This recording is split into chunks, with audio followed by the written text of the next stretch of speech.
Jehovah Israel, Omrim Shema Israel. And the Lord spake unto Moses, saying, Command the children of Israel, that they bring unto thee pure oil olive, beaten for the light, to cause the lamps to burn continually in the tabernacle of the congregation. And it shall be a statute forever in your generation.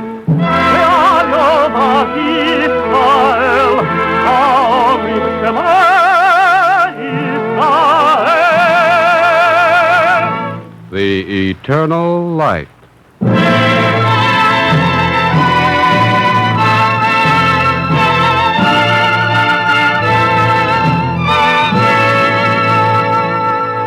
The National Broadcasting Company and its affiliated independent stations make free time available to present The Eternal Light, a program which comes to you under the auspices of the Jewish Theological Seminary of America.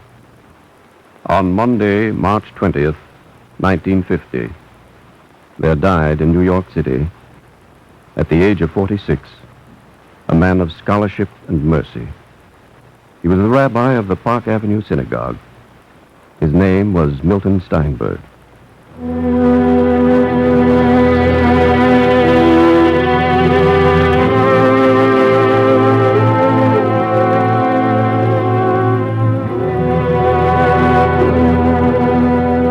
Milton Steinberg asked that no eulogy be spoken for him.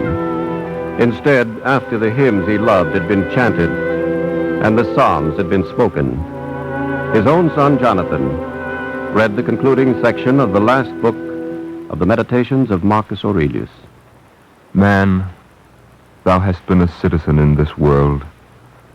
What matters it to thee if for 5 years or 100? For under its laws equal treatment is meted out to all.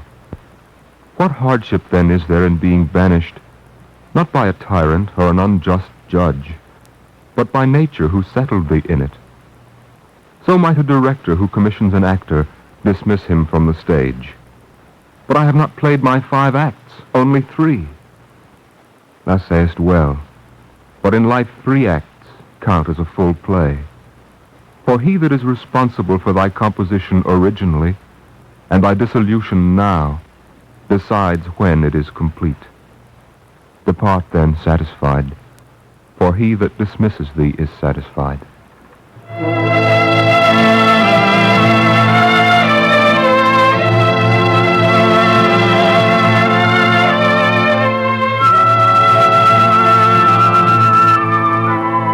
No eulogy, therefore, from us for Milton Steinberg. Let us go instead to the 3 acts of his uncompleted drama, his own writings, his sermons, his essays, his novel, his books. The 3 acts of Milton Steinberg. They speak now this memorial for him. We begin with Milton Steinberg's distinguished novel, As a Driven Leaf. There was a rabbi of the Sanhedrin whose name was Elisha ben Abuya. Do you know what it is to be unfriended? Do you know what it is to be shunned, to be despised, to be hated? I know. I know, and I will tell you that the bruise is not from the clenched fist, but from the face averted. The pain is not from the flung stone, but from voices sudden in silence, from windows shuttered, from the dreadful emptiness of those whom you have wronged, of those whom you love, and in whose lives you no longer find a portion. It is 1800 years that I'm dead, but I know. My name is Elisha ben Abuya. I was a traitor. This, the story of As a Driven Leaf, the story of a renegade, a betrayer, a story told with tenderness and compassion, a story of a scholar unable to surrender the liberty of his mind to authority, who tried to prove faith through reason alone, and being unable to do so, denied the necessity of faith.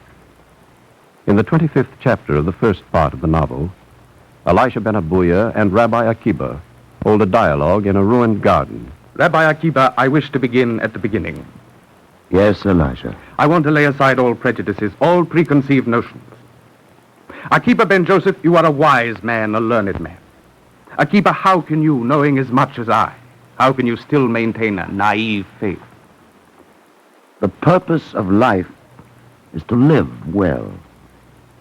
Whatever contributes toward that end is right and true. My first and last criterion concerning my proposition is, does it help man to live better? Surely, Akiba, all wisdom will die with you. Every rogue who seeks to persuade someone else of a lie can justify himself by insisting that because of the lie he will live better. You are deliberately making an absurdity of what I said. No, Akiba. If there is no God, it is a lie to speak about him, no matter how well such a falsehood functions. Your willingness to accept doctrines on blind faith and then to defend them on grounds of expediency... Elisha, by what right do you presume to call my attitude blind? Is it a darkening of counsel to admit that truth is not a matter of the mind alone, but of the heart and experience also? And at this point, Akiba ben Joseph argues the necessity of faith. He who wishes to trace a circle must first select out of all space one point about which to draw the circle. The choice of the point makes possible the line which circumscribes it. The utility of the circle in practice will determine ultimately whether the point has been well placed. So with faith. It is the axis about which we move, an axis that must be posited as an act of will. The fate of man determines whether he has located it properly. That is all I am saying, Elisha. That belief is the beginning, that it may be tested by experience, but that it must exist, or nothing can be. Akiba ben Joseph, forgive me, but you are speaking arrant nonsense. It was to be expected that you would say so, Elisha. To speak of faith to the man without faith is like communicating the experience of color to one who is blind. Such is the conflict of the novel. But more than the novel, the inner tensions in Milton Steinberg. For at the age of 20, he was already a brilliant instructor of Latin and Greek, who abandoned his university career in order to become a rabbinical student. His own Hebraism versus his own Hellenism, a decision of faith, born out of the struggle of the soul, out of perplexity, out of torment. And this same intellectual torment he framed for Elisha ben Abuya. How can the soul make a truce with mystery when the mind cries out for understanding? How, Rabbi Akiba? Elisha, there is no truth without faith.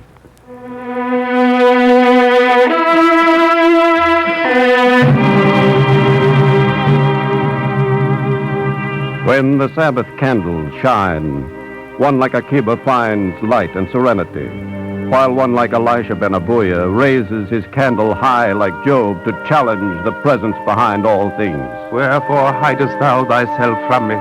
Wilt thou harass a driven leaf? And so in the last chapter, Elisha ben Abuya, who has deserted his people for the sake of reason, who has betrayed the elders of the Sanhedrin to the immaculate hostility of Rome, who has dismissed simple loyalty to one's own people as irrational feeling, Elisha ben Abuya finds the wormwood bitter in his mouth. Akiba ben Joseph is dead. Joshua ben Hananiah is dead. The patriarch of the Sanhedrin is dead. To Elisha ben Abuya there is left only the day of the shadow and the city of death. And out of the shadow there comes Rabbi Meir, who has seen his sons dead and his wife bereaved, but who has maintained faith. Merciful God, how you have changed, Elisha. It's Meir. Rabbi Meir now, isn't it? Yes, Master. You call me that after everything. Forgive me, Master. Oh, Elisha, did you have to serve the Romans so completely? I don't understand that myself now. And Meir, asking what Elisha ben Abuya has found, receives this answer. I have found what I have known almost all my life. All truth rests ultimately on some act of faith. I have gone questing for what I possessed initially. A belief to invest my days with dignity and meaning. A pattern of behavior through which man might express his devotions to his fellows. It has all been a long journey in a circle. On a night of angry winds and dripping rain, they brought the news of Elisha's death to Rabbi Meir. And when Meir found the open grave, he slipped his cloak from his shoulder and draped it like a blanket over the spot. Sleep through the night, he prayed, quoting the words of Boaz to another tired traveler.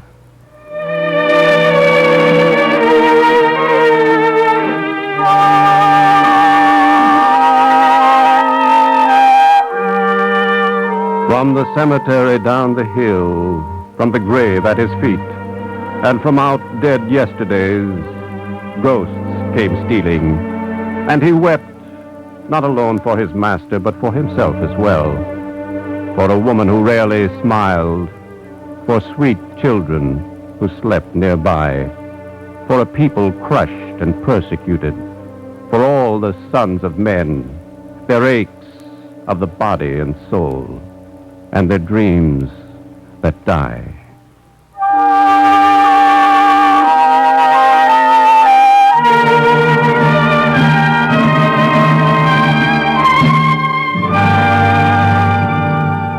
As a driven leaf belongs to a formative period of Milton Steinberg's Judaism, from this time on his Hebraism shone clear, a Hebraism of compassion, and this compassion found expression in his daily life and in his sermons.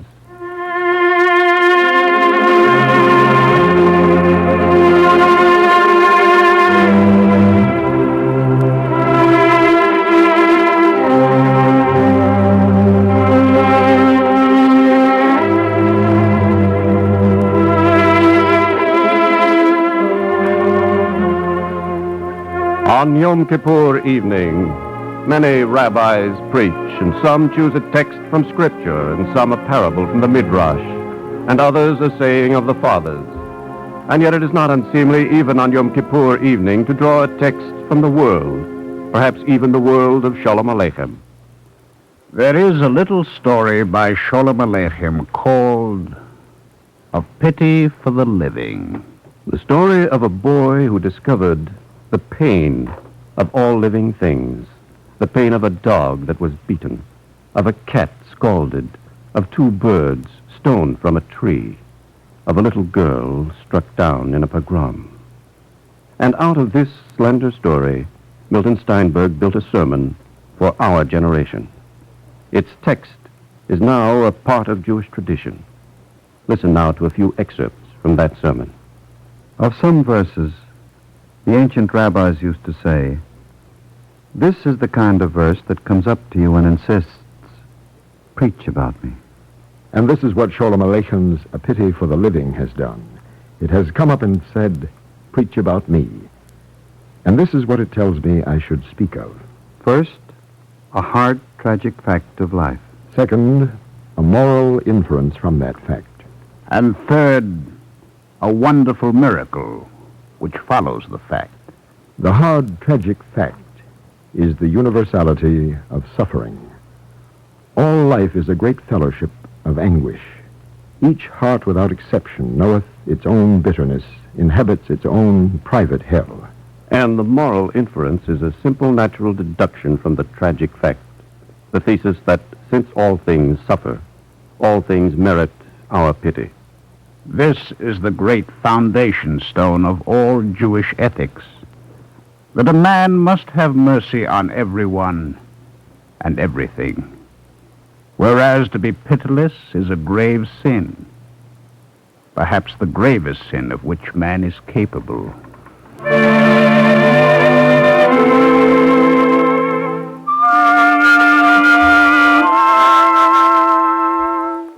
The words for this melody are rachem, rachmonis, Hebrew words signifying compassion, for rechem means the womb in which the child is born. There is a Greek word for womb which also connotes a mother's feeling, the word hystera, the same word in the Hebrew, compassion, in the Greek, hysteria. By rechem, rachmonis, by his sense of pity, shall you know the Jew. For a Jew, if he be truly a Jew, is compassionate. And the crucial fact about man is that man is always pitiable. Therefore, there is no time or occasion on which we are free not to pity him. Pity one another. There are you, here am I. Each encased in his own skin. locked up in his own skull, separated by space, self-contained. self-centered. to preserve my life, I may do the most shameful and desperate things, and not for my life alone, for my comfort, my pride, my wealth, my prestige. What is more, we are so made that we shrink from pain.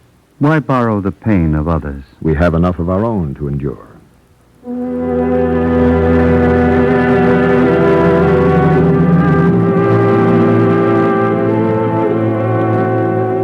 Still, we do borrow more pain, don't we? We borrow pain when we pity one another. This is the miracle.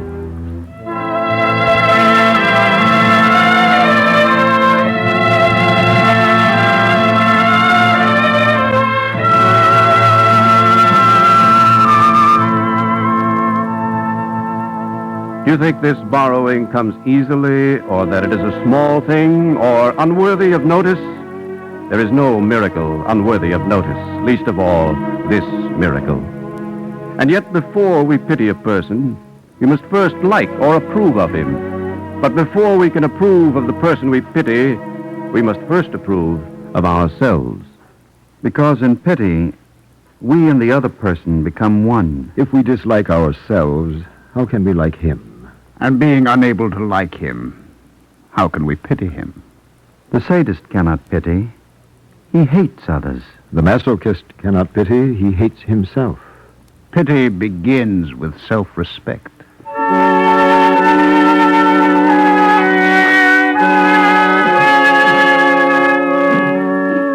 One may pity wrongly, stupidly, unjustly.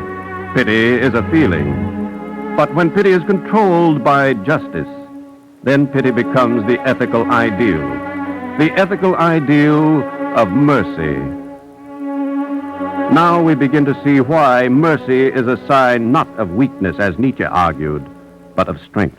A stupid person cannot pity. He lacks the imagination. The immature person, the narcissist, cannot pity because he is unable to concern himself with anyone else.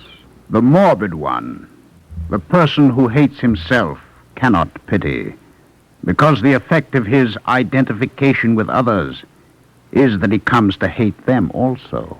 The immoralist can pity, but he cannot be capable of conscious mercy, for he lacks standards of justice. The truth is that only a healthy soul is capable of pity, and only a strong mind is capable of mercy. The words are still rachem, rachmanis, compassion. Always we must return to compassion. The final decision must always be with the human heart.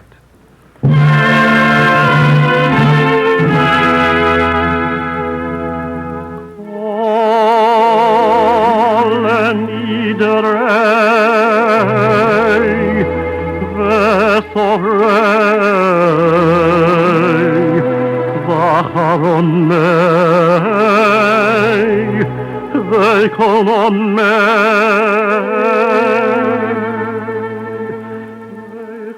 Let us pity the living, all the living.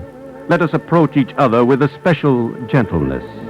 Husbands and wives, parents and children, friends, man to the beast in the field. As comrades about to embark on a high but perilous enterprise might link arms on setting forth, or as a child about to enter a dark chamber might reach out for his mother's hand.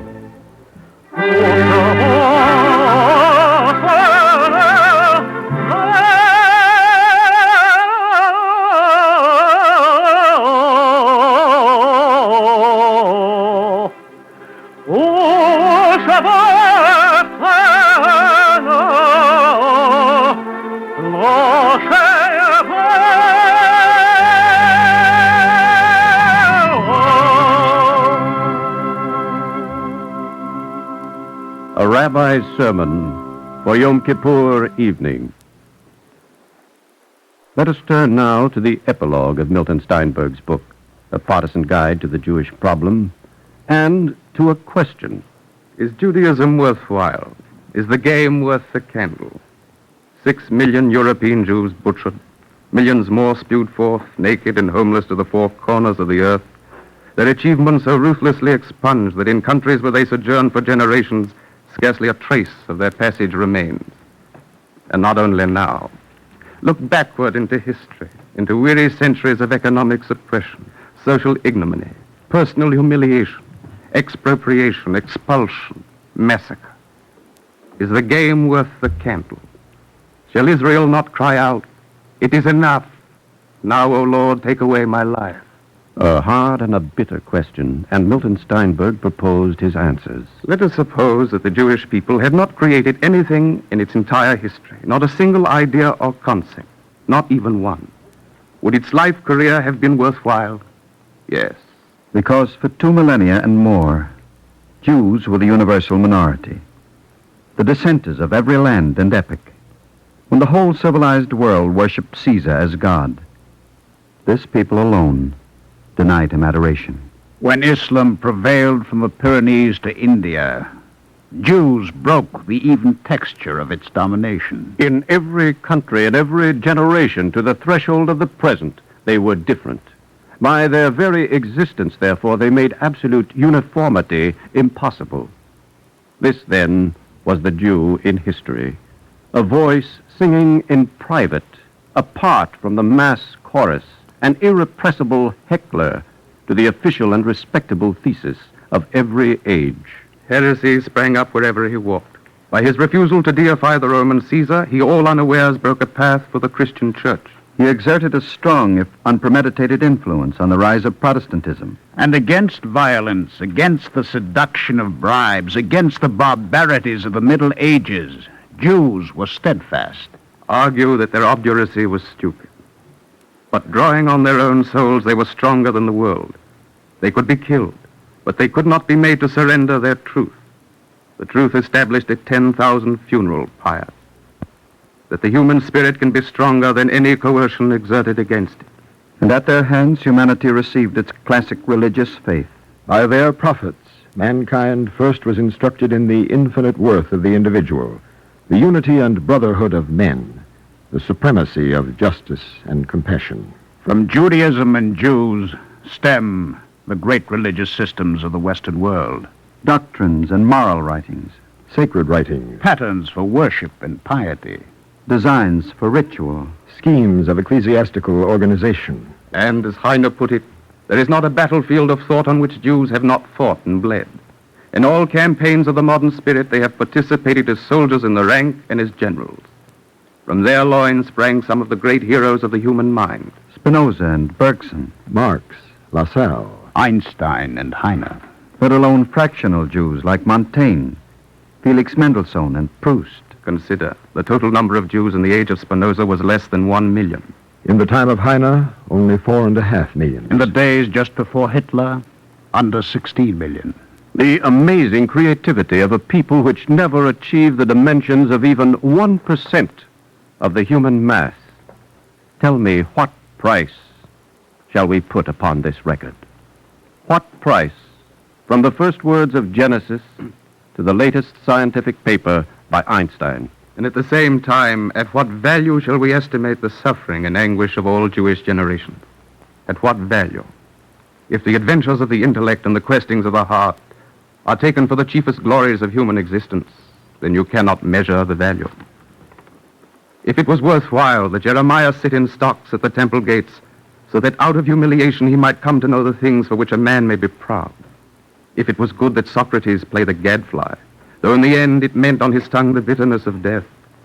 If the Sermon on the Mount outbalances Golgotha, if the child compensates for birth pangs, then Judaism outweighs its cost.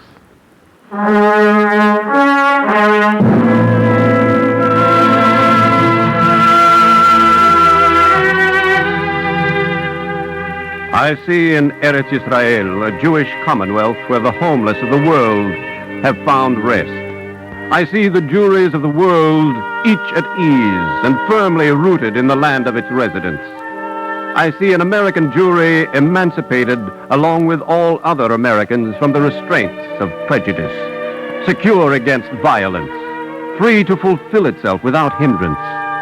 An American Jewry alight with a religious faith, hallowed by antiquity and responsive to the mystery of all things, yet sanctioned by the best in modern thought, and clean with reasonableness. An American Jewry literate in both its heritages, creative in both, cross-blending and fertilizing the two, until all devotion to one shall connote blessing for the other as well. And should a day come when the world is ordered, when human affairs are everywhere consecrated, then, only then, glance backward over mankind's long, weary pilgrimage and ask of yourself, is the game worth the candle?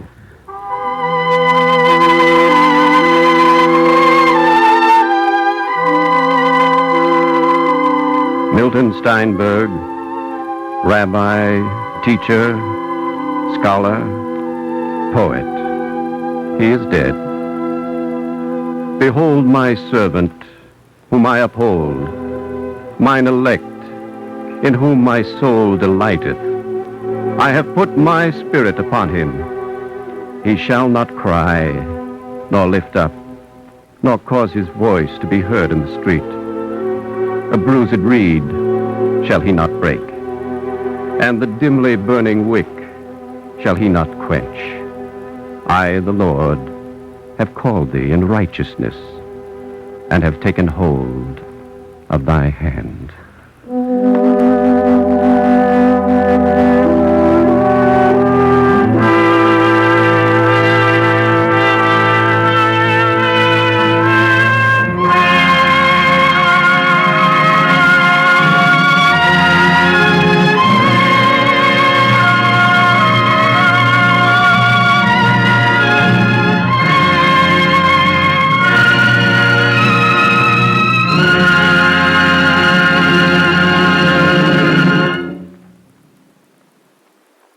If you would like a copy of today's script, please send your name and address with 10 cents to cover the cost of postage and handling to the Jewish Theological Seminary, 3080 Broadway, New York 27, New York.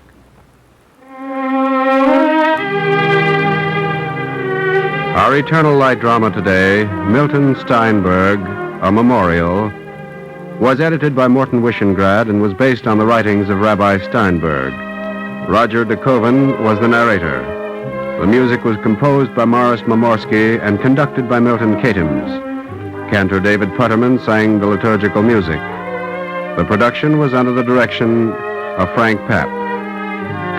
We wish to thank Behrman House for permission to use the book As a Driven Leaf, and to thank Bob's Merrill for permission to use the book A Partisan Guide to the Jewish Problem. For making available the sermon A Pity for the Living, our gratitude to Mrs. Edith Steinberg. Free time to present the Eternal Light is made available by the National Broadcasting Company and its affiliated independent stations. This weekly program is presented under the auspices of the Jewish Theological Seminary of America.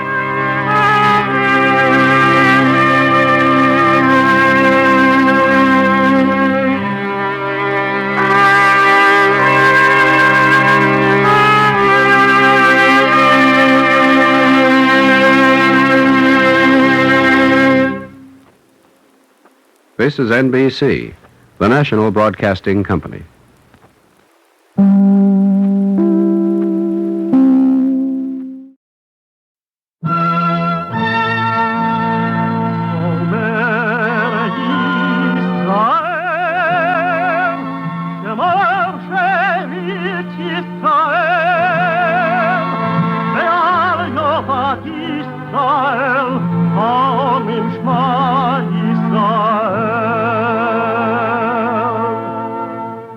And the Lord spake unto Moses, saying, Command the children of Israel that they bring unto thee pure oil olive, beaten for the light, to cause the lamps to burn continually in the tabernacle of the congregation. And it shall be a statute forever in your generations.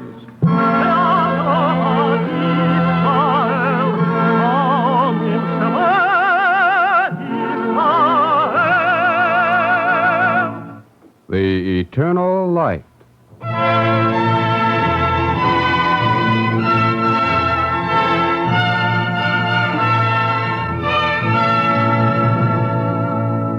The National Broadcasting Company and its affiliated independent stations make free time available to present The Eternal Light, a program which comes to you under the auspices of the Jewish Theological Seminary of America.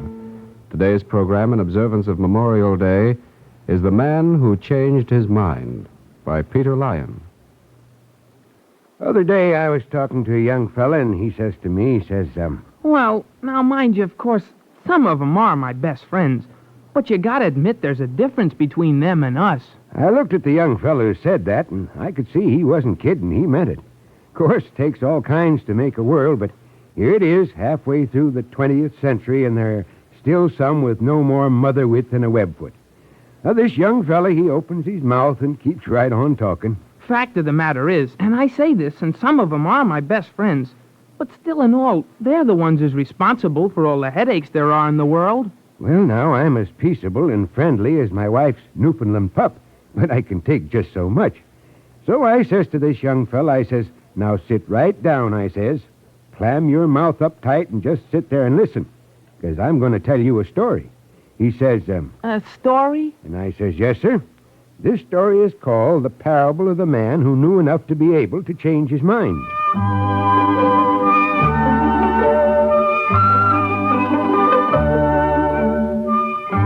Now, I want you to suppose that it's a long time ago, a long 60 years ago, and think of a boy of 10 or 12 who lives in what must be the pleasantest of Connecticut villages, Niantic, where every morning when he gets up, he can gulp down a lungful of salt air off the Atlantic and just be glad he's alive.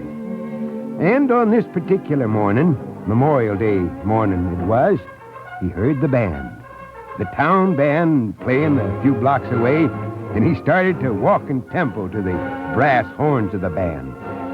And all of a sudden, he saw a man with only a left arm and the empty sleeve pinned back where his right arm should have been. Gee! And the man was wearing a coat, a military jacket of dark blue. Gee willikers. What's that? What's that you said, boy? Nothing. I didn't say nothing. Well, that's funny. I thought I heard someone say gee willikers.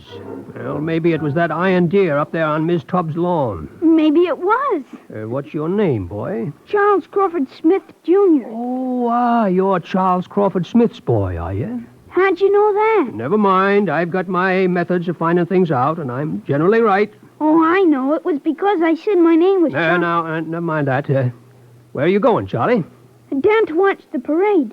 You gonna march in the parade? Yes, sir, I am. Yes, sir, I most certainly am. I'm going to march in that parade, and all the time I'm marching, I'm going to feel mighty good, too.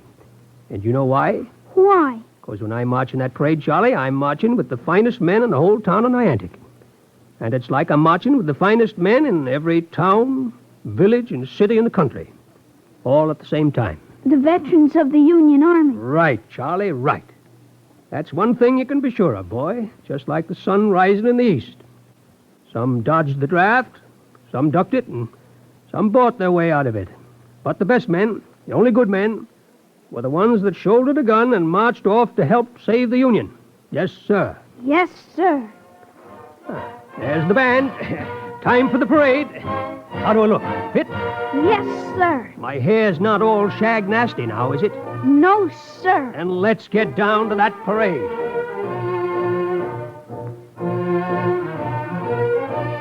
So then, skipping along in time with the band, hurrying a little to make sure of a good vantage point to watch the parade. The boy took up his position right in front of Mr. Rosen's fishing tackle and bait store. And his heart rose as the flags went by, whipping in the offshore breeze. And his eyes shone as he saw the old soldier who had lost his arm come marching past. And he turned to Mr. Rosen. Say, Mr. Rosen. Hi, Charlie. Say, Mr. Rosen. See that man there? The second one in from the... You mean the one with his right arm gone? Yes, that's the one. Who is he? Well, you know Mr. George Rogers, Charlie. That's his brother Jim Rogers. Never saw him around town before. No, well, He's a book agent, Charlie. He's on the road most of the time, out west and down south. Understand he's just come back to town to stay for a spell. He said all the best men were in the Union Army. I guess that's right, Charlie. But, Mr. Rosen, you weren't in the... I'm sorry. I didn't mean to say anything. Don't be embarrassed, Charlie. You see... I've got to go, Mr. Rosen. Well, Charlie, wait, Charlie. I'm sorry, Mr. Rosen.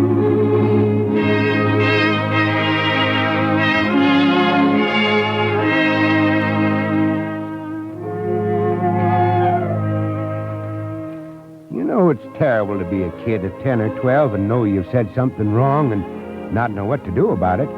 That was the first time it had ever happened to young Charlie Smith. Well, he ran down the street after the parade, caught up with the man whose name was Jim Rogers, marched along beside him, looking up at him for a few dozen yards.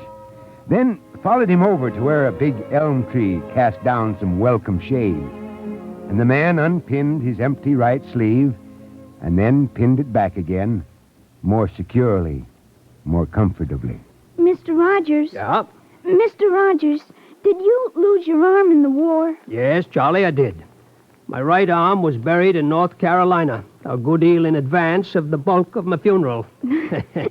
Was it shot off or cut off or with a bayonet? Well, the way it happened, Charlie, was like this. I was a corporal at the time. Me and maybe 7 or 8 other fine fellows were walking through a little patch of woods. All of a sudden, the lieutenant who was in charge of our patrol, Kelly, his name was, Lieutenant Kelly. Now, this dumb lieutenant, Charlie, you know about lieutenants, don't you? No, sir. Well, all you need to know about lieutenants, son, is this. There never was one of them had enough brains to overflow a thimble. Lieutenants. Well, sir, this lieutenant all of a sudden shouts out, we must all get down. He seen some Confederates? Likely. Well, sir, I was a corporal, as I told you, and I decided I wouldn't take orders from that Kelly. So I stood straight up. Ping! A bullet sails right past my ear. Why didn't you duck? Stubborn. Pig-headed, Charlie. Ping! Another bullet. Hit you in the arm? Not yet. Hit my canteen, and I could hear the water begin to trickle out. But you didn't duck? Just because some lieutenant had told me to. Not Jim Rogers. Then, ping! In the arm? In the arm, Charlie. So that proves the lieutenant was right. Well, didn't it? The point is, Charlie, by standing up, I was able to see where their fire was coming from. So our boys could clean their nest out. Oh. See, being stubborn sometimes got its points. What's the matter? Matter with me? Got a big scowl on your face. Oh, I was thinking about what you said about the only good men being in the Army. That's right. Well, I was talking to Mr. Rosen. Who? Rosen? Oh, that man that owns the fishing tackle and bait store? That's right, and... Well, he's a good man, and he wasn't in the Army. Rosen? Him? What's the matter with him? Charlie, he's a Hebrew. A what? He's Jewish, son. Jews didn't fight in the Civil War. Well, don't ask me why, but they didn't. None of them. I don't recall a single one of them fought in the Union Army. And I knew hundreds and hundreds and hundreds of men. Not one of them a Jew. Oh. A Jew. Oh. He's a very nice man. There's only one test for a man, son. Did he shoulder a gun and march off to help save the Union and free the slaves? If he did, he's a good man. If he didn't, chewy.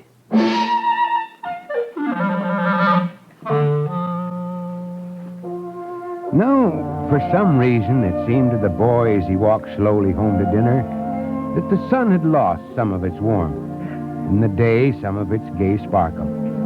He didn't know why. His thoughts were a tanglement, tugging away at each other. All he knew was that he admired this newcomer, Mr. Rogers, and he'd always liked Mr. Rosen.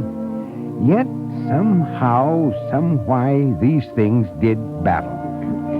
Well, it wasn't so much later that he went to Mr. Rosen's tackle and bait store.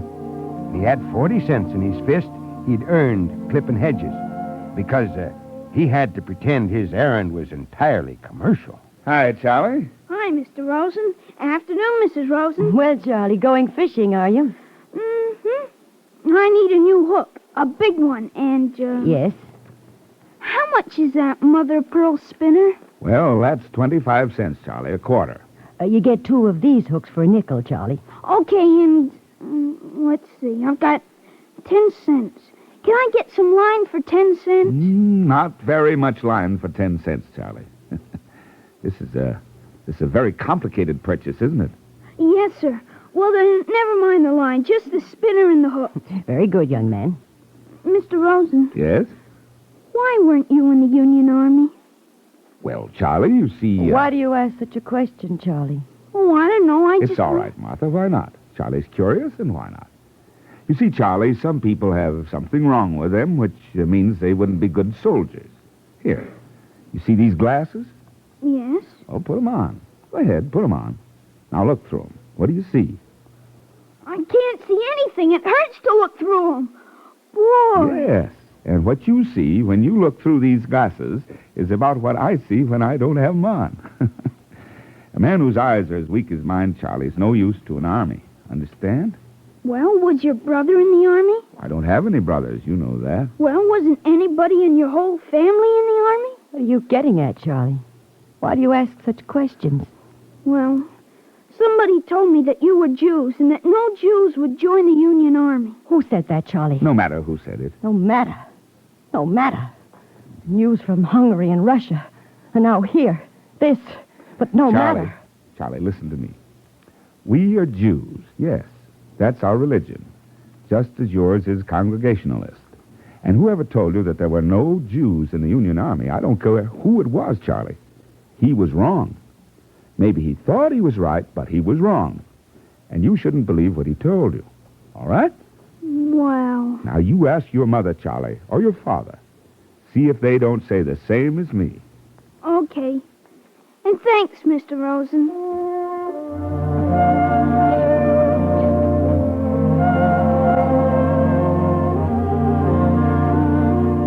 Well, now, this boy I'm telling you about, there was anyway round about 1 million things could have distracted him.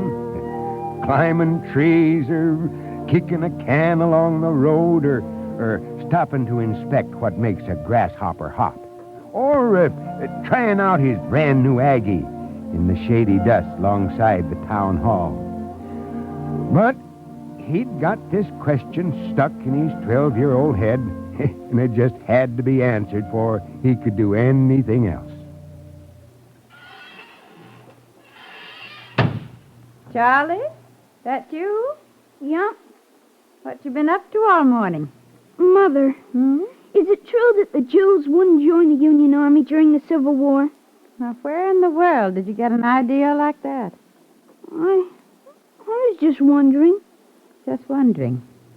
Just wondering, is it?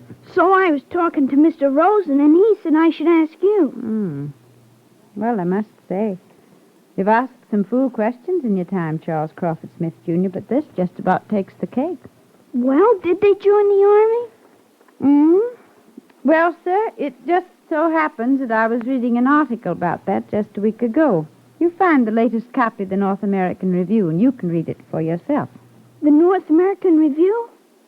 What does it say? It says there were plenty of Jews in the Army. What did you think it would say? Come on now, quick. Scrub your hands good. Dinner's near ready.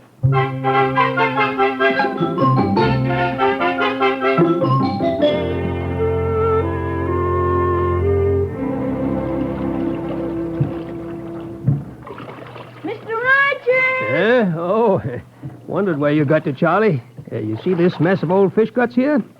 Know what that means, don't you? Weak fish are running, boy, and you and me are going out there on the Sound to do a little chumming. Sure, Mr. Rogers, What time you got to be home? 6?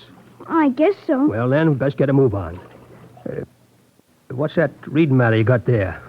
Won't have much time for reading, boy, when you're chumming. You got to keep your eyes peeled on the water every minute. Well, it's a magazine. Magazine, do tell. Why, it appeared to me it was a baseball bat. North American Review. Well, that's a fine magazine, Charlie, but ain't it a mite too intellectual for you? I got it for you, Mr. Rogers. See, this article here, it says that there were lots and lots of Jews that fought in the Union Army. Oh, it does, eh? Where is that now? Let me see that. Lots and lots of them, eh? Well, I warrant the man that wrote this was never closer to the front lines than New York City. See, look there. They fought shoulder to shoulder with... Tommy Rot. Stuff, boy. All stuff. And I'll write a letter to this magazine that says so. And I know what I'm talking about, because I was there.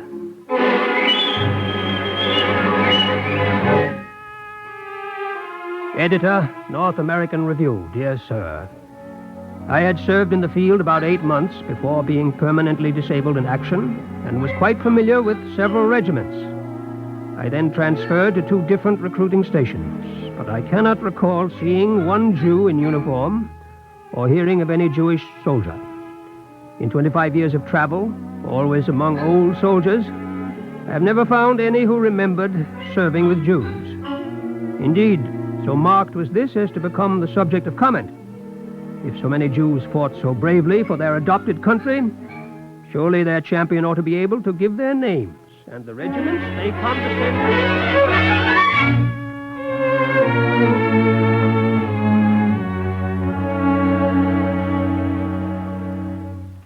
Mr. Rogers!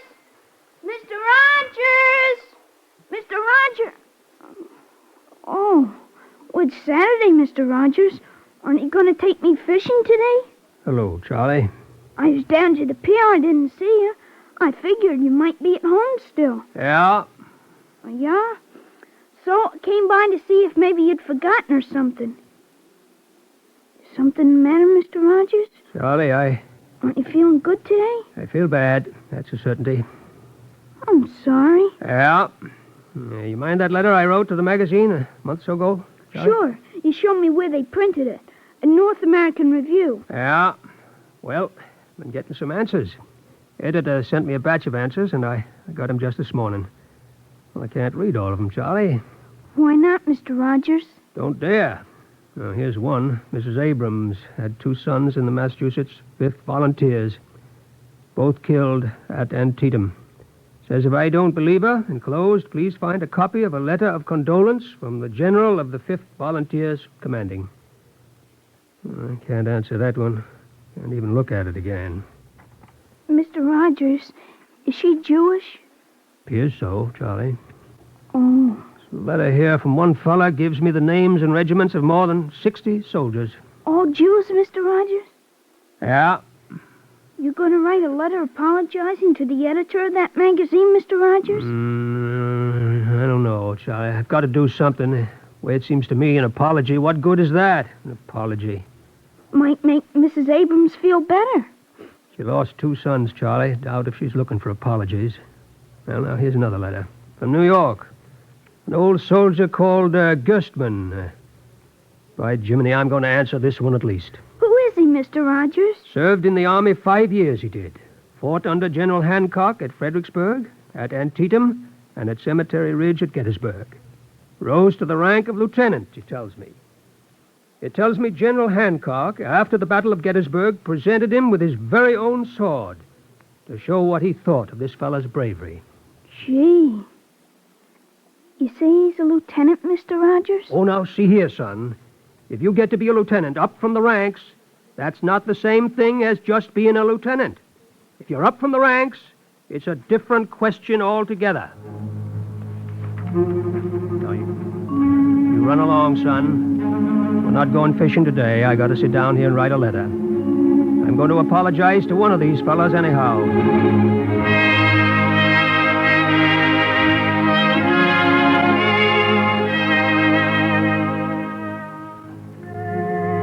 Dear Simon Gerstmann, one is never too old to learn, and he is a poor soldier who will not do a comrade justice when he demands it, especially a comrade to whom the glorious Hancock left a sword. You must be worthy to wear it. Any of your countrymen who felt that our immortal flag might float will feel with me that you deserve the laurel wreath instead of the badge of disgrace. I hope you find this letter some atonement for that one which I earlier penned to the magazine.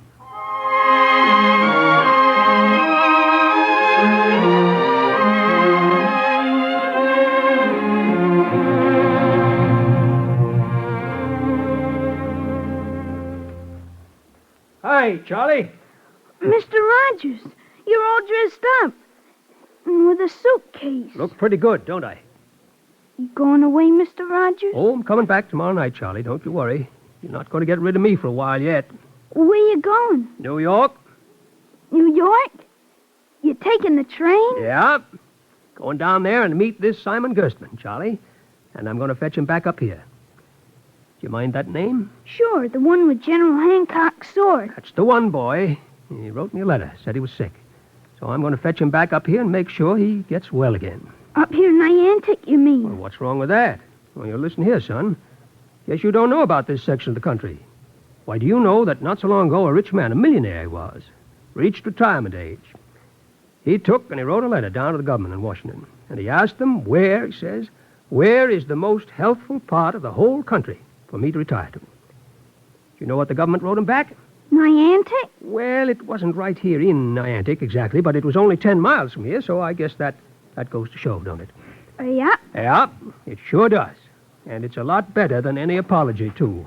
I'll be seeing you, Charlie.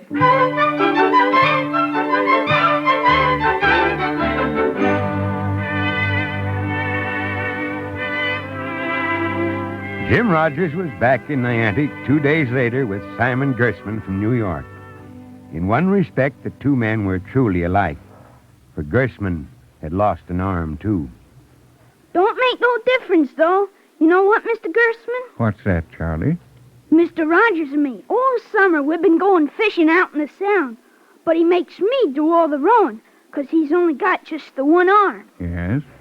Now I'll sit in the back and do the chumming, 'cause he's got the left arm and you've got the right, and between you can do the rowing.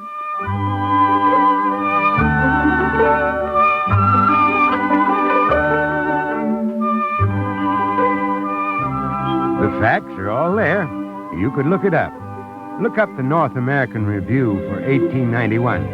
You can read all about how Jim Rogers changed his mind and all about how he nursed Simon Gerstmann back to health. Well, as I was saying, I hauled off and I told this young fella that story. And when I'd get all through, he looks up at me and says, Mr. Smith. He says, Mr. Smith, that all there is to your story? And I says to him, that's all there is to it. That's the parable of the man who knew enough to be able to change his mind. And he says to me, he says, Well, but where's the point of the story, Mr. Smith? Where's the payoff? It's got no twist, no snapperoo. So I says to him, if you need to ask me the point, I says, if you're looking for a snapperoo, I says, then your heart is cold and full of foolishness.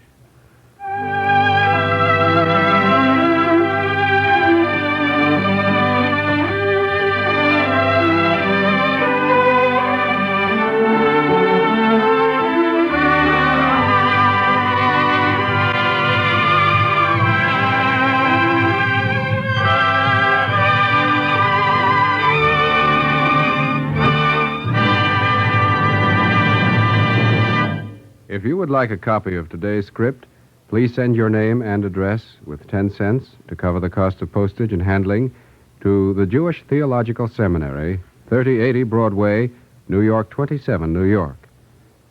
And now we take great pleasure in presenting Mr. Charles H. Silver, Vice President of the Alfred E. Smith Memorial Foundation and President of Beth Israel Hospital in New York.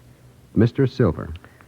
In the inspiring play we have just listened to, we have seen that Mr. Rogers labored under a delusion that was not exactly rooted in prejudice, but I would say that he held certain notions that led him to make conclusions not justified by the facts. Why did Mr. Rogers tell young Charlie there were no Hebrews in the Union Army? Was it because he didn't know or was not told? And yet, he had a sense of basic decency and justice. For when he learned that one of his comrades, a Jew, had lost an arm like himself in a great battle of the Civil War, his whole attitude changed from one of disdain to regret and understanding.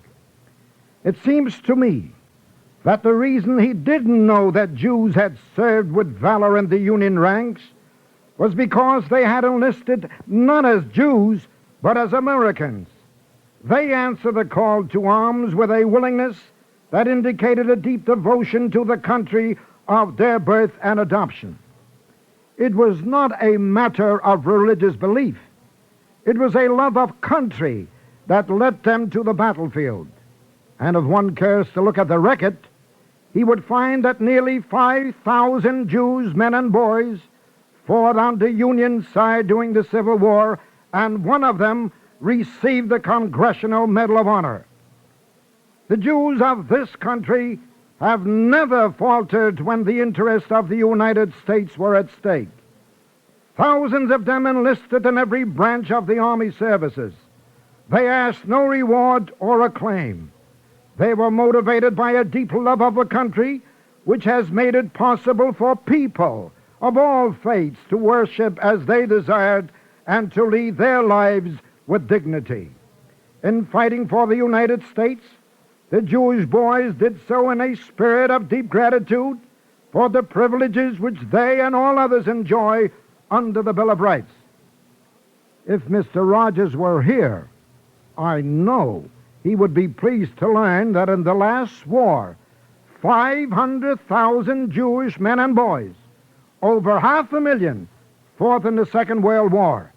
Throughout this land, on public buildings and in private organizations, there are tablets which bear the names of Jews with a little gold star.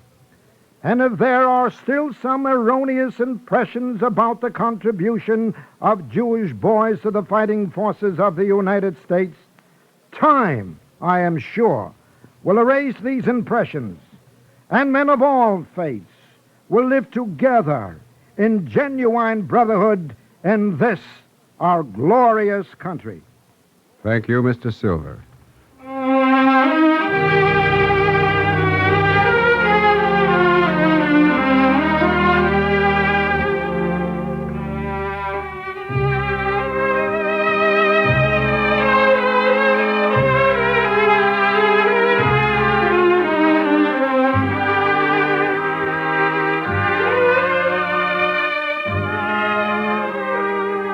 Our Eternal Eye drama today, The Man Who Changed His Mind by Peter Lyon, was presented in observance of Memorial Day. The music was composed by Morris Momorsky and conducted by Milton Katims. John McGovern was featured as Mr. Rogers, with Cameron Prudhomme as the narrator and David Anderson as Charlie. Cantor David Putterman sang the liturgical introduction. The production was under the direction of Frank Papp. Free time to present The Eternal Light is made available by the National Broadcasting Company and its affiliated independent stations. This weekly program is presented under the auspices of the Jewish Theological Seminary of America. This is NBC, the National Broadcasting Company.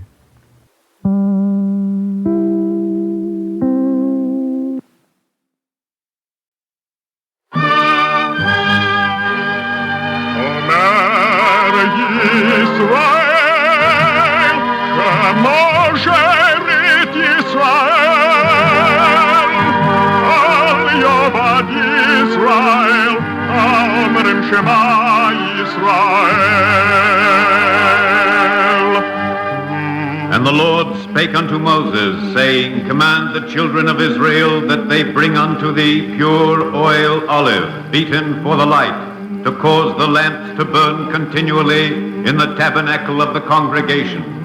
And it shall be a statute forever in your generations.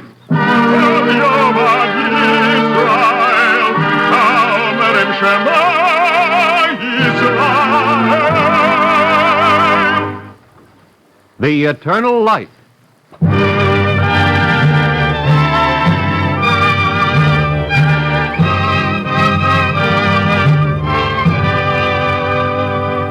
The National Broadcasting Company and its affiliated independent stations make free time available to present The Eternal Light, a program which comes to you under the auspices of the Jewish Theological Seminary of America.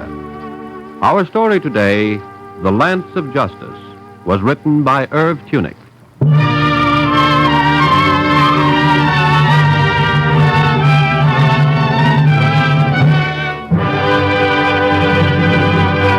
Justice, justice shalt thou follow, that thou mayest live and inherit the land which the Lord thy God giveth thee.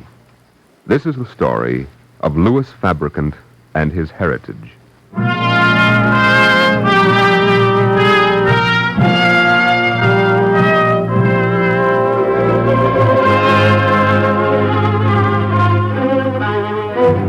The case of the people versus Joseph Scarpinio, accused of swindling $645 from one Philip Tommaso on June 16, 1917.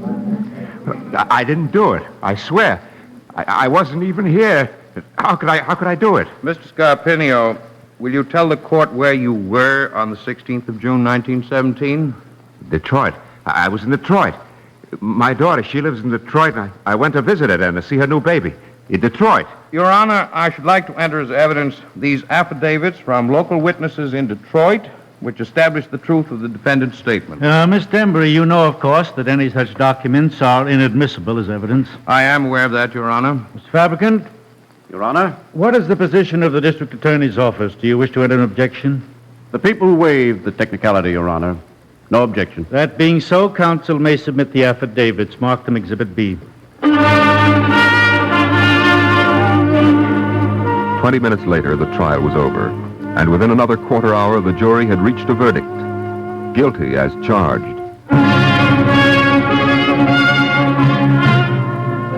The next morning, very early, Louis Fabricant was in the office of his chief, District Attorney Whitman. Sit down, Louis. What's you. on your mind? It's this Scarpinio case, Mr. Whitman. Oh, I meant to talk to you about that. Judge Courtney called me this afternoon, said something about your refusing to object to the introduction of affidavits as evidence. Well, I don't believe Scarpinio's guilty. With his record? I know. 3 previous convictions on the same charge, a dope addict. But on this charge, he's innocent. What makes you so sure? Because he could have walked out of the courtroom a free man. He'd been sitting in the tombs for 60 days waiting for his trial. When he came up before the judge, he was told that if he pleaded guilty, his sentence would be 60 days. 60 days he'd already served. So he could have gone scot-free, but he didn't plead guilty. He asked for a lawyer to defend him. He demanded a trial. He showed pretty poor judgment. No, he didn't. Not if he's innocent. Who defended him? The court appointed William Dean Embry of the Voluntary Defenders Committee. He did everything he could, but the jury was against Scarpinio from the beginning. Well.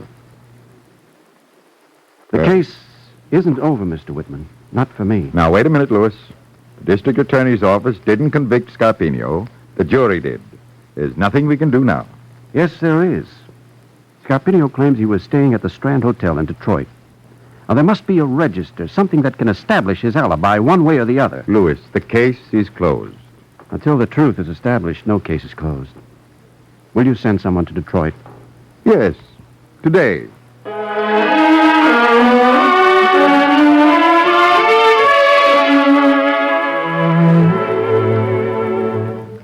Sentencing calendar. People against Scarpinio. Prisoner forward. Your Honor, please. I swear Just a minute. Mr. Fabricant, I believe you wish to enter motion. Your Honor, I would like to make public the information I've given to you in private. Proceed. The district attorney's office, in spite of the conviction obtained, believed it had a further duty in this case. In order to ascertain the facts, the true facts, an investigator was sent by our office to Detroit. His report is now in your hands. Mm-hmm. It shows beyond a doubt that the defendant was in Detroit, as he claimed, that he could not have committed the crime of which he stands accused. His signature on the hotel register has been attested to by experts. The people move, therefore, that the conviction of Joseph Scarpinio be set aside. Does the defendant enter an objection? I should say not, Your Honor. It is so ordered. Conviction is hereby set aside and the defendant is ordered discharged. Your Honor, Mr. Fabricant, I should like to say at this time that I rarely have seen so fine an example of justice in our courts. Mr. Fabricant, your action in this case deserves high applause. Quite obviously, you have a true appreciation of the duties of your office, that prosecution does not mean persecution, that the cause of justice can be served equally by acquittal as by conviction. The court compliments you. We're proud to have you at our bar.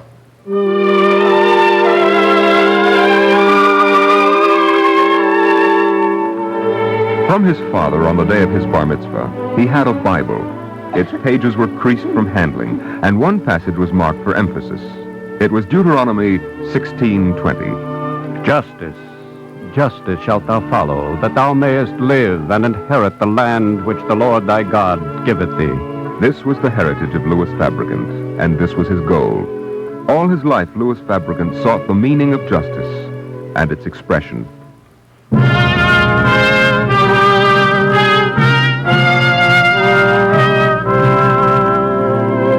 A warm friendship grew between him and William Dean Embry. They met often, at court, in a little coffee shop across the street from the courthouse.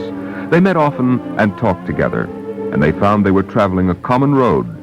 And one Friday night, William Dean Embry was asked to supper. Mrs. Fabricant, I must apologize, really. Apologize? Why, Mr. Embry? Coming in on you this way on the Sabbath without warning. But Louis made me come. I met him in court this afternoon. He just took me by the arm, pushed me into the subway, and brought me up here. I suppose he didn't even bother to call you and tell you he was bringing company for dinner. On Friday night in this house, Mr. Embry, I never even try to guess how many there'll be for dinner. With Louis, you never know. But usually there's enough for everybody. May I compliment you on your patience? Patience? It's not a question of patience. I enjoy it as much as he does. Maybe that's why I enjoy it. Because he does. Well, is everybody ready, Miriam? Can we eat? Oh, in a minute, dear. Just let me take one last look and count noses. You see, I told you, with Miriam, there's never any need to stand on ceremony. It's a rather unusual gathering, Louis. Oh, it certainly is. All kinds of people. Have you met them all? Chap by the window, he's a boxer, a real good one. Met him at the gym. The little fellow with the red nose talking to him, I think he's a cousin. I don't know for sure, but it doesn't matter. That young man over there, he's just come back from Palestine. I want to talk to him about that. Variety. No question of that. Why not? How can people see how much alike they are if they don't meet? Some people would look at this room and wonder at how different all these people are. I look around and marvel how much alike we are. All right, Louis. Oh, fine. Come, everybody. Dinner's ready.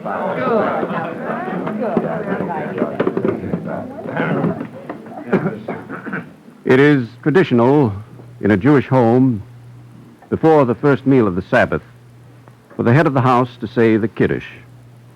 This little prayer is in the form of a thanksgiving, an acknowledgement of the graciousness of God. It's a beautiful prayer and yet a very simple one. It reminds us that on the Sabbath eve each week, we rededicate ourselves to the concept of freedom. Yom Hashishi, Vayechulu Hashamayim, V'ha'aretz, V'chol Tzva'am. Vayechal Elohim Bayom Hashavi'i,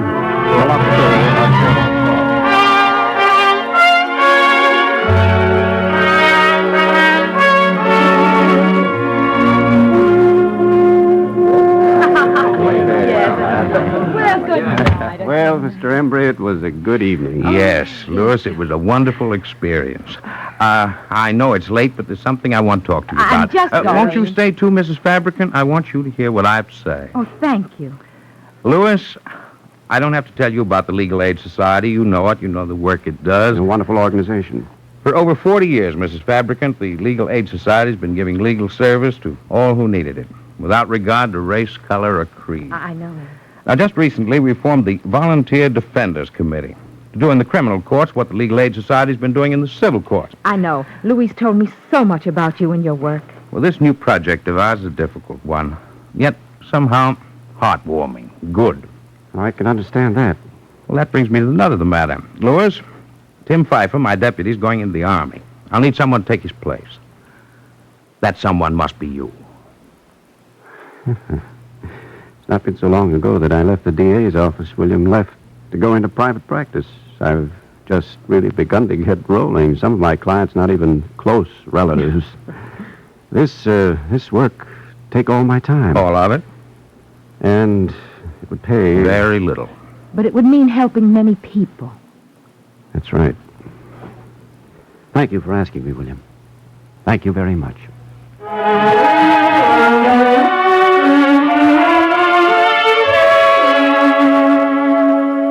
For 8 years that followed, day after day, with nights that were turned into day by labor, Louis Fabricant fought the fight of the little men in court. And all this time, this growing time, he searched for the meaning of justice.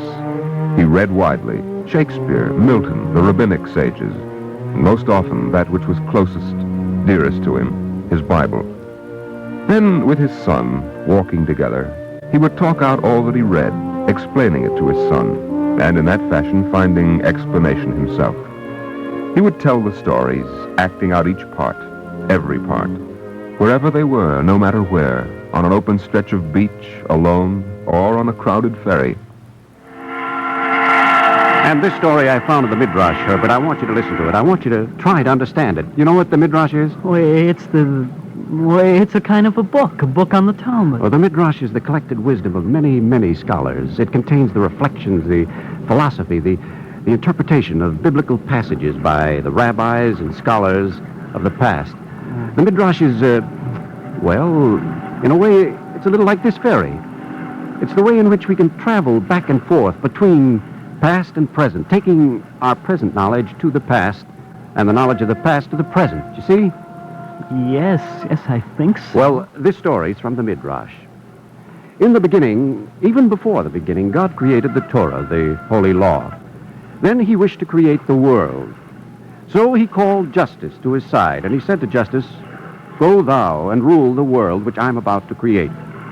So Justice went to earth, and as God had commanded, he ruled the earth.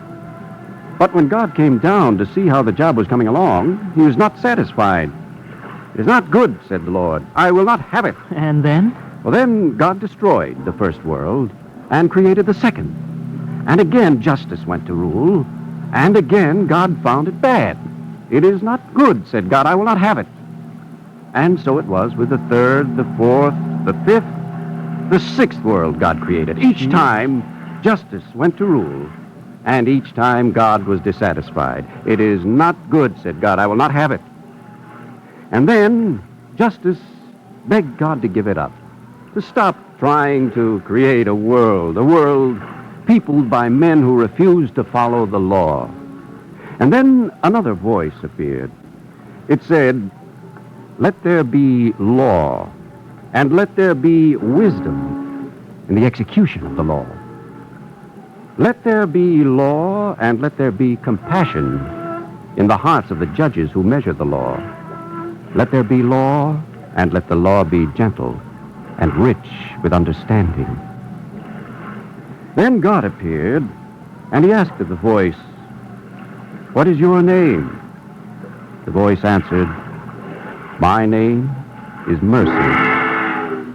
God smiled then, and he said, "Mercy, go thou with justice to the earth, and together you will rule the world I shall create." That's a wonderful story, Dad. Do you understand it, Herbert? Yes. Yes, I think so. It says that true justice includes mercy and understanding, too. Is that right? Yes, Herbert. Exactly right.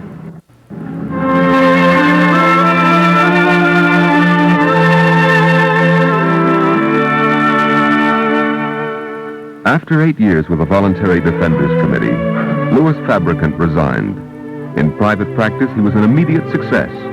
The man who had defended small men in small courts suddenly became expert in the intricacies of corporation law. A great career stretched before him, with promise of fortune. As a member of the board of directors of the Legal Aid Society, which had absorbed the work of the Voluntary Defenders Committee, he maintained his interest, advised, gave unstintingly of his time and efforts. Then there came a meeting. It was 1938, a meeting of the committee to choose a new attorney-in-chief for the New York Legal Aid Society. William Dean Embry presided. Well, let's see now.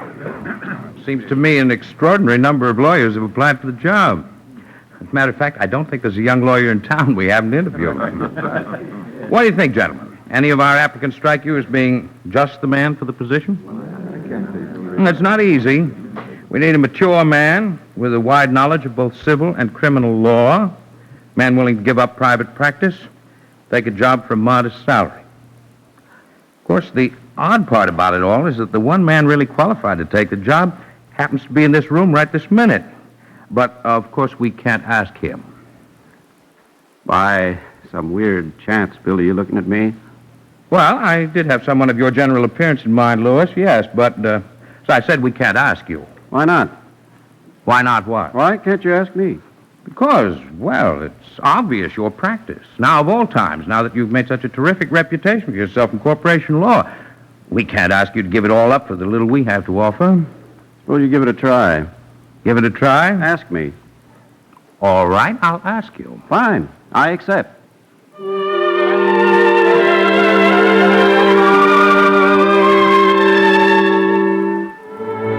It was the way it happened, just that way. Lewis Fabricant, who had just concluded the reorganization of a giant corporation, saved it from bankruptcy, saved millions for its stockholders. A man with a fortune at his fingertips. This man, suddenly, of a single day, chose another road and followed it. Motive? The little line, the underscored line, Deuteronomy 16:20. Justice shalt thou follow, that thou mayest live, and inherit the land which the Lord thy God giveth thee.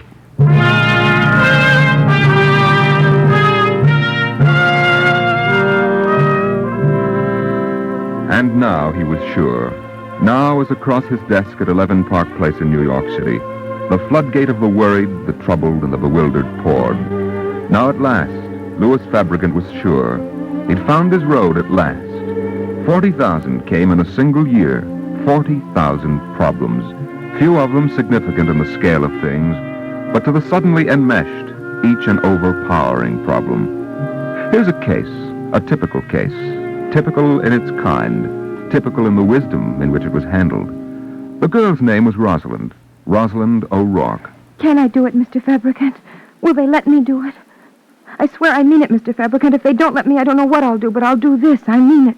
I won't go to graduation. Now, let me just take a look at these papers for a minute, Rosalind. We'll see. I didn't even tell my mother I was coming here. Didn't tell her because then she'd worry about me. Yes. You see, you had that accident in 1932. 32, that's right. A trolley car ran over you. My leg, this one, it hurt it bad. Mm-hmm. And the city awarded you $1,400 in damages. That's right. Only to me, not my family. I know that, dear. See, when a child's awarded money as a result of legal action, the money's kept in trust with the city treasurer. That's to protect you, make sure the money isn't spent foolishly. You can understand that. Yes, I can, but this... When you need money for a legitimate reason, for medical expenses, things like that, you petition a justice of the Supreme Court for what you need. Of course, that involves legal papers. That's why we're here, to help you draw them up. If the judge thinks the request is reasonable, he tells the city treasurer to give you the money you need. I know, but they say it's only for doctors or medicine or things like that. Will they give it to me for this? Maybe they think it isn't important graduating from high school and wanting a white dress and white shoes. I wouldn't ask you for it if my parents could afford it, but they can't. I see. How much will the dress and shoes cost, Rosalind? I saw the dress, the exact dress, and it's beautiful. But, well, the price on it said $15. And the shoes? $6. That makes $21. Yes? Oh, can I get it? Do you think the judge will say I can get it? I won't go to graduation if I don't have a white dress, if I look different from all the others. Well, we'll draw up the papers. Oh, you will? Certainly. Bet it's a beautiful dress. Oh, it's a dream. It's so pretty. Come in, please, Miss Grant. I want to dictate a petition and an order. Supreme Court, Kings County, Rosalind O'Rourke, an infant.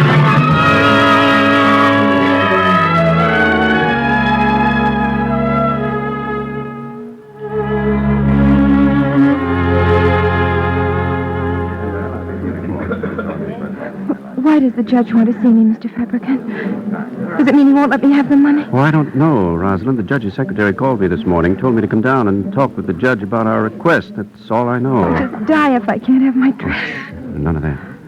Here we are. Let's go in. Come in. Hello, Judge Winston. Your secretary said you wanted to see me. Yes, I did, Lewis. This is Miss Rosalind O'Rourke, Your Honor. Hello, Rosalind. Hello, Your Honor. Sit down, please. Now, where are those papers? Yes, here we are. The petition and order. Mr. Fabricant, I tell you what I'd like to have you do. I'd like you to withdraw this particular petition and order. I don't want to act on it. Why can't I have a dress? Don't you think having a white dress is important for a girl that's graduating? Don't you think it is? It's one of the most important things in the Now, world. just a moment, Miss O'Rourke. You just let me finish. You understand how these matters are, Counselor. I'm a judge. That doesn't mean that I know the answers to every problem that comes into my court. Take this case. Do I know exactly what is proper and necessary for a young lady graduating from high school? No, I don't know. So, I called in expert witnesses, and these experts, they tell me that a white dress and white shoes are customary for graduation exercises. There, you see? They also tell me, young lady, that a few other details must be considered. That's why I want you to revise your motion, Mr. Fabricant. The sum now requested is... $21. Yes, $21. Mr. Fabricant, please amend this petition so that the amount requested is $30. I want Rosalind not only to buy herself a white dress and white shoes, but also her class pin, her class picture, and a white ribbon for her hair. May I be excused? Of course. Oh, thank you. Thank you so very much. Thanks for calling me in on this, Louis. I thought you'd like to do it. I did. Some people wonder about me, about why I do what I'm doing. This, today, things like this. There's the story. One child made to smile. One problem solved for one little girl.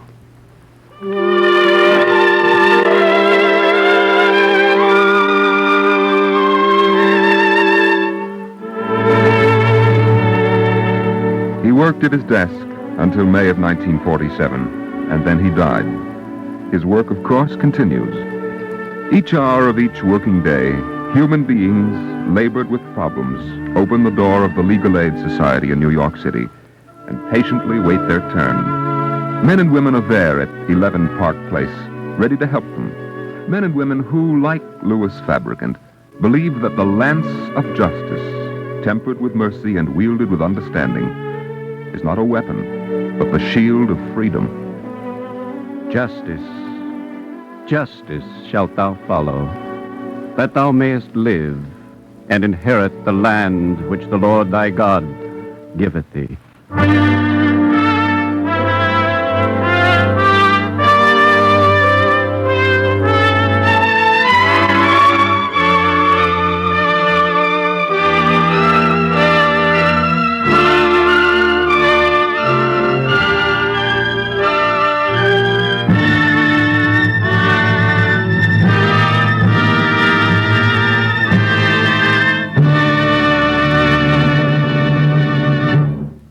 If you would like a copy of today's script, please send your name and address with 10 cents to cover the cost of postage and handling to the Jewish Theological Seminary, 3080 Broadway, New York 27, New York. And now we take great pleasure in presenting Mr. Walter I. Sundlin, member of the Board of Overseers of the Jewish Theological Seminary and member of the Board of the Rhode Island Bar Association. Mr. Sundlin. Privileged to speak to you from the state of Rhode Island, often referred to as the cradle of religious liberty, in behalf of a cause dedicated to help foster a better understanding and maintain the best human relationships and brotherly justice among all the people of our nation. It is well that we reflect on our status in present history. We are now often compelled to read in the daily columns of the press ominous recitals of philosophies and deeds of certain nations in the world that cause a lingering fear that another world war might engulf our nation and mankind again. There is little that we as private citizens can individually do to change or direct the course of the march of these momentous international events. But clearly, as loyal Americans, we have a duty to continue to build a united human family and a sound democracy within the borders of our beloved country. A devastating world war is just behind us.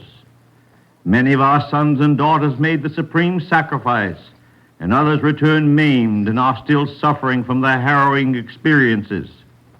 They and we have the right to believe that these sacrifices were not in vain, and that the dignity and freedom of man and woman would not be violated again.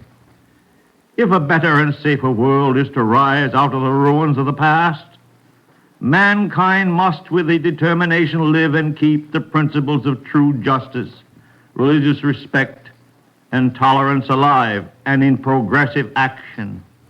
This doctrine must rule our minds, move our hearts, and possess our souls as never before, and must everlastingly remain deeply embedded in our hearts as they are in the very roots of our nation.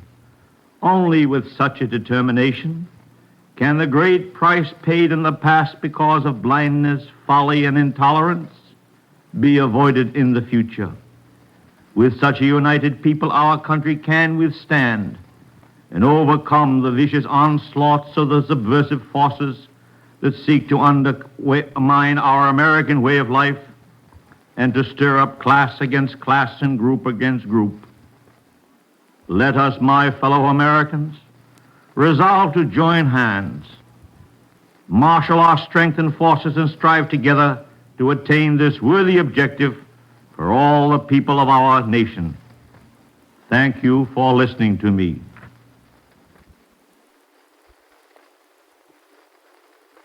Thank you, Mr. Sundlin.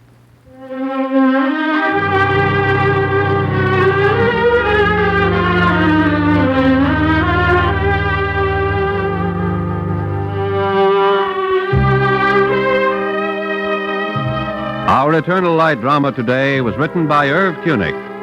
Part of the material was adapted from The Lamps of Justice, The History of the Legal Aid Society, written by John MacArthur McGuire. The music was composed by Morris Momorsky and conducted by Milton Katims. Cantor Robert Siegel sang the liturgical introduction.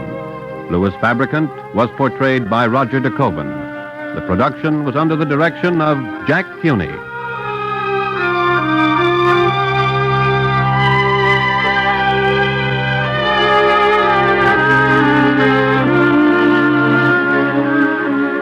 Free time to present The Eternal Light is made available by the National Broadcasting Company and its affiliated independent stations. This weekly program is presented under the auspices of the Jewish Theological Seminary of America.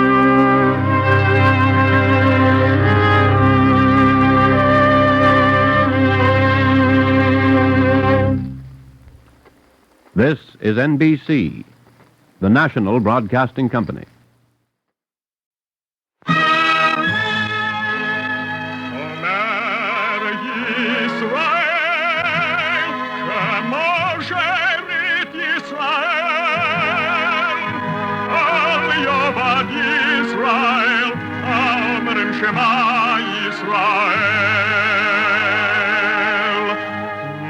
And the Lord spake unto Moses, saying, Command the children of Israel that they bring unto thee pure oil olive, beaten for the light, to cause the lamps to burn continually in the tabernacle of the congregation.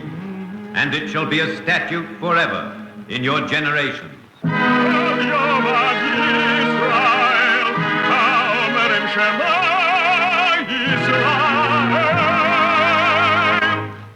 The Eternal Light.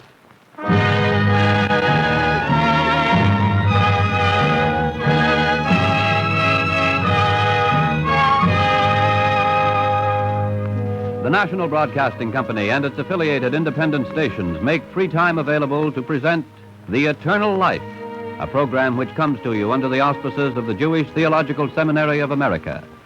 Today's program, Investment in People, was written by Joseph Mindell and was based in part on the book of that name by Edwin R. Embry and Julia Waxman.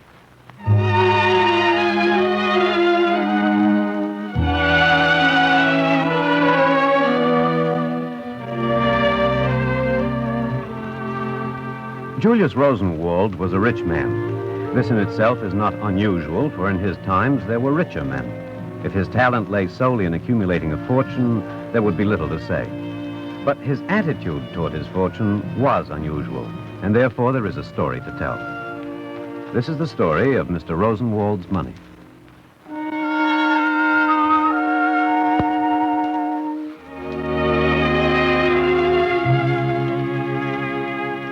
One day, a reporter came to interview him.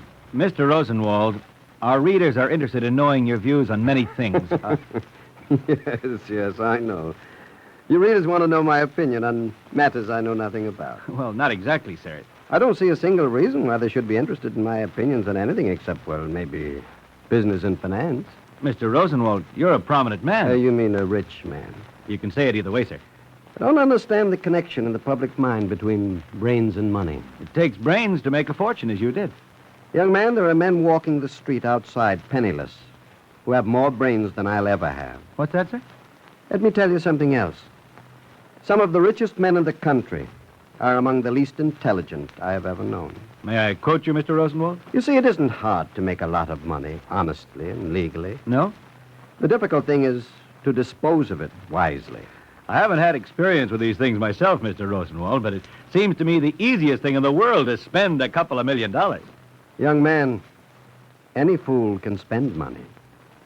The problem is to spend it wisely.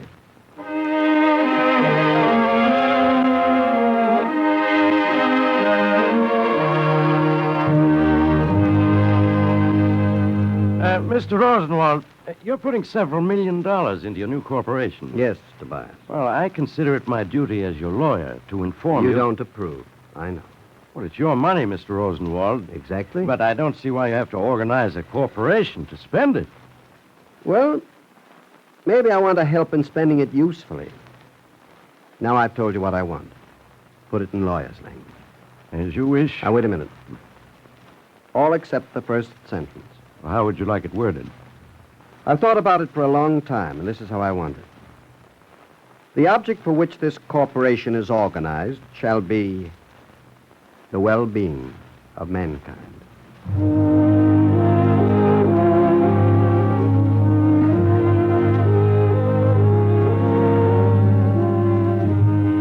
It is a simple idea and not a new one. The common welfare is the concern of every man. In 1917, the Rosenwald Fund was incorporated to further the well-being of mankind. But perhaps it really began a few years earlier, when Rosenwald walked along a southern dirt road with a former slave, then head of the Tuskegee Institute, Booker T. Washington. Well, here it is, Mr. Rosenwald. Dr. Washington, someone ought to do a job of repair on that woodshed off the road. That is not a woodshed, sir. It's a schoolhouse. No. Yes? You must be wrong, Dr. Washington. Look at the windows without glass. And the roof. What happens when it rains? When it rains, an older pupil holds an umbrella over the teacher if someone has an umbrella.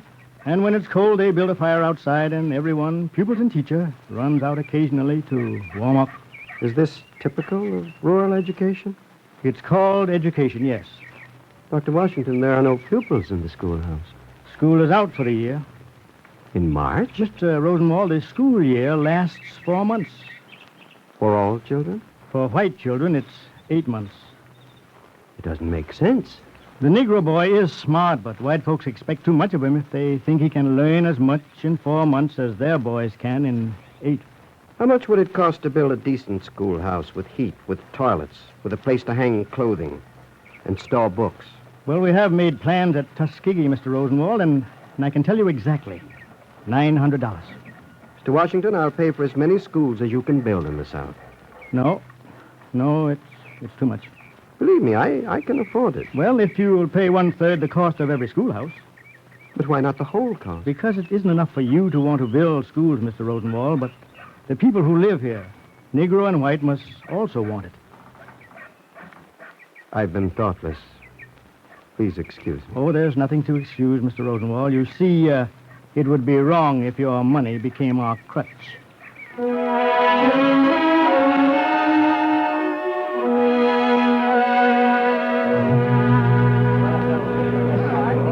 Now, friends, you know why this meeting is called tonight. Of course we know. Rich white man from the north wants to give us something for nothing. That's right. Mr. Julius Rosenwald wants to give us $300 to build a new schoolhouse. Does he want a mortgage? Now, laughing is no answer. Oh, I know what you mean. What for, you're saying? What for you want to give us money? Well, I don't know. But let me ask you, Joe, what for you help Frank over there with his cotton? And Mary, what for you took care of Ellen's children when she was sick? Well, I don't know what for. But I ain't going to say it's bad unless I know it's bad. I want to say something. Speak your mind. I don't know we need a school. Makes the kids dissatisfied. Takes them out of the fields where we need them. I went to school less than 3 months in my whole life. I'm doing all right. Well, sometimes a man can't help it if he gets no learning. But I can't see he got any reason to be proud of it. I don't know what's all this talking. Of course we want a school. And if this here Mr. Rosenwald wants to help us get it, why, we're thankful. But $300 don't build no schoolhouse. No, it don't. But we got to raise $200 besides. I figure that's $1 for every family. $1 is a lot of cash money. Maybe so. But everybody spend $1 sometime on foolishness. Now, this is $1 we're going to get our money's worth. How long we got to raise it?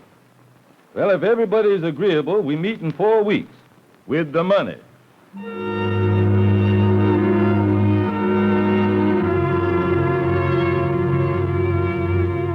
Here's my $1. Wasn't easy to get it together. Well, don't we all know it? I'll take your name off the list. Yeah. And who's next? Me. I'm next. No need to count it. There's only 87 cents. But I brought some turnips my woman grew in the patch, and then maybe we could... We're not counting so exact that 87 cents ain't $1. Well, what happens to the money now? Well, Mr. Rosenwald's man is going to bring it to the county superintendent of schools.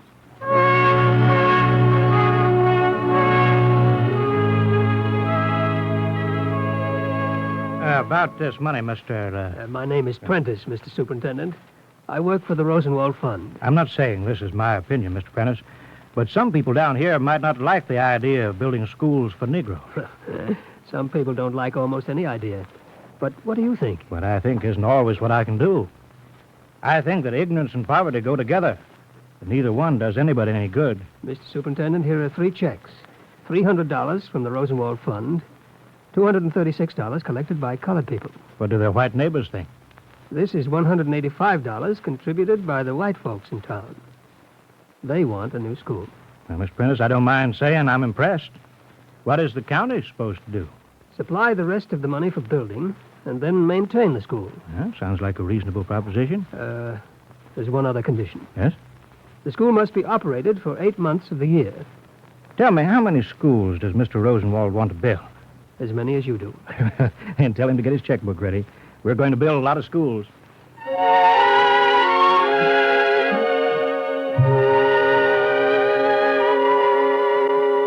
There's a saying, charity is the saving salt of wealth.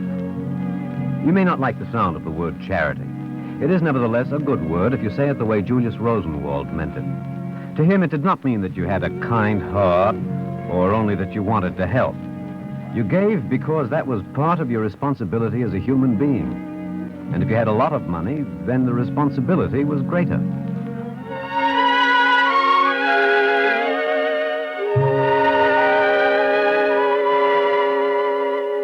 In 15 years, almost 5,000 rural schools were built. It wasn't always easy. Some superintendents were bigoted and short-sighted.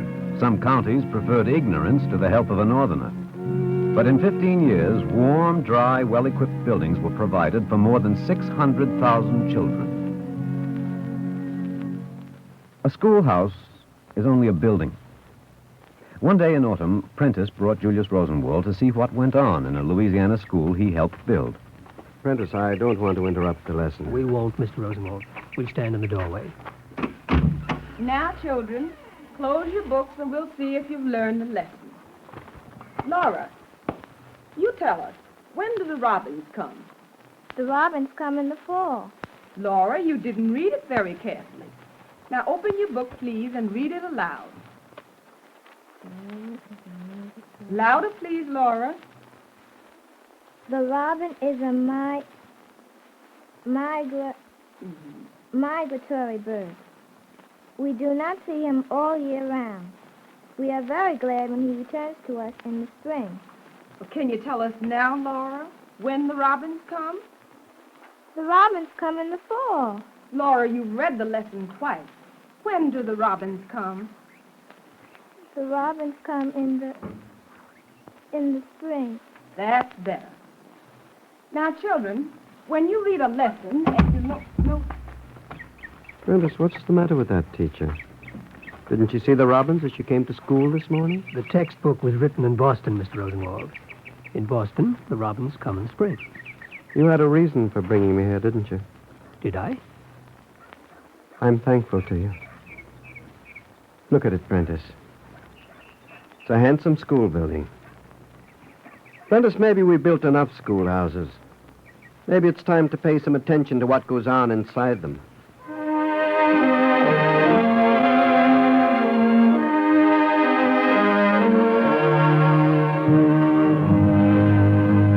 Well, I'm glad to see you again, Mr. Prentice. What are you offering this time? Books, Mr. Superintendent, for a library in each school. You don't just, by chance, of course, happen to have a sample set with you. I have a list, 45 carefully selected titles. Yeah, 45 books. That comes to at least $75. You know how many schools we have in this county, Prentice? We can't afford that much money. Can you afford $24 for each library? Well, maybe we can. Why doesn't the Rosenwald Fund give us the books? That isn't the point.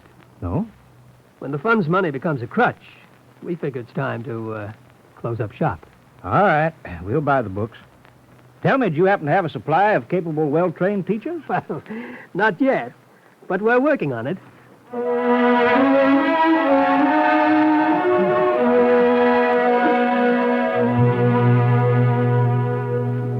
Now, let me ask you young people a question. Why have you come to Tuskegee Institute? Oh, come. Is it such a foolish question? Well, I don't know about the others, Professor. Yes? But I came here to learn how to be a teacher. Oh, yes. I see. Well, then let me ask you another question. Why do you want to be teachers? Well, I guess that's so foolish it can't be answered. Well, I want to teach children how to read and write and do their sums. Young man, that's not enough. Well, Professor, I worked for 2 years to earn money to come here. If there's more, I want to know it. What else is there? A great deal more. You must teach the children how to play and be children. Then maybe you'll have to teach their mothers how to take care of them when they're sick, and their fathers how to take care of the land. I don't want to be a doctor or an agriculturist. I just want to be a teacher. Yes, but in the country districts where you're going, a teacher must be a little of everything. Doctor, agriculturist, yes, even a lawyer, and sometimes a minister. Professor, you don't make it sound easy. I never promised you anything easy, and it isn't too late if someone wants to change his mind. No one? All right, then let's begin.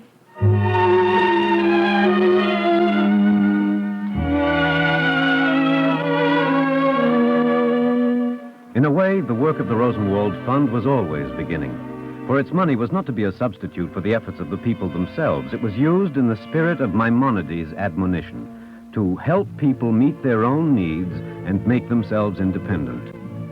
And if the people were not yet ready, then the money was to be a pin in the seat of lethargy, of indifference, of ignorance. Of the money needed to build 5,000 schoolhouses, 1/3 was contributed by the Rosenwald Fund. A little more than 1/3 by Negro and white citizens, and the rest by the counties. When the people and the government had been stimulated, the fund withdrew and began again in a new field. This was the first great idea, that money must serve as a stimulant. The second idea was equally important. One day in 1928, Julius Rosenwald met with the trustees of the fund. Gentlemen, I would like to add $2 million to the capital of the fund. That's very generous, Mr. Rosenwald. But hardly necessary, Mr. Rosenwald. What do you mean, Tobias? Well, despite the administrative expenses and the many contributions the fund has made, you'll be pleased to learn that the original capital has earned a considerable sum through investments. You think I should be pleased? Well, of course, Mr. Rosenwald. Why? For obvious reasons. Tobias, if I want to profit on my money, I know better ways of investing it. The purpose of the fund is not to make a profit, but to spend money usefully. I know that, Mr. Rosenwald. And what are you thinking of? Of the future. The problems the fund is working on will continue for a long time. The money in the fund came from this generation. Now is when it should be spent. But, Mr. Rosenwald, how can you be sure of the future? I am sure that the generations that will follow us will be every bit as humane and enlightened as we are. We can leave the needs of the future to be met by the generations of the future. You realize, Mr. Rosenwald, that this goes completely against the current ideas on philanthropic administration? Does it? Tobias, do you remember the biblical story of the manna that fell in the desert? Of course. Then you know that the manna that fell each day rotted at the end of the day. Gentlemen, there is a condition attached to my offer. What is the condition, Mr. Rosenwald? All the money in the fund must be spent within 25 years after my death.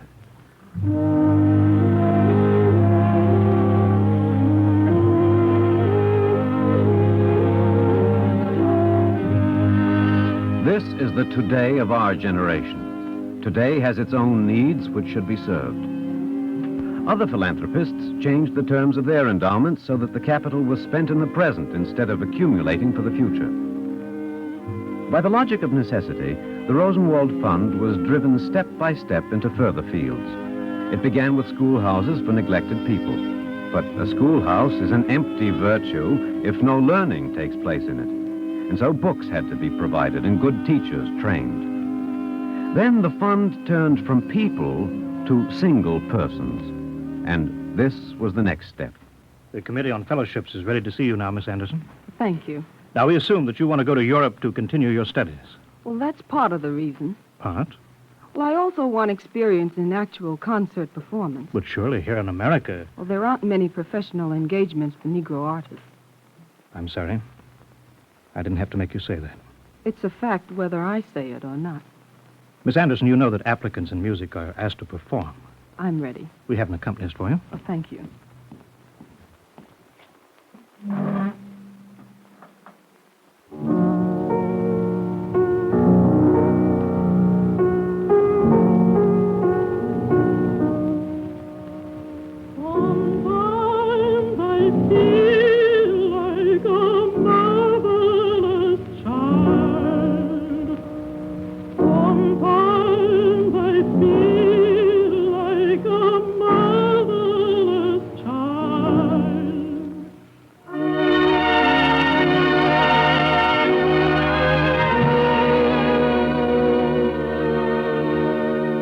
The simple announcement came to Marian Anderson in 1930. We have the honor to inform you that you have been awarded a fellowship from the Julius Rosenwald Fund. In 20 years, it came to hundreds of others, Negro and white. To Ralph J. Bunch, to Catherine Dunham, James Weldon Johnson, Langston Hughes, Lillian Smith, Claude McKay. And its coming was an opportunity to fulfill a promise.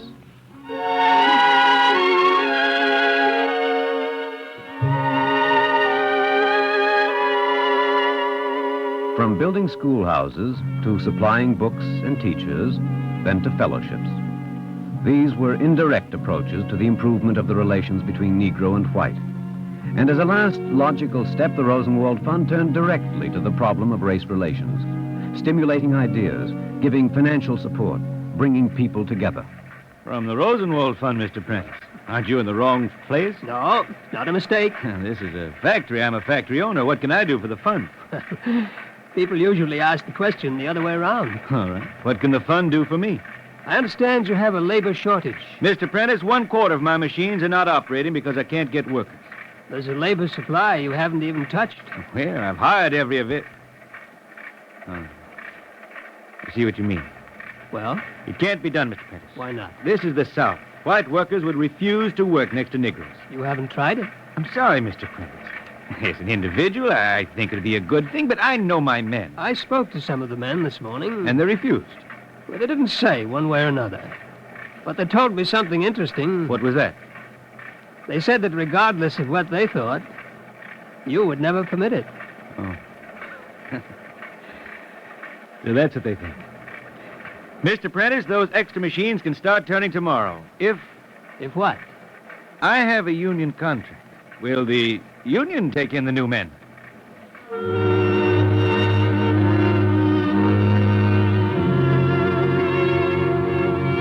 Now, Mr. Prentice, you can tell them that our union local voted in favor. Oh, that's fine, Johnson. Just one thing, though. I'm not talking for myself now. I'm against Jim Crow. What are you trying to say? I'm the president of the local, but I've got only one vote. We voted to recommend a separate local for the For the new mayor. Good, Johnson. That's what they want. What's that? They feel they can serve their interests best in a separate local. Well, okay. Anyway, they can use our union hall for meetings. All right, Johnson. Even if there are two locals, it's a beginning, and a good beginning.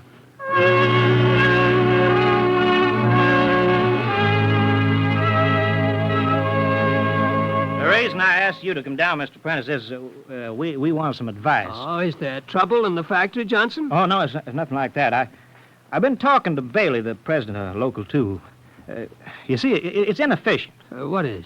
Well, it's like this. Our local has a meeting, we get through, then Local 2 meets and takes up pretty much the same business. That's to be expected. Sure.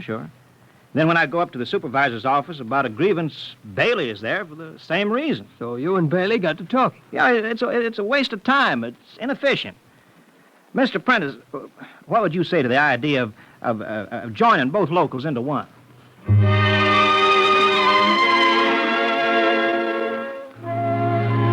An idea grows slowly and stirs people slowly into action. Julius Rosenwald spent $60 million for ideas, for Jewish institutions and culture, for aid to immigrants, for a museum of science and industry, for other civic purposes. In the years of its existence, the Rosenwald Fund spent $20 million. What was bought by the expenditure? A modest portion of equality of opportunity, a little light in place of ignorance, a few ideas to stir people.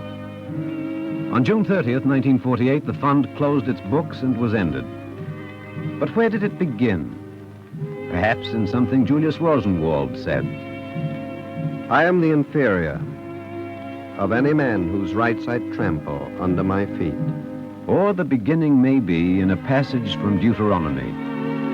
Love ye therefore the stranger, for ye were strangers in the land of Egypt. To the people who were strangers in their own land, it was a rich endowment. For real endowments are not money, but ideas.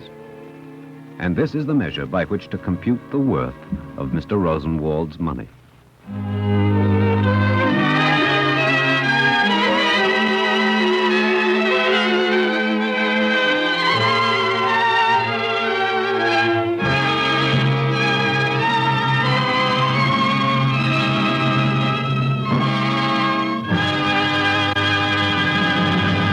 If you would like a copy of today's script, please send your name and address with 10 cents to cover the cost of postage and handling to the Jewish Theological Seminary of America, 3080 Broadway, New York 27, New York. And now I take great pleasure in presenting Mr. Peter Sampson, chairman of the 50th Anniversary Celebration Committee of the Jewish Federation of Chicago, speaking to you from Chicago. Mr. Sampson. It is a privilege to speak to you from Chicago today, because it was here that Mr. Rosenwald received his early training in the practical phases of helping people who were in need.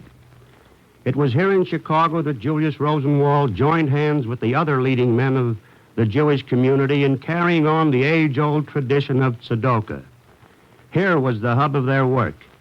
By their very interest in helping others, they themselves were helped beyond measure. The measure by which we may compute the worth of Mr. Rosenwald's benefactions lies wholly in the ideas which he expressed so forcefully and so beneficially for thousands upon thousands of people of every race and creed the world over. But Mr. Rosenwald himself knew that these ideas were the living expression of a tradition that has its roots deep, deep in the soil of Jewish history, going back to the very days when Abraham gave voice to the oneness of God and to the great prophets of Israel who first gave voice to the ideas of justice, mercy, and compassion as a creed by which all men might live. The well-being of mankind, which formed the preamble of so much of his work, was no idle phrase. From the first days when he became interested, because of his inherent desire to be of service to mankind, his whole life and activities were bound up with the charitable work of this Jewish community. For many years, he was the guiding spirit and president of the Jewish Federation of Chicago. He strove for the unity of the Jewish community as he strove for the union of that community with all mankind. There is no doubt that the work he did in this organization had an important bearing on his later interest in so many of the then untouched fields of human and welfare. We have come a long way since the Jewish Federation of Chicago was first founded 50 years ago. The institutions which Julius Rosenwald and the men of his times helped build for future generations have their counterparts in cities throughout America. These institutions are our rich endowment, no matter whether they be in Chicago or Boston or Los Angeles or in any city the length and breadth of our land. The bright example of Julius Rosenwald's work in so many fields of human endeavor is followed today by many thousands of men and women everywhere. Ours is the privilege and responsibility to carry forward this work, for our nation is yet young, and the Jewish communities of our nation even younger. Thank you, Mr. Sampson. Free time to present The Eternal Light is made available by the National Broadcasting Company and its affiliated independent stations. This weekly program is presented under the auspices of the Jewish Theological Seminary of America. This is NBC, the National Broadcasting Company.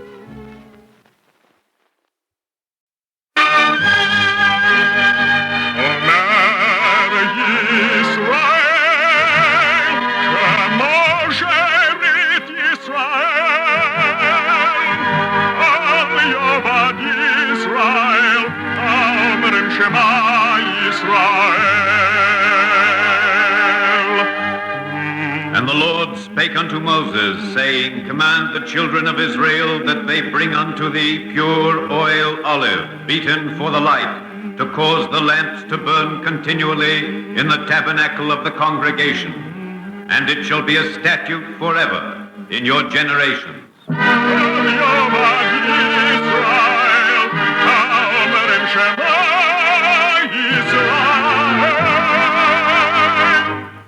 The Eternal Light.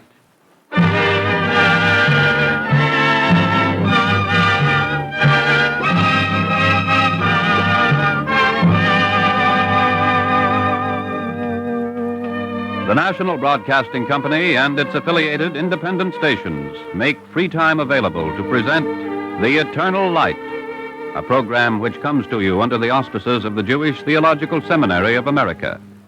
Today's program, Cardozo, was written by Joseph Mindell and was based in part on the book Benjamin N. Cardozo by George S. Hellman.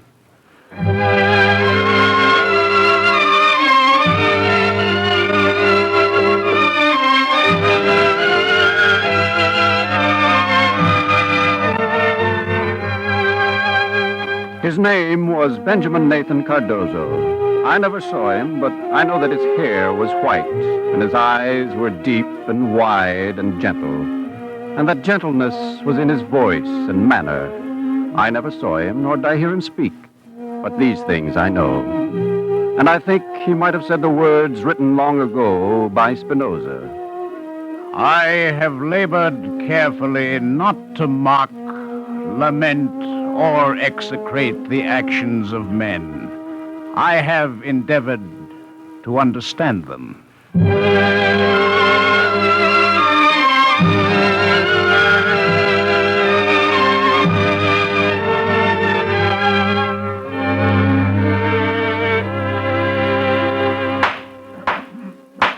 Court of Appeals of the State of New York, Chief Judge Cardozo presiding.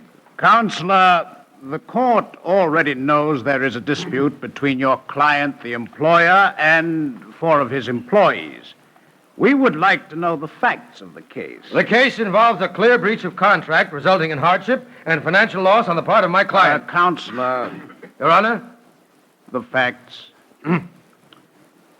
4 women, waitresses in my client's shop, agreed when they were hired not to join the union. Nevertheless, they did and proceeded to picket the shop. Why? Why? With all respect, may I say that I'm a lawyer, not a psychologist? Counselor, what pay did the waitresses receive? Your Honor, this is a case of breach of contract. The law involved is clear. I am thinking of the human beings involved. What was the pay? $8. Do you mean to say... I protest that this is irrelevant. Is the court to The understand... courts deal with questions of law. The courts are not concerned with psychology or economics or the details of the relationship between... Counselor, when the court and counsel wish to speak at the same time, it does seem to me that the court should have precedence. I ask the court's pardon. Now, are we to understand that today, in the year 1927, women receive $8 for a week's work? I must repeat that this is irrelevant. The courts are concerned with questions of law. Counselor, it seems to be necessary to remind you that the law is concerned with people. The court reserves decision.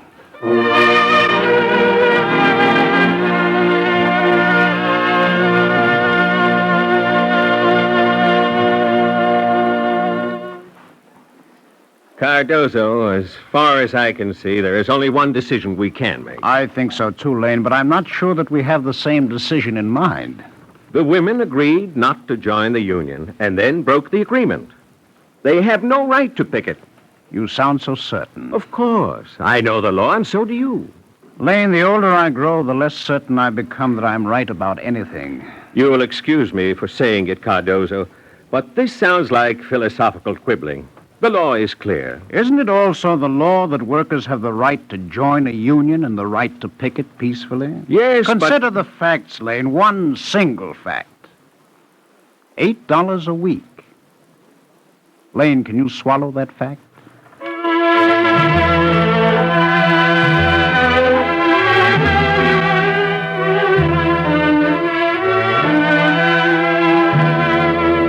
There are judges whose glory lies in their dissenting opinions. Cardozo's life was not a dissent, but an affirmation. The law is concerned with people, he said, and I wondered why he said it. Maybe it was because the bench on which he sat was not so high nor so distant as to remove him from humanity. One day, as he waited online at the public library, a friend saw him. Ben, what in the world are you doing in this line, Ben? What should I be doing here, Philip? 6, 7, 8. What are you doing? Counting the people ahead of you in line. It'll be at least 20 minutes before you get your books. Yes, I suppose that's about right. Ben, I'll tell you something. When I want some books, I go to the chief librarian's office and have them brought there. Oh, do you? I do. You disapprove? Oh, I didn't say that. I prefer to wait. Oh, don't be stubborn. Come with me to the office. No, Philip. Well, have it your way, Ben. But it seems to me that the time with the chief judge of the Court of Appeals is too valuable. Oh, I don't know about that. I'll wait my turn, like any other citizen.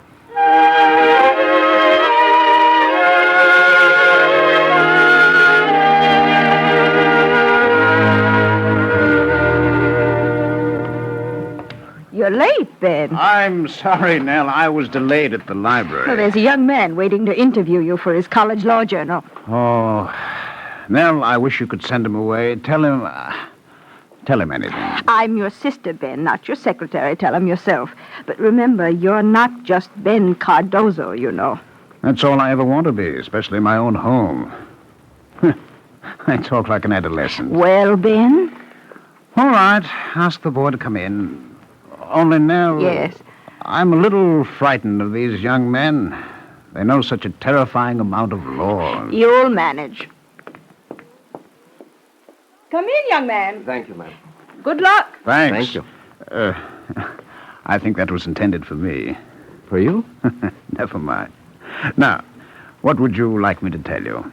Well, I'm not sure. Something about your life, your career? Well, there's nothing very interesting about me. Well, a lot of people don't agree with you, Judge Cardozo. They want to know what you do, what kind of person you are. Well, that's easy. Just write that I'm a mere plodding mediocrity. Oh, you're making fun of me. Oh, not at all. It's true. But notice I said plodding. A mere mediocrity can't go far, but a plodding one can go quite a distance.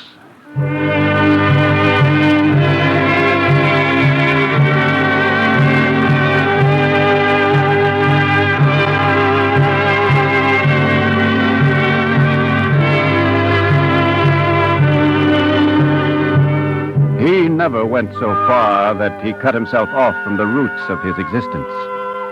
For 2.5 centuries, the history of his family had been a part of the history of America. He was an American, one of 100 million, and he drew strength from the relationship of one to many. He was a Jew, and all his life he retained membership in the Spanish-Portuguese Synagogue of New York. But when he was asked by Rabbi Stephen Wise, then president of the Jewish Institute of Religion, to give the commencement address at the Institute, he was hesitant.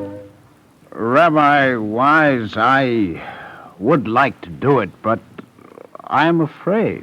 Why should you, of all people, be afraid, Judge Cardozo? A judge deals with the affairs of the marketplace.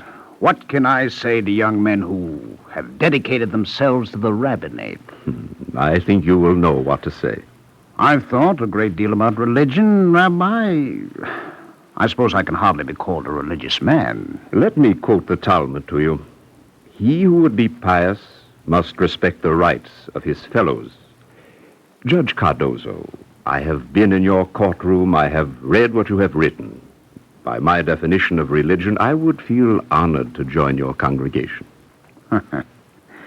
You're a stubborn man, Rabbi Wise. No, I simply know what I want.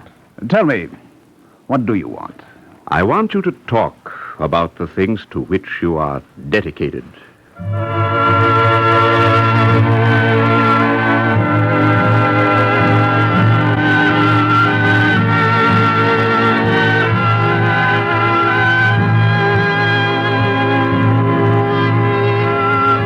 He respected the rights of his fellows and studied the laws of economics, for if the law is concerned with people, then nothing human is foreign to the law, and a judge is only trying to understand.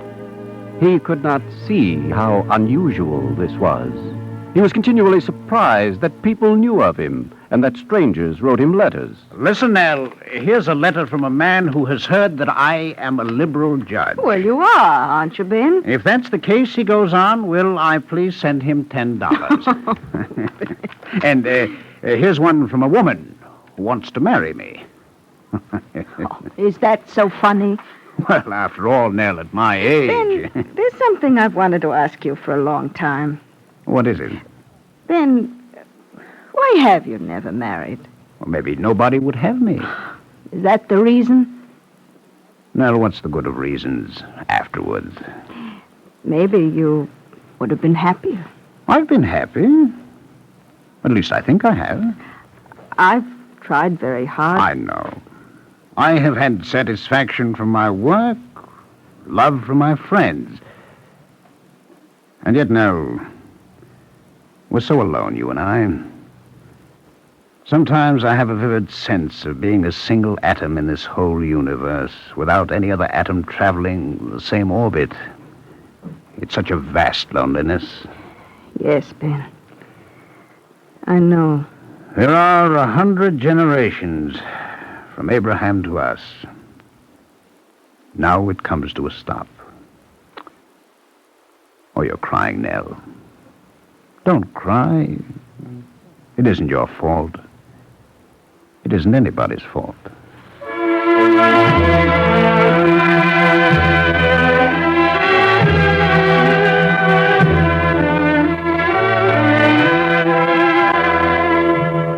There is no need to weigh the balance of blame and innocence. There is only the necessity to find the courage to affirm life and accept death. In 1929, his sister Nell died, and he was more alone, a single atom in a universe grown vaster. Perhaps he worked harder afterward. One day he fell unconscious in a street and awoke in a hospital. I'm sorry, Doctor. I've caused you so much trouble. Oh, you don't have to apologize. It was so foolish, a fainting spell. It was not a fainting spell, Judge Cardozo. It's your heart. Oh, I can see from your face that you're going to give me instructions. No, orders. You'll have to go easy for a while. I'm afraid that's impossible, Doctor. Then you'll simply have to do the impossible. Oh, you don't understand. The court is in session, and there are so many things I must do. There were many things, and he recovered to do them. He lectured at Yale and Columbia. He served with the Jewish Education Association, the American Jewish Committee. In 1932, when the threat of Hitlerism was about to burst into reality, he came to his friends and said, Rabbi, I have been a Zionist for a good many years. in a quiet sort of way. If it's your way, Judge Cardozo, that's what we want. Rabbi, I think a little less quiet is in order now. One day that year, there was considerable noise on a dock in New York. A German ship had arrived. As the Nazi sailors came down the gangplank, they were met by an anti-Nazi demonstration. There was some violence. When the police came, they arrested a number of the demonstrators. Like many others, Cardozo and his friends were greatly concerned. Ben, the magistrate acquitted the demonstrators. Yes, I've seen the newspapers, Philip. It's good news. Is it? The men were guilty of disorder and violence. Against Nazis. We'll show the world what America thinks about Hitlerism. To me, it seems like a strange way to show what democracy means. If I didn't know you so well, Ben, I'd say that you were concerned about the Nazis. The Nazis stand for everything evil and ugly and inhuman, and they must be fought. But in fighting them, we must take care not to imitate them. No, Philip, I'm not concerned about them. I'm concerned about justice, about being just. Well, so am I, but after all... Philip, is justice only for the virtuous, for the well-intentioned? I didn't say that. Or is there one justice for them and another kind for the Deuteronomy? Judge righteously between a man and his brother and a stranger that is with him. Philip, we must judge righteously.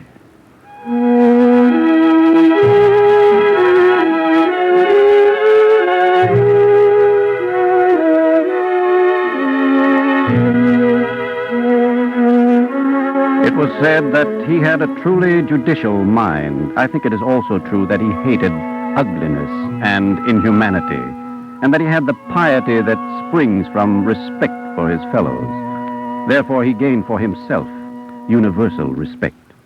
In February of 1932, a rumor came to the attention of his friends. This is not an ordinary rumor, Ben. No? No, it's unconfirmed, but by the most reliable sources. Oh, what is it, Philip? The president is considering you for the Supreme Court. Did you hear what I said? It's too late. You're talking nonsense. You're only 60. 62, but that's not what I mean. 10 years ago, I would have been happy at the opportunity. I've changed since Nell died. Ben, you owe it to yourself. Besides, I've been in the Court of Appeals at Albany for 18 years. My colleagues are my friends. I'd be almost afraid to begin over again in Washington. You're making excuses as if you're trying to hide the real reason. There would be a public hearing in the Senate. Well, what of it, Ben? Rationally, logically, nothing, Philip. But to open my life in public, I seem to have a special dread of it. It's completely irrational. Oh, that's what I said, but it's a feeling I've had all my life. Ben, knowing your reputation, who could oppose the appointment? Suppose it were only a few. Suppose only one. Would that trouble you so much? It would trouble me greatly, Philip. I don't want to leave the Court of Appeals. But tell me something. Yes? How do you say no to the President of the United States?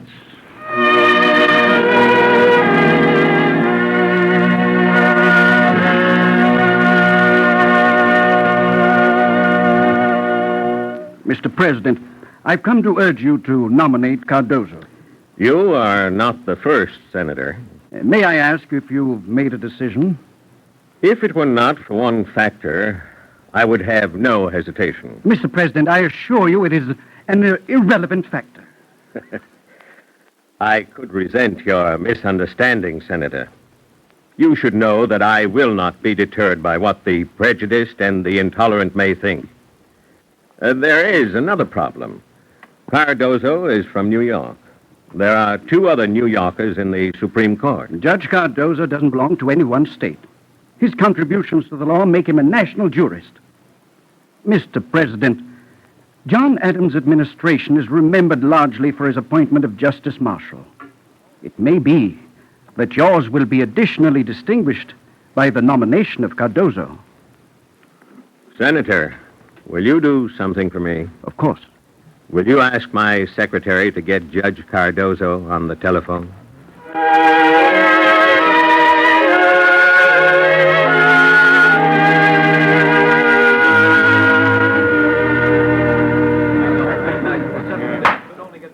The public hearing of the Senate Judiciary Committee is now resumed.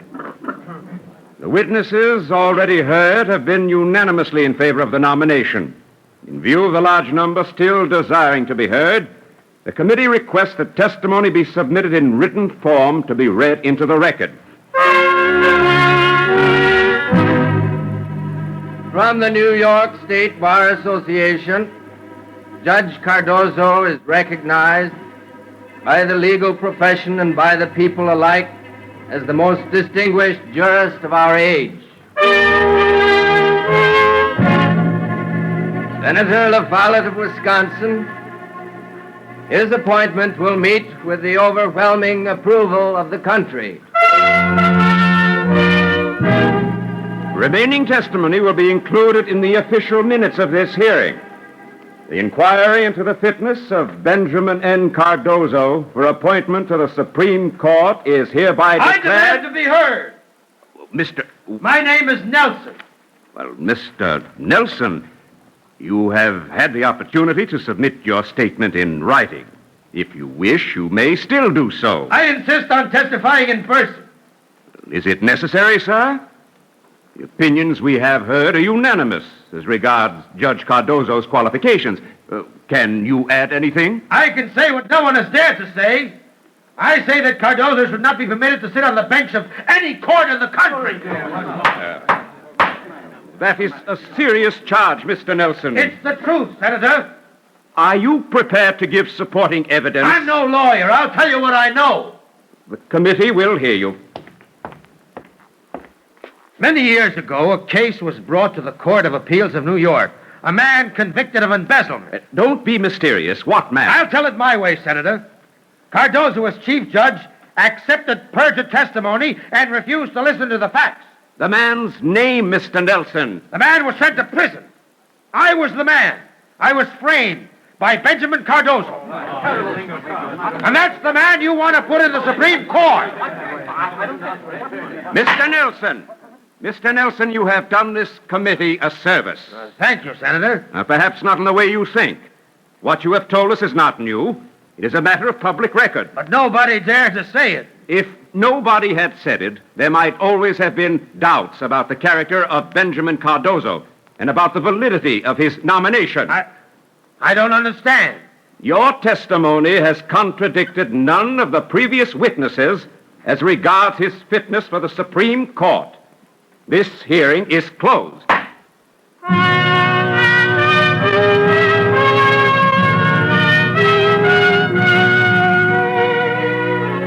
I, Benjamin Nathan Cardozo, do solemnly swear that I will administer justice without respect to persons and do equal right to the rich and to the poor.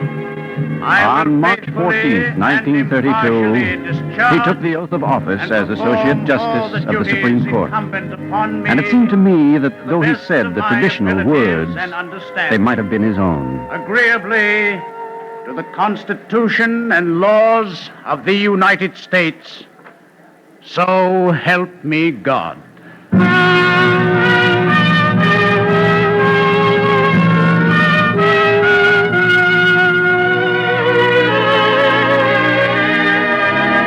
These were momentous days, the beginning of the New Deal, when NRA, AAA, and other alphabetical agencies were multiplying and disintegrating, when society was moving in a dozen new directions. Long before others were aware of it, Cardozo saw and understood. We live in a world of change. If a body of law were in existence adequate for the civilization of today, it could not meet the demands of tomorrow. He joined in the work of the court and often found himself in agreement with the liberal wing. So ordered by the court, Justice Brandeis, Stone, and Cardozo dissenting. But often there was no dissent, for his sympathy and understanding made it possible for him to influence his colleagues and the law itself more than other, perhaps more brilliant judges. For 6 years, he lived quietly, a little lonelier than usual, working hard, until one day in 1938, he had another attack. Has the doctor gone, Philip? Yes, Ben. Then give me my briefcase, please. Now, he said you weren't to try to work. I know, but there's some work I must finish. Not now. There's plenty of time. Is there? Now, listen to me, Ben. I'll tell you what I told Chief Justice Hughes when he asked about you. The doctor said that if you take care of yourself, you'll be up and about very soon. That's the doctor's opinion, is it? It is. And that's what you told Hughes? I did. Philip, will you give the Chief Justice a message from me? Of course. Then tell him I file a dissenting opinion.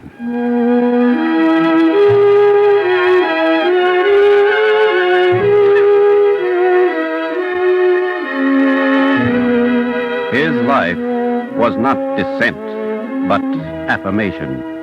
He judged without exalting himself, and sentenced without condemning.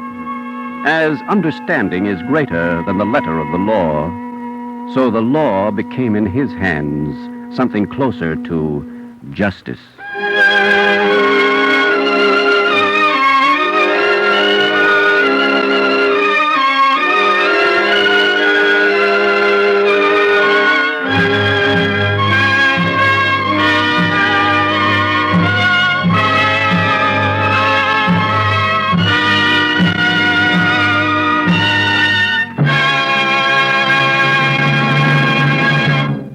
If you would like a copy of today's script, please send your name and address with 10 cents to cover the cost of postage and handling to the Jewish Theological Seminary of America, 3080 Broadway, New York 27, New York. And now we take great pleasure in presenting Judge Charles D. Breitel, Justice of the Supreme Court of the State of New York. Mr. Justice Breitel. Today's excellent dramatic program gives us a glimpse of the essence of Cardozo. It does not give us, and nothing brief can, the measure of the impact of the man and his work upon the law and courts of this state and nation. We men of the long robe, as lawyers were once called, presently link three names as those of the great judges of our time: Holmes, Brandeis, and Cardozo. To draw comparisons among these three, except to say that they were great, calls for a heartier blasphemy than I can command. But this I will venture to say. In a very special sense, Cardozo was the greatest of judges. This is so in a special sense that is deeply rooted in the ancient traditions of Judaism. For there the emphasis was so greatly on the personality of the judge. So here I am not referring to Cardozo's learning, his gift of expression, his great wisdom, and his many other qualities with which he was so richly endowed. The special sense has its reference to that particular qualification of integrity, good in all men, but an absolute requirement of integrity in its completest intellectual and moral sense that a great judge must have. For this alone makes palatable the setting up of one man above his fellows to sit in judgment upon them. Ancient Jewish literature gave an emphasis to judges and their qualifications that we find unmatched elsewhere. Even in the old theocratic state, the judges collectively had a responsibility unequaled in any modern form of government. Cardozo was a modern judge. His historical roots were just as clear as the advanced positions he took in making our law vital and attuned to our society. None knew it better than he, that the tree may reach the higher because its roots go deeper. Many say that ours is a land ruled by laws and not by men. That is true in a limited sense only. We shall continue to be ruled by laws and not by men, so long as we continue to produce men like Cardozo to interpret and apply the laws. So it is timely in so many ways that we look to Cardozo for the integrity and the courage and the faith that makes possible this republic and this democracy, built of laws made by men, so that the children of men may live in happiness and freedom.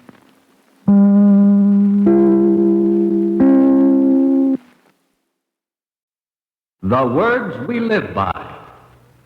The National Broadcasting Company and its affiliated independent stations make free time available to present the Eternal Light Summer Series, The Words We Live By, a transcribed program which comes to you under the auspices of the Jewish Theological Seminary of America.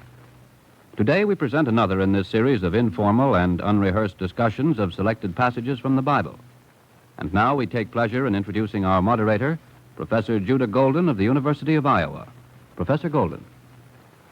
Once again we meet on The Words We Live By, informally to exchange some thoughts as we consider basic questions which the Bible raises in various stories and books. Our regular panelists are here, Dr. Saul Ginsberg of the Department of Psychiatry of Columbia University, and Professor Abraham Halkin, Associate Professor of Hebrew at the College of the City of New York. The guest today is the Honorable Simon H. Rifkind, former judge of the Federal Court for the Southern District of New York. The story on which today's discussion is based, in the 18th chapter of Genesis, is briefly this. The wickedness of the cities of Sodom and Gomorrah has finally exceeded all bounds, and the Lord has therefore determined to destroy them. But there's a fundamental question raised, and I've asked Peter Roberts, our announcer, to read us the key lines of the passage. And the Lord said, Verily the cry of Sodom and Gomorrah is great, and their sin is exceeding grievous. I will go down now and see whether they have done altogether according to the cry of it, which is come unto me. And Abraham drew near and said, Wilt thou indeed sweep away the righteous with the wicked? Peradventure there are 50 righteous within the city. Wilt thou indeed sweep away, and not forgive the place for the 50 righteous that are therein? That be far from thee to do after this manner, to slay the righteous with the wicked, so that the righteous should be as the wicked. That be far from thee. Shall not the judge of all the earth do justly? Thank you, Mr. Roberts.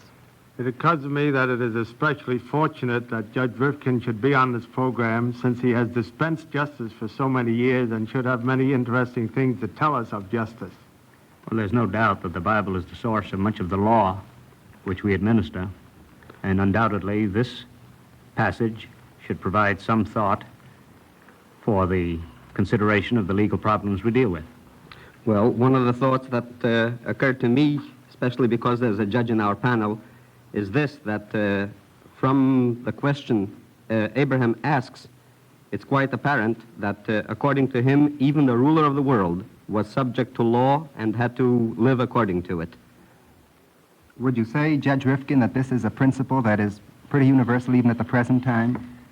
The principle is prevalent, but the practice is marred by an ancient doctrine. One of the doctrines which is well known to lawyers is called by the archaic title of sovereign immunity.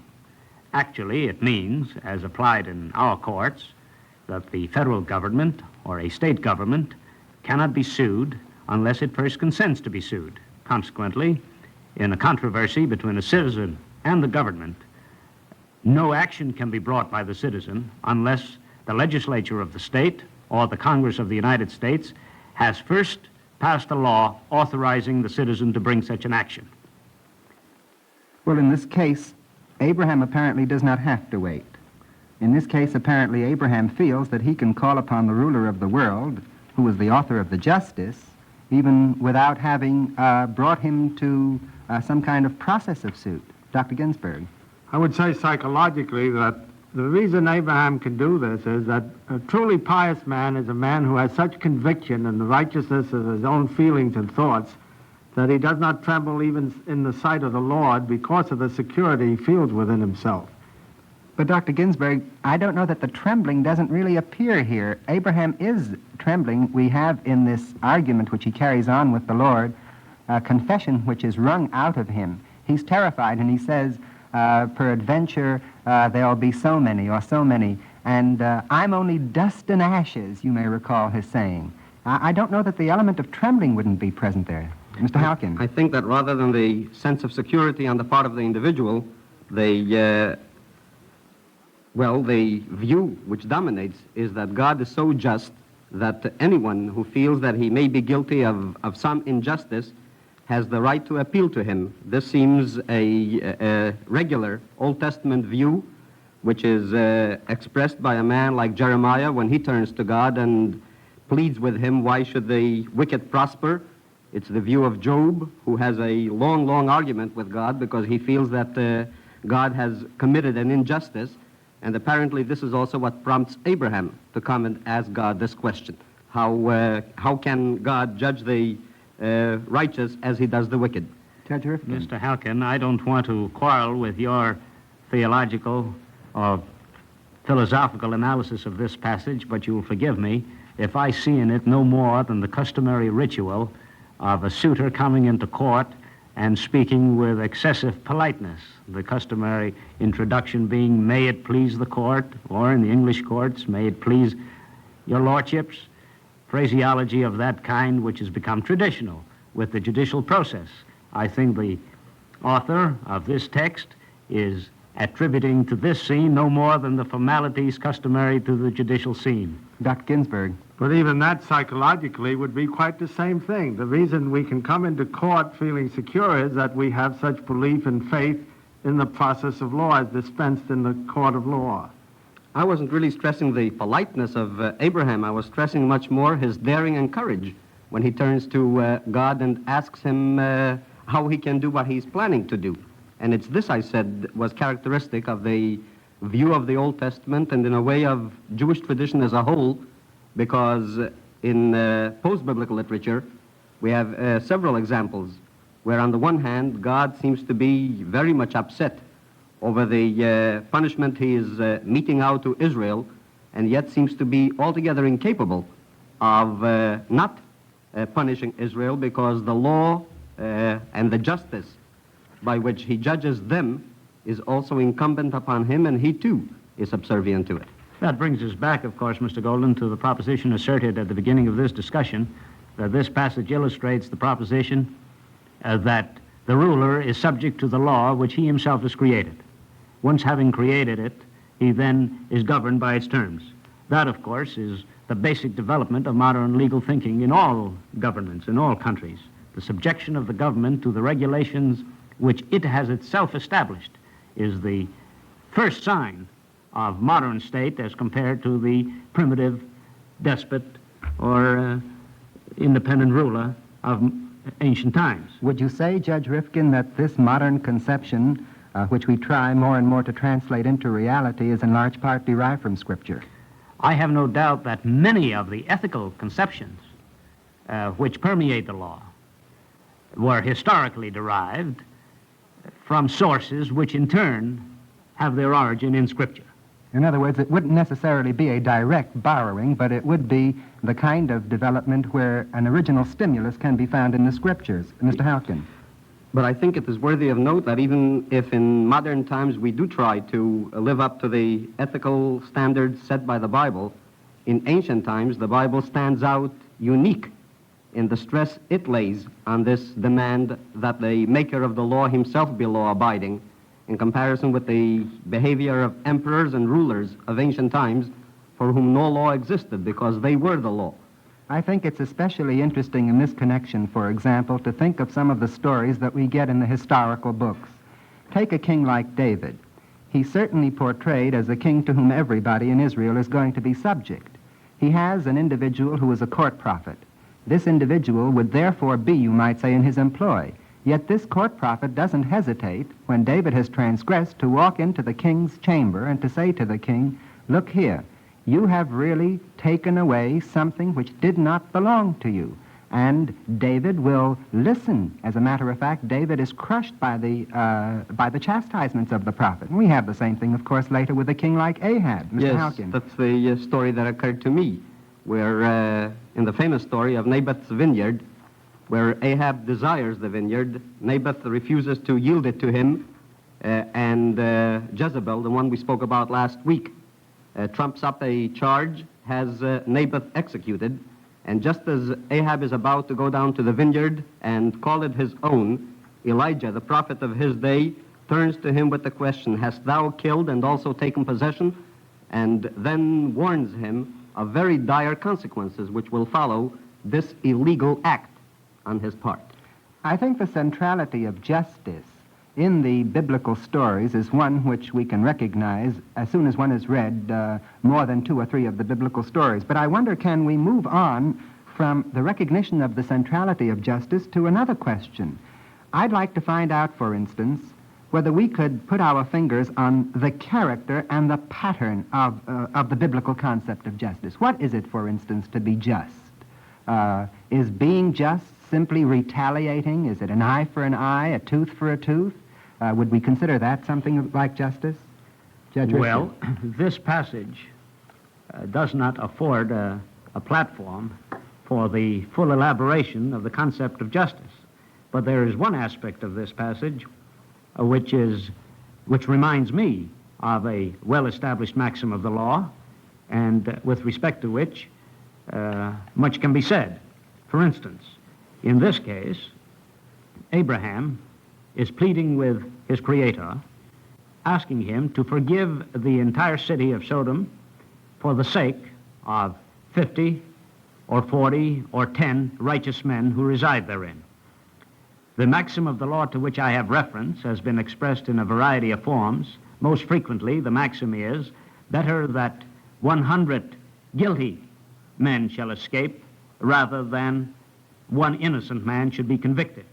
You find the same passage with the numeral changed to 50 or to 10, which to me has a striking resemblance to the numerals used in this story, and which would justify me in believing that this ancient maxim of American and English law has its origin in the biblical story which we are discussing. Dr. Ginsburg. Like all the passages in the Bible which we have discussed and which one reads, this is, to my mind, an ideal abstract notion of justice, which, however much it may obtain today in courts of law, certainly seems to me to be shockingly lacking in those extra-legal forces which bring so much injustice into our world. For example? The first example comes to my mind is discrimination on the basis of racial or religious prejudice, where vast injustice is done to large numbers of the innocent because someone has prejudged really, that someone else is guilty of some real or supposed evil, crime. Well, in what way, for example, would that undo or militate against the principle which is here formulated? In other words, that people practice injustice, I think we all know. The cities of Sodom and Gomorrah were destroyed because they were not just. I think Judge Rifkin was trying to point out that this is the principle which we try again and again to bring into daily reality. Well, the fact is, Mr. Golden, that an analysis of the historical development of Anglo-American law, the field in which we live, or the system of law under which we live, would display a very serious effort to apply the maxim which is formulated in this passage of Scripture. The whole criminal law is constructed on the theory that it were better that the guilty escape rather than that the occasional innocent man should be convicted. You have a whole system of rules which have been developed about our criminal law. The presumption of innocence, the proposition that a man is presumed to be innocent until he's convicted, the fact that he is excused and indeed in no way urged to testify in a case in which he is accused, the fact that he's privileged to be confronted by his accusers and that he has the right to cross-examine his accusers, the fact that he can't be convicted unless 12 of his jurors unanimously agree that he is guilty. All of these propositions are built upon the platform that it were better that the one guilty man or 10 guilty men or 100 guilty men should escape rather than that one innocent man should be convicted. One of the most important of the propositions to which no reference has been made is that under Anglo-American law, the accusation against a citizen is made in secret by deliberations of a grand jury which are not made public. You can, if you wish, distinguish from that procedure which has developed over the centuries out of the ethical principle illustrated in this passage of the Scripture. Compare that with what is going on today when non-judicial bodies, unpracticed in these civilizing rules, when they attempt to administer justice, There you find the contrary principle employed, and the assertion that it is right to destroy the reputations of dozens of innocent men in order to apprehend one possibly guilty man. I didn't mean in any way to deprecate the proceedings of the courts of law. It only occurs to me that so much of justice and injustice is practiced outside of the courts of law, where I think, just as Rifkin said, none of the, or few of these laws are adhered to. If one deals with people as individuals and realizes that justice is inflicted on us against the whole body of our impulses, which are in a sense socialized, civilized only through the agency of very extravagant repressive forces, one isn't nearly as relaxed in considering that justice is as universal as perhaps a strict estimate of the judicial process itself would lead one to believe. I don't know how we're getting to this kind of discussion, you'll forgive me.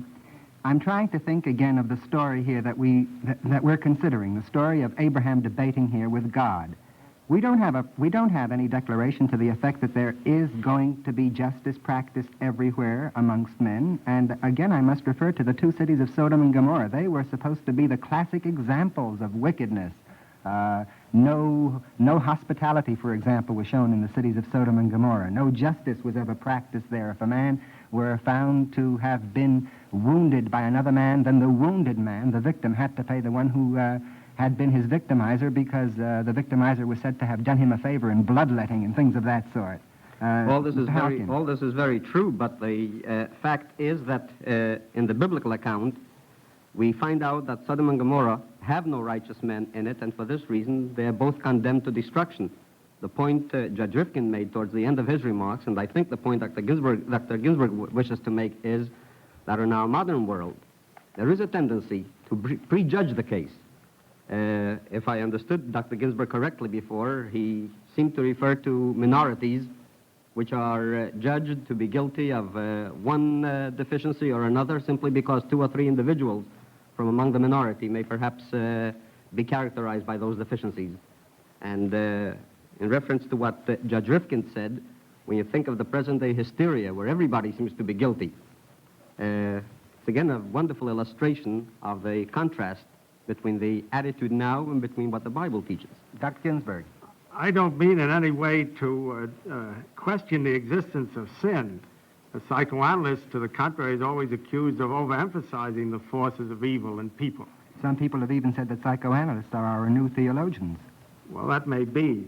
If they are theologians, they have far to go before they will be on the paths of righteousness. But at any rate, we acknowledge freely, of course, that sin exists in people abundantly. The objection I had, and what I was trying to emphasize, was that I think many people are too willing to accept that justice prevails in our world to a far greater extent than it does. And I think one reason for that is that we do not ordinarily examine the extra-legal, the extrajudicial sources of discrimination and prejudice and evil which exist so abundantly. Judge Rifkin, excuse me. Would you say that most people are really under the impression that there is more justice existing in the world than actually exists? Or would you say that by and large there is an impression current that there is less justice than actually exists? Well, I think both of you, gentlemen, are using the term justice in a term which the lawyer doesn't use it. You wouldn't use the term medicine except in its organized sense. You don't speak of possibly native exposure to the sun as being of medicinal pursuit. When we speak of justice in the modern world, I think we have reached a stage when we refer to organized administration of justice, the organized adjudication of disputes between citizens or between the citizen and his state, and we do not refer to what you really mean as righteousness or virtue. Now, virtue, righteousness, those are, of course, ethical propositions. Whether they exist in higher or lower measure is a problem which professors of ethics or psychologists and psychiatrists might want to pursue. Mr. Harrington? Shouldn't they be coextensive with justice, Judge Rifkin? Ethics and righteousness? Whether they should be is a problem that has bedeviled legal philosophy for generations. That it doesn't has been acknowledged by every jurist and every scholar of the law. There are important differences between justice as administered and righteousness or virtue as abstractly conceived. Indeed, I don't think a state could function except by adopting a set of rules which necessarily involve some degrees of internal lack of righteousness. I think we have here a juncture between, let us say, the modern approach and almost the biblical approach. By that I mean that here we are prepared in modern times to say we have to distinguish between procedures of justice and something like virtue or the ethical life. Now that perhaps would bring us to greater efficiency if we actually applied it. I wonder myself whether the biblical accounts at any point would have been prepared to say, with quite so much ease, we must distinguish, gentlemen, between the procedures of justice and the ethical consequence or the presence of virtue. I don't get the feeling, for example, that in Abraham's argument with God, Abraham would have been satisfied by God saying this. Now look here, Abraham, if I find 50 righteous people in that city, I'll tell you what I'll do. I'll spare those 50 righteous people. Or if God would have said, I'll tell you what, there are 2 wicked cities, Sodom and Gomorrah. Supposing I move all the wicked ones out of Sodom and leave Sodom with only the righteous ones, and we'll destroy one and not the other. I think it's important to see that the biblical question, shall not the judge of the whole earth do justly, is the kind of question which is flung not only in the time of Abraham, but it's flung really at us. I don't mean to say that we mustn't distinguish it in modern times between the administration of justice and the ethical problem, but that this reminds us, even as we administer justice, that we have not completed our task until justice becomes a realization of the ethical. And yet, Mr. Golden, in order not to fall into the old error of thinking the ancients angels and ourselves wicked humans, it should be remembered that we hear this question from an Abraham or from the prophets or from other leaders who are evidently protesting against the standard of justice existing in the state, which is probably very much like what we have at the present time. I agree fully on that. I think that that's what makes this a contemporaneous story. It's not just an Abraham who was virtuous in those times and now we are without men of virtue. This is an Abraham in every generation speaking to every one of us. I don't think it's quite obvious, Mr. Golden, as to what the answer would have been had God tendered to Abraham a proposed compromise, I'll spare the 50 and destroy the wicked. He may have well have accepted it. I don't think that the logical consequences of that answer are quite as one-sided, are quite so one-sided that you can be sure as to what the choice would have been. I don't know that we're called upon to anticipate that answer. I think we have to recognize the kind of answer that he gives and try to understand what is it that he is driving at. Dr. Ginsburg. Of course, I'm hardly a legal philosopher. I'm not a philosopher at all, but I must say I'm amazed to hear such a sharp distinction drawn between justice and the ethical concept. I thought justice was an ethical concept. The practice of justice is something quite different from the principle of justice, I'm afraid, in our world as well as antiquity. Justice is an ethical concept, yes, but in about the same way that you try to square the circle, all you have is something approaching a limit. I think justice is a social arrangement which attempts and, in its ideal state, reaches out for the righteous and for the ethical and the noble and the ideal. But at any one stage of its development, we know that since it is a finite proposition, justice is something which is being administered in courts run by human beings, we know that it does not and shouldn't be expected to attain the ideal. Dr. Ginsburg. Which is really just another way of saying what I had said previously, that this represents an ideal for which people at the moment are not entirely equipped and towards which we are still slowly groping to achieve. Well, not only individually are we groping, but I think even the legislatures and the laws which are constantly being made, at least in part, are an attempt to get closer and closer to an approximation of righteousness where justice would become synonymous with it. Well, my question, if I may come back to it, is this.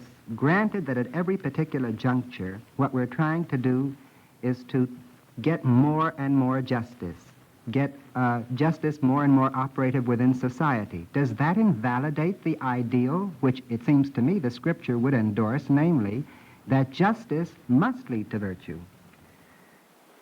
Well, that's one way of putting it, and restates the proposition that I thought I asserted before.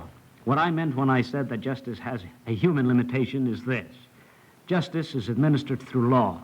Law is necessarily the product of compromises, of conflicting human interests. And insofar as you give effect to a compromise, you necessarily depart from the ideal. For instance, if I may illustrate, the law finds that sometimes people take advantage of persons who have died, attributing to them promises which they did not make. Sometimes they do that. Therefore, the law says that an oral promise made by the deceased shall never be proved and offered in evidence. That necessarily, of course, works injustice in some cases where the deceased really did make a promise. But in order to achieve justice in the great majority of cases, we do a measure of injustice in a small minority of cases. That's what I meant by compromises. There are a great many compromises of that kind. And compromise necessarily means the lack of perfection. What about God's justice? Can that possibly include in it some kind of compromise? I'm just asking. That's something that I let the theologically trained and philosophically equipped gentlemen at this table answer. Mr. Hawkins? Without going into theology, on the basis of the story, I think the answer to Mr. Golden's question is yes, because Abraham asks God whether he's going to destroy the righteous with the wicked, but the haggling, if I may call it, which follows, seems to show that God is willing to go in for a compromise and save more than just the righteous for the sake of the righteous, and not stand on absolute justice without bending one way or the other. That seems to me a very significant kind of compromise. I think if we mean that God is prepared to compromise to the extent that he will spare the wicked for the sake of the righteous, this scripture perhaps would endorse, because you may remember the old midrash, the old rabbinic view, where Abraham says to God, look here, you've created a universe of human beings, and you want justice? Make up your mind. If you want human beings, then you cannot possibly have absolute justice. If you want absolute justice, you cannot possibly have a world of human beings. You will have to combine them both. And of course, the admirable combination was justice with mercy. You have just heard another in the Eternal Light Summer Series, The Words We Live By. Our moderator was Professor Judah Golden, and our panelists were Dr. Saul Ginsberg and Professor Abraham Halkin. Our special guest today was the Honorable Simon H. Rifkind, former judge of the Federal Court for the Southern District of New York. Be with us again next week when we will discuss the important question raised by the 25th chapter of Genesis. At the point of death, what shall the birthright profit me? Comments from listeners will be appreciated. Our guest next week will be Professor Joseph Kitchen of the Government Department of Queens College. Free time to present The Words We Live By is made available by the National Broadcasting Company and its affiliated independent stations. This weekly program is presented under the auspices of the Jewish Theological Seminary of America. The Words We Live By was transcribed and reached you from Radio City, New York. This is NBC, the National Broadcasting Company. The Words We Live By. The National Broadcasting Company and its affiliated independent stations make free time available to present the Eternal Light Summer Series, The Words We Live By, a transcribed program which comes to you under the auspices of the Jewish Theological Seminary of America. Today we present another in this series of informal and unrehearsed discussions of selected passages from the Bible. And now we take pleasure in introducing our moderator, Professor Judah Golden of the University of Iowa. Professor Golden. We get together on The Words We Live By, ladies and gentlemen, to try to understand various biblical stories, and especially major questions which these stories themselves raise. The regular members of our panel are Dr. Saul Ginsberg of the Psychiatry Department of Columbia University and Professor Abraham Halkin, Associate Professor of Hebrew at the College of the City of New York. Our guest today is Professor Joseph Kitchen of the Department of Government at Queens College. Today's discussion is once again informal and unrehearsed, and it's to be on the 25th chapter of Genesis, where an interesting conversation between the two brothers, Jacob and Esau, is reported. But first, our announcer, Bill Malcolm, will read a few lines of the passage. Now Isaac loved Esau because he did eat of his venison, and Rebekah loved Jacob. And Jacob sawed pottage, and Esau came in from the field, and he was faint. And Esau said to Jacob, Let me swallow, I pray thee, some of this red, red pottage, for I am faint. And Jacob said, Sell me first thy birthright. And Esau said, Behold, I am at the point to die, and what profit shall the birthright do to me? Thank you very much, Mr. Malcolm. Well, this looks like an occasion where we can sit back and let Dr. Ginsburg hold forth for the next half hour. Actually, this passage from Scripture is most apt in a modern psychological, psychoanalytic sense, and contains within it many insights and truths which are most contemporary in their application. Seems to me it's also applicable in the whole of the social and political life of people. Well, before we try the social and political life of people, which would seem like a big order, and especially since Dr. Halkin is so ready to give this over to Ginsburg, why do you say that you see such large psychological implications? Well, actually, this family constellation of the two children and the parents is a common, ordinary family situation in which all of us find ourselves. Two children, one favorite of the mother, one favorite of the father. Two children extraordinarily different in their interests and their goals and their ambitions. Two children competing for the affection of the parents. All these things go on in everyday life in all families. But the stress in this story at least seems to be on the birthright rather than the conflict between sibling brothers as a whole. Part of the situation which we call in modern psychology sibling rivalry, which simply means a rivalry which inevitably exists between children in all families without any exception whatsoever. And there's nothing pathological about that at all. That is part of the normal development of children in family situations.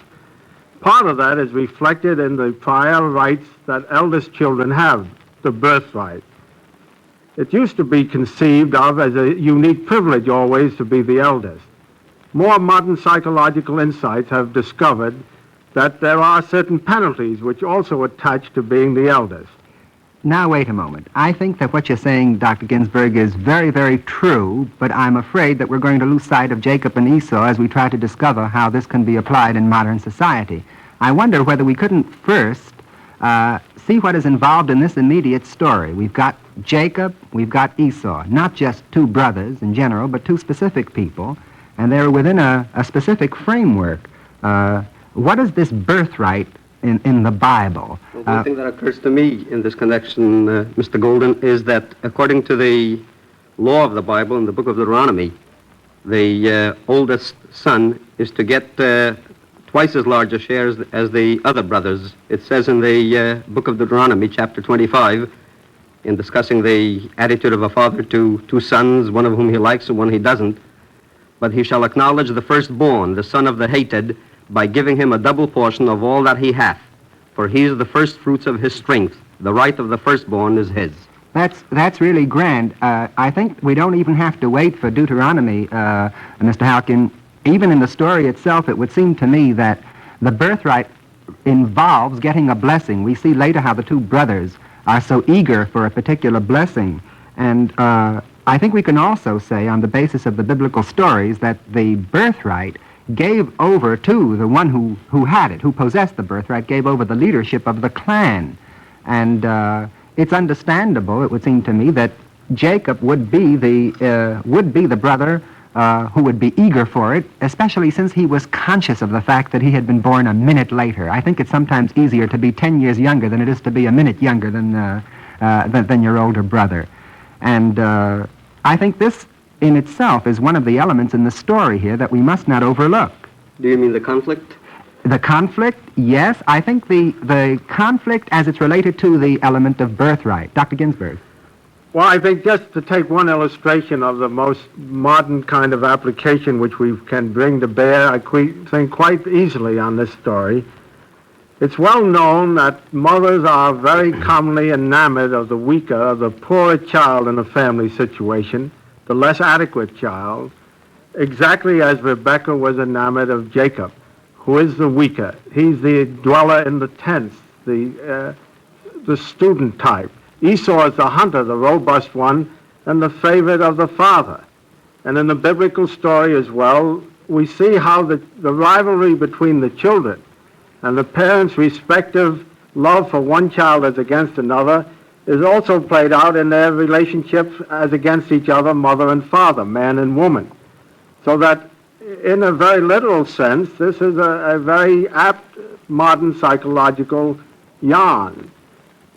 We all know, I'm sure, mothers who are blinded by the fact that they don't recognize, or recognizing the weakness in one child as against another, nevertheless favor the weak child out of all proportion and sometimes to the neglect But just of a minute, other Dr. children. Ginsburg, is it, are you so sure that Jacob is the weaker child? Isn't it rather simply because Isaac favors Esau that Rebekah favors Jacob without necessarily concluding that Jacob is the weaker child? What makes you speak of him as the weaker child? Well, then let me ask you this, Mr. Halkin. If you say that Esau is not physically the stronger of the two boys, how do you picture Jacob to yourself when the Bible calls him one who dwells in tents? Well, I always feel, I think I've said it on this program before, that I doubt whether the Bible indulges in psychological analysis. And when I meet the phrase a dweller in tents, my own feeling is that all the Bible wishes to convey to us is that instead of going out to the field to hunt, he sort of messed around the tent, did all sorts of housework. Whether that necessarily means that he was weak is a question which I certainly can't solve. How about you, Dr. Ginsburg? Well, I would see no conflict between the explicit description and an interpretation of that description. That's what psychology is doing every day in its everyday job. The fact that I would look on Jacob as the introverted one and Esau as the extroverted one might be extending the psychological usage too far, but I think it's a perfectly proper thing to do.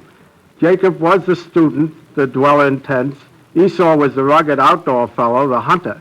And we commonly look on them as the representatives of the two types, introvert and extrovert. Mr. Kitchen. Is it possible that Jacob was one who was willing to conform to the culture of his time, that they had become a semi-agricultural people, whereas Esau fled from this, was trying to escape into a life that seemed simpler? Mr. Halkin. I think that in the setting of the Bible, Isaac, the father of the two children, is represented as a sort of a semi-nomad, where he tries his hand at agriculture, but is still primarily a shepherd rather.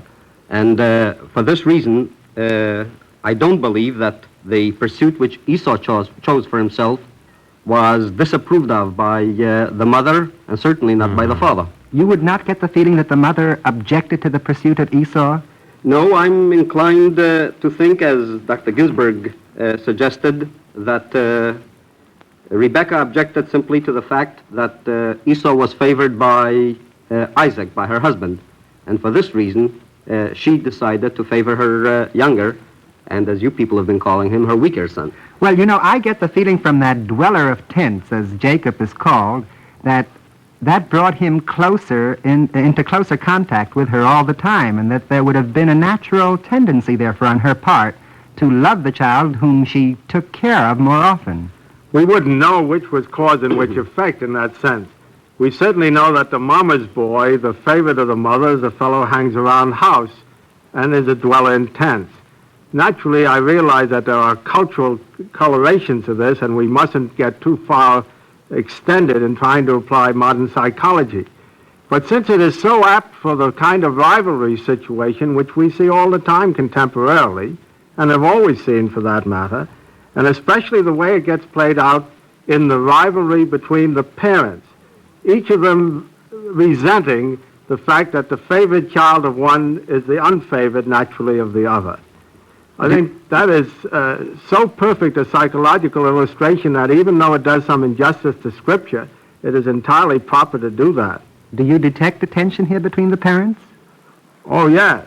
As a matter of fact, I don't know Scripture well enough to quote, but I'm sure there is a specific passage which refers to the resentment of Isaac as far as Rebekah's favoring Jacob is concerned. Dr. Halkin? I think the sequel to the story, the chapter 27, where we're told once again of how Jacob succeeded in actually getting the blessing from Isaac, all the tension that is evident is on the part of Rebekah. It's she who decides to play a trick on Isaac just as soon as she hears that he's about to give the blessing, to bestow the blessing on Esau.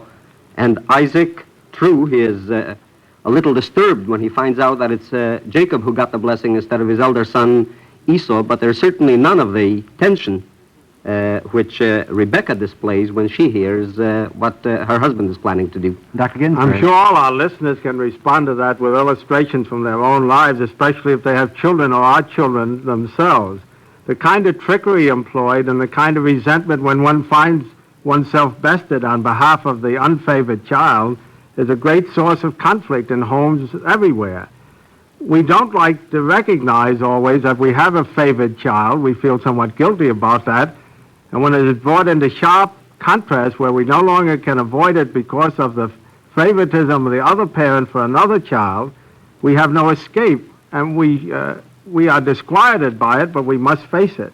And I think the fact that Rebecca used trickery was only an indication of what a tremendous emotional investment she had in trying to favor her favorite child, a perfectly natural and understandable impulse. Would you say that she had made a good selection between the two boys? Well, I would say every selection of a parent is a good selection since it's such a personal selection. Well, I'll tell you what was running through my mind. Here are two boys. Of course, we're not their parents, so that a certain amount of objectivity can be allowed to us. And we watch the way they behave in the midst of a very important situation. One of the boys comes home, he wants something to eat, and what is it that he's going to get? Oh, a mess of pottage. We even use that term nowadays quite disparagingly. And for a mess of pottage, he's prepared to sell his birthright. Now, either the birthright is an important thing or it isn't. If it isn't an important thing, there's no point in telling the story. If it is an important thing, then it seems to me, A, one doesn't sell it, or, if you'll forgive me for sounding so pedestrian, B, if one is going to sell it, one ought to sell it for a decent price and not for a mess of pottage. Yes, Mr. I was Hawkins. also struck by the lightheadedness with which Esau offers his birthright and sells it for a mess of pottage. And the only explanation which occurred to me, again on the basis of the story, is that he's dead tired, and as he himself says, he's on the verge of death, and sees no profit or advantage in holding on to his birthright. What should have made him feel that he's at the verge of death? Well, it's hard to say. If we may resort to tradition, he worked very hard to hunt and didn't succeed that particular day. Or there's a pretty little story that a hero whom he worshipped, a hunter like him, died on that particular day, and this sort of took all the wind out of him. Dr. Ginsburg. Actually, that is so apt psychologically as to be embarrassing in a way, because it almost looks as if the person who wrote this passage, the narrator, had modern Freudian insight. Well, don't be so embarrassed, Dr. Ginsburg. I'm sure this must be part of your profession, isn't it? It is. We're always accused, naturally, of trying to psychoanalyze dead people and dead stories, but it's very alluring to do, and this is a brilliant example of what I mean. I wouldn't call Esau dead, strangely enough, nor would I call Jacob dead. If I may borrow some of your own insights in this case, I think they're prototypes of what goes on all the time, and they're very much alive in that sense. Oh, yes, I would agree to that. After all, I'm a dweller in tents, and I think probably Rebecca made an excellent choice. You're not implying that I'm the hunter, I hope. No, I don't know. But at any rate, the fact that in the story itself, Esau is so weak and so willing to sell his birthright so cheaply, we know that people who have been through long periods of weariness, of privation, are apt to be much more resilient, much more flexible, and can be put upon much more easily, exactly as Esau was put upon, presumably, by Jacob in offering his birthright for a mess of pottage. Secondly, the grave disappointment which he had experienced, especially since the disappointment was reflected in his failure to live up to a promise to bring his father back something which he had killed at the hunt for him to eat, the father to eat. Naturally, that kind of disappointment leads to what is in ordinary clinical parlance called depression. People who start out with a goal, especially a goal which is conceived of in terms of rewarding a good parent, and who fail frequently get depressed. That's a very common clinical condition. You know, I think the text is very vivid in this particular case. As a description of this, we're told how he comes home from the field, and he was faint. very tired and worn out. And notice the way he speaks. Let me swallow. The Hebrew is even stronger than that, by the way. Just pour it down me. There's some of this red stuff. He hasn't even got the energy to lift the cup or to lift the bowl in order to drink it. The contrast is really pathetic between the one who is so dead tired that all he can think of is a sip of something, and the other one who is calm and is ready to strike a bargain when a bargain is available. It struck me that this position of Esau is also rather pathetic because he did not want to accept evidently the responsibilities that went with the birthright.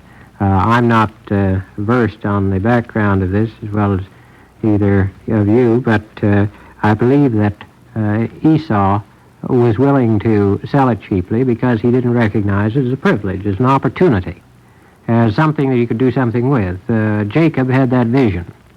And he was willing to strike a bargain to get it and was evidently willing to pay a pretty fair price. That is, his brother's obvious disapproval in the future.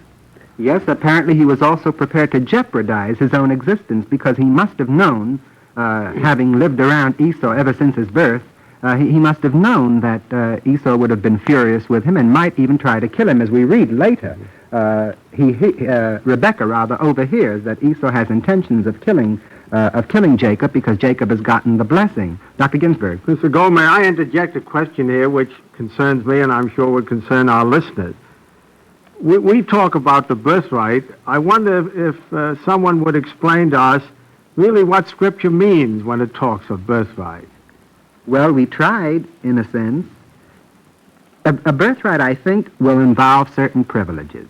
As Dr. Halkins said before, you've got the privilege of a double portion. You've got the privilege also, I think, of leadership. You succeed the former leader if you have the birthright. I think from the story that we have here, revolving around Esau and Jacob, you evidently see that if you have the birthright, you get the blessing. And one of the most fascinating things through the stories of Genesis in particular is to watch how everybody struggles very, very hard to get the blessing. Later, Jacob has a number of sons, 12 sons. Notice that of all his sons, Joseph is his favorite. Again, there is resentment on the part of the brothers towards Joseph because Joseph is evidently the one who's going to inherit the blessing. Blessing, as Thomas Mann has very acutely seen in writing up this story, plays a very important part in all the narratives that we get here. Now, Esau throwing that up is what amazes everybody. He is supposed to be the vigorous one. He is supposed to be the man who is not so retiring. And the interesting thing is that he comes in from the field worn out, tired, and apparently so exhausted that he will not even use any energy to feed himself. And immediately he sells that birthright. No wonder he later feels that he's given up something and he resents it. Dr. Halkins. Well, it's as Dr. Ginsburg pointed out before. It was a step taken without too much thinking, but he regretted it later on. He realized that he lost a great deal and, of course, couldn't reclaim it then. And consequently, the only recourse he had was in his attempts to take vengeance. Dr. Ginsburg. I'm impressed with another aspect of this matter. Ordinarily, we look on the quality of leadership as a greatly prized quality. Actually, the responsibility of leadership is very oppressive and very difficult. And I wonder how much of Esau's ease in selling this was not only that he was, to use clinical language, depressed, but that the responsibility of leadership, which he saw promised to him, also was a bit of a threat, and he was eager and anxious to, especially when he was defeated and had experienced a failure, to shift that responsibility of leadership and to get rid of it. Mr. Kitchen. Well, it seems to me that is the point I was trying to bring out before, that actually the responsibility seems the type that Esau is not willing to undertake. I think that there are many people, there are many nations who take that point of view today. I was rather struck a little earlier when you were speaking about the two sons struggling for the prestige and the responsibility, that we often have that situation among nations. We have it among particular groups, for instance, political factions, labor groups, and so on within the country.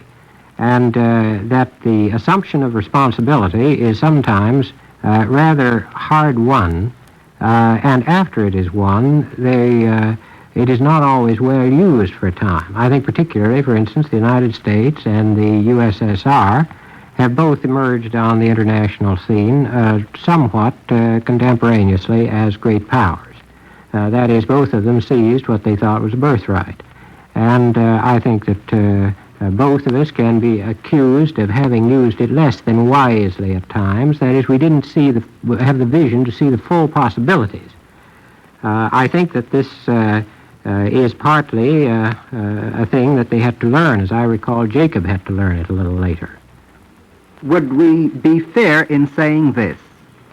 I don't want to read too much into this biblical story. I think that's one of the great dangers that we always face. We read a biblical story, and yet I think we do more reading into it than we do reading of it. But this is the question I'd like to throw out. Would we be fair in saying that what Esau wants, as is evident by the development of the story later, is the privileges of birthright? He'd like to have the blessing that the father gives. He'd like to be able to inherit the father's position. But that he is not, as is evident in this story, ready to assume the responsibilities of the birthright. Dr. Halkin. I don't know how fair it would be to analyze it this way on the basis of the biblical account, but certainly later tradition is strictly in agreement with the suggestion made by Mr. Golden. Later tradition describes Esau as a man who is interested in the immediate goods, worldly goods, and has no higher aspirations or any nobler ideals. Whereas Jacob, on the other hand, is the person who is very much interested in the good of all and in the pursuit of some of the noble ideas of this world. Mr. Kitchen. Would it be fair to say, too, that Jacob was willing to make sacrifices afterwards in order to realize these, and that probably Esau would not have been? Dr. Ginsburg. Isn't it part of the legend that Esau gets the possessions of the world, the worldly thing, and Jacob is rewarded in the things of the world to come, the more spiritual things? Am I right in that? Yes, that is, of course, how the later rabbinic tradition likes to take this story. Indeed, there is a wonderful play on words here, which is evident in the Hebrew, but can't be too well conveyed in the English. You know, the word for birthright is bechorah, and the word for blessing is baracha. If you just put those two words together, bechorah, baracha. And the rabbis point out that Esau said, I don't want the bechorah, I don't want the birthright, but I sure would like to have the baracha. I'd like to have the blessing. Very human failing. A very human failing, and a human failing, incidentally, acutely observed later by the narrator in Genesis, because when Jacob gets the blessing, Esau cries out, why, Jacob has deceived me twice. And in actuality, Jacob had not deceived him in this particular account. He has sold it to him. And Esau is then, you see, only thinking not of what he did, but he's thinking in terms of the blessing. Incidentally, I don't want to hop on this introvert-extrovert too much, but that would fit in also with the common modern conception. The introverts of the world are the people who value books and learning and education. And by and large, the extroverts are those who value more highly the real material things. I don't think one is more evil than the other. They're just different, one from the other. Well, I think it is true to say that we've got here two different types. There is no question. One, whether we'll call him introverted or not, is certainly not this vigorous outdoor man that Esau is. The meat eater. The meat eater. Very, very good. I don't know what the diet of Jacob was, frankly, but apparently he was definitely an indoor person. And if we want to take the hint of the rabbinic tradition, I don't think we would be altogether unfair in doing so. Namely, the man sitting indoors would be the man who is the student. Moreover, he would be the man who would be prepared to forego an immediate pleasure for a larger, later possible gain. Mr. Kitchen. Well, he has the vision that it seems to me we're trying to instill into modern democracy. That is to see the responsibility, the possibilities. Mr. Halkin. In all this discussion, I think we've overlooked one rather important item that in the earlier verses in the story, it is made quite clear that Esau and Jacob are more than just two individuals. They represent two people. Very good. That's actually how the text goes. Would you amplify on that? Yes, what I should really like to add is that according to the biblical story, because the birthright was purchased by Jacob and because the blessing fell to him, then he really should have been the stronger of the two nations. As a matter of fact, however, the contrary happened, and later tradition has a great deal to say about how it is that Esau, who is supposed to be Rome in imperial times, is the leading power rather than Israel. The birthright, it would seem to me, as I think back over the whole story and even over our discussion, the birthright, it would seem to me, is made up of two parts. There is no doubt that the birthright will involve certain privileges. There is similarly no doubt that the birthright is going to involve a number of burdens. One of the burdens evidently is going to be that Jacob is going to have to leave home and live among strangers. What almost justifies the biblical decision, it seems to me, is Esau's readiness to throw it off and Jacob's readiness to take it on. You have just heard another in the Eternal Light Summer Series, The Words We Live By. Our moderator was Professor Judah Golden, and our panelists were Dr. Saul Ginsberg and Professor Abraham Halkin. Our special guest today was Professor Joseph Kitchen of the Government Department of Queens College. Be with us again next week when we'll present a special Tisha B'Av program. Comments from the listeners will be appreciated. Our guest next week will be Cantor Robert Siegel and the Distinguished Consulate General of Israel in New York, the Honorable Arthur Lurie. Free time to present The Words We Live By is made available by the National Broadcasting Company and its affiliated independent stations. This weekly program is presented under the auspices of the Jewish Theological Seminary of America. Tonight's the night for another full-hour summer concert by the NBC Symphony Orchestra. Yes, at 8:30 this evening, be sure to be on hand when special guests Lawrence Melchior and conductor Max Reiter join the NBC Symphony for another outstanding program. The preceding program was transcribed. This is NBC, the National Broadcasting Company.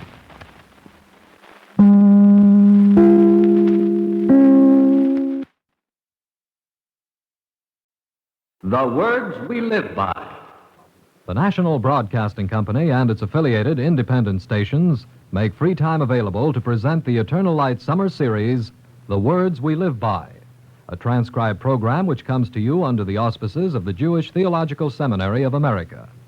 Today we present another in this series of informal and unrehearsed discussions of selected passages from the Bible. And now we take pleasure in introducing our moderator, Professor Judah Golden of the University of Iowa. Professor Golden. For today's informal meeting on the words we live by, as we take up another biblical selection for discussion, we've invited Cantor Robert Siegel to join our regular participant, Professor Abraham Halkin of the College of the City of New York. And our special guest is the Distinguished Consul General of Israel in New York, the Honorable Arthur Lurie. The passage out of which the present discussion is to grow is in the last chapter of 2 Kings, where we read of the event which is commemorated by the day of fasting, called in Hebrew Tisha B'Av, that is the 9th day in the month of Av. We'll begin with a selection of the chapter read by our announcer, Bill Malcolm. Now in the 5th month, on the 7th day of the month, came Nebuzaradan, the captain of the guard, a servant of the king of Babylon, unto Jerusalem. And he burnt the house of the Lord and the king's house, and all the houses of Jerusalem with fire. And all the army of the Chaldeans that were with the captain of the guard broke down the walls of Jerusalem round about. And the residue of the people that were left in the city, and those that fell away to the king of Babylon, and the residue of the multitude, did the captain of the guard carry away captive. And the pillars of brass that were in the house of the Lord, and the bases and the brazen sea that were in the house of the Lord, did the Chaldeans break in pieces, and carried the brass of them to Babylon. So Judah was carried away captive out of his land. Thank you very much, Bill Malcolm. Mr. Golden? Yes, Mr. Lurie. I must say, listening to that passage, which refers to events which I suppose took place about 2,500 years ago, they seem to have a very special interest and relevance to present-day events, to events that happened in the course of the last year or two in Israel. Cantor Siegel? Well, now, would you say that the recent experience in Israel is a close parallel to the events referred to in this passage? Well, I think the one best equipped, really, to answer questions of this sort would be Mr. Halkin. Well, there certainly is a similarity between the sufferings under the most recent siege of Jerusalem and the siege which the city withstood at the time of its fall. But as far as the history of the period goes, 3 years before the fall of Jerusalem and the conquest of Judah, she had been a vassal state under the Babylonians, and in her desperate effort to regain her independence, she waged a struggle which was sure to be a futile one when she rebelled against the Babylonian Empire, and after a siege of some 3 years, the city of Jerusalem fell in 586, and the land of Judah became part of the Babylonian Empire. This 586 is, of course, before the regular calendar, Yes, of is course. it not? But, of course, this day, the 9th day of the month of Av, which we use as the date for the destruction of the first temple, is also the date of the destruction of the second temple. Yes, well, that happened considerably later. That was at the time when, once again, Palestine was a vassal state, this time under the Romans. In the year 67 of the Common Era, the land of Judah rebelled against Rome, again out of a desire to become independent, and again after a futile struggle. In the year 70, Jerusalem was captured and the state destroyed for good. Isn't the date also associated with other calamities in Jewish history? The expulsion of the Jews from Spain was also reputed at any rate to be to have taken place on the same date. Mr. Halkin. Yes, according to tradition, it's a signal day for calamities. The Jewish tradition counts 5 calamities which are all supposed to have occurred on that day. It was on Tisha B'Av, according to tradition, that God punished the Israelites in the desert by telling them that they would never reach the Holy Land. It was on that day that the first and second temples were destroyed, as already mentioned. Similarly, the Bar Kokhba rebellion of the year 135, when another attempt was made to free the people, failed. That too happened in the year on the day of Tisha B'Av, and according to tradition again, the Roman Emperor Hadrian plowed up the city of Jerusalem on the day of Tisha B'Av. You have referred, Dr. Halkin, to tradition in this matter, and I suppose it's not really important whether it's scientifically accurate or not, whether it happened on that day. What is important is that in Jewish tradition and life, Tisha B'Av is bound up with the idea of tragedy, of the destruction of Jewish life in Palestine, and later, of course, of the calamities of the dispersion. Yes, scientifically, I doubt that the dates could all be proved, but what you say is, of course, correct. It's just the day with which we like to link all of the disasters and catastrophes that the Jewish people has suffered in its history. It hasn't yet been formally linked in that way, but I suppose one might very properly link the latest and perhaps in some ways greatest calamity which has affected the Jewish people, the destruction of the great Jewish communities of Central and Eastern Europe, also with the idea of Tisha B'Av. Well, I suppose when we commemorate all that Jews have suffered through the ages on Tisha B'Av, we think of the Holocaust of the 6 million Jews in Europe just as well. I think the way in which the day, Tisha B'Av, this 9th day of the month of Av, is celebrated in the synagogue captures the spirit of this folk tradition. In the synagogue itself, for example, there are no lights.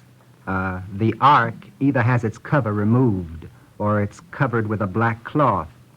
Pious Jews, for example, are in the habit of walking barefoot. They sit on the floors as they recite the passages that are associated with the day. And specifically, of course, the Book of Lamentations is read at that particular time. This book, which is said to have been composed by the prophet Jeremiah, the prophet who saw the actual destruction of the temple, in some ways, I think even in its melody, would capture the mood which has come to dominate this season of the year. Candace Eagle. Well, yes, the lamentation mood, or mode as it is called, definitely gives a feeling of great anguish and distress and sorrow. aside of the fact that the words too, the words naturally convey the actual happenings, but the lamentation melody is peculiar to lamentation, and it's not used for any other part in our literature, or in the prayers, or in the Pentateuch, or the prophets. Yes, that's of course true, but what makes you say, for example, that the melody also captures the mood? I know the melody, and everybody around the table, of course, knows it, but what is it that makes you say that the melody, the quality of the melody, is one that makes it lugubrious, very sad, and conveys a sense of tragedy? Well, it's not the melody alone, but a combination of melody and the words. I would like to just chant the opening passage of the Eicha to express that much better than I could in words. Eicha yashva vodot hoi rabosiyom hoyaso ki almono rabosi bagoyim sorosi bamedinos hoyaso loma. Maybe you can tell me something, Cantasigo, that's always puzzled me. I've heard this melody, of course, every year in the synagogue. And the words, how doth the city sit solitary that was full of people? How is she become as a widow? She that was great among the nations and princess among the provinces, how is she become tributary? Now, these words, how well do they fit with the melody itself? Would you say that there is a connection that a musicologist would easily see between the melody and these words? Well, these particular words seem to be wedded to the music which is employed, but the music, of course, grows with the words. You become accustomed to it as you have to become accustomed to the actual sound of the music itself. For instance, I'd like to point out the melody that is used for the reading of the Torah. And if you would hear any other melody, you would feel that it is incorrect. You mean that there is a distinct difference, not only that one hears, but that one can appreciate between the chant that's used on Tisha B'Av and the one that's used on, let us say, an ordinary Saturday morning, Sabbath morning, for the reading from the Pentateuch and from Very the reading, definitely. and the reading from the prophets. Prophets also are from the reading of the book of Esther or the book of Ruth. There's a definite melody. Now, I won't use text from it. I'll merely use the names of the neumes, or the markings, which give each group of notes identity. On the Sabbath morning, when the Pentateuch is read, we use the following melody. Mapach pashto zokev koton merchotipcho munaches nachto daregot evir merchotipcho sof posuk. Naturally, the sof posuk is the cadence, resolving it.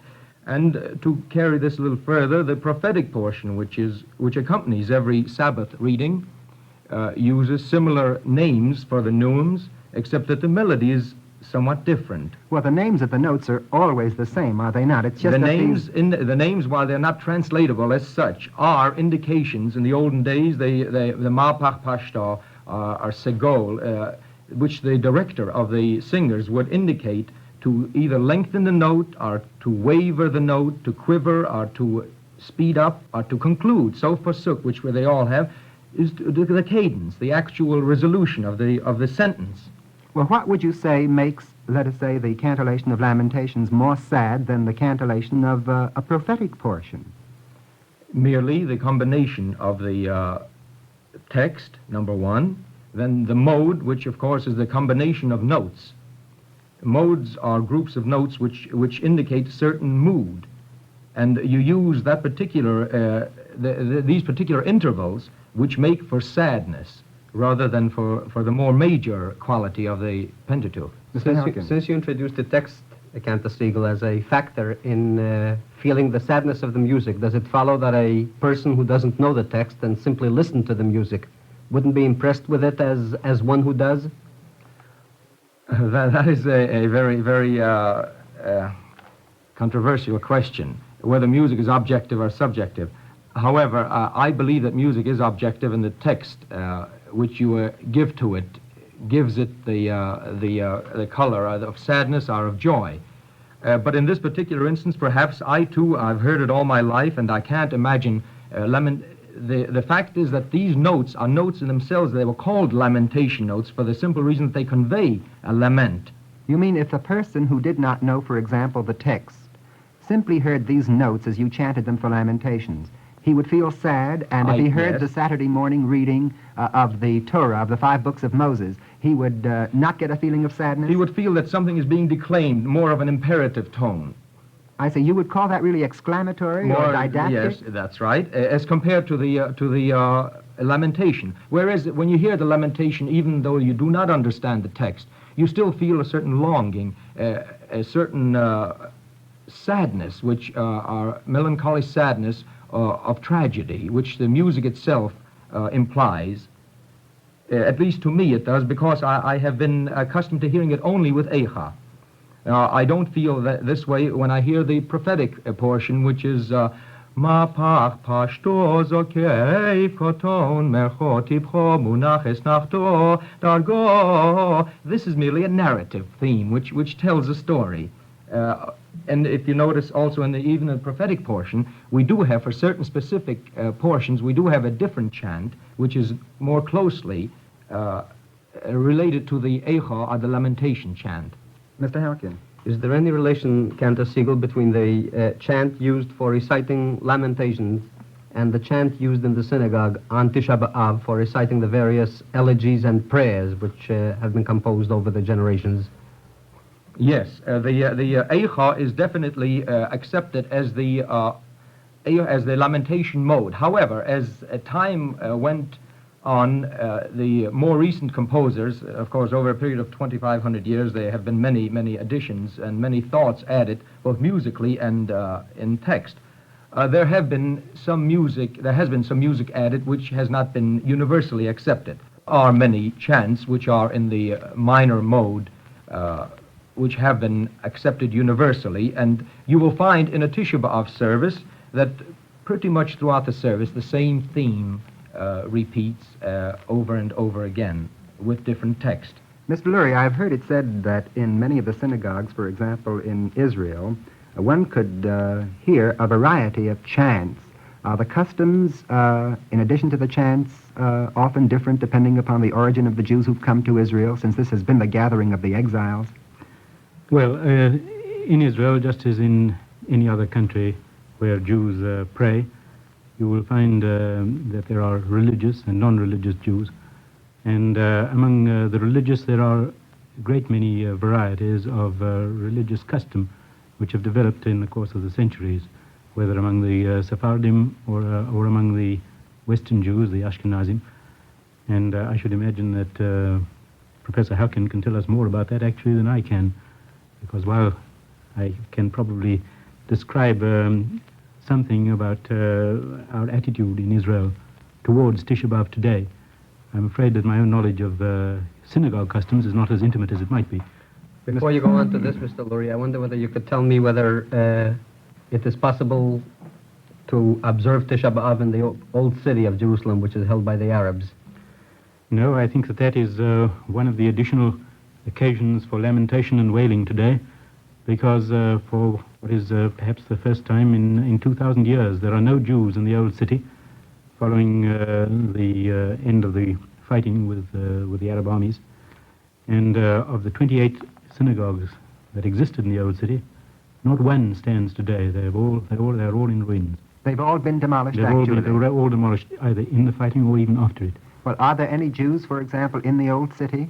There is not one Jew today. There is not one Jew left in the old city. It's, of course, part of the agreement which we hope one day to reach with the Arab countries, that there shall be access to our holy places, which include the Wailing Wall and the site of the temple. Mr. Siegel. No, I wanted to ask Mr. Lurie whether the Jews have any access to any part of Jerusalem, the old Jerusalem at the present, and he has already answered that. Well, that really takes on a new significance to think of Tisha B'Av, the 9th day of Av, in modern Israel. One hears so often that now that the state has been reestablished, why even bother recalling the fast day? And as soon as one mentions that in this holy city, the capital of the state of Israel, 28 synagogues, have been demolished, and Jews can't get access to the holy places, I suppose that must give people the feeling that the significance of Tisha B'Av has not altogether disappeared. Well, actually, there were questions put to the chief rabbi. Questions came from rather varied sources. One came from the chief rabbi in Algiers, the rabbi of Constantine, and another came from Turkey, asking him whether, in view of the establishment of the state, there was any change in regard to the observance of Tisha B'Av. And the rabbinate, chief rabbinate, replied quite categorically in these words: the 9th of Av commemorates, Tisha B'Av commemorates the destruction of the temple. Therefore, it has not been abolished. And the fast continues unchanged. Mr. Halkin. It's interesting that in history, too, we have a record of a rabbi who lived a short time after the fall of Jerusalem to the Romans, who suggested that the fast day of Tisha B'Av be abandoned. And as a matter of fact, we have in the Bible an account from which it seems that during the time when the Second Temple was in existence, they apparently did not observe the day of the memorial day for the fall of the First Temple. Yes, I was just about to make a reference to that. I gather that appears in the writings of Maimonides, that the Tisha B'Av was observed even during the time when the Second Temple was standing. Yes, but from the Bible, it is just as possible to conclude that the facts were not so, and that there was no observance of Tisha B'Av during the Second Commonwealth. He was quite a prominent rabbi, was he not? That rabbi of the 2nd century who wanted to see this day, the observance of the day abolished, and he did not succeed despite his prominence in his position. He was a very prominent rabbi, and just as at present we find all sorts of excuses for retaining the day of mourning, so then undoubtedly a great many of his colleagues felt that there was too much to remember to give up the day. Of course, I think that Tisha B'Av has another and very important aspect besides that purely of mourning. It looks not only to the past but also to the future, the idea of the restoration. It may be a restoration in a symbolic rather than a literal sense, but from that point of view, it has been a constant source of inspiration. And I would say that Zionism, which has been so vital a force in Jewish life in the past 2 or 3 generations, has derived from the tragedy of Tisha B'Av some of its strongest and most constructive inspiration. Mr. Halkin. The tendency to seek comfort and find comfort even on the day of Tisha B'Av is again very, very old. We have a wonderful story relating how 4 rabbis walked up to the Temple Mount after it was destroyed, saw it in ruins, and saw jackals running through it. 3 of those rabbis began crying. The 4th one, on the other hand, Rabbi Akiva, began to laugh. And when in dismay they asked him why he laughs, his answer was that when catastrophe reached this zenith, relief was bound to come, and that we can take comfort in the very ruin, because after this, a change for the better must appear. Well, that illustrates, if I may just interrupt Cantor Siegel for a moment, that really illustrates the point which I was making, which is that in Tisha B'Av one has implicit this idea of the urge to rebuild the life of the Jewish people and its restoration to its one-time independence. Cantor Siegel. No, I merely wanted to ask Mr. Lurie that the Kosel Hamaravi, the Western Wall, or the Wailing Wall, which had been the place of meeting for on Tisha B'Av, wasn't it? It was a very prominent place where Jews would go to recite the Kinnat. Has that been replaced with another spot? I read somewhere that King David's tomb has been now accepted as a shrine for such observances. Yes, it's, I suppose, normal to seek comfort in some other shrine. What has happened, actually, is that outside the walls, on Mount Zion, there is perhaps a shrine, a building, with if one might call it that, which embodies in itself the traditions and beliefs not only of Judaism, but also of Christianity and of the Muslim faith. because on the upper floor of this building there is the cenacle where the Last Supper was supposed to have been celebrated. On the lower floor is the tomb of David, revered as such both by Jews and Muslims. And do all groups of people come there? In other words, do Jews, Muslims, and Christians At all different congregate? times. At different times, yes. Jews have begun to come there since the old city has been closed in increasing numbers, and it has become one of the main holy places of our people in Palestine, in Israel today.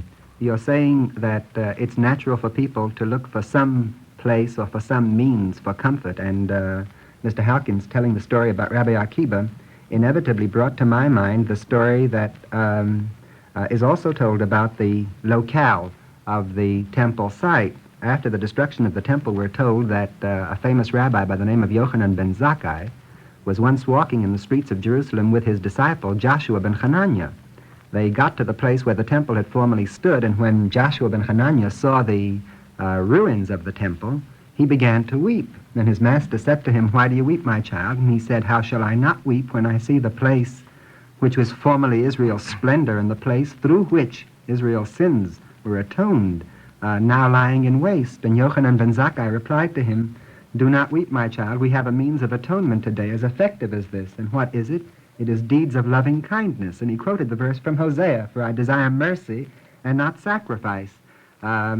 Apparently in every age then, as you say very properly, there's been a consciousness of the calamities associated with this occasion, and yet there has been a sort of stubborn unwillingness to be overwhelmed by the calamities, either by means of finding a new location where one can express his grief, or by means of reinterpretation, so that you get a new insight into the significance of the institution which has been destroyed, and you translate or transvaluate, I might say, almost old values. Mr. Halkin. I should like to add that, in my view, this is really the great contribution of the modern movement to reestablish the state of Israel, that instead of just resigning and sitting back and mourning, a number of leaders realized that the only way to change the situation was to take things into one's hands and to begin doing.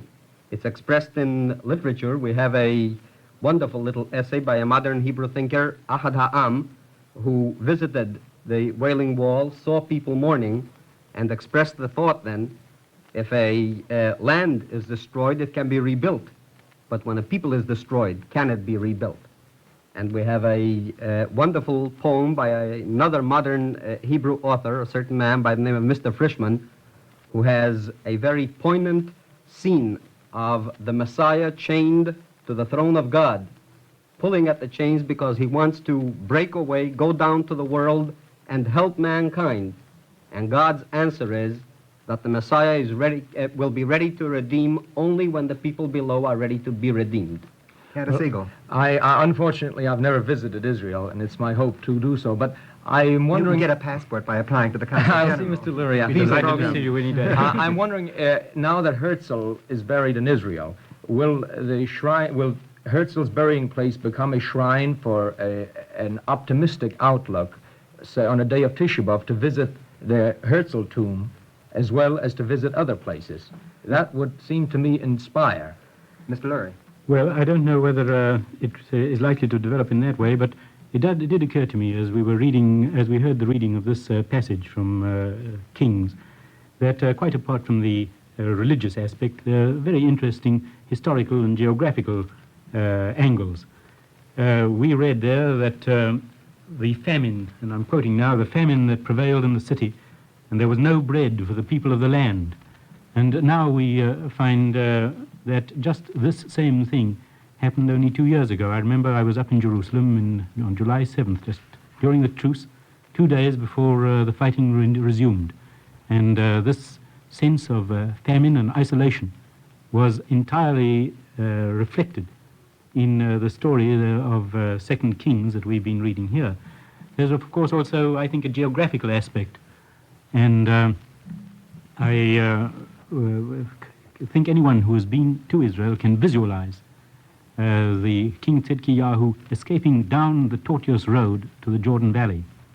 Well, what is significant really is that we can take an ancient day, or a day which recalls an ancient experience, and find again and again something which speaks to our own time and to our own hearts.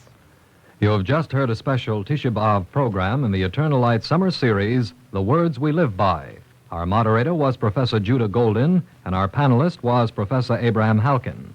Our special guests today were Cantor Robert Siegel and the Distinguished Consul General of Israel in New York, the Honorable Arthur Lurie. Be with us again next week when we'll discuss the important question raised by the 7th chapter of Amos, Prophet, what do you see?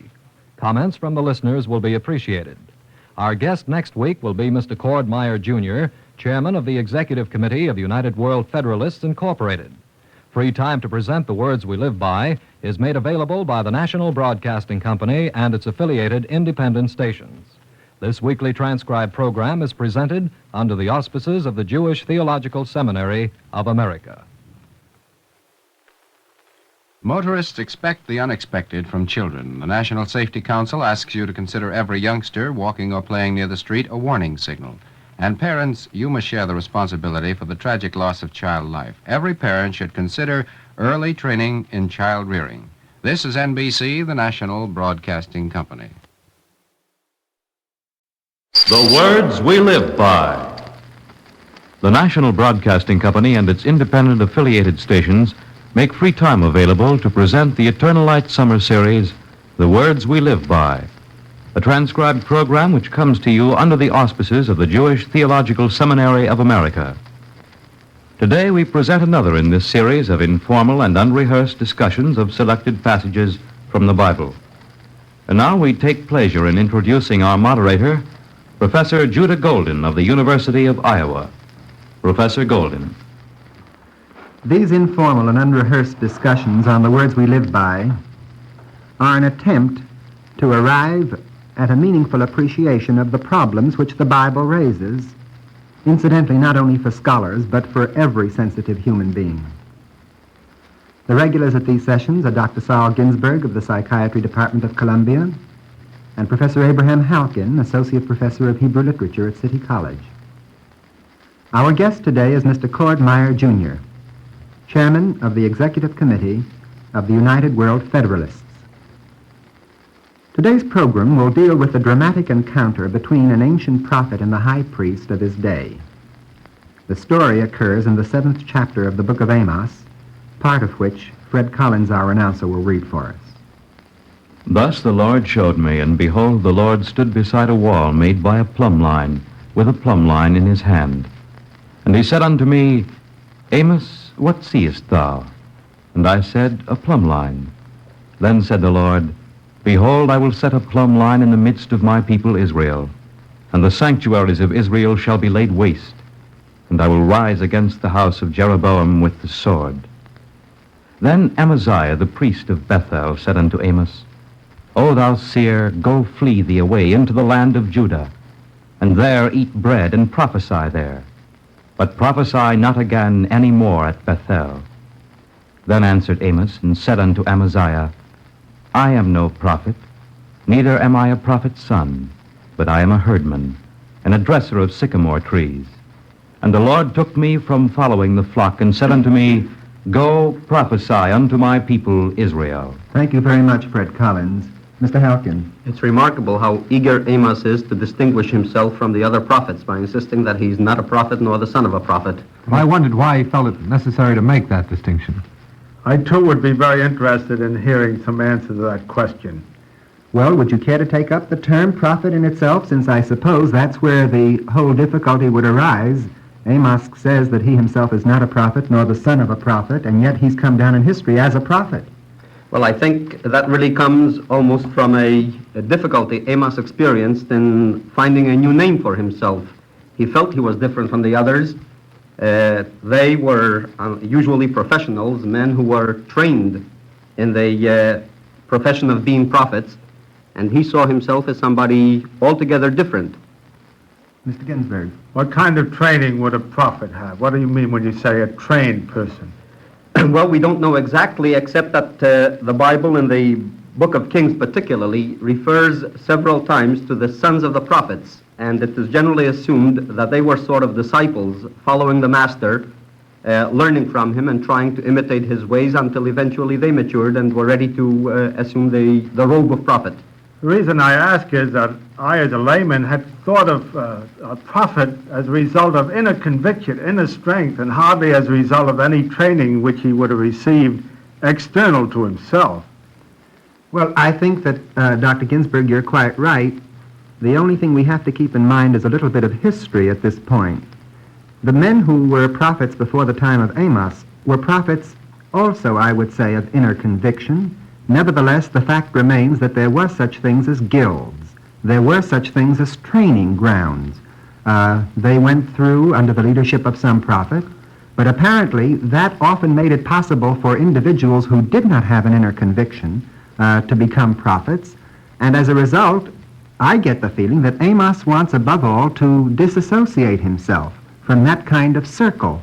Mr. Halkin. One might also add that the prophets before the time of Amos, and undoubtedly most of the prophets in his time and after him, were people who catered particularly to the individuals. A man wanted to know what would happen, and he turned to a prophet and asked him. Amos is a man who speaks to the nation. He has no individual messages to convey to anyone. He's concerned with the fate of the people as a whole.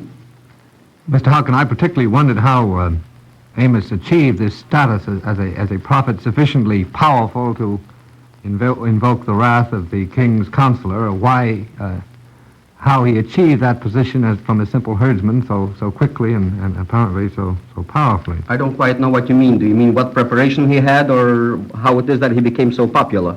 How did he become so popular? That was the question. Well, I don't know that he became so popular. It so happens that we know very, very little about the life of Amos and of most of the prophets, of these literary prophets, that is, the men whose words we have rather than their biographies. And my own guess, Mr. Meyer, is that they were not as popular as you're inclined to think. I'm not sure that they had much of a following, except for the few devoted disciples, some of whom wrote their words down. I imagine that their words were rejected by most of their audiences. Wouldn't you think that almost by definition a prophet would rarely be popular? After all, he's leading an unpopular cause. He's preaching things which people don't want to listen to, don't want to hear. Often they're unpleasant and impose unpleasant tasks on people. It would be hard to conceive of a prophet really as popular. Well, what you say is undoubtedly true, and yet on the face of it, it isn't as simple as all this. The prophet does bring a message which at least the poor and the oppressed in the community ought to accept. He speaks against social injustice. And the poor, who are always the target and the butt of this social injustice, ought to be the ones to be in agreement with him. And yet my guess is that, as you say, even they, for one reason or another, are equally impatient with him and with his remarks. Mr. Meyer. I did get the impression in reading the chapter concerned that Amos did succeed, however, in getting sufficient strength and having a sufficient appeal to make him a definite threat to the constituted authorities. I'm not so sure, Mr. Meyer, that he was as much of a threat as we gather from the remarks of Amaziah. Let's not forget that Amaziah acted in the capacity of the king's emissary at the sanctuary, and he probably felt it his official duty to make a report to the king as soon as he heard Amos's words, without stopping to figure out whether they were really presenting the danger that he described them to be to the king. Would you say, Mr. Halkin, that Amos represented no danger at all? It seems to me incredible that a high official like the high priest Amaziah would himself take the trouble to report back to the king and to the palace the words of a nobody. I don't think that there would be any disagreement with you when you say that Amos as a prophet was probably not very popular and didn't attract enormous following. Nevertheless, one would get the impression, first, from the nature of his words when there are many people suffering, and secondly, from the fact that no one other than the high priest goes back to report to the king that he must have made more than just a very superficial impression on his day. Well, potentially, Mr. Golden, he's undoubtedly a danger. A man whom I almost don't hesitate to call a revolutionary in his time is without question a danger to existing institutions institutions and existing views. At the same time, however, I repeat, I doubt that he made so much of a dent in the public opinion as we'd guess from the message sent by Amaziah to the king. Mr. Meyer?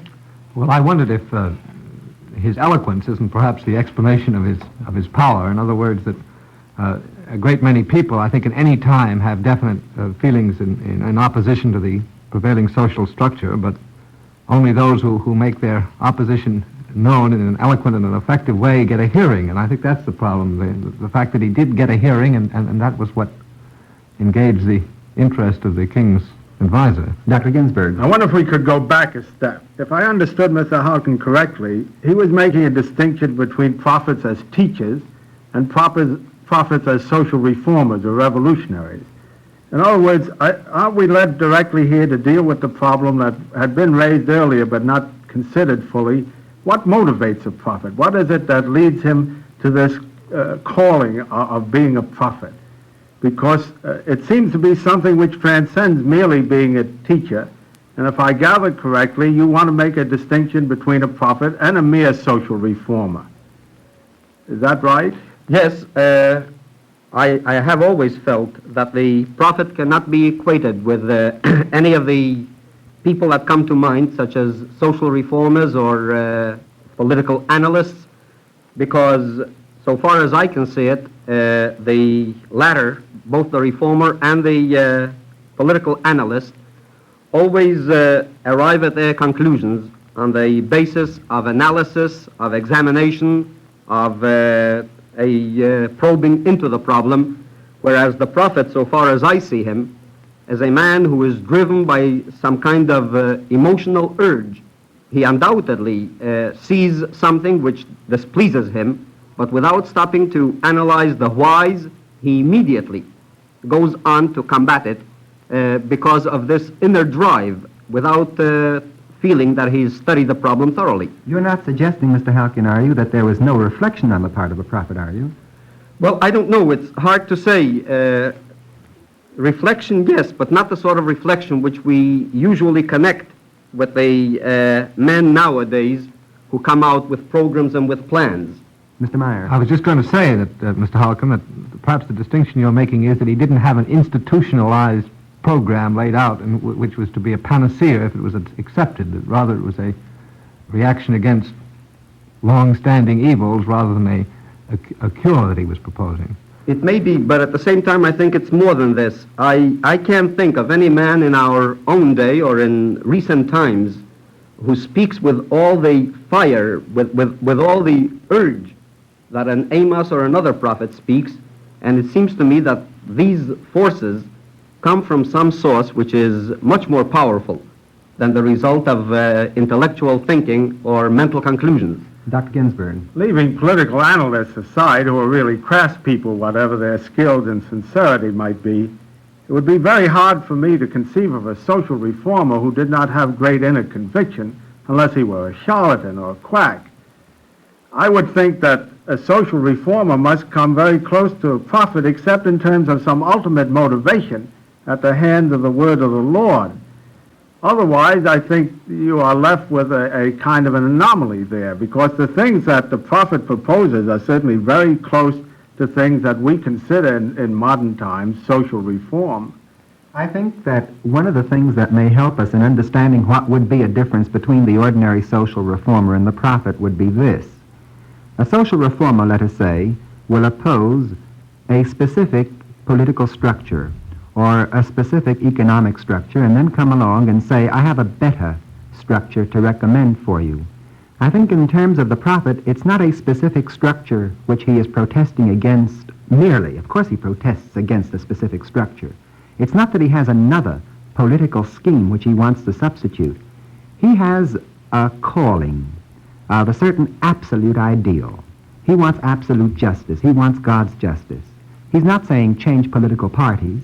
He's not saying change, let us say, from capitalism to communism or from communism to capitalism. He's saying if you're not going to have justice under a capitalist system, that's bad.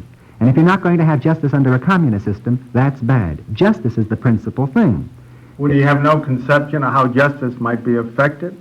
Oh, yes, I think he might. That would make it institutional of itself, then, would it not? I don't think that he thought in terms of a definite process by which justice would be effected.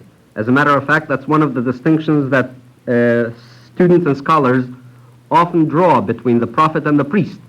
The prophet speaks in terms of the ideal, in terms of the absolute, and it's left to the more practical people to try and work his theory out in practice. Dr. Ginsburg. Well, I see the difference.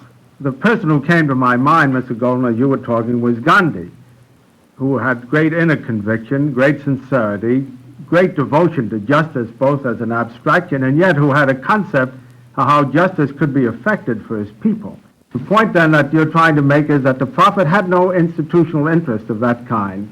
He had an abstract devotion to justice, whereas a man like Gandhi had a definite conviction of how the justice could be effected in terms of the people for whom he was concerned. Mr. Meyer. But you might say for Gandhi as a prophet that what he actually proposed in terms of a return of India to handicraft work in the small Indian villages was as irrelevant a practical institutional program as any actually that Amos proposed. And in that sense, he was not putting forward a workable program in political terms. Mr. Halkin. And I would add that if perchance Gandhi's suggestions had been carried out, he would have discovered that the new India was as far from his ideals of justice as the India he'd been criticizing. There was another element that brought Gandhi to mind, and that was the loneliness of the prophet, the fact that he really has, or the social reformer, that he has to fend for himself almost entirely, which was true as far as I can make out of Amos especially. Well, wouldn't you say that genius almost in every age and almost every expression of human life is going to be lonely from that point of view? Mr. Halkin. I don't quite think that it's only genius. I take Dr. Ginsburg's remarks very, very seriously. I think the tragedy of the prophet is really grievous, not only because he's a genius, but because he so distinctly and directly runs against the stream. He protests in every way. And although every person would in one way or another benefit from the reforms that he seeks to introduce, there is undoubtedly a great deal of unanimity on the part of all classes in rejecting him and in opposing the prophet. Well, if there had been such unanimity in rejecting the prophet, Mr. Halkin, how is it that his words were preserved at all? Mind you, I'm not trying to deny the general truths of your observation, that a prophet is a lonely man, or that the prophet doesn't win a great following. The chances are if he won a great following, at any age, not only in the 8th century before the regular calendar at the time that Amos lived, if the prophet won a great following, he probably would not be of the stature of Amos. It's always easy to swim with the current. But I get the impression from some of your emphases that Amos had virtually no one to listen to. He wasn't popular at all. Amaziah was simply reporting that there was some nobody who came around to make a disturbance. That he sits virtually by himself. Who in the world remembered the words of Amos?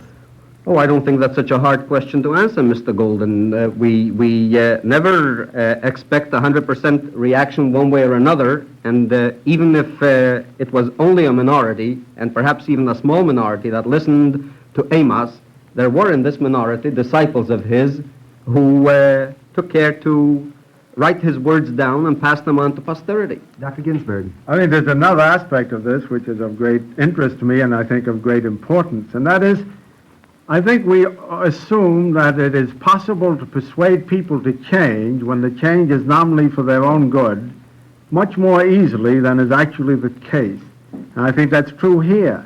I think the prophet must always have found, the way social reformers find, that it is very difficult to persuade people to make changes which are necessary for their own improvement.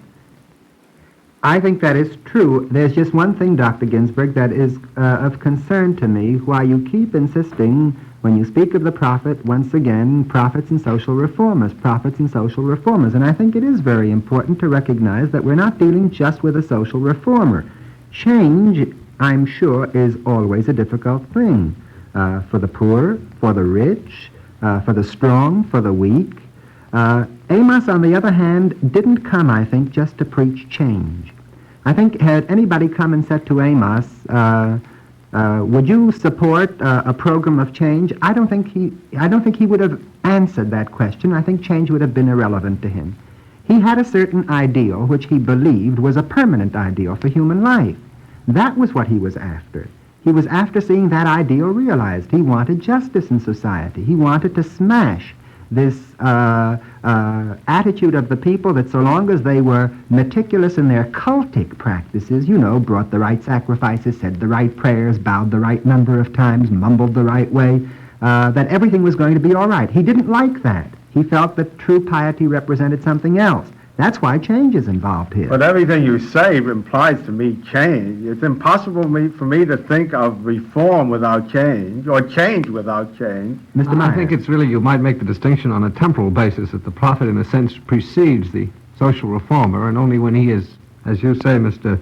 Golden, announced that ideal in sufficiently eloquent and appealing terms that people can go specifically to work in terms of implementing it. And in that sense, I suppose all of the social reformers that have been since the Old Testament have looked back to the prophets. Yes, I am really asking whether we are right in trying to focus upon Amos, first, as a social reformer, though an exalted social reformer. Secondly, whether we are doing him justice if we're saying that all Amos wanted was change. Inevitably, Dr. Ginsburg, you're going to have change if a man comes out and protests, but I don't think that the principal ambition, if I may use that term, the principal ambition of Amos is to bring about change. Mr. Halkett. But Dr. Ginsburg is nevertheless correct in saying that the reason Amos and all prophets failed in their mission, at least in their own lifetime, is this, that people are opposed to change. And the kind of thing Amos asked for was so radical that it was really a change very, very hard to make. Undoubtedly, when they heard him speak, like any crowd listening to a speaker, they may have applauded and for the moment perhaps even agreed with him. But when it came to carrying these things out in practice, it undoubtedly meant the kind of change which they would oppose. Mr. Meyer. That raises, it seems to me, the question of what our own reaction, the reaction of our own people in this country would be towards a prophet of the stature and eloquence that Amos himself was. You mean if an Amos appeared suddenly in our midst, how would we react? How would we react? Well, I'd be willing to venture a guess, especially I'm safe since there's no Amos around that I know of. I think people would be very frightened. I would think they would feel the impact of the challenge very intensely. And we know from much lesser prophets than Amos or his kind that people react often very unfavorably to the very voices which are proposing things which, as I said before, are for their own good. There's an interesting phrase been coined by a psychoanalyst when he speaks of the need to escape from freedom. People are afraid of liberty, of freedom, of privilege, because it requires a high degree of integrity to use it successfully. We often feel that people ought to rebel almost automatically against oppression, against injustice.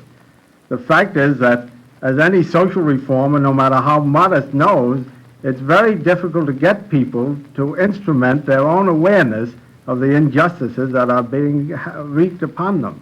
Dr. Halkett. It's just enough to think of all the voices we hear in the press and in the newspapers and in literature and on the air about how sacred our heritage is and how we must remain loyal to it, to realize that if an Amos rose in our day, we'd regard him exactly as the same crackpot and lunatic that he was regarded by his own people in his own generation.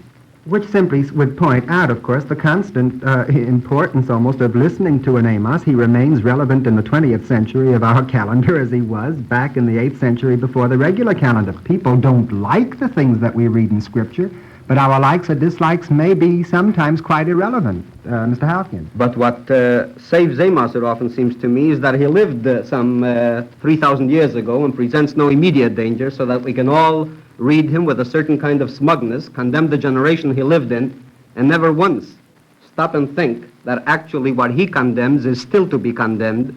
And it's just our good fortune, if I may say so ironically, that we don't have to listen to him in our own day. If I may put it this way, Mr. Halkett, what you're pointing out is that people are prepared often to read certain words, but not to live by certain words. It's much tougher to live by them than to read them, naturally. Well, I'm intrigued as a psychiatrist with this lunatic word. It's an old musical comedy kind of a gag about the people who are considered lunatics, who are very interested and preoccupied with reform, with revolution. And here, as elsewhere in life, I think it's just a matter of degree that separates one kind of lunatic from another. It's perfectly true that anyone who advocates a marked deviation from the accepted will be considered by many people a lunatic. And I guess that's why it requires such a high degree of courage to preach for reform, or certainly to be a prophet. Mr. Meyer. Well, that raises an interesting question that I think is relevant, and that is that Dr. Ginsburg, as a psychiatrist, I know that the psychiatrists as a whole use the phrase adjusted often, and I think it would be very difficult to define Amos as being adjusted to any prevailing standard of conduct or way of life, and I often wondered how the psychiatrists would adjust the phrase adjusted to meet and fit people such as Amos. Well, I think that's perfectly true. It's always been said that genius or the great achievers have been very neurotic or closer to lunatic than neurotic. Whether that is necessary, really, that one must be so sick to be able to achieve change, that's very questionable. But it certainly is a strong motivation, and perhaps it requires just that degree of, quotes, lunacy to be able to stand up against the mob of the people and advocate change. Well, if you're going to be out of sorts with the current of the time, I'm afraid that some form of neurosis is going to be involved. I don't quite understand whether you want to have your cake and eat it too. You want, in other words, to have profits, but they're not going to be out of joint with the times? No, I simply refer to, I wouldn't mind that at all as a formulation, but I think it's a little venturesome to assume that a high degree of emotional disturbance, which lunatic implies to me, of course, is necessary as a prerequisite for a person who wants to advocate change. Mr. Halkin. But isn't it a good thing for Amos that because he lived so long ago, we can at least see that he was very, very far from being a lunatic, and only in the eyes of his generation was he regarded as such, in much the same way as some of the people who surrounded Roosevelt in 1933 were called brain trusters. Oh, sure. I think lunacy is a purely contemporary judgment. In retrospect, especially after the reforms have been effected and proven beneficial, then everybody's ready to recognize that they weren't such lunatics after all. But that's the retrospective kind of wisdom. I'm not altogether happy with this word lunacy, which has been introduced. Incidentally, it was a word introduced, of course, often by the prophet's contemporaries. We're told in this passage, yes, is it not? Yes, we're told in various passages of Scripture that the prophet is known as the lunatic. They call him that Isham Shuga, the word referring almost to a lunatic or a madman. But I think we're circumventing a problem or dodging a problem in the way in which we're discussing it. The question is really, how are we going to have an Amos if we're going to adjust every human being to his times?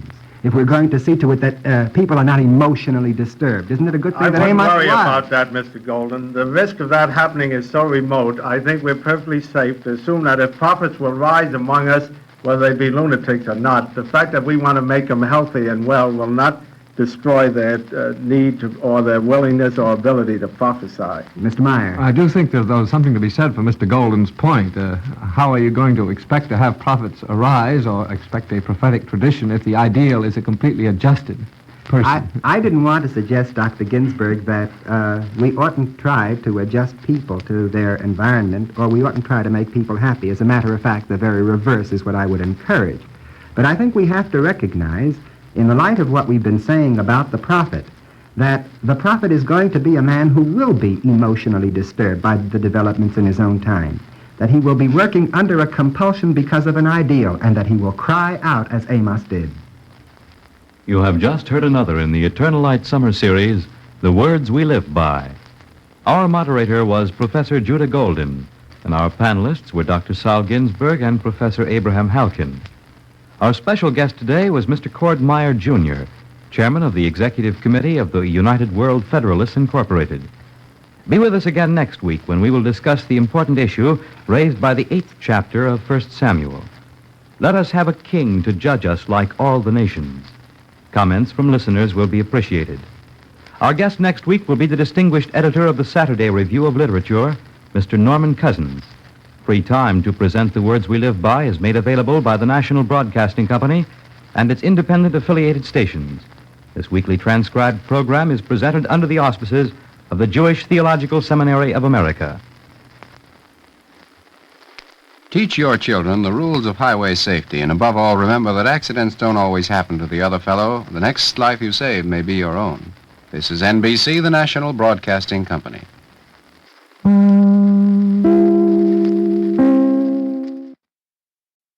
The words we live by. The National Broadcasting Company and its affiliated independent stations make free time available to present the Eternal Light Summer Series, The Words We Live By, a transcribed program which comes to you under the auspices of the Jewish Theological Seminary of America. Today we present another in this series of informal and unrehearsed discussions of selected passages from the Bible. And now we take pleasure in introducing our moderator, Professor Judah Golden of the University of Iowa. Professor Golden. At each of these sessions of The Words We Live By, as we carry on, we try to capture something of the permanent relevance of the basic questions which the Bible asks, in a number of passages. In the studio today are Dr. Saul Ginsberg of the Psychiatry Department of Columbia University, Professor Abraham Halkin of the City College, and our guest, the well-known editor of the Saturday Review of Literature, Mr. Norman Cousins. The question for today's discussion is part of the dramatic story in the 8th chapter of 1 Samuel. When the people asked the prophet Samuel, that is, to establish a monarchy. Here's part of the story just to get started as our announcer, Bill Malcolm, reads it. Then all the elders of Israel gathered and came to Samuel and said unto him, Behold, thou art old, and thy sons walk not in thy ways. Now make us a king to judge us like the nations.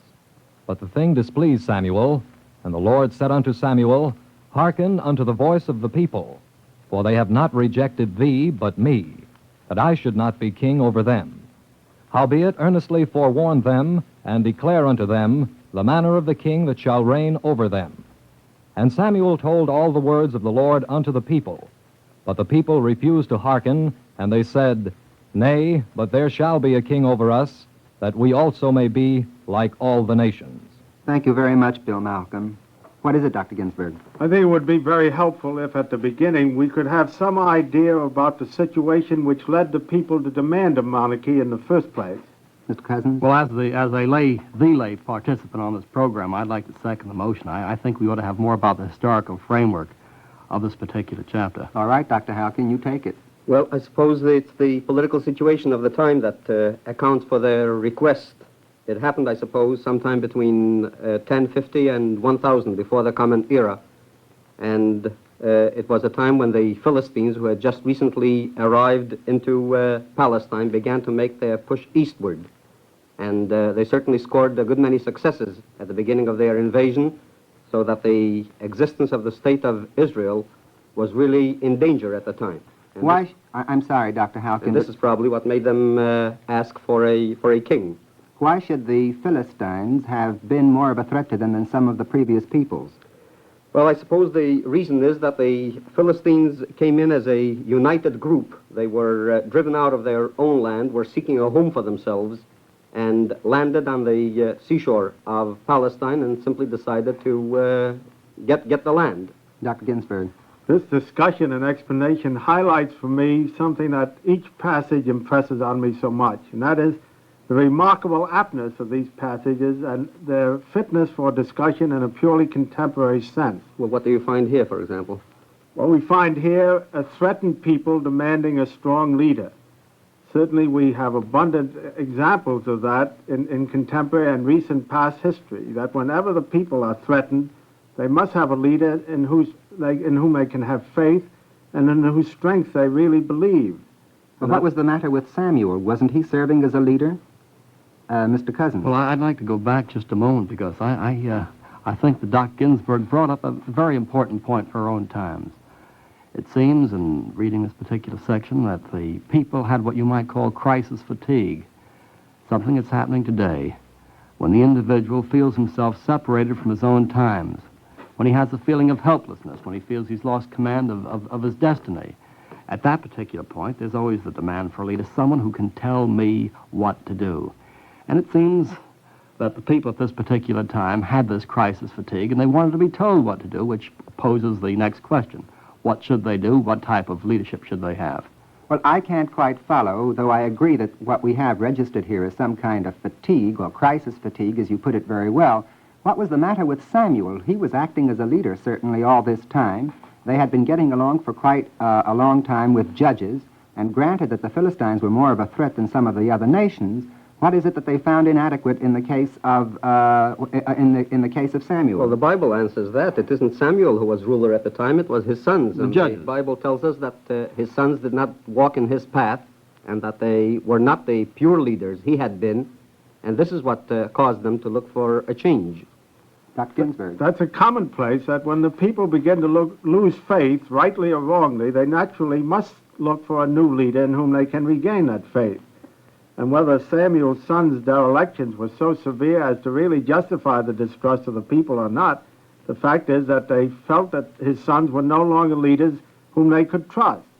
And in their extremity, they quested for a type of leadership which would give them the proximity of sharing the leadership of the people around them. They wanted a king. They wanted to be like other people. Of course, we all of us feel more secure when we're like other people. Well, do you think that that was at the heart of the matter, in other words, their desire to be like other people, which made them turn away from Samuel and from Samuel's sons as possible successors? No, I would rather look on that as effect than as cause. I think they were tired, as Mr. Cousin said, they were fatigued. They had lost faith in their leaders. They were being licked in a war. They saw great consequences ahead, and they wanted leaders in whom they could regain their confidence. They looked about, and apparently they felt that a king, a strong symbol, a strong leader, would serve their purposes, and that's what they requested. Yes, you have the atmosphere in which the totalitarian state, historically speaking, and this is the classical case, in which the totalitarian state comes to power. The people are tired, they want to be told what to do, they're facing a crisis, they know they're unequal to it, and they're willing to make a sacrifice for the totalitarian state. Well, it's quite clear to see in the case of a totalitarian state in our own times, but here the issue is between a state at the head of which God is the ruler, and God, I imagine, ought to make the state to be as successful and as perfect as is possible, and the demand for a human king. Of course, this particular theocracy had certain aspects of totalitarianism in it too, I think you'll agree. Well, why do you say that? As we read this, the absolute authority over the individual, I think, would define the basis of the totalitarian state. I don't think there's much question that absolute authority was possessed. The fact that you could say, or one could say at the time, that this is the voice of God that commands me, and that therefore I command you, doesn't make it any less a totalitarian state.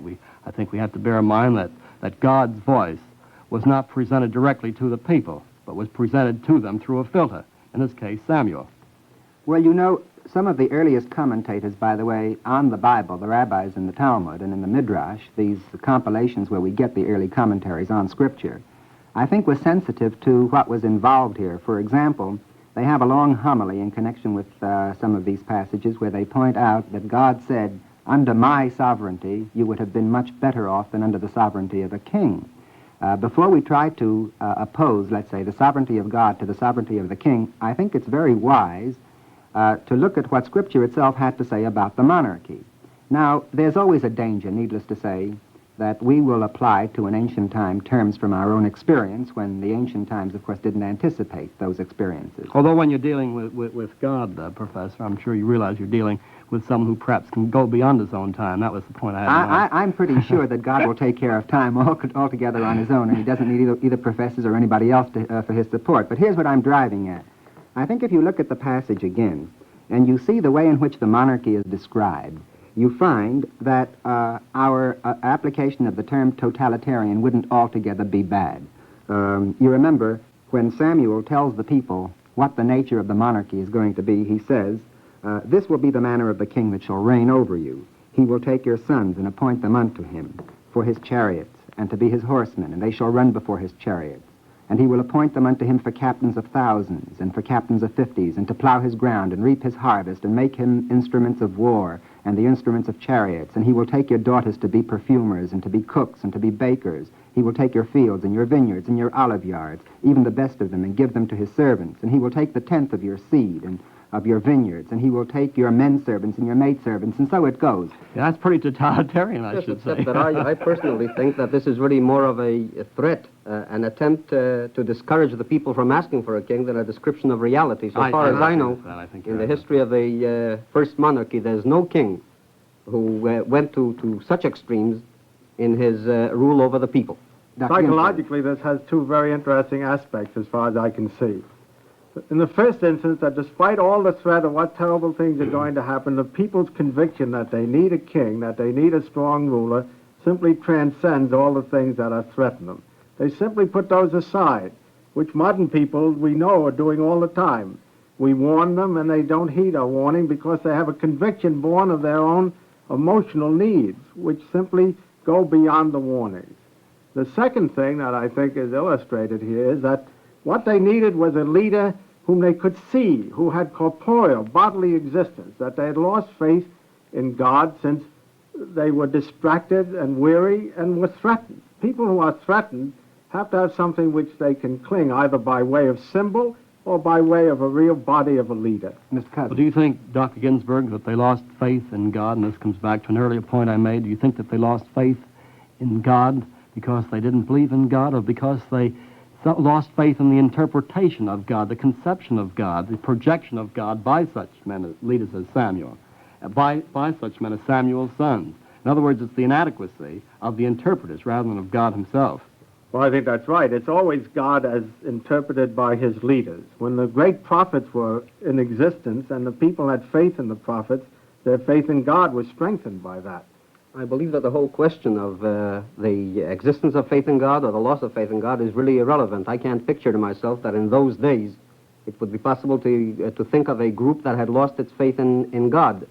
To me, it seems that... Let's say confidence, then, instead of faith. Well, but what I really want to say is this, that God didn't reveal himself every day. They, too, had a human leader.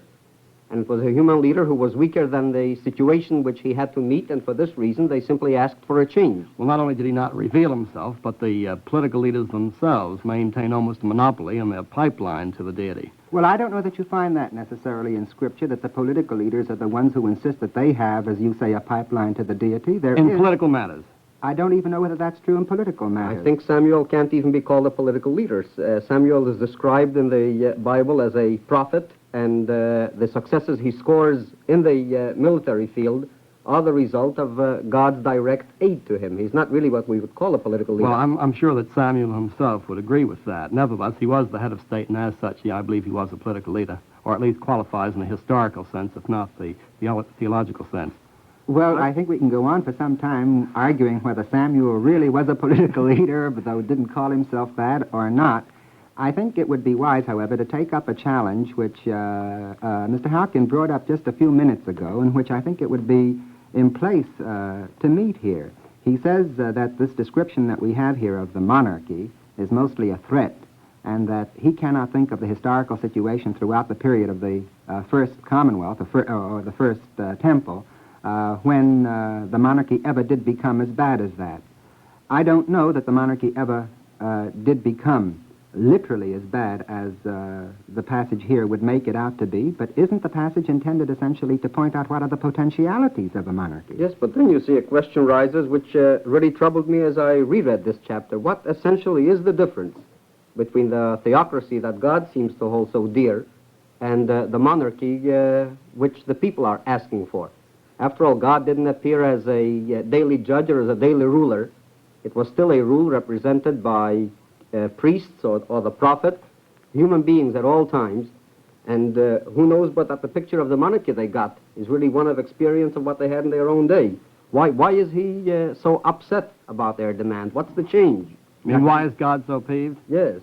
What's bothering him, Dr. Ginsburg? I don't have any idea about that, but one thing I'm impressed by in all this discussion is that we lay too much emphasis on what these people think and not enough emphasis on what they feel. People in ancient times, the way people nowadays make their decisions in terms of what they feel, and very little indeed in terms of truly what they think. And so when you offer them this whole body of terrible things that are going to happen to them, they make very little impress on the people. No, but I'm leaving the people to you, Dr. Ginsburg. I'm really interested here in Samuel and in God, that they asked for the monarchy is understandable. What I can't quite understand is why God speaks in terms of of their rejecting him, why Samuel feels that they rejected him. What's all this about? I can't tell from the way Mr. Cousins is grinning whether he wants to add something by way of support of you, Mr. Halkin, or he really intends to tear into you. No, we're not on a TV program. I'm glad you're giving this a play-by-play description, but as Mr. Halkin spoke, I agreed with him. You see, I was puzzled, too, when Dr. Ginsburg spoke about this concept of God, and a rather limited concept of God it was, too, I think, that emerges, because we're now describing God as a psychologist, someone who is not above threatening people with certain things, someone who uses strategy, and poor strategy at that. I don't think you persuade people by threatening them, as the people are threatened here. And throughout the entire section, as a matter of fact, we do get a rather temperamental God, and I'm just wondering whether this concept of God actually advances the idea of the deity as we should like it to be. I don't want to be misunderstood. I don't want to come now to the defense of God, because that would be about the greatest slap in the face of God, if you'll forgive the expression. It could be. Gosh, we're getting heretical, aren't we? And I hope we are getting heretical to the sense of... See, I'm a layman. I can Oh, do yes, this, we can all afford it. I'm among... I don't think it's either a matter of heresy or orthodoxy that's involved. I think it's essentially a matter of understanding the nature of the story. Now, when Mr. Halkin says, what was there instead of the monarchy? The implication is that there would be no difference if there were a theocracy. And we might even say that if priests are in control, things are no better than when kings are in control. I think Scripture itself would endorse that, because when Scripture would speak of God being sovereign, it would have in mind the ideal situation where God himself would be revealing the truth, would be revealing what is right. And obviously, if the right is what one lives up to, you would have a better situation than the situation with which all of us is unfortunately too familiar, where human beings set themselves up as absolute authority. Mr. Golden, I think we ought to turn to the facts. What we have in the part of history which is recorded in the Bible is this: a world which is run pretty much as ours is, except for the difference in time and all that time brings about, and a God who keeps on demanding justice and righteousness and so on. Well, isn't that significant? Yes, but it seems to me that he's much more effective when he does it through prophets who are in the opposition to a king or to a ruler than in a case where his own men, so to speak, are the rulers of the state, and they represent supposedly what he wants, and then there is no voice even for protest or for reproach. Ah, but you see, the prophets are his men, and that's, I think, a very significant thing. So long as we have the opportunity to hear the voice of the prophets, then, at least according to the biblical account, there is also the opportunity for seeing justice prevail in the world. You say, for instance, what kind of improvement would there have been over a monarchy? Well, consider a king like Ahab. Here was actually a monarch in Israel. He was prepared to murder and also to inherit. You remember that very dramatic passage with Elijah. There we can see what happens when a monarchy is established. Good, but we had an Elijah who came up and asked him, have you murdered and now also inherit? Whereas in this instance, we have the two sons of Samuel, whom the Bible itself describes as children who do not follow in their father's path. Nobody rebukes them. There is no prophet to rise and tell them that they are doing wrong. Well, what was the matter with Samuel? Why didn't he tell them? I don't know. All I know is that he got angry when the people came and asked him for a king. The thing that bothers me deeply is the lack of the art of persuasion in this. I mean, God will drop great stones on people and kill 50,000 of them at one time. The people will be saddened with the slaughter, and God will threaten. But we haven't enough of the persuasion. The issue of right and wrong in terms of morality, it's not enough to demand justice. It's not enough to threaten. The issue must be defined, and the moral issues must be defined. I think on the very... This is what I miss. I think on the very contrary, if you'll forgive me, Mr. Cousins, at least in this particular chapter, what you do see is an attempt at persuasion, which I think it is very difficult for us to imitate. God, apparently, according to this story, objects to the monarchy. Nevertheless, what does he do? He finally yields, doesn't he? He says to Samuel, hearken to the people, let them go ahead and establish the monarchy, right? But what does he do before that? He feels that the monarchy is wrong, and he goes to the trouble to describe to the people, to anticipate for them. This is the possibility to which life may be reduced if you establish a monarchy. What else was he to do? He might have said, for example, no monarchy simply because I say there is not to be any king. But this reluctant concession of Well, God... still, the is really threat what is only interests me. the threat is only hypothetical. I mean, this is merely an interpretation we are placing on it. It could also be interpreted as prophecy in addition to threat. Dr. Ginsburg. How do people believe in a God? That really isn't just an abstraction. They believe in a God because they believe in the person who has introduced in their life, in the very earliest of their years, the concept of God and what God stands for. And when they lose faith in the person who represents God to them, they lose faith to that extent in God's omnipotence and omniscience to lead them out of their difficulties. But aren't you speaking a little too ideally, Dr. Ginsburg? Personally, it seems to me that the people believe in a God, or at least those people believed in a God, who made their life prosperous and who made their political career successful. But God is an ideal as far as I'm concerned. I know, don't but think it's you an can speak ideal... too ideally about Yes, but God. an ideal who's got to be made concrete in reality and the kind of reality they like. And certainly to the people themselves, Dr. Ginsburg, he was a reality. He was not simply a projection out of their mentality, Mr. Cousins. Well, I hope Dr. Ginsburg holds his ground on this because the concept of God is important, especially when it's a limited concept. And the concept of God in this case was of a temperamental God, a God who is not above being vengeful, a God who at time could lose his temper, a God who, as a matter of fact, had very little of the sense of history because we discover that God has omitted in this case the most important thing of all from our point of view. God knew nothing about democracy.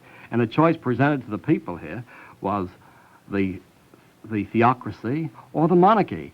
Now, if this were not a limited concept of God, perhaps they might have heard the voice of God and talk about democracy, talk about popular rule, talk about widespread education, or perhaps am I raising questions which are much too contemporaneous? Because I say, I conceive of God as someone who can transcend his own time and who's not limited to the circumstances which may or may not have made democracy possible at that particular moment. I don't know that we're being fair particularly to this passage. What is it that we expect?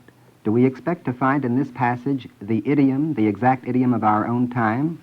I think essentially what we're doing when we look at this passage is to see what underlies it.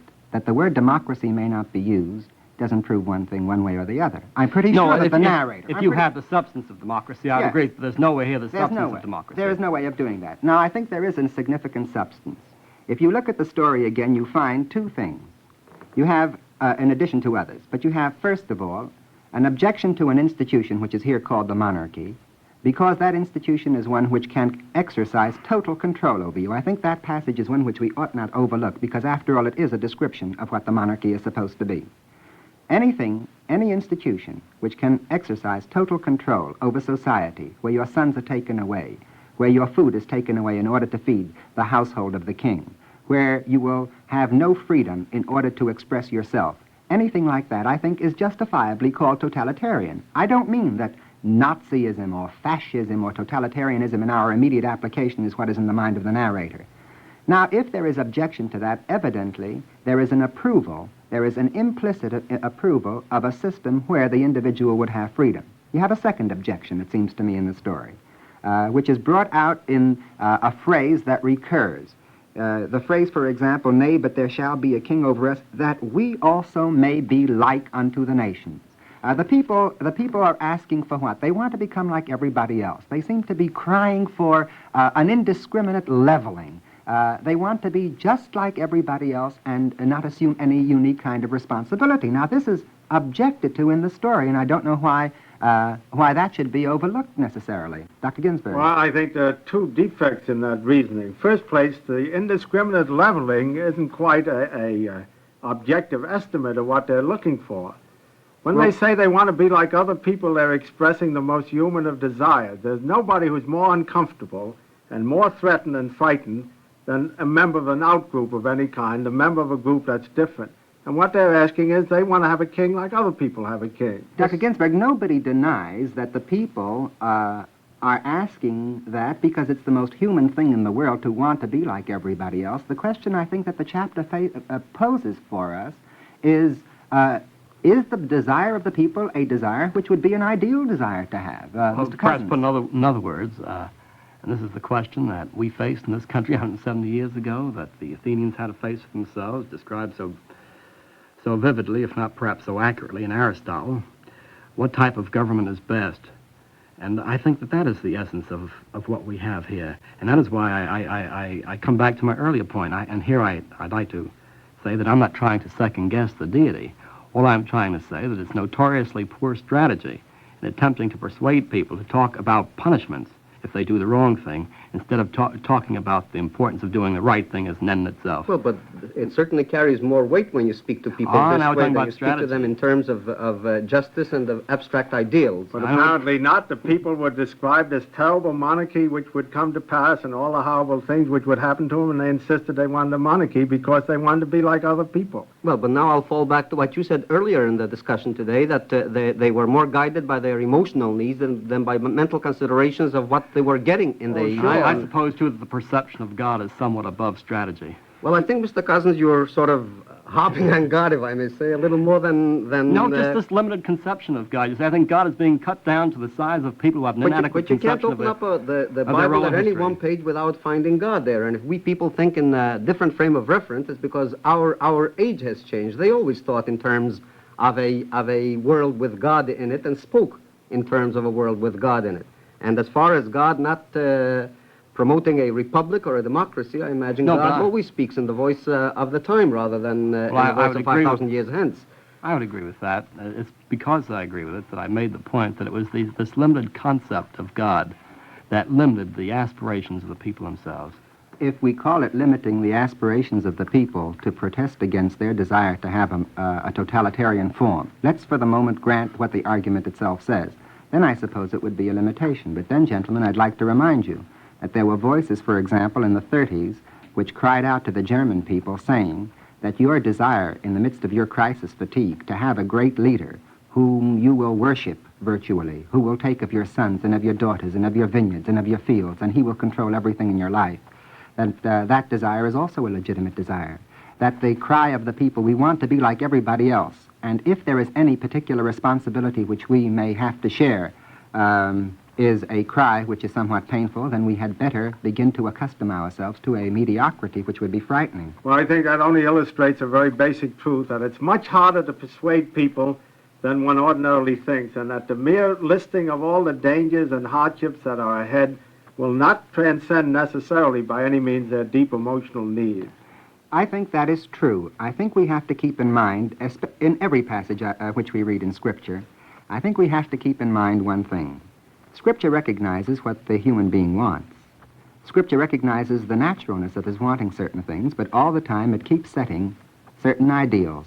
It keeps setting up demands that he transcend his mere impulses, let us say, or mere appetite. Here, what do we have? There is an objection to a monarchy, which is understandable in desire. There is objection also to the desire to be like everybody else, and that's all. You have just heard another in the Eternal Light Summer Series, The Words We Live By. Our moderator was Professor Judah Golden, and our panelists were Dr. Saul Ginsberg and Professor Abraham Halkin. Our special guest today was Mr. Norman Cousins, distinguished editor of the Saturday Review of Literature. Be with us again next week when we'll discuss the important question raised by the 6th chapter of Deuteronomy: what mean the testimonies and the statutes and the ordinances which the Lord our God hath commanded you? Comments from the listeners will be appreciated. Our guest next week will be Dr. Alice V. Kelleher, Professor of Education at the School of Education, New York University.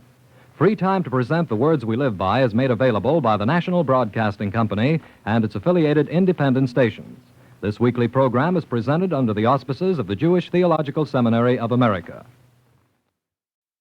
The Words We Live By.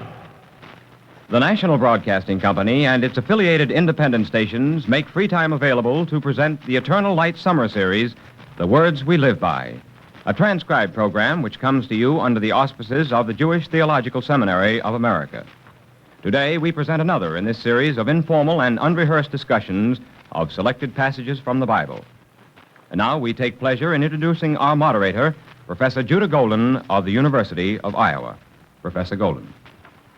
Today, once again, we've gotten together for one of the informal sessions of The Words We Live By to discuss a biblical passage and to think about the basic question which is raised in that passage.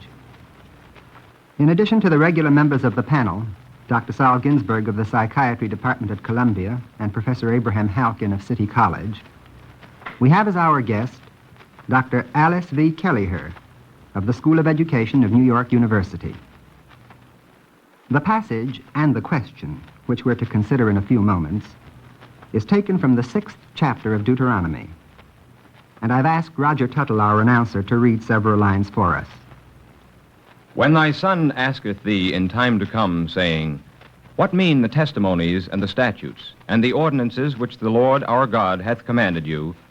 Then thou shalt say unto thy son, We were Pharaoh's bondmen in Egypt, and the Lord brought us out of Egypt with a mighty hand. And the Lord commanded us to do all these statutes, to fear the Lord our God, for our good always, that he might preserve us alive, as it is at this day. And it shall be righteousness unto us, if we observe to do all this commandment before the Lord our God, as he hath commanded us. Thank you very much, Mr. Tuttle. Dr. Ginsburg. I think this passage from Scripture, like so many other passages, has wonderful meaning and cogency for our understanding of family life. Mr. Halkin. I was very much struck by by how naturally the Bible lets the son ask the question and has the father answer the son's question.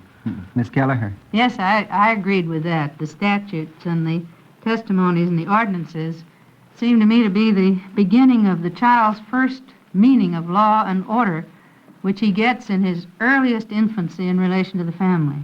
Yes, but I think that the most impressive thing that strikes one just as you begin this passage is really the whole spirit of the lawgiver here, anticipating that the child will ask questions. He may find it quite strange to see what the parents are doing, and he's entitled to ask the questions. Dr. Ginsburg.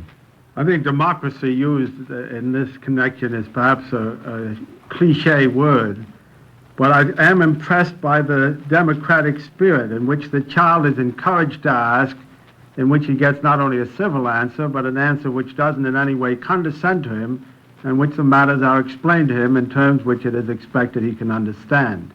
Mr. Halkin. It seems to me that it shows deep understanding of the human psychology. A time must come in the life of a person when the obedience which he yielded as a child will begin to seem meaningless to him, and he'll try and understand it and seek explanations of it.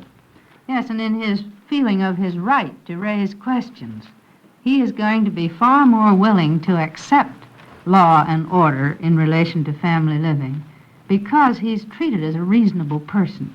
I can't help but believe that this is closely related to the way he grows and develops as a citizen, because he has the chance in his early years to know and to accept, because he has the right to question.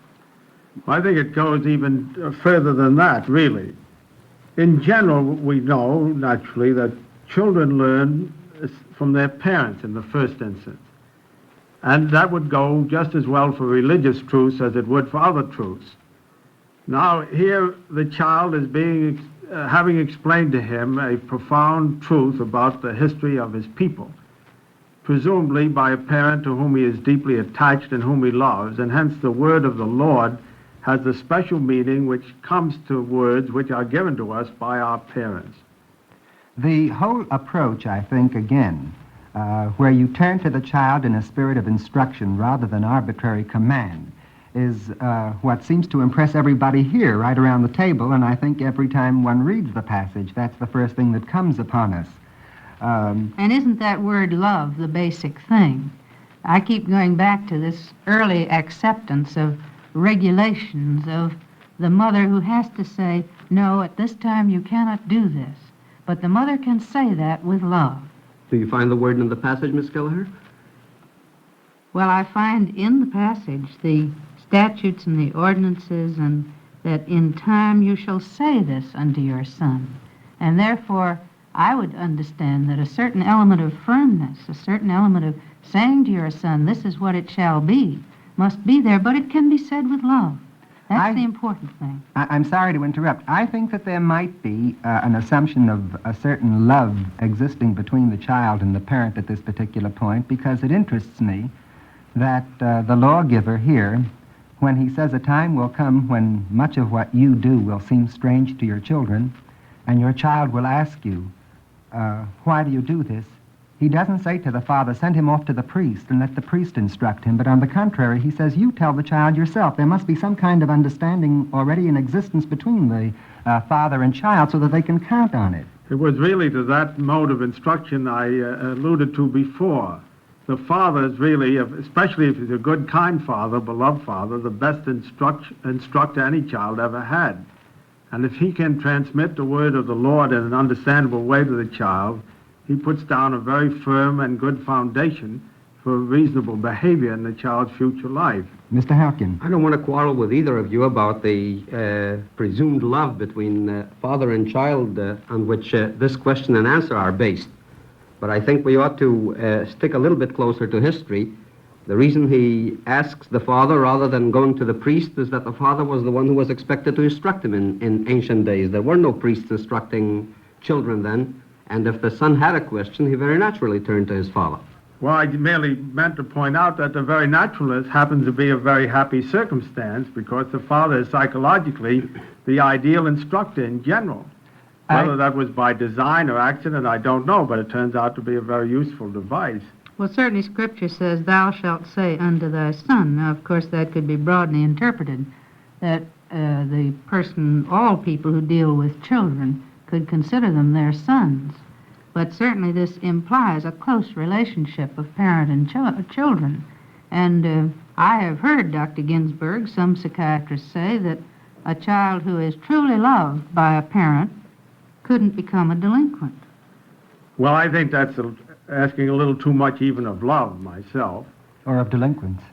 Well, delinquents will manage all right, but love as a guiding principle is a very important one, and in general, I think the most essential thing for a child is to be loved. There's no question about that. But whether it would be fair to say that that itself would be a prevention of delinquency, I would be very hesitant. I don't think it is, actually. Mr. Halkin. As an ignorant layman, I would really like to hear an explanation of the relation between love and delinquency, or rather love and the absence of delinquency. Well, certainly this question of respect for oneself enters here. Now, this passage is a beautiful one. The Lord showed signs and wonders and gave this land to us and so on. And certainly anyone who feels the self-respect and dignity that goes with having been given and granted what is in this passage, plus the fact that he has a person who believes in him and trusts him and deals with his questions with dignity and honesty, is a person, I think, who is well on his way to being a fine person and a dignified character, and is certainly not going to be a candidate for delinquency. Dr. Ginsburg. I think there's a corollary to that that's important. We know that love is a wonderful guiding principle and basis for human life. In contrast to it, we would have fear, the severe father, the authoritarian father, or the authoritarian lord, for that matter. May I ask, is it really an accurate translation of the original scripture, that word fear? Is it true that God is to be looked on as a person to be feared? Mr. Halkin? Well, the Hebrew verb used here is usually translated by the word fear, but it isn't fear in the sense of fright, but rather in the sense of reverence and awe. We are told to fear God, not because we always stand in danger of being hurt by him, but because he is the great Lord that he is, and we owe the reverence and the awe to him. Which would bring it much closer to love, then, as a guiding principle, really, because love and awe stand somewhat akin. Yes, well, love is mentioned very, very explicitly in the Bible as a sentiment we owe to God along with awe and with fear. I wouldn't like to attribute to Scripture interest in child guidance principles. That would be saying a little too much. But I think we must acknowledge that the insight that makes love the guiding principle and not fear, not terror, is a wonderful basis for any child guidance understanding. I think that we'll find throughout Scripture that there is an attitude towards instruction which is very revealing. You take that magnificent passage which is incidentally related to the discussion of love. Thou shalt love the Lord thy God with all thy heart, with all thy soul, with all thy might, or one might even say with all thy being. That particular passage includes the words, thou shalt teach them diligently unto thy children. Here again in our particular paragraph, there is an expectation that things which we may take for granted our children may find strange, and therefore they will ask. We mustn't rebuke them, we have to answer them. Look at a book like Proverbs. In a book like Proverbs, once again, you have the assumption all the time that there is a relationship which makes instruction possible. And in that respect, I think we can say, without exaggeration, that throughout the Scriptures you have a recognition of the great role teaching plays in the life of children, in the life of parents who have to act as the teachers. Mr. Halkin is quite correct in that historical setting. The father was the natural teacher. Nevertheless, it is interesting that they anticipate even in the future, when they're trying to foresee what will happen in the future, that they still expect the home surrounding to be that kind, the milieu where the instruction is to take place. Miss Kelleher. And the word teach, of course, is the important one, because in this very same passage we read, and the Lord commanded us to do all these statutes. Now, are we going to teach by doing or by telling? And when Dr. Ginsberg says that we can't bring the Scripture into modern child guidance, probably the Scripture interpreted is one of the most modern things we have to go by. Well, isn't imitation the first method the child learns by? Don't we therefore teach by doing before we teach by telling? Well, I believe so. Well, we learn by identification, of which doing is an important part, to be sure. But what impresses me in this connection is the sound understanding of the whole instructional approach. The child is taught, he gets an answer which, as I said, is within, hopefully within his encompass. He isn't commanded to do such and such. It is explained to him why we do such and such, which is a much firmer basis for really inculcating sound principles, which will carry on from generation to generation. Or fear is not a very useful device for trying to get children to understand or to carry out commandments in general. We know much more is accomplished by explanation, by understanding, and by love, to be sure. Would you eliminate fear from that? I don't know that I followed you there, Dr. Ginsberg. I don't want to misunderstand you, and you correct me if I am.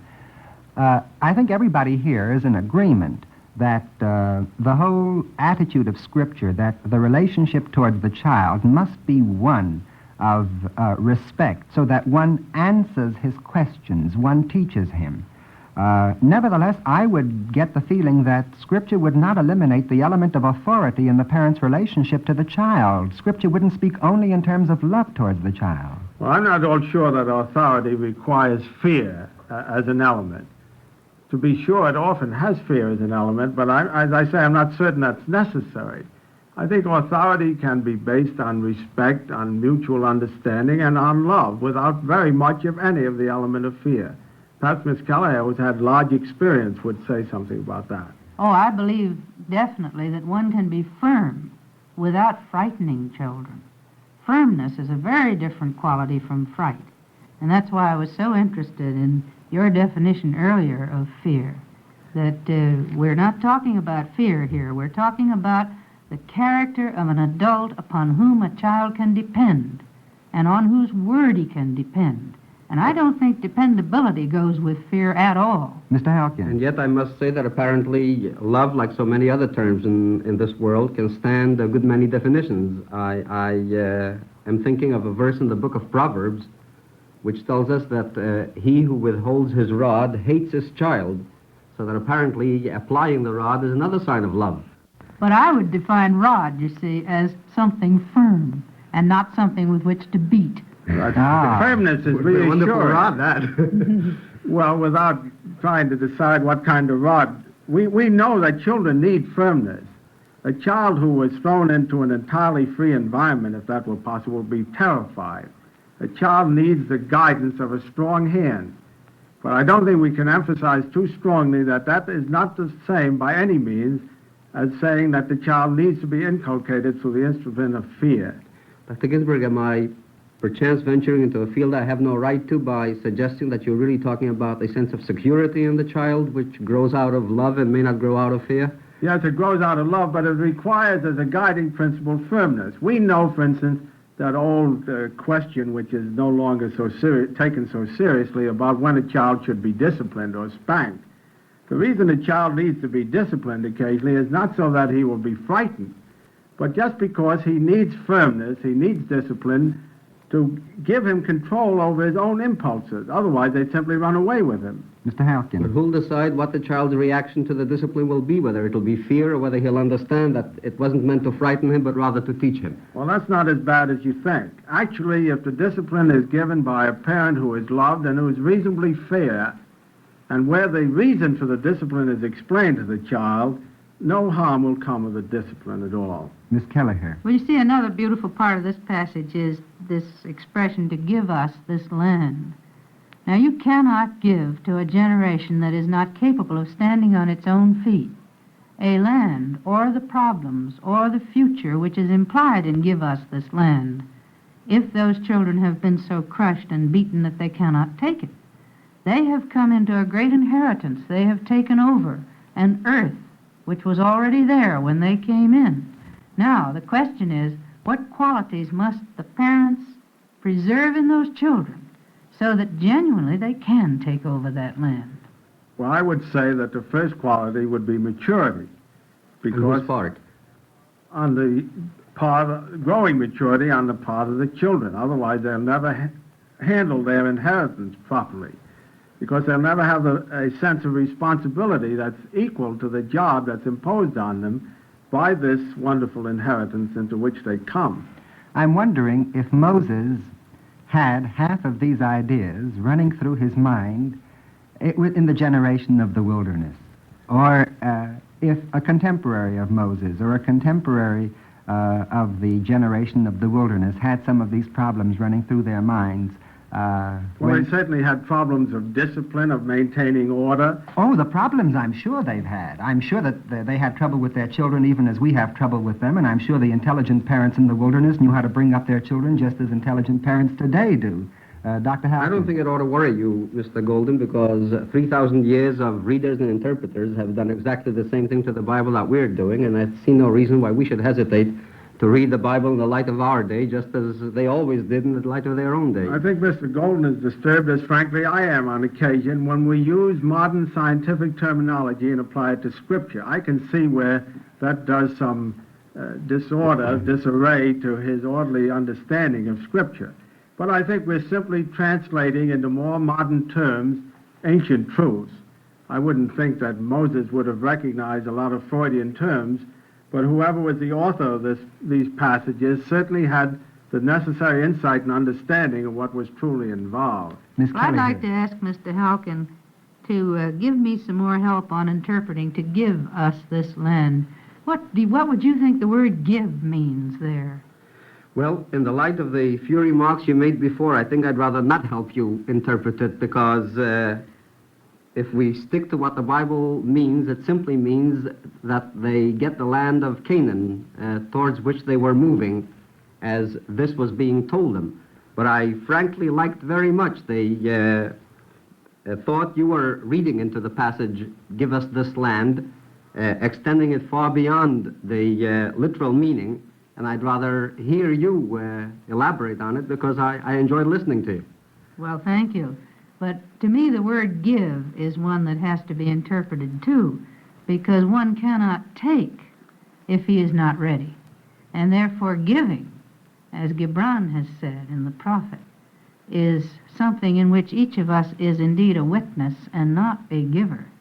And therefore it seems to me that we have to go back and ask ourselves about this whole development of responsibility and the feeling on the part of so many people in this modern world, not only children but grown-ups, that they indeed have been given something that is theirs, and that the moral responsibility for what they do with it, I'm thinking of this current world in which we're living, is something that has not taken on the depth and the dimensions that will make it possible for us to secure the peace. If I may interrupt you, does the present mood come because people feel that they've been given? Doesn't it rather come because they feel that they've gotten, because they forget that the things have been given to them and they think that they've come into them by conquest, by earning, by some such process? Well, I don't think it's only that we get.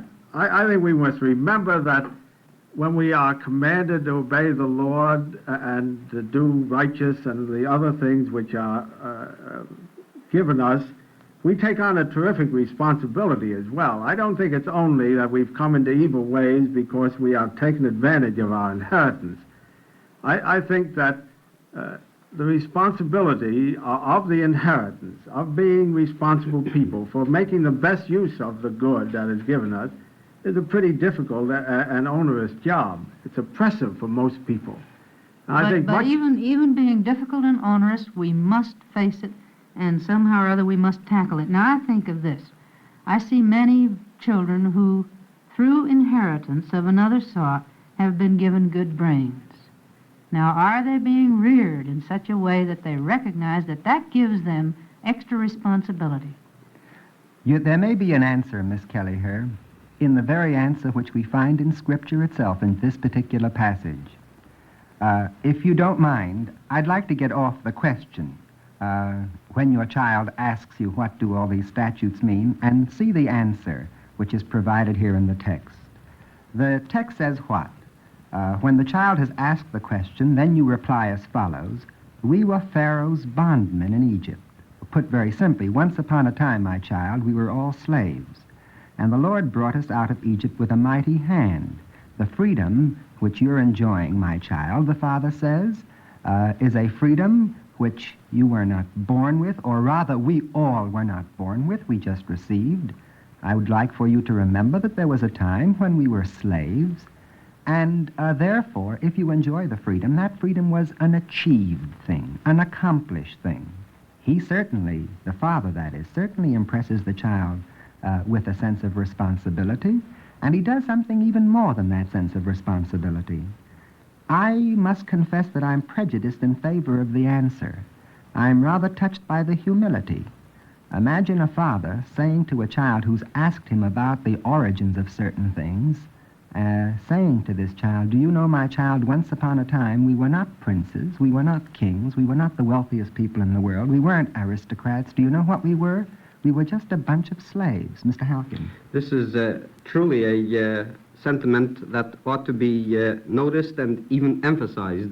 At the same time, however, I think we ought to go on to the conclusion of this recollection of history, the fact that what the father really wants to teach the child is the obligation to God.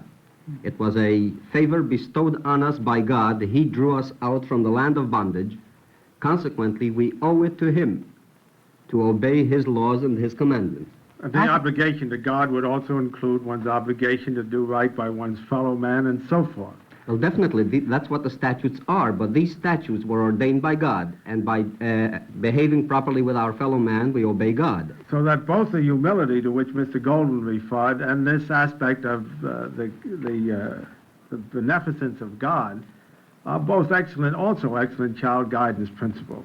Well, I think they're organically related, really. Imagine saying to a child, really, let's try to look at this passage with our normal imagination at work. If our children came to us and asked us, why do you do the things that you do? And we sat down and said to them, well, God gave these commandments. I don't know that that would make very much sense. But if we said to our children, do you know why we have to do these things? Once upon a time we were slaves. And we proceed to give them a history. You're telling them a story. And that impresses the child, I think, with a humility where the big word humility would mean almost nothing to them.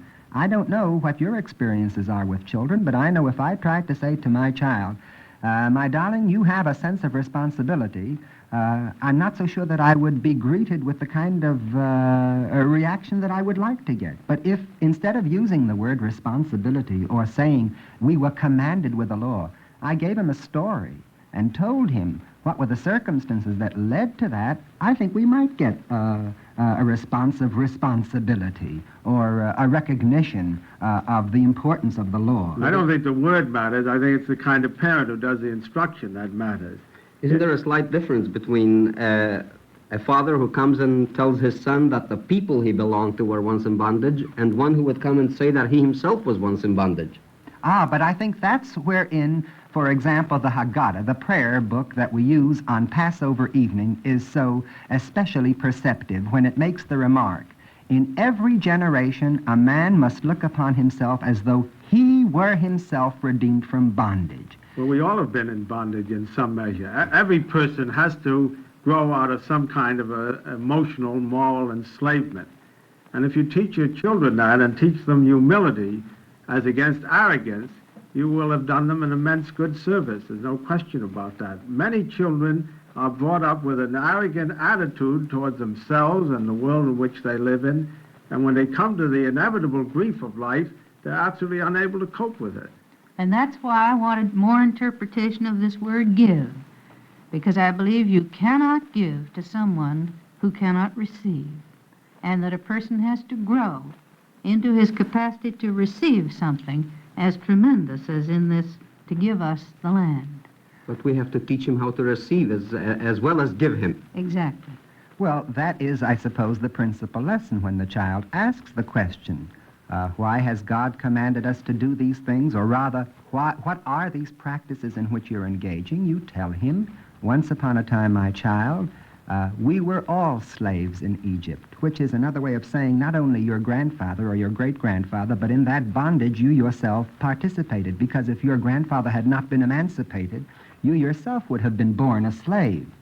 And once the child recognizes the deliverance which his ancestors and himself went through, I think he is ready to approach the commandments which were given with a spirit of responsibility and perhaps grow into the role which his father had given to him. You have just heard another program in the Eternal Light Summer Series, The Words We Live By. Our moderator was Professor Judah Golden, and our panelists were Dr. Saul Ginsberg and Professor Abraham Halkin. Our special guest today was Dr. Alice V. Kelleher, member of the Department of Education of New York University. Be with us again next week when we will discuss the important issue raised by the 3rd chapter of Deuteronomy, Behold with thine eyes, for thou shalt not go over this Jordan. Comments from listeners will be appreciated. Our guest next week will be Dr. Channing Tobias, Executive Director of the Phelps-Stokes Fund. Free time to present The Words We Live By is made available by the National Broadcasting Company and its affiliated independent stations. This weekly transcribed program is presented under the auspices of the Jewish Theological Seminary of America.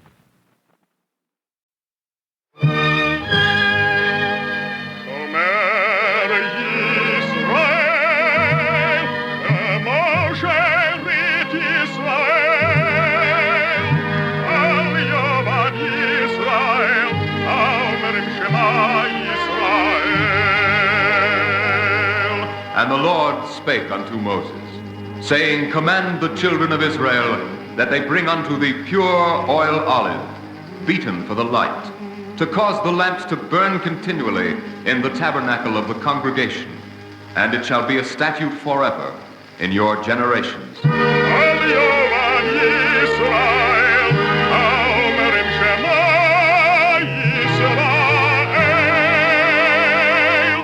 The Eternal Light.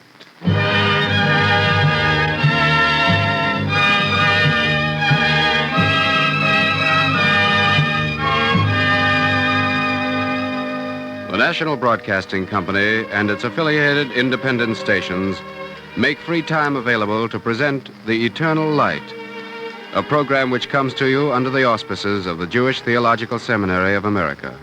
Our drama today is Morton Wishengrud's The Song of Berditchev, and is presented in observance of Yom Kippur.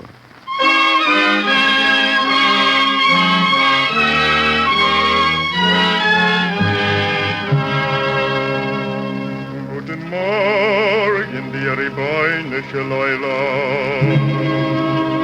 Ich lebe Yitzchak ben Zor mi Berditchev. Bin gekommen zu dir mit den Teuer für dein Volk Israel. Was hast du zu dein Volk Israel? Und was hast du dich angesetzt auf dein Volk Israel? It is a song that has been sung for nearly 160 years. It has been sung in the home, in the synagogue, in the ghettos of Poland, in the death camps of Germany, in the outermost colonies of Palestine, in the concert halls of America. And no man or woman can sing it without emotion, for it is the song of an entire folk.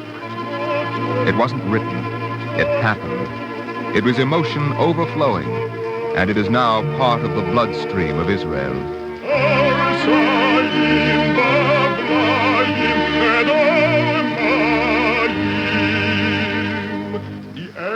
He was called Reb Levi Yitzchok, surnamed the Compassionate. This is his song. In the year 1789, in the Ukrainian city of Berditchev, perhaps there were scholars more learned than he, perhaps there were sages more profound, perhaps there were saints more holy, but no scholar and no sage was more gentle than Reb Levi Yitzchok. No saint was more beloved, for he was the people, its pleader, its defender, its melody, its soul. And this same Reb Levi Yitzchok, on the holiest day of the year, Yom Kippur, the Day of Atonement, stood in the synagogue before the congregation of Berditchev and refused to magnify and sanctify the name of the Lord. I will not recite the Kaddish. The day of fasting and penance has weakened our rabbi. Sit down, Reb Levi Yitzchok. I will recite the prayers for you. I have not been weakened by the fast. I'm as fresh and as strong as any man here. I refuse to recite the prayer. Are you ill, Reb Levi Yitzchok? I'm not ill, Benjamin. Do you wish us to have a short recess? There's no necessity for recess, Beadle. I will not recite the Kaddish.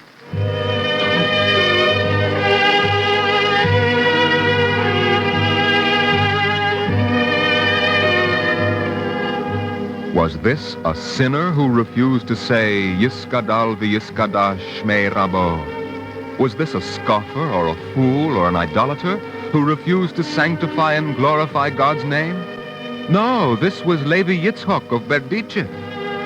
This was he who had come to Berditchev and welcomed the ignorant, the poor, the sick, and the deformed to his house.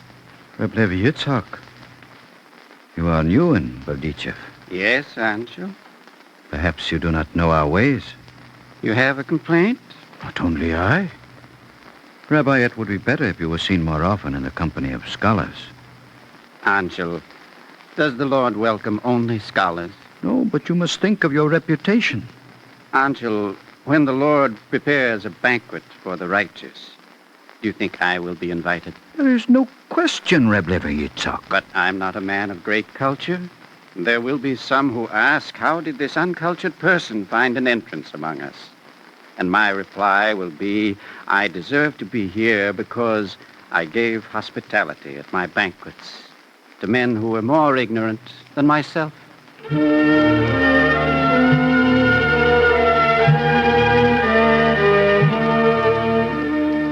The words were carried by Anshel to the meeting of the elders of the synagogue, and there was shame among the elders. Brothers, we have a holy man in our midst. Let us give thanks. Yet this same Levi Yitzchok, on Yom Kippur in the year 1789, refused in the presence of the entire congregation to glorify the name of the Lord by reciting the Kaddish. Was he a scoffer? No, not Levi Yitzchok. For the scoffer and the cynic could not have said to the elders of the congregation what Levi Yitzchok once had said. Benjamin, why have the elders of the synagogue passed this ordinance? Because the poor from other cities come to us and beg from house to house. Reb Levi Yitzchok, this ordinance is more orderly. There is nothing orderly about poverty. But there could be something orderly about charity. Yes, there could. But that is not your real reason.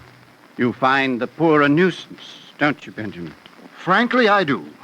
The new ordinance for a public fund should settle that. It's not new. It's as old as Sodom and Gomorrah. Tell us why. In Sodom and Gomorrah, direct aid to the poor was forbidden. Perhaps there also they had a public fund so that those of means should be freed from the painful necessity of coming face to face with the poor.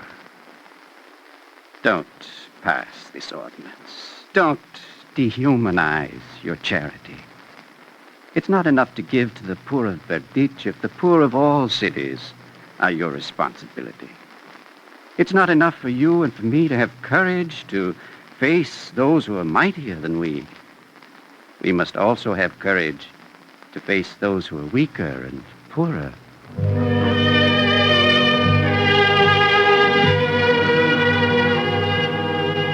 His name was Levi Yitzchok. There were scholars more learned than he. There were sages more profound, men more holy and more pious. But none more beloved and none more gentle. And if he refused to recite the Kaddish on Yom Kippur, it was not because he was an idolater, and not because he was a fool. For he was not an idolater. He was so passionate a worshiper of God that he had sufficient passion to absent himself from the Kol Nidre service on Yom Kippur Eve. Beadle, did you send a messenger to his house? There was no one there. A peasant said he left for synagogue more than an hour ago. It's getting dark. Beadle, I think we'll have to begin without him. Is that what you want, Ansel? What else can we do? The time for Kol Nidre has passed. Yet, what is Kol Nidre without Reb Levi Yitzchak? You're right, both of you. Something must have happened to him, some misfortune. We'll have to look for him.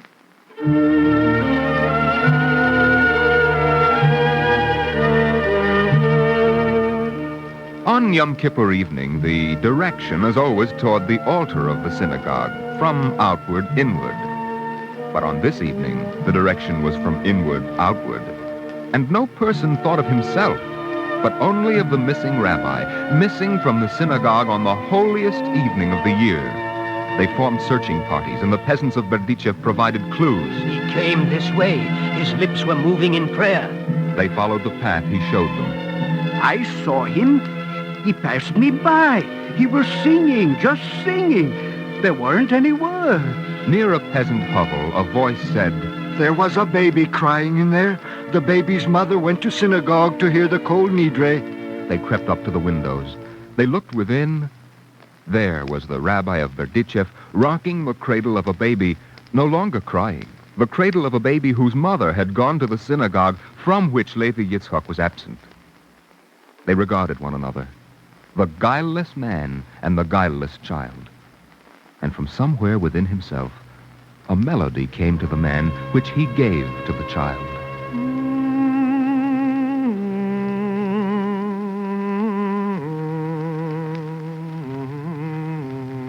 And then the words came to him, spilling out of him, the simple, uncontrived words of Levi Yitzchak's song of innocence and God.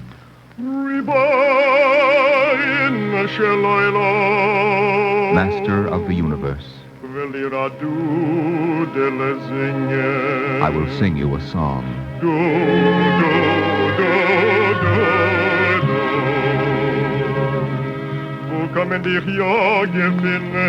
Where will I find thee? And where will I not find thee?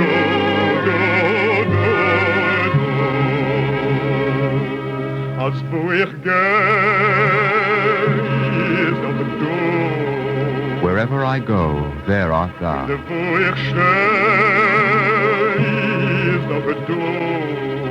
And where I stay, there art thou.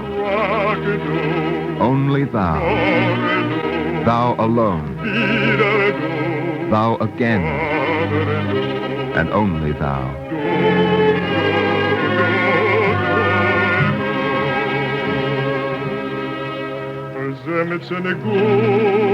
When things go well, thou. And alas, when things go ill, thou.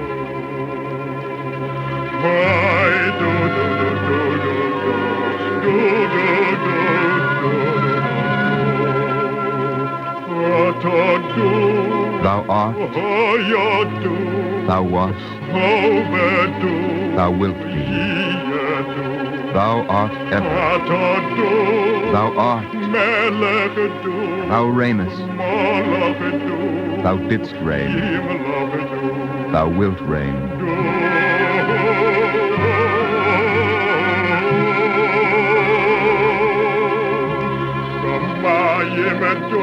In heaven art thou. On earth art thou. Above art thou, below art thou.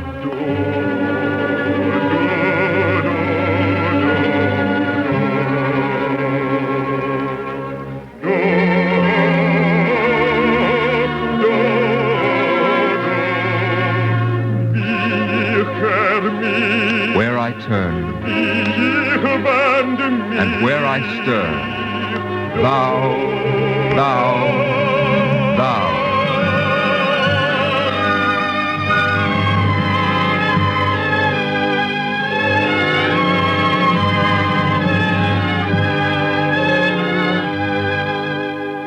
And it was on the next day that the man from whom this song of oneness with God burst forth.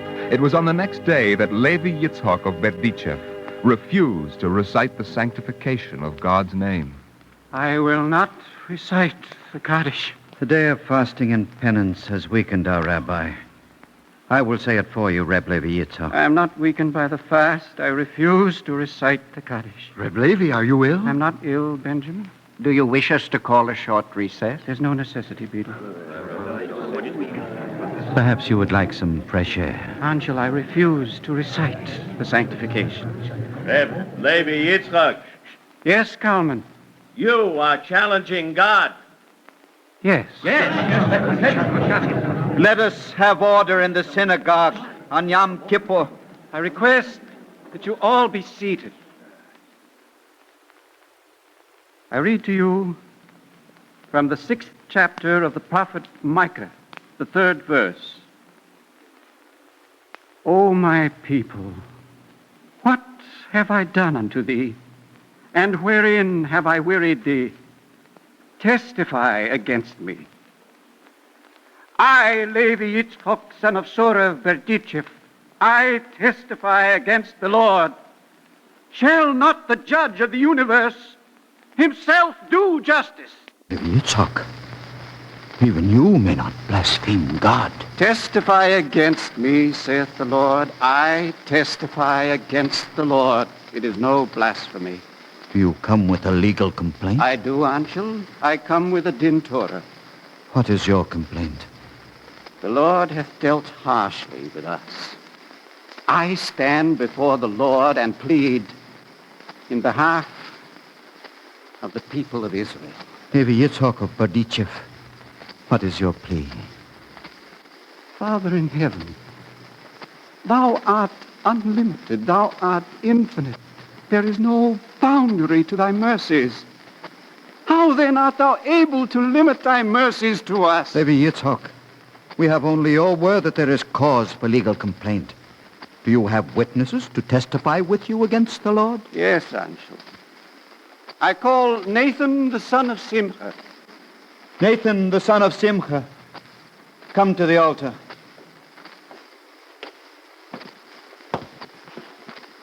Nathan, what do you wear on your hand and on your arm and on your forehead at your morning prayers? Tell the Lord. I wear my phylacteries and my tefillin. Shouldn't I, Reb Levi Yitzhak? Nathan, why do you wear your tefillin? Answer, Nathan. Yes, Anshel. I wear the tefillin because it is commanded. Who commands? The Almighty, blessed be his name. And these words which I command thee this day shall be upon thine heart, and thou shalt bind them for a sign upon thine hand, and they shall be for frontlets between thine eyes. May I go now? Not yet, Nathan. The commandment also is that thou shalt teach these words diligently to thy children. Nathan, where are your children? Answer Reb Levi Yitzhak's question. It isn't fair. Nathan, answer. The Lord is waiting. Where are your sons? The Lord only knows. 3 sons. They were conscripted for the Tsar's army when they were 9 years old, each in turn. I have never heard from them. Nathan, where is your wife, your daughter, your daughter's children? Dead. Nathan, when you came to prayer yesterday, what did you do? I said, how goodly are thy tents, O Israel. And afterward? I put my hand in the tefillin bag to take out my tefillin. And they fell from your hand, didn't they? I didn't know anyone saw. I picked up the tefillin right away. I was quick. I wiped them against my shirt. I kissed them. It will never happen again. Reb Levi Yitzhak. Yes, Aunt. Are you finished with your witness? I am. But first, I wish to say to the Lord, Lord of the universe, the people are the tefillin of thy head. Even Nathan here, when we drop our tefillin, we lift them up with loving care. We cleanse them of every stain. And then with a kiss, we make amends for their abasement. Lord of the world, thy tefillin are fallen to the ground. Nathan, thy tefillin, lift him up with loving care. Cleanse him of his stain with a kiss. Make amends for his abasement. Nathan, you may go. Reb Levi Yitzhak, are you done now? Not nearly, Aunt. Shall I call a second witness? Moshe, the son of Meir. Come to the altar, Moshe. Moshe, you prayed this morning. Yes. And for what did you pray? For the remission of my sins. Namely? Moshe, what sins? I have trespassed, I have been faithless, I have robbed. I have spoken basely, I have committed iniquity, I have been presumptuous, I have done violence, I have forged lies, I have counseled evil, I have spoken falsely, I have acted perversely, I have persecuted, I have been stiff-necked. Moshe, the son of Meir, you are a liar. Yes, Reb Levi Yitzhak. You have neither trespassed, nor been faithless, nor robbed, nor spoken basely. Yes, Levi Yitzhak. Moshe, son of Meir, what is your occupation? I am a teamster. Do you observe God's commandments? No. And why not? Reb Levi Yitzhak, a man has children who are always hungry. A man must work. Moshe, do you take the poor on your wagon? I do, Levi Yitzhak. Don't answer me. Speak up and address the Lord. I carry the poor on my wagon. How much do you charge the poor? Nothing. But each day you violate the law, don't you? I cannot attend worship. Each day I violate the law. Lord, answer back. Lord, your teamster speaks to you. Your teamster who worships you regularly on his wagon by carrying your poor. Reb Levi Yitzhak, will you sanctify the name of the Lord? I'm not ready, Aunt. The Lord will have to wait a moment longer. Look at us. Penitent, contrite, fasting, pleading for the remission of sins. Lord, thy tefillin are fallen and abased. Tell me, O Lord, what hast thou against Israel? Thou hast written in thy Torah, speak unto whom? Unto Israel thou hast written, say. Unto whom? Unto Israel. Thou hast written command. Whom? Israel. Lord, if you love Israel, have mercy upon Israel. Levi Yitzhak, you have not said the words as they are written down and prescribed. But I testify to God that you have sanctified his name.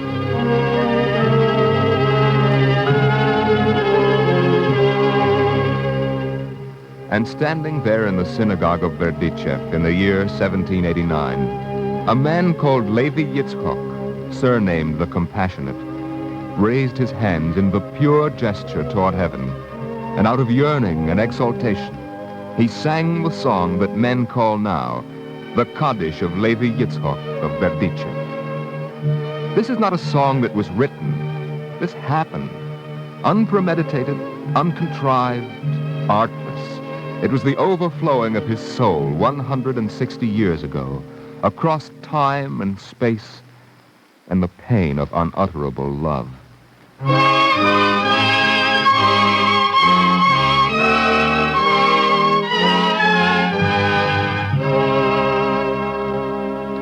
Good morning, Lord, Master of the universe. I, Levi Yitzchak, son of Sarah Berditchev, I have come to you with an Torah from your people Israel. What do you want of your people, Israel? What have you demanded of your people, Israel? For everywhere I look, it says, say unto the children of Israel. And every other verse says, speak unto the children of Israel. And over command the children of Israel. Father, sweet Father in heaven, how many nations are there in the world? Persians, Babylonians, Edomites. The Russians, what do they say? That their Tsar is the only ruler. The Prussians, what do they say? That their Kaiser is supreme. And the English, what do they say? That George III is sovereign. And I, Levi Yitzchak, son of Sora, Berditchev, say, Yiskadal ve'yiskadash, Shemei Ramo, magnify and sanctify is only thy name. And I, Levi Yitzchak, son of Sora, Berditchev, say, from I stand I will not waver. Let them put an end to idolatry. Let them call a halt to their blasphemy. Yiskadal ve'yiskadash, Shemei Ramo, magnify and sanctify is only thy name.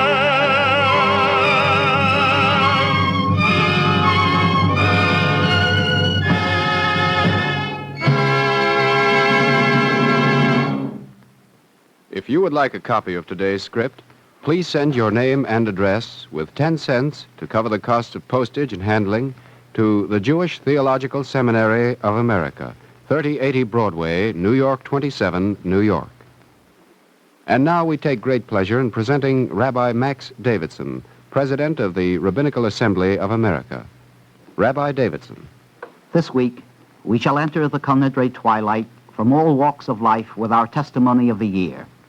The scholar will come with knowledge, and the ignorant with questions, the generous with his record of charity, and the skeptic with his quest for an intellectual imperative. Yes, the sinner with his guilt, and the bereaved with his sorrow. Perhaps an old man, unlettered, offers his unopened prayer book, for he does not understand the meaning of its words, or an old woman enters only with her tears, or a young wife with her anxieties, or a young man with his hopes. The men and women, the young people and children who assemble for worship represent a wide variety of background. They carry with them emotional and mental and physical questionnaires of many kinds. Is one answer possible for all of them? Can they find that Jewish religious experience is rich enough to satisfy every human being on his own level? Today's drama illustrates the fact that everyone can discover the men and the motives and the meaning to make the day and the year good and godly. The Song of Berditchev underscores the historic truth that the Jewish message is not a monologue, that Jewish teaching is not a catechism, that Jewish law is not an archaic code. Judaism is a living, continuing experience, and to its tradition every generation and every inspired soul contributes its talent. The springs and the currents that are joined in the stream of that tradition have their source in many minds of many places. There is the turbulent invective of Isaiah of classic antiquity, the calm martyrdom of Akiba of imperial Rome, the clean logic of Maimonides in a Muslim Egypt, and the simple, direct, loving kindness of Levi of Berditchev. Since the stream has never ceased, we may turn also to religious genius of modern times. when we as much as touch that stream with our prayers, with our petitions, with our tears, we add to its flow and its power, and we have a right to speak, as Levi did, directly and simply to God himself. And our words will be transposed into a song that will live in our lives forever. Thank you, Rabbi Davidson.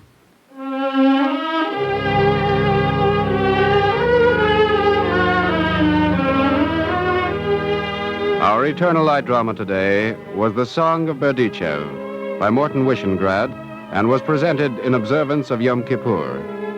The music was composed by Morris Momorsky and conducted by Milton Katims. Cantor Robert Siegel sang the liturgical music. Featured today as Reb Levi was Roger DeKoven, and Norman Rose was the narrator. The production was under the direction of Edward King. The translations of the songs you heard were made by Judith Eisenstein. Dr. Moshe Davis, Dean of the Seminary's Teachers Institute College of Jewish Studies, is program editor. This is Mel Brandt speaking.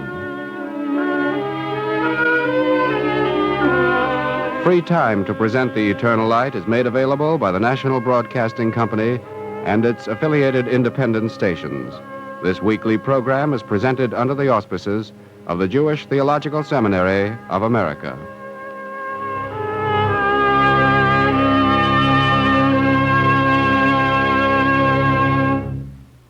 This is NBC, the National Broadcasting Company.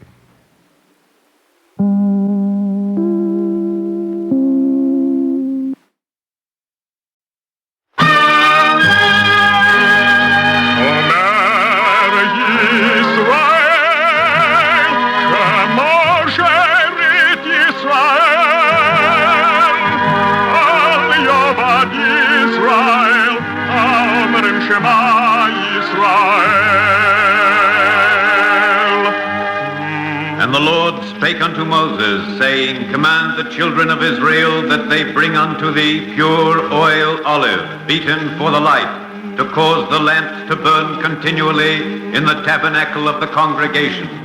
And it shall be a statute forever in your generations.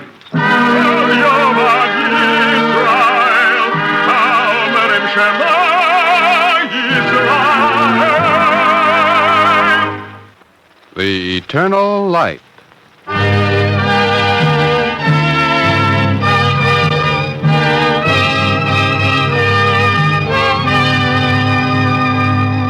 The National Broadcasting Company and its affiliated independent stations make free time available to present The Eternal Light, a program which comes to you under the auspices of the Jewish Theological Seminary of America.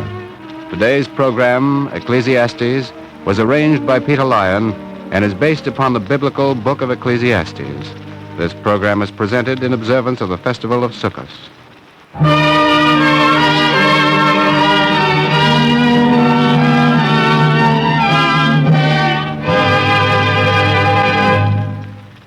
One generation passeth away, and another generation cometh, and the earth abideth forever.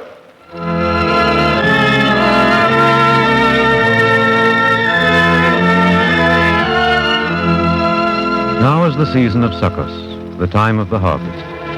In the meadows and vineyards around the ancient town of Yavne in Israel, this week, as 1900 years ago, men and women, girls and boys are gathering in the full fruit of the fields. Today, as 1900 years ago, the sun also ariseth, and the sun goeth down, and hasteth to his place where he ariseth. But with this difference, 1900 years ago, the ancient town of Yavne was a center of great learning, and the wise men of the people had gathered there with a task of great moment, to weigh, consider, judge, and finally decide which of the ancient writings were authored under divine inspiration, which would be admitted into the sacred canon.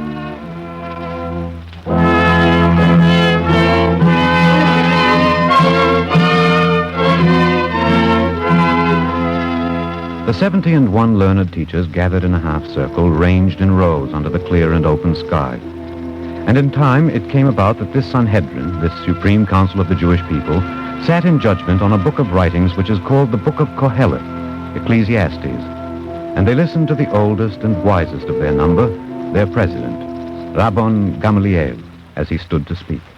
How say you, who is first to speak? Hear me, Gamaliel.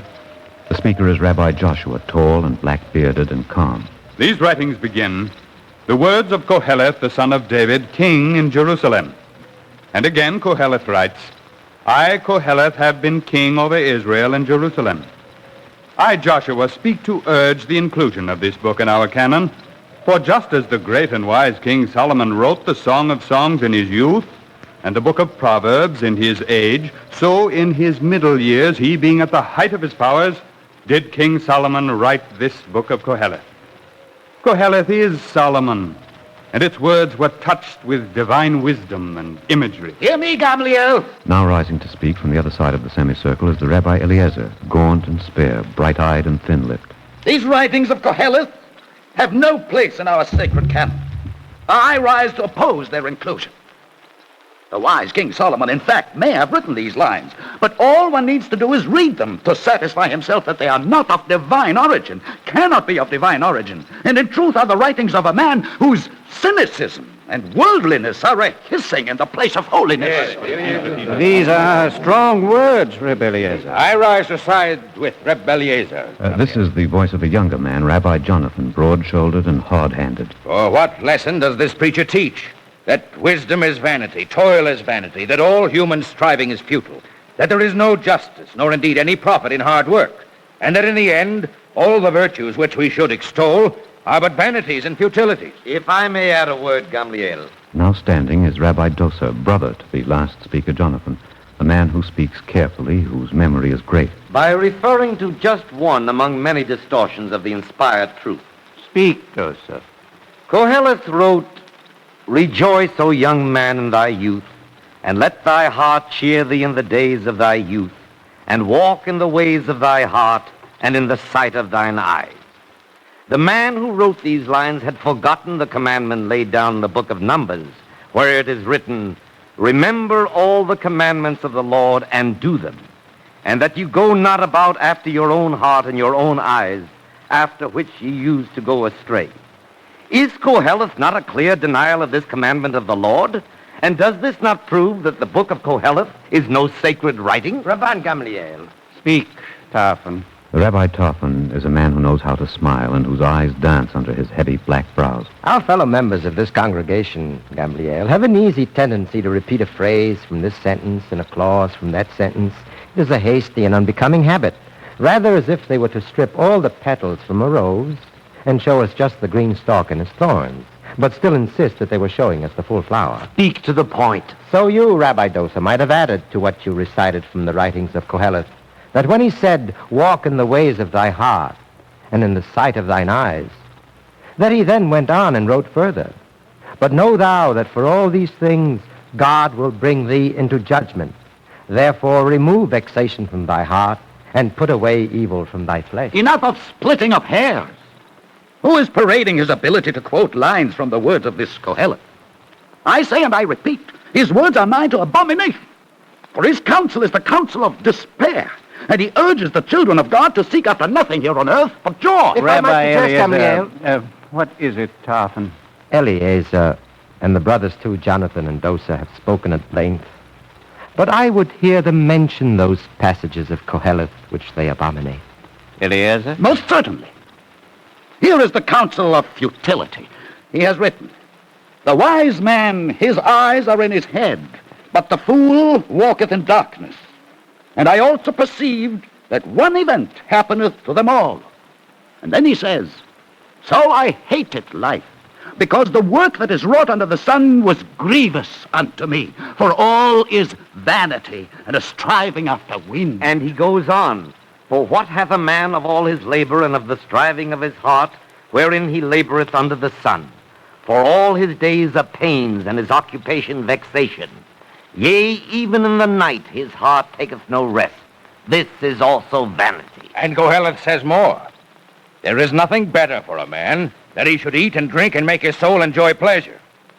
Is this advice from the Lord? Always remember, Jonathan, that the next line is, This also I saw, that it is from the hand of God. And again, I have seen the task which God hath given to the sons of men to be exercised therewith.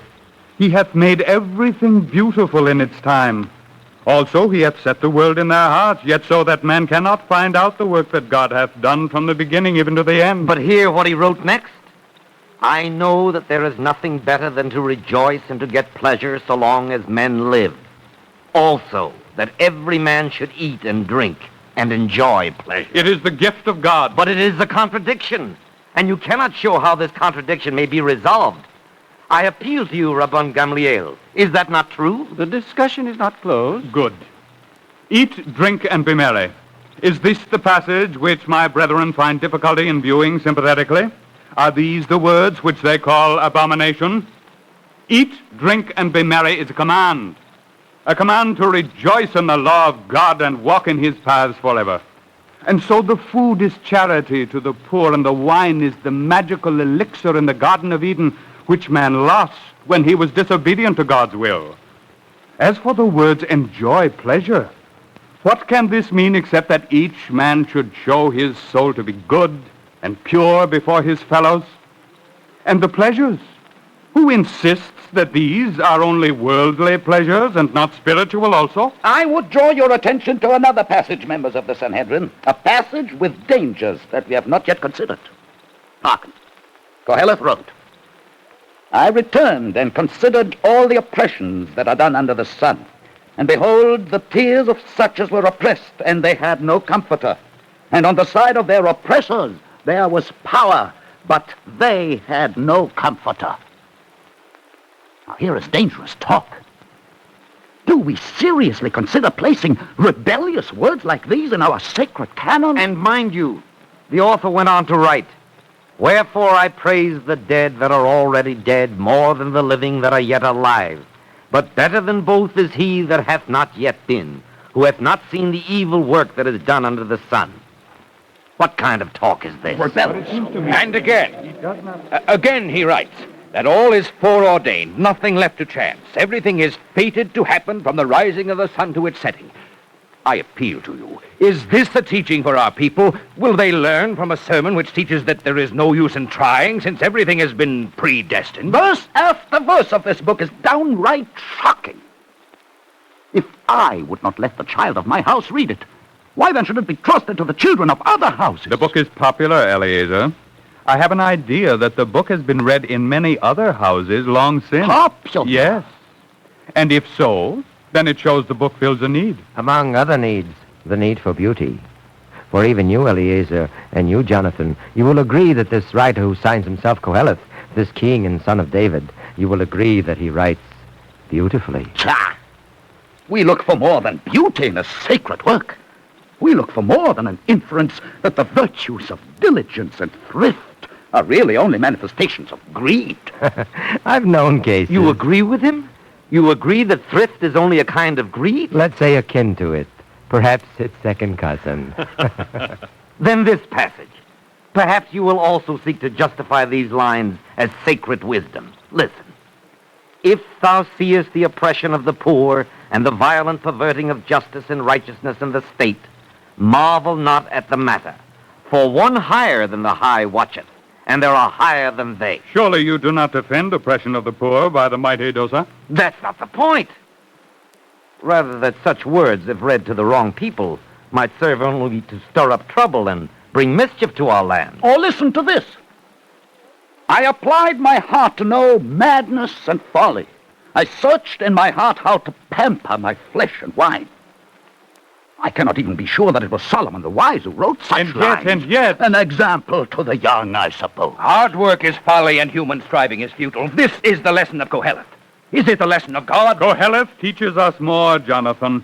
Thus, he teaches that enjoyment is the fruit of labor, for he wrote, Wherefore I perceive that there is nothing better than that a man should rejoice in his works, for that is his portion. For who shall bring him to see what shall be after him? Work, says this preacher, so that you may enjoy your leisure and not simply for ambition's sake. For he has written, Again I considered all labor and all excelling in work that it is a man's rivalry with his neighbor, but this is vanity and a striving after wind. And there is a practical wisdom in the preacher, Jonathan, that has nothing to do with futilities. Listen to his words. The race is not to the swift, nor the battle to the strong. Why should you complain if Koheleth exposes with irony the falsity of mere worldly success, Jonathan? Neither yet bread to the wise, nor yet riches to men of understanding, nor yet favor to men of skill. But time and chance happeneth to them all. And you say that his only lessons are that all is folly and futility? You misread his words. He teaches that work is good, only not as the aim of life, but because it is a way to find enjoyment and wisdom and goodness, as here. In the morning, sow thy seed, and till evening let not thy hand rest. For thou knowest not which will succeed, this or that, or whether both alike shall be good.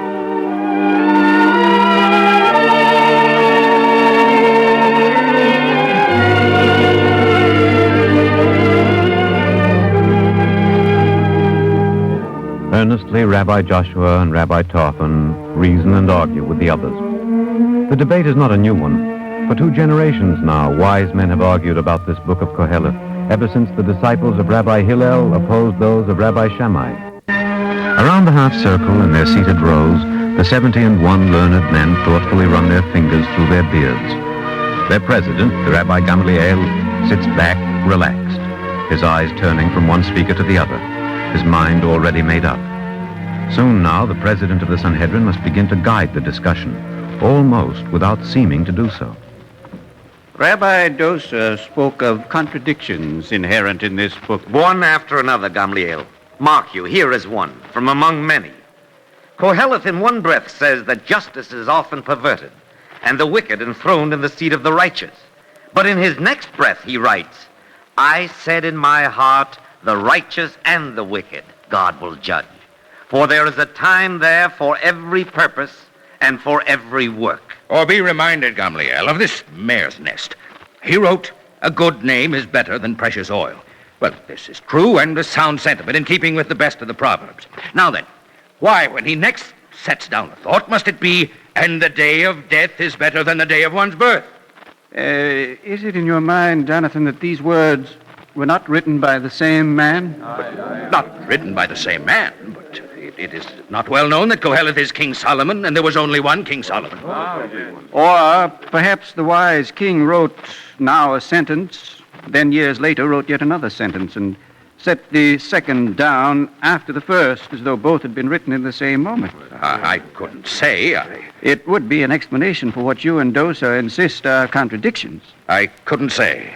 And who was it mentioned the beauty of Koheleth's words? That was I, Gamaliel. Which passage had you in mind? I would point to the majesty of the opening lines, Gamaliel. One generation passeth away, and another generation cometh, and the earth abideth forever. The sun also ariseth, and the sun goeth down, and hasteth to his place where he ariseth. The wind goeth toward the south, and turneth about unto the north. It turneth about continually in its circuit, and the wind returneth again to its circuits. All the rivers run unto the sea, yet the sea is not full. Unto the place whither the rivers go, thither they go again. All things toil to weariness. Man cannot utter it. The eye is not satisfied with seeing, nor the ear filled with hearing. That which hath been is that which shall be, and that which hath been done is that which shall be done. And there is nothing new under the sun. But there is even more magic in the closing lines of this book, Gamaliel. Hearken. As thou knowest not what is the way of the wind, nor how the bones do grow in the womb of her that is with child, even so thou knowest not the work of God, who doeth all things. In the morning sow thy seed, and till the evening withhold not thy hand. For thou knowest not which shall prosper, whether this or that, or whether they both shall be alike good. And the light is sweet, and a pleasant thing it is for the eyes to behold the sun. For if a man live many years, let him rejoice in them all, and remember the days of darkness, for they shall be many. All that cometh is vanity. Rejoice, O young man, in thy youth, and let thy heart cheer thee in the days of thy youth, and walk in the ways of thy heart, and in the sight of thine eyes. But know thou that for all these things God will bring thee into judgment. Therefore remove vexation from thy heart, and put away evil from thy flesh. For childhood and youth are vanity. Remember then thy Creator in the days of thy youth, before the evil days come, and the years draw nigh, when thou shalt say, I have no pleasure in them. Before the sun and the light and the moon and the stars are darkened, and the clouds return after the rain. In the day when the keepers of the house shall tremble, and the strong men shall bow themselves, and the grinders cease, because they are few, and those that look out shall be darkened in the windows, and the door shall be shut in the street, when the sound of the grinding is low, and one shall start up at the voice of a bird, and all the daughters of music shall be brought low. Also when they shall be afraid of that which is high, and the terror shall be in the way, and the almond tree shall blossom, and the grasshopper shall drag itself along, and the caperberry shall fail. Because man goeth to his long home, and the mourners go about the streets, before the silver cord is snapped asunder, and the golden bowl is shattered, and the pitcher is broken at the fountain, and the wheel falleth shattered into the pit, and the dust returneth to the earth as it was, and the spirit returneth unto God who gave it. Vanity of vanities, saith Koheleth. All is vanity.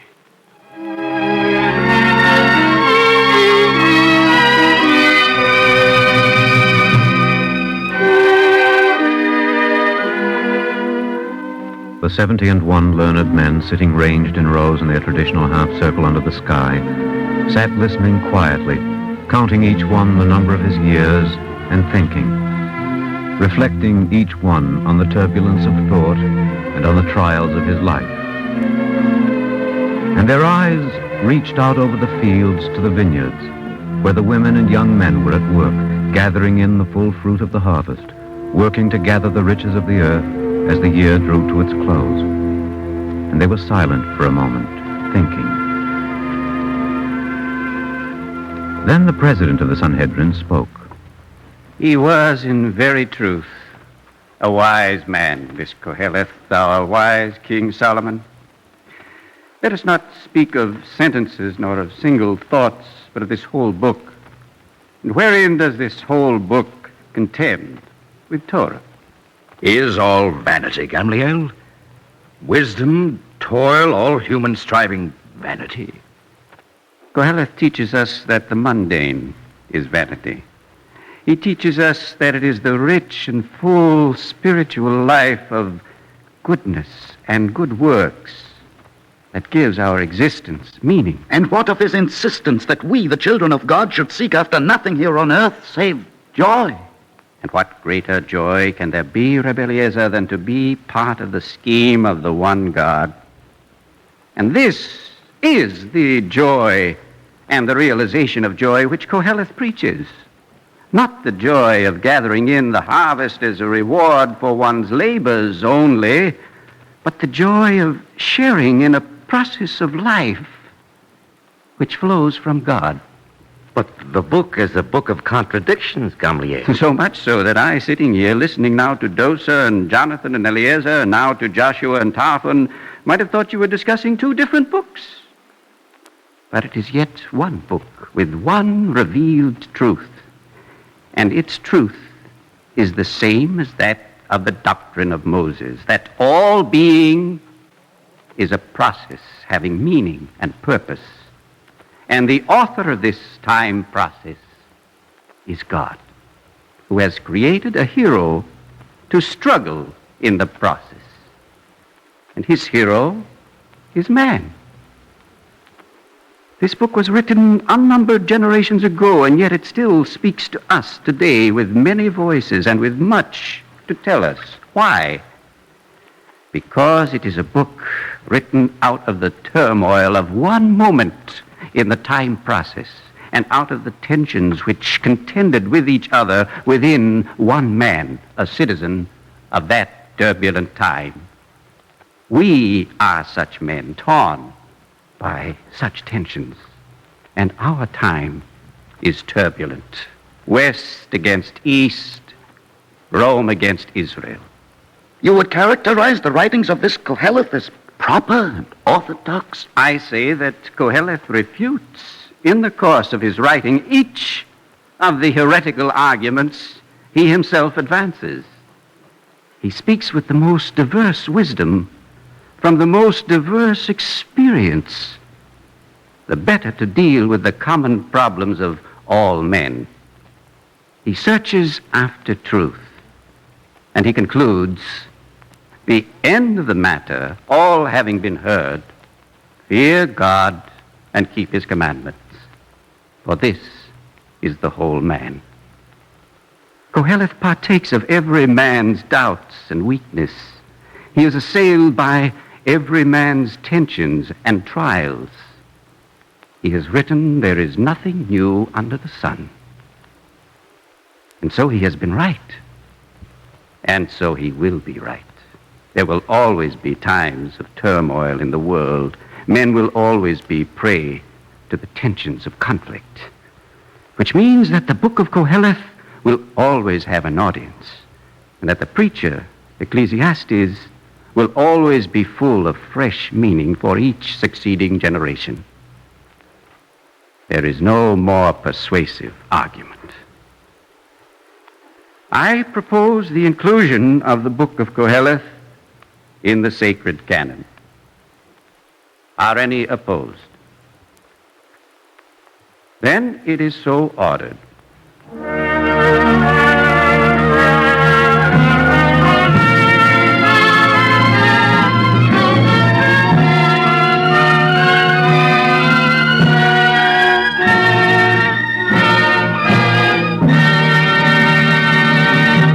If you would like a copy of today's script, please send your name and address with 10 cents to cover the cost of postage and handling to the Jewish Theological Seminary of America, 3080 Broadway, New York 27, New York. And now we take great pleasure in presenting Mr. Leo J. Goldberger, President of the Jewish Education Committee. Mr. Goldberger. 40 years ago, the Jewish community of New York began an organized effort on behalf of Jewish education. We have just experienced 10 days of soul-searching, of teshuvah, penitence, of return to our faith, to God. What better period could have been chosen as Jewish Education Month? This is the month when we, the Jewish Education Committee, turn to parents and ask of them, yes, urge and beg of them, to provide their children the opportunity to become at one with their heritage. Jewish tradition makes many demands of a Jew, but only through knowledge can we combat the evils which surround us and threaten to engulf all that we hold dear. A Jewish child, when he or she studies Torah, learns of the dictum, ye shall be servants only unto God and not to man.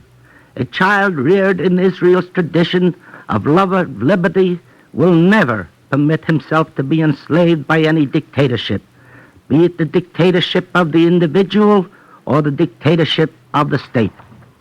Our American democracy has drawn its strength from the many cultural groups who have contributed their distinctive characteristics and cultural values to our common heritage. The very basis of our Bill of Rights can be found in the biblical injunction, one law shall there be unto you, to the stranger as well as to the citizen. The very symbol of American democracy, the Liberty Bell, bears on it an inscription taken from the Bible. Proclaim liberty throughout the land to all the inhabitants thereof. The Jewish school in your neighborhood is waiting to receive your children. It will serve as their spiritual home. It will open their eyes to the beauties of our faith and culture. It will open their hearts to the ethical values of Judaism. It will help them become at one with their heritage, with their country, and with their God. This is NBC, the National Broadcasting Company.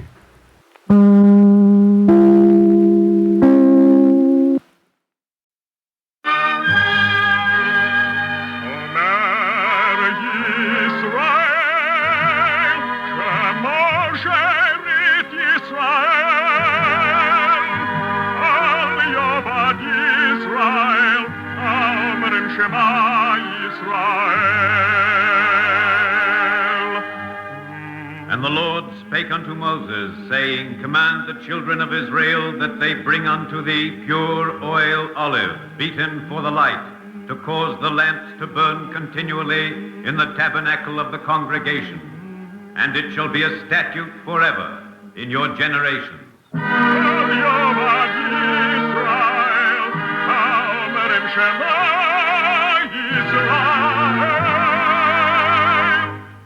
The Eternal Light. The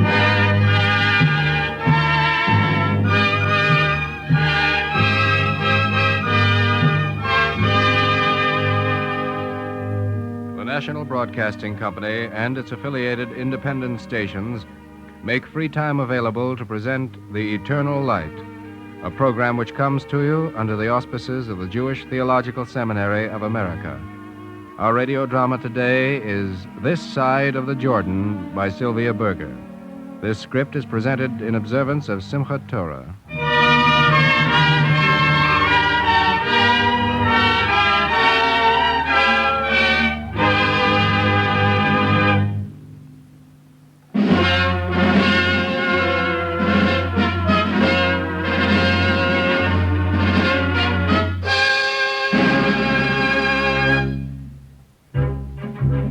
This is how it was on the night that Moses died. All day and all night could be seen the campfires of the Israelites where they were encamped at the fort of Mount Nebo in the land of Moab. In the land of Moab, the 12 tribes of Israel had pitched their tents, every man by his own standard, waiting for the signal to cross over the Jordan into the land that had been promised to them by the Lord. On the east side, toward the rising of the sun, were pitched the standards of the camp of Judah, 74,600 men in number. Their captain was Nahshon, the son of Amminadab. Next was pitched the tribe of Issachar, in number 54,400 men. Next were pitched the tents of Zebulun, 57,400 men. These had been commanded to set forth ahead of all the others when the signal was given, the signal to cross into the promised land.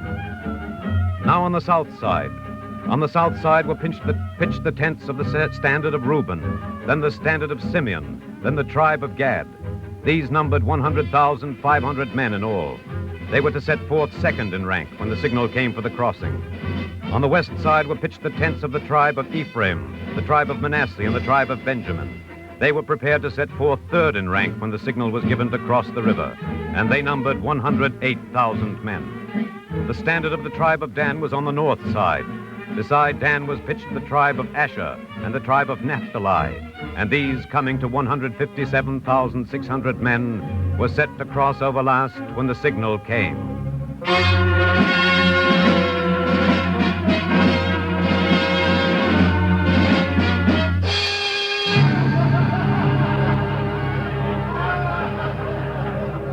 This is how it was, what I am about to tell you. All day and all night could be seen the campfires of the Israelites where they had pitched their tents for the crossing of the river Jordan. The smoke of their campfires was sweet with the roasting of meats in the day, and at night their fires dotted the dark plain like the stars in the sky. On the east side of the Jordan, the Israelites were waiting for the blowing of the horns that would tell them their day had come, their wandering was at an end. And waiting, they remembered the hard years in the wilderness, and they grew noisy with pleasure.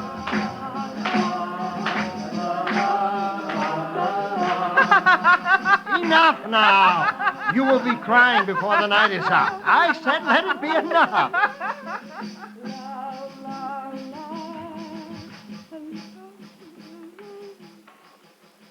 Why is his tent so dark? His tent so dark? Why is the tent of our teacher so silent and dark? Who knows? Tomorrow at this time, we will have crossed the river. Come out and dance. Come out and celebrate. What are you doing? Tomorrow at this time. Tomorrow at this time.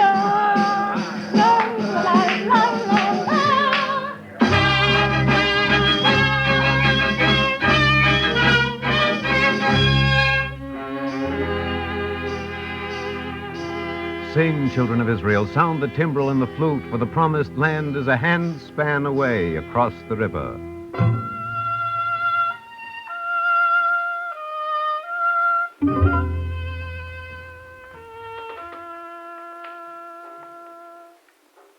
But what is the silence in the tent of your leader? Can you hear it?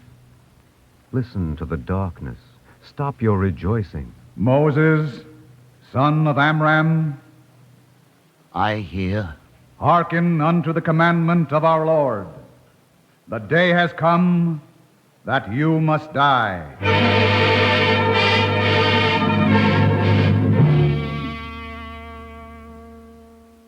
The day was the 7th of Adar, and there was promise of the spring to come. For 40 years the Israelites had wandered in the wilderness, and now they had come to the edge of the river that crossed into the promised land. That was the day that Moses heard that he must die. No. No. No. No. No. No!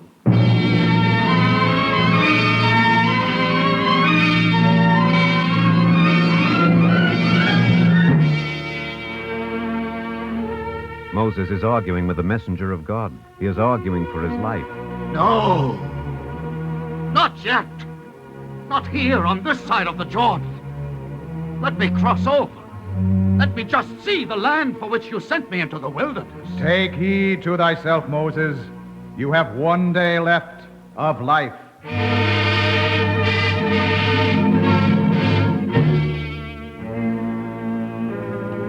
This is Moses who spoke with God on Mount Sinai. This is Moses who taught God's law to the children of Israel.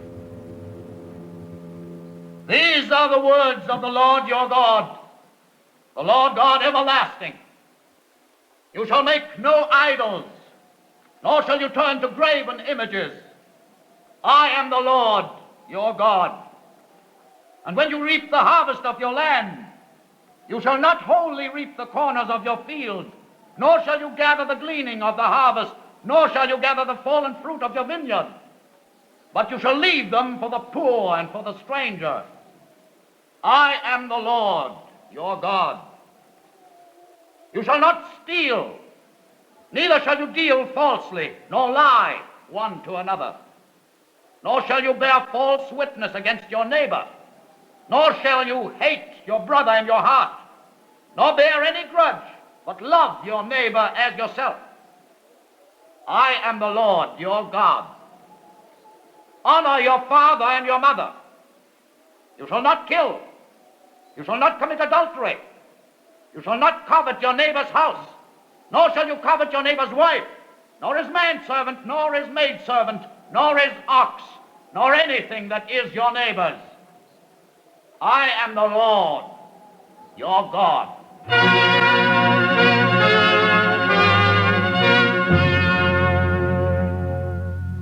This is Moses, chosen by God to lead his people out of Egypt, now arguing for another day of life. Why must I go now before we come into the land God promised me?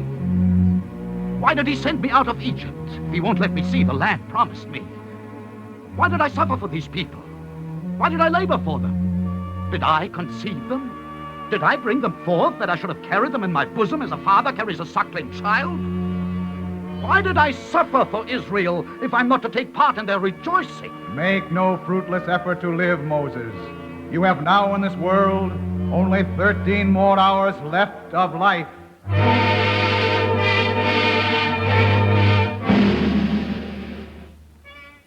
Consider how mighty was Moses.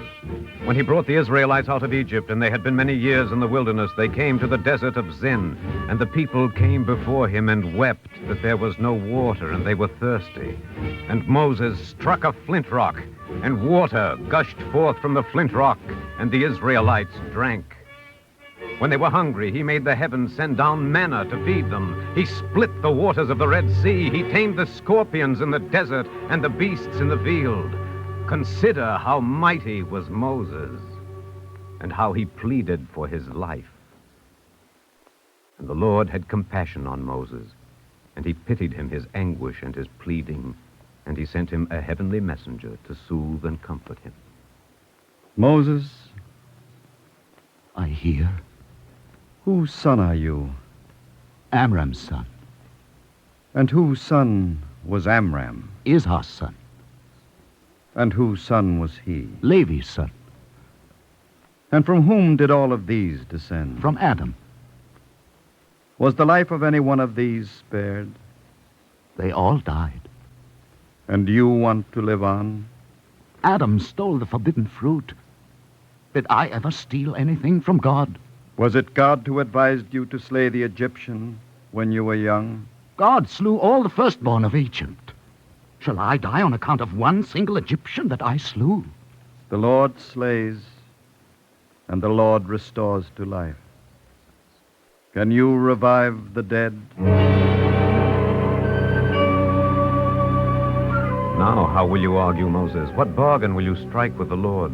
What will you trade for another hour of life? When God proposed that I leave Egypt and lead the people to the promised land, I answered that I could not, because of a previous vow of loyalty to my master. God absolved me from my vow. If God can release me from my vow, then let him absolve himself from his vow, so that I may live. You, Moses, have a master to absolve you from your vow. But the Lord has no master.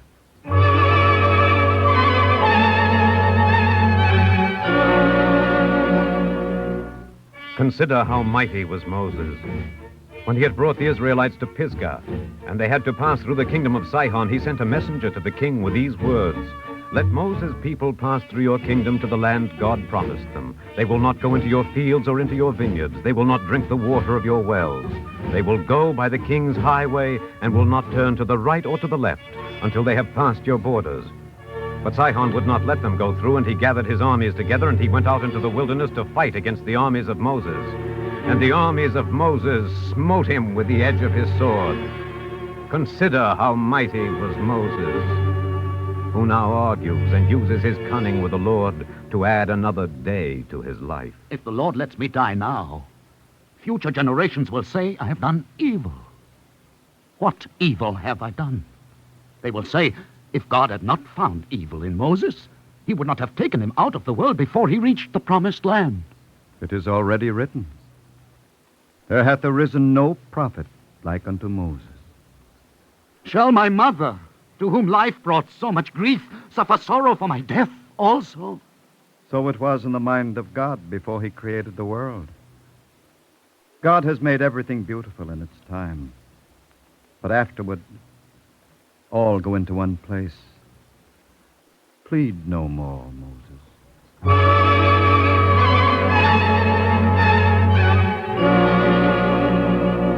To whom shall I go now? Who will plead for me? You made the earth to open up with your staff, Moses. You split the rocks wide open. You made food grow where none grew before.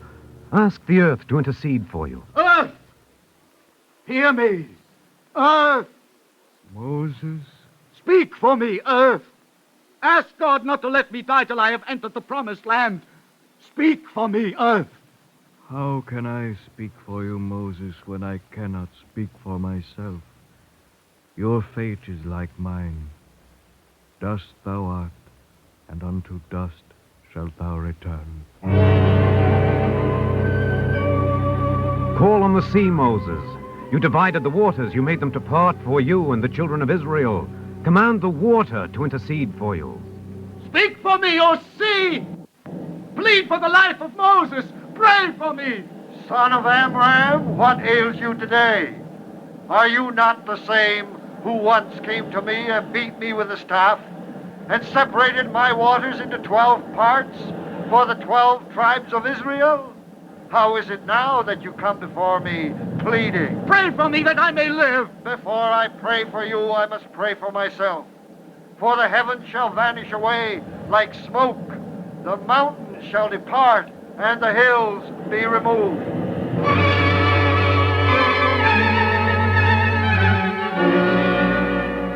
To whom can you turn, Moses? Who will plead for you? Call upon the heavens, Moses. Hear me, heavens! Argue with the sun and Pray plead for with me, the O moon. sun. Call Pray upon for the me, planets, stars implore in the the stars, sky. beg the hills and the mountains. in the universe, Argue with the argue my rivers, cause. plead with the deserts. Pray for the Ask life them, of Moses, ask them for to mountains intercede and for hills Moses and that he may not deserts. die. Beg for me. Speak for me that I may not die. How can we help you, Moses, when we cannot help ourselves? Who is there left, Moses? Who will help you? Who will plead for you? God of the world, let me live until I enter the land. Only let me live there 2 or 3 years, and then I will die. The Lord has written, you will not go there. If I may not enter it in my lifetime, let me then reach it after my death. Let my bones after my death be carried into the promised land. Neither dead nor alive shall you go into the land. God in heaven, Lord of the earth, listen to me, listen to my prayers. If you won't let me go into the land you promised the children of Israel, let me live like the beasts of the field to feed on herbs and drink water. Let me be as one. Suffice now, Moses. And let me just see the land with my eyes. Let me skim the land with a glance. Let me see with a flicker of one look the land you have promised the children of Israel.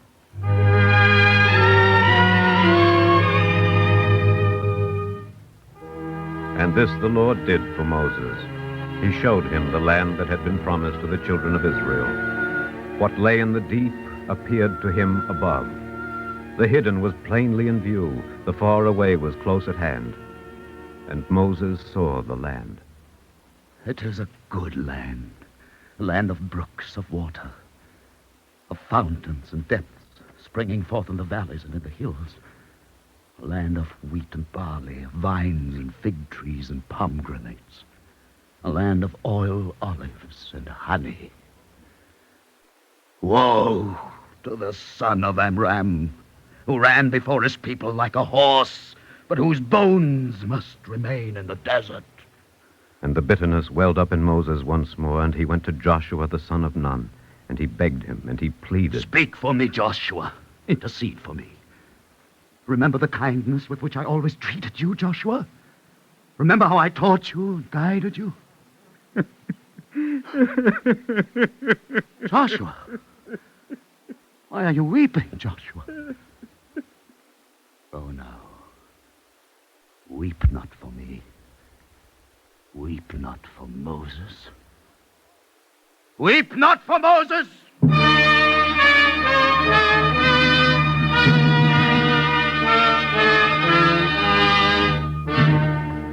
Whom will you command to speak for you now, Moses? Will you command the people? You led them out of Egypt. You brought them to the shore of the promised land. You fed them. You gave them drink. Speak for me, O children of Israel. Pray for me. Remember that on my behalf, God forgave you when you transgressed against his laws. Go to the sanctuary of the Lord and pray for your king. Ask him to let Moses enter the land for which he suffered and labored for 40 years. God will listen to you, for God never rejects the prayer of the multitude.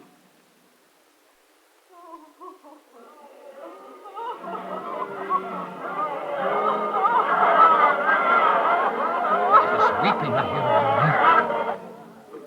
Are they weeping for Moses?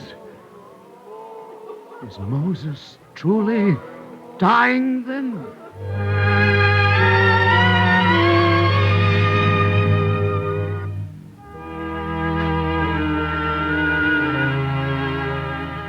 The Lord, a God full of compassion and gracious, slow to anger and plenteous in mercy and truth, forgiving iniquity and transgression and sin, The Lord took pity on Moses, and he sent his messenger to offer him a choice of life and death.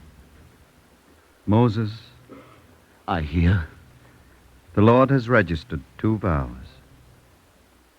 Choose one, and you will live. Choose the other, and you will die. The Lord God is full of compassion. One vow is that you will die. The Lord God is full of mercy. The second is that Israel is to die. The Lord God cannot cancel both vows, but he will cancel one. Choose, Moses. If I choose for Israel, then you must die. And if I choose for myself, then Israel will perish. You approach me artfully indeed. You seize the rope at both ends. You have made your choice, Moses. I have made my choice. You have chosen well. And be not afraid. Your days will pass, Moses, when you are dead. But your light will not fade. For you will never need of the light of sun or moon or stars. Nor will you require raiment or shelter or oil for your head or shoes for your feet. For the majesty of the Lord will shine before you. His glory will clothe you. His splendor will shelter you. His radiance will make your face to shine. Now I would say farewell to my people. And Moses called together the people, and before them he delivered the leadership to Joshua. And he asked the people to forgive him his sternness toward them.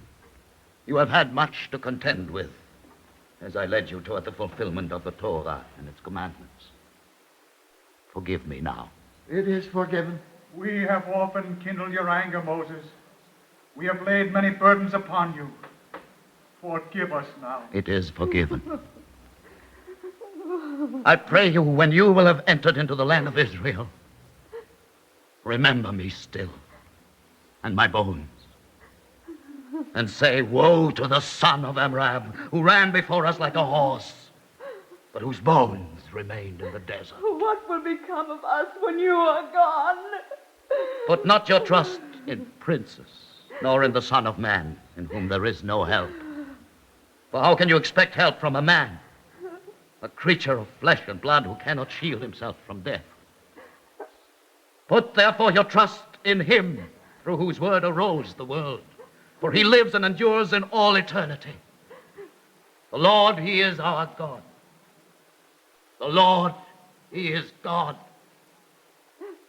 God is our strength and our refuge. We have never wept for Moses. Moses, our king, is leaving us. Dwell in peace. I shall see you again in the resurrection.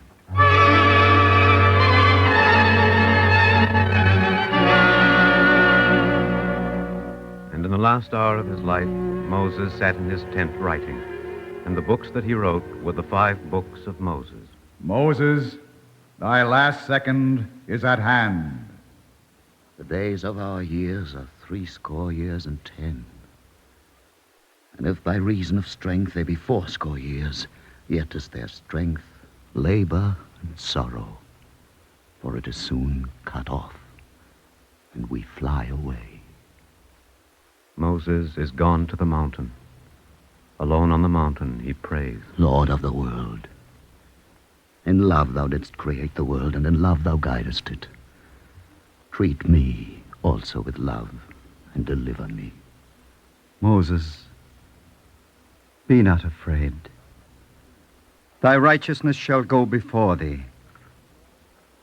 The glory of the Lord shall be thy reward. Return unto thy rest, O my soul, for the Lord hath dealt bountifully with thee. He that dwelleth in the secret place of the Most High shall abide under the shadow of the Almighty. I will say of the Lord, he is my refuge and my fortress, my God, in whom I trust. For he shall deliver thee from the snare of the fowler and from the noisome pestilence. He shall cover thee with his pinions, and under his wings shalt thou take refuge. His truth is a shield and a buckler.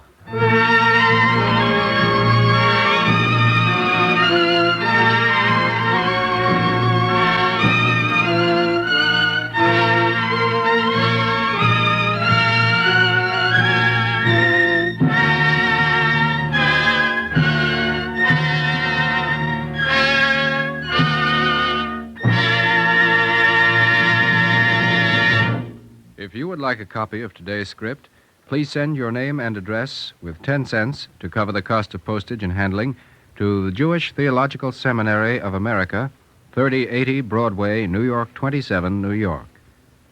And now we take pleasure in presenting Mr. Charles E. Brown, Chairman of the Executive Committee of the Board of Overseers of the University of Judaism of Los Angeles. Mr. Brown. The observance of the Jewish holiday, Simchat Torah, is one of rejoicing. This may indicate to some listeners that the eternal light drama we have just heard, this side of the Jordan, was strangely chosen for the occasion. Simchat Torah is the time when Jews read both the last and first chapters of the Torah. The ceremony expresses the everlasting continuity of our spiritual lives. So Moses, the greatest of our prophets, brings his people to the gates of the promised land, but he is not allowed to enter. The last day of Moses is the first day of Joshua. In our Jewish religion, there are no saintly, unembodied spirits. Moses was great because his virtues outweighed his faults.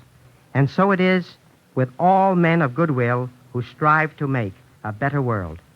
Many centuries ago, a learned rabbi said, "It is not thy duty to complete the work, but neither art thou free to desist from it."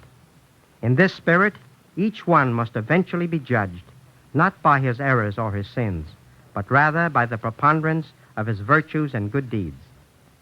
The perpetuation of a people's culture, of its knowledge and laws, as represented in the 10 Commandments given to us by Moses, offers rare and selfless opportunity for an everlastingly vital monument to the accomplishments of man and to his hope in the future. We in America have a historical opportunity to fulfill the task imposed on our people by the tradition which Moses and his followers have bequeathed to us. The festival of Simchat Torah reminds us of our duty to Jewish learning. From the local school for our children to the great national schools in which our young men are being trained for the American rabbinate, including such magnificent institutions as the Jewish Theological Seminary of America, the Hebrew Union College, and the Yeshiva University. Speaking from Los Angeles, I may be forgiven for making particular mention of the University of Judaism, which is the West Coast branch of the Jewish Theological Seminary. On November 19th, we will observe our 3rd annual Founders' Day. The Board of Overseers of our institution regard this day as one which has brought blessings to our community. The friends of our university will find their reward in the knowledge they have given of themselves towards maintaining the light of learning for their fellow citizens and their children after them. Thank you, Mr. Brown. Our Eternal Light drama today, This Side of the Jordan, was written by Sylvia Berger, based upon The Legends of the Jews by Professor Louis Ginsberg, and presented in observance of Simchat Torah. The music was composed by Morris Momorsky and conducted by Milton Catums. Cantor Robert Siegel sang the liturgical introduction. Featured in the cast were Peter Capell as Moses and Alexander Scourby as the narrator. The production was under the direction of Ed King. This is Mel Brandt speaking. This is NBC, the National Broadcasting Company.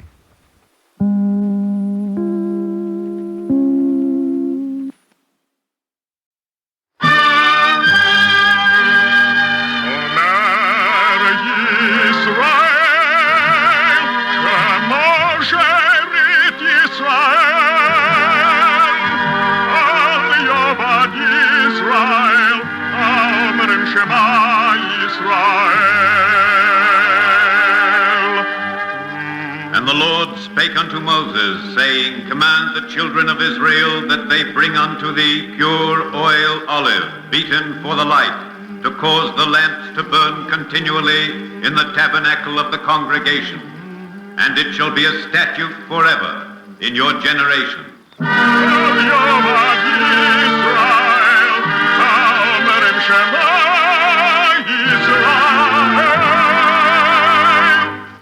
The Eternal Light.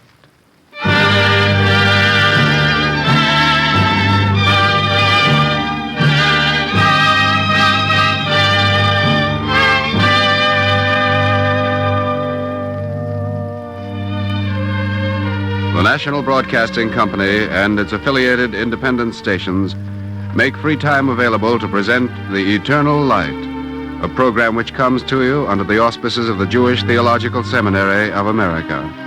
Today we present the distinguished actor John Garfield as the narrator of A Duty of Conscience, written by Morton Wishengrad. This anniversary program marks 6 continuous years of weekly broadcasts of The Eternal Light.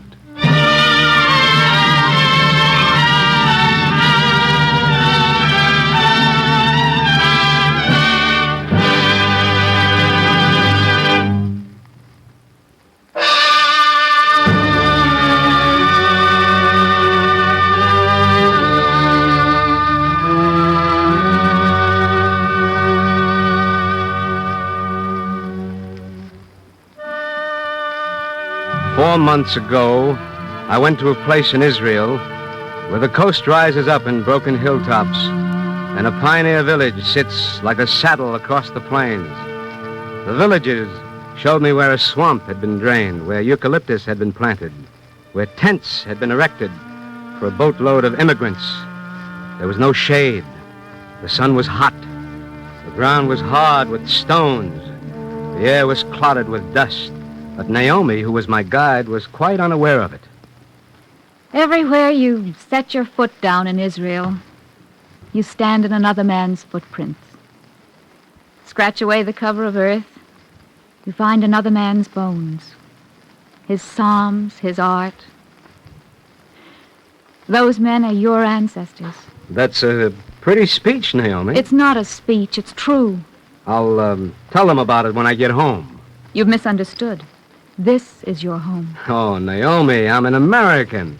My home is in the United States. You are mistaken. For a Jew, there is no home except here in Israel. This is your home.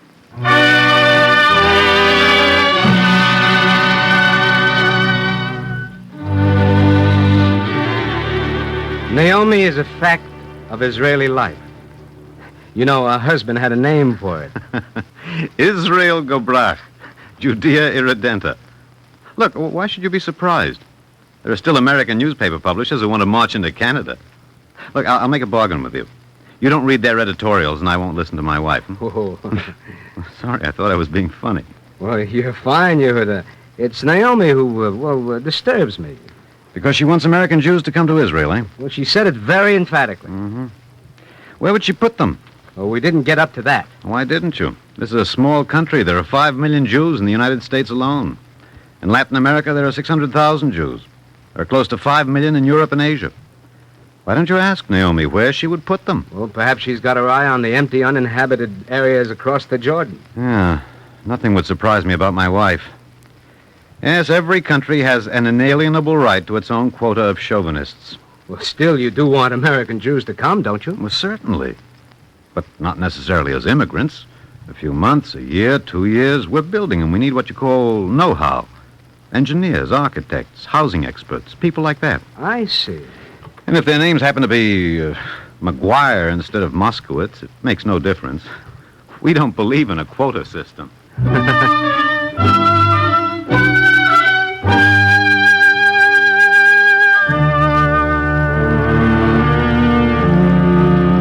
4 months ago, Yehuda and I stood upon a hilltop in Israel, and we laughed for a while. But from the hilltops, you look down into the valleys, where the wooden barracks cluster and the tent villages of the newly ransomed stand like a running sore of memory. And then the end of mirth becomes a heaviness. You go among them, the displaced human beings who want to live again. There's a man living in a tent. I want you to talk to him. Come here, Landau. I'm here, Naomi. Landau, I want you to be very truthful. Did you want to come to Israel? I wanted to go to America. Why didn't you go? Oh, but I did go. I was a passenger on the SS St. Louis. Before the war, we got so close to Florida, we could see the men and women bathing at Miami. But we were turned away. And so then you came to Israel. No, it wasn't allowed. You went to England. It wasn't allowed. Landau, where did you go? Into a Dutch concentration camp. From there, I went to a Nazi concentration camp. After 4.5 years, I went to an Allied concentration camp. Then I tried to go to America. It wasn't allowed. I tried Israel again. Our boat was intercepted. But you did land in Israel. In Haifa. For about 4 or 5 hours. Then I was taken back to Germany. The ones who were lucky went to Cyprus. Excuse me, Naomi, it's a very tedious story.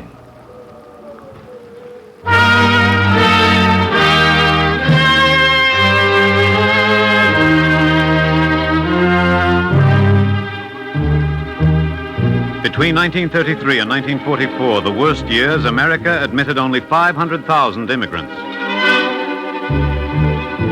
Of whom 300,000 were refugees. Of whom only 170,000 were Jews. Under America's quota system, 1,500,000 could have been legally admitted. I tried. It wasn't allowed. Landau is here now. We took him in. We were the only country in the world that didn't close the door on him. It would be good to say that now there's a state of Israel, and now Landau's entirely our problem. But the airplanes and the ships bring the Landaus in by the thousands. We haven't the money for it. We haven't the strength for it. Not by ourselves. Landau is a mortgage on your conscience. Interest is due him. Rehabilitation is due him. Don't foreclose.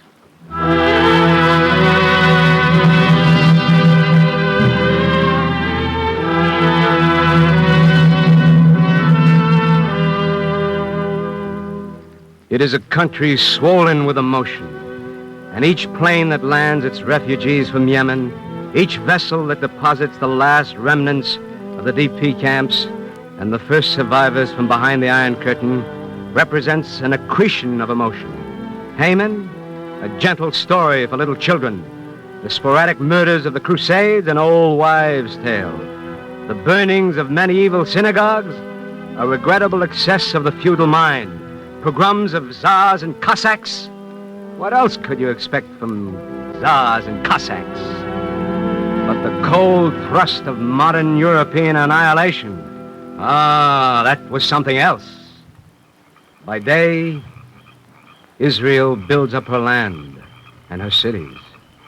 By night, she broods. A few hundred killed. A few million. The numbers vary, but the pattern is the same.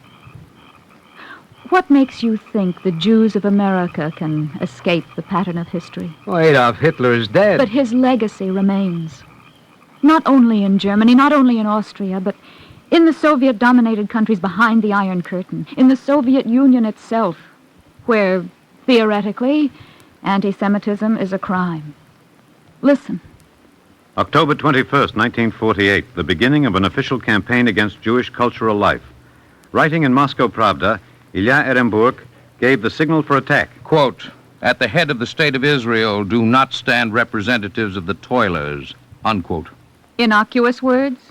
Listen to what followed. January 1949, the Soviet writer and economist T.A. Genin brought forth a new definition of Zionism. Quote, "A reactionary and dangerous trend of the Jewish bourgeoisie," unquote. These were still only words, but action followed. The Yiddish language publication Einigkeit was liquidated. The Yiddish language almanac Der Stern was liquidated. Well-known Jewish writers were arrested and deported. Among them, Itzik Pfeffer, Peretz Markish, Nistor Halkin. Almost every Jewish literary figure has vanished. It was not a crude campaign. It was relatively subtle. Jews were not attacked as Jews, but rather as... Quote, homeless cosmopolitans. Unquote. And a cosmopolitan was defined as... Quote, a person kowtowing before the West. Unquote. And so a purge of cosmopolitans began. Of 50 so-called cosmopolitans attacked, 49 were Jews. Quote, Bez pasportne bradzjagi. Unquote.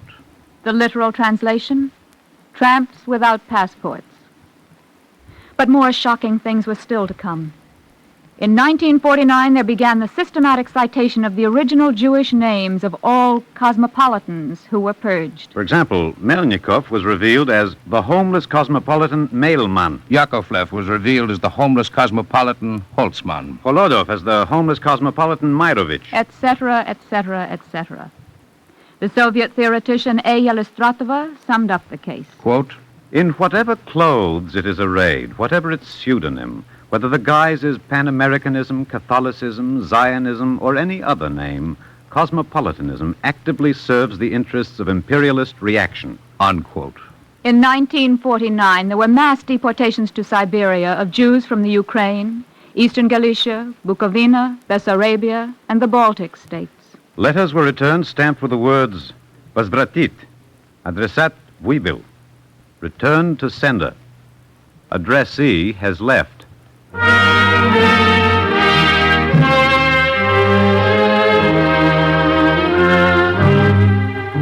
By day, Israel builds up her land and her cities. By night, she broods. We think about police raids against Jewish institutions in Romania, Bulgaria, and Hungary. The jail sentences against Jewish leaders in those Soviet satellites. The closing down in those countries of Jewish schools. The special taxes introduced on religious wedding ceremonies, bar mitzvahs, circumcisions. We don't want to magnify what is happening. We don't want to exaggerate. We are desperately anxious to be hopeful. But we aren't fools. And so we worry. We even worry about you in America. Whoa, that's unnecessary, Yehuda. America is the democracy of law. A policeman's club doesn't put down prejudice. Naomi, America is different. You'll have to believe this. America was built by the refugees of Europe. When the American colonies broke away from England, they inscribed upon the Great Seal authorized by Congress, Novus Ordo Secularum. We are the beginning of the American era, a new order of the ages. There is a new order in Soviet-occupied Europe. It does not inhibit them from exterminating Jewish culture and practicing extortion against the few they allow to emigrate. Well, you are generalizing from your own bitterness. Well, you don't know America. The pattern is fixed. It doesn't vary. Well, look, Landau, look, in America, every schoolboy recites 7 years ago, our forefathers brought forth on this continent a new nation, conceived in liberty and dedicated to the proposition that all men are created equal. The words are good, but against those words there stands the challenge of history. We have been trained by habit to be pessimistic. We worry about you.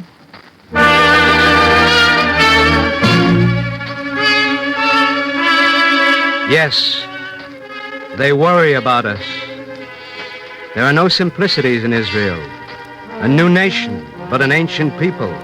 A sovereign state for the place of international asylum.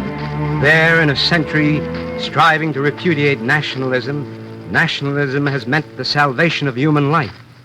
We worry about you.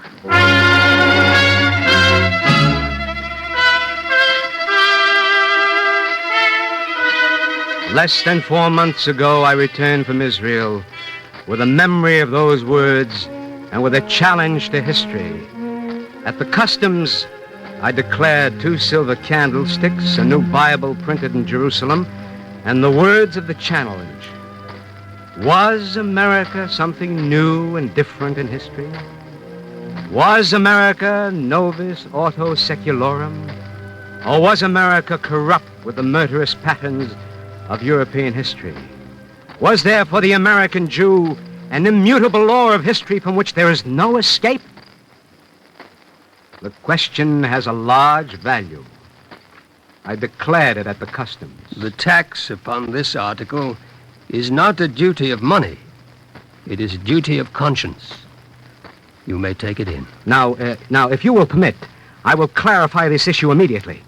I am an American.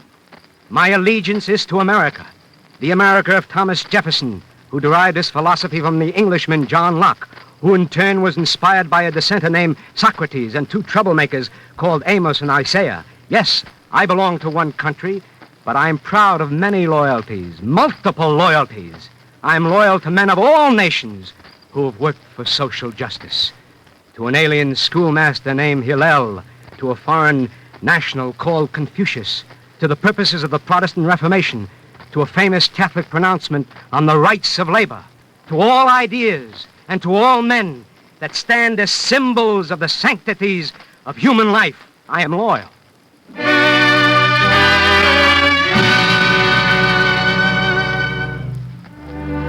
Do you wish a further clarification? I answer that the question of double loyalty is a slur.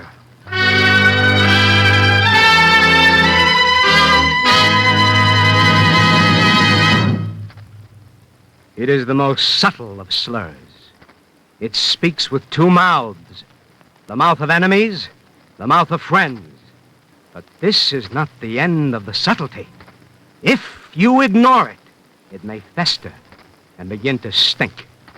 But if you take it up and occupy yourself with it, you allow yourself to be distracted from the tasks of democracy. I propose that we do not permit ourselves to be distracted. We have work, the defense of democracy against totalitarianism, the totalitarianism of the communist, the totalitarianism of the fascist-minded. And one way to fight is to affirm again the democratic principle of cultural and religious pluralism. I submit a question asked by Justice Louis Brandeis. Do we send our children to school that they may become exactly like the children of our neighbors? Well, do we? And if, like Justice Brandeis, you answer that we do not, then you are saying a number of things. You are saying that not uniformity, but diversity is desirable. You are saying that the free society is one in which difference is not merely tolerated, but encouraged. You are saying that what is sacred in man is not his similarity, but his uniqueness. You are saying every human discovery is a triumph of variation over repetition.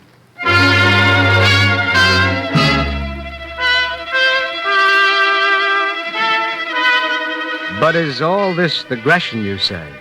Or is it? For the sake of uniformity, the Cossack trampled him with his horses. For the sake of uniformity, they installed a gas chamber at Buchenwald. For the sake of uniformity, they purged cosmopolitanism in the USSR. Uniformity is a synonym for obliteration. This is what they meant in Israel when they gave me the challenge of history to bring back to you. Except for America, there is hardly one country whose history for the Jew does not bubble like a cauldron, in which patches of human hair rise periodically to the surface. Except for America. And will it happen in America? It can never happen. How do you know? I have faith. Faith is only a manner of wanting. Look, these things aren't entirely ruled by logic.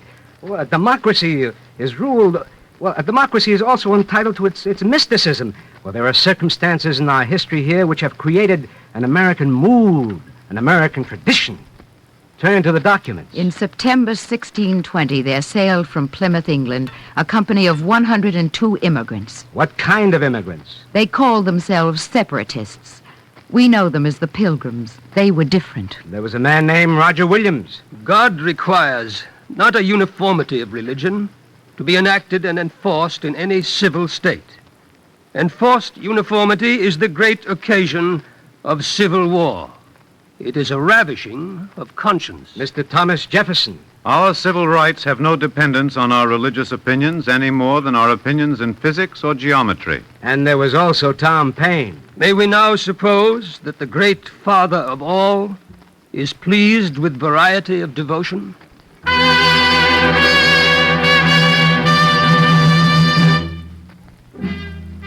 Proclaim diversity throughout the land, and unto all the inhabitants thereof.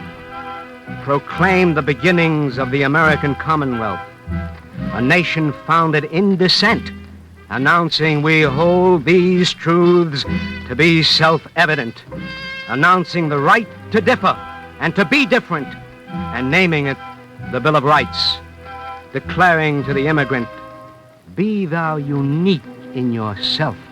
Sing your own individual aspiration in your own pitch and rhythm, for the world has progressed, and music can be made from dissonance. For out of dissonance come new harmonies.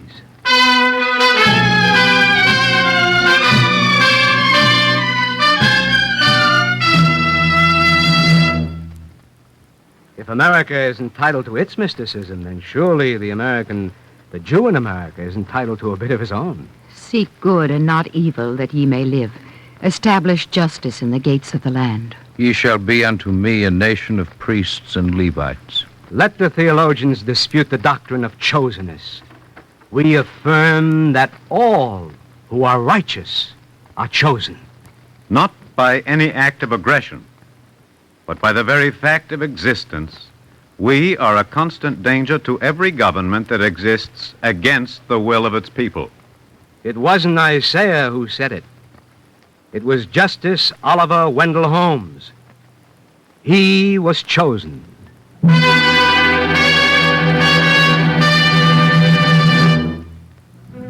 By the very fact of existence, we are the constant enemy of the racial stereotype and the cultural stencil. We are the automatic foe of every religious fanatic, of the slanderer, the exploiter, the bigot.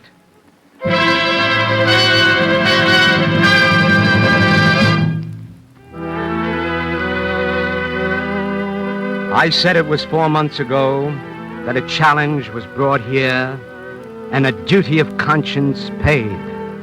It was not 4 months ago. It was in the year 1620. We began our career on this continent as a challenge to history. We have survived. We will survive. Be you watchmen, therefore, who shall never hold your peace, day and night. For in one hand you bear the venerable standard of the Hebrew prophets, like Isaiah, and in the other hand you carry the banners of the American prophets and poets, like Walt Whitman. I see the European headsman. He stands masked, clothed in red, with huge legs and strong naked arms, and leans on a ponderous axe. Whom have you slaughtered lately, European headsman? Whose is that blood upon you so wet and sticky? I see the clear sunset of the martyrs. I see from the scaffold the descending ghosts. I see those who in any land have died for the good cause. Yes, the cause is good, but we shall not die. We shall live for it.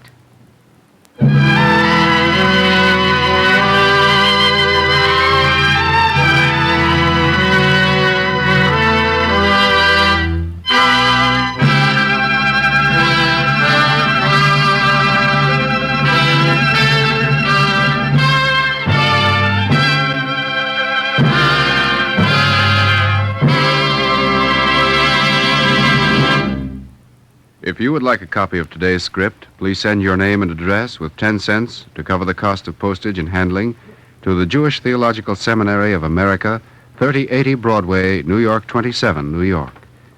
And now we take great pleasure in presenting the Honorable Edgar J. Nathan, Jr., Justice of the Supreme Court of the State of New York and member of the seminary's Board of Directors. Judge Nathan. Today, we are celebrating the 6th anniversary of the Eternal Light program. It is a significant occasion, an occasion for praise and for hope. I have watched this program grow since its first broadcast on October 8, 1944. I have watched it pioneer and experiment and develop into one of the finest examples of educational broadcasting. As chairman of the Eternal Light Radio Committee of the Jewish Theological Seminary, it has been gratifying to see this program receive recognition. Eternal Light has been the recipient of many honors, among them awards from the National Conference of Christians and Jews, the Ohio State Institute for Education by Radio, and Variety. During the past years, the Eternal Light has been broadcast throughout the United States each Sunday. It has been radioed to the armed forces during World War II. It was broadcast in the German and Yiddish languages to the displaced persons of Europe. In 1946, the Palestine Broadcasting Corporation began producing a Hebrew version of the Eternal Light. And this year, the Eternal Light will also be heard in major Canadian cities. I am glad above all to see the place that the Eternal Light has gained in the hearts of people. For it is a vitally needed service. It is, as the National Broadcasting Company has named it, a public service. The Eternal Light has successfully devoted itself to the dramatization of important phases of Jewish life and culture, as well as general history and literature. As the first regular religious series to use a dramatic medium, it has translated the spirit of a people, but it has left a spiritual impress upon the entire country. I wish to thank our friends at the National Broadcasting Company, without whose cooperation, encouragement, and guidance, this program would never have become an actuality.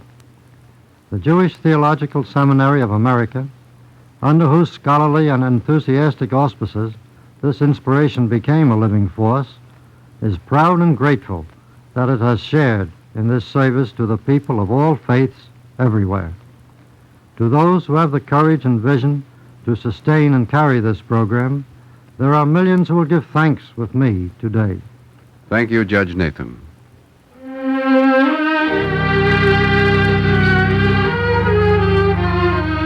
Our Eternal Light drama today was written by Morton Wishingrad. The music was composed by Morris Momorsky and conducted by Milton Katims. Cantor Robert Siegel sang the liturgical introduction. Today's 6th anniversary program starred John Garfield as the narrator of A Duty of Conscience. The production was under the direction of Edward King. This is Mel Brandt speaking.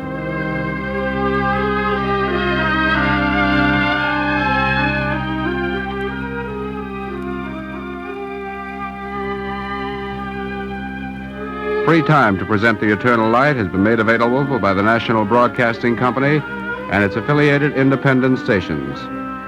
The program was presented under the auspices of the Jewish Theological Seminary of America.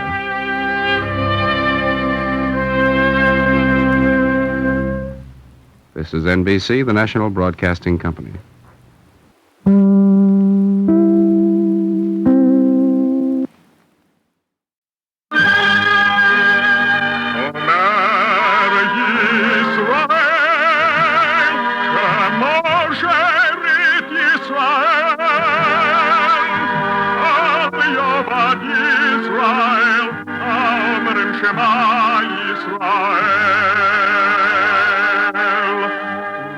And the Lord spake unto Moses, saying, Command the children of Israel that they bring unto thee pure oil olive, beaten for the light, to cause the lamps to burn continually in the tabernacle of the congregation. And it shall be a statute forever in your generations.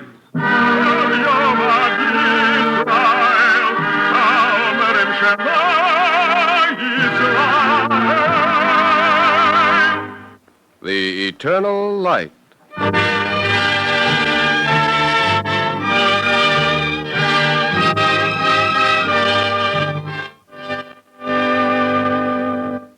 National Broadcasting Company and its affiliated independent stations make free time available to present The Eternal Light, a program which comes to you under the auspices of the Jewish Theological Seminary of America. Today's program, Young Man in a Hurry, was written by Morton Wichengrad.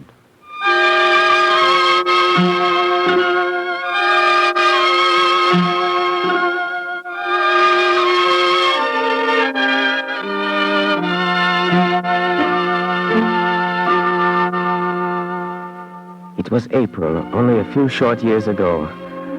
Perhaps for you it was a month like any other month. But for my mother and for me it was the month of our second birth. We were in America, and we didn't have to be afraid anymore. That's what the lady at the Hebrew Immigrant Aid Society in New York kept saying over and over to my mother. It's something you just have to accept on faith. But America is America. It isn't Europe. Can you understand that? Yeah, I understand good. In Vienna, many years ago, in school I study English. You speak it very well. Danke. Now, tell me your full name, please. Frau Bertha Spielmann-Gerber. And this is your son? My son, yeah. Heinz Josef Gerber. Heinz, do you speak English? Nein, he speaks good English. I teach him myself. Now, Heinz, sag ein paar Worte in Englisch zu dieser Dame. Oh nein, Mutter. Ich habe Angst. Sei nicht dumm, sag irgendetwas. Say one word for the lady in America. Hot dog. I see that Joe's education has begun. Tell me, Frau Gerber, what was his education in Europe? Running away. Learning how to stay alive. I know. Frau Gerber, your husband, They caught him. I'm sorry. It's not easy for me to ask such questions. It is not easy for me to give such an answer. Yes. But from now on, you and your son must try to forget. This is America. You're safe. Dankeschön. Don't thank me. Thank America. We wish it, but how? I can't tell you. Every person does it in his own way. You and your son will find that way. You'll see.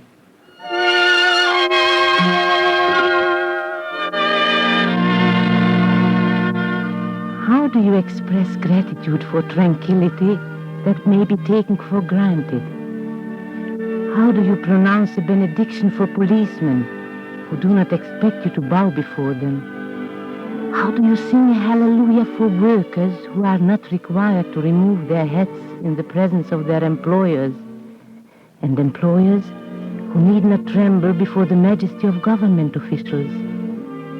You take liberty too much for granted. We were the delayed pilgrims. We came later than you, and we were able to see what you had done. We saw so many things, and our eyes were new.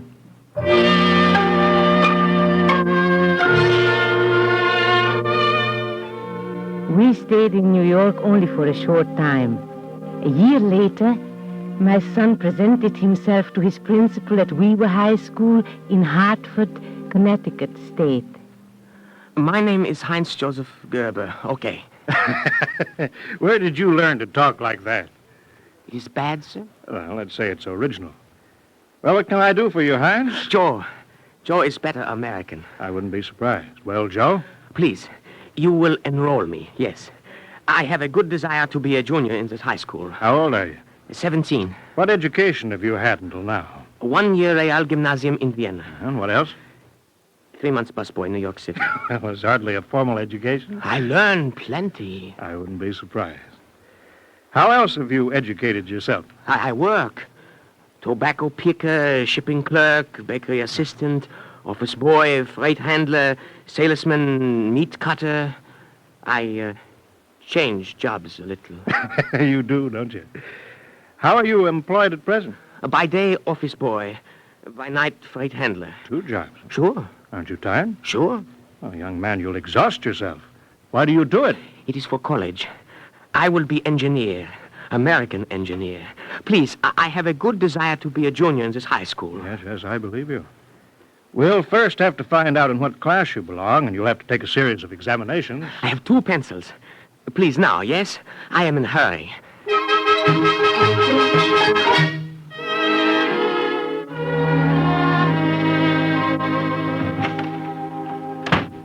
Joe, Yes, sir? your knowledge of mathematics and science is extraordinary. I am a junior in high school? I'm afraid not.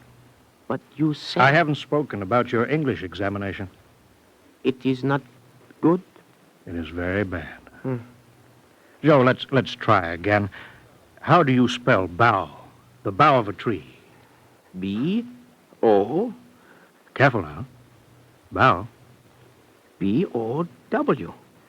Joe, how do you pronounce B-O-U-G-H? That is easy. Buff. No? No, Joe. It's expecting too much. I'm terribly sorry. I will study 5 hours every day. I will study 10 hours every day. I study as much as you want. Please, I will be high school junior. In my heart, in my mind, in my soul, I am for engineer. American engineer. I am in a... In a hurry. Yes, I know.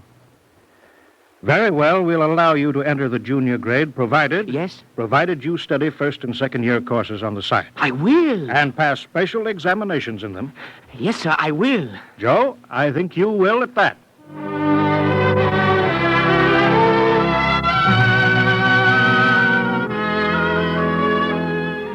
Yes, my son Joe was in a hurry. But why? Only for himself? No, not only for himself. He would become an engineer. But I couldn't bear to see the way he drove himself. He couldn't even eat his morning oatmeal without at the same time doing homework. Ma, will you pack my lunch? I'm nearly late for school. I am packing it. Can't you do one thing at one time? Now, first eat breakfast. Your homework will wait. Oh, I blotted it. Nuts. I'll have to do it over. Nuts. That, I suppose, you are learning in your English class, eh? It's very good American, Mama. Where's my lunch bag? Finish your oatmeal. I like a clean plate. I got a scram. Goodbye. Joe, you will get a double F in English. It will serve you right. Nuts, scram. You must have more respect for a language. Oh, Mama, don't be a square.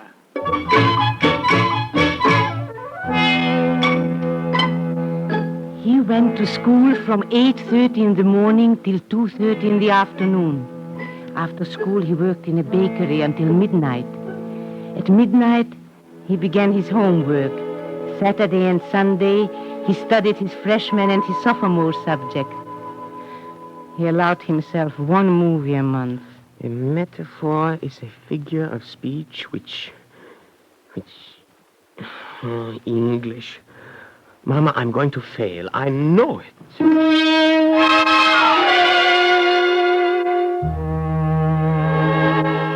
The first 3 months he did fail English. But by the mid-year he passed, and in June he brought me his final report. Mama, a B average in all my subjects, English included. That's good, Joe. That's very, very good. It was a breeze, Mama. You have to take these things in your stride. Nonchalant, that's the word. Yippee! Joe, the neighbors. Mama, I passed my freshman tests. I passed my sophomore tests. I passed my junior tests. Yippee! Oh, Joe, look, stop. You'll break my ribs, Joe. I'm a senior. Yippee!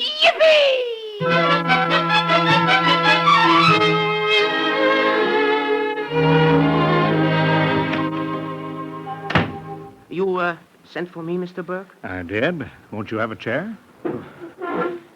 Thank you, sir.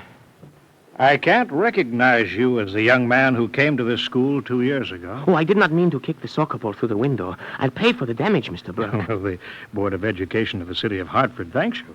Joe, that isn't why I sent for you. Oh? What's your average? A high B, sir. Why isn't it an A average? Well, sir, I had been working pretty hard, and, well, I quit the bakery and decided to have some fun. I guess I slackened up. Joe Gerber, why do you think I sent for you? To scold me? No. Joe, sometimes I think being a high school principal is a thankless job. And then when I'm feeling really sorry for myself, a Joe Gerber comes along.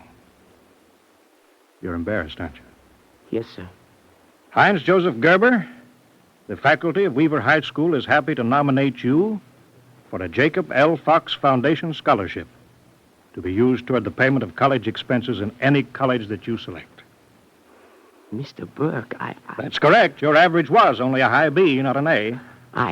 Mr. Burke. Exactly, but Mr. Lewis Fox and the judges were concerned as much with character as with marks. Joe, what's your hurry? I've got to tell my mother. I want to tell her right away.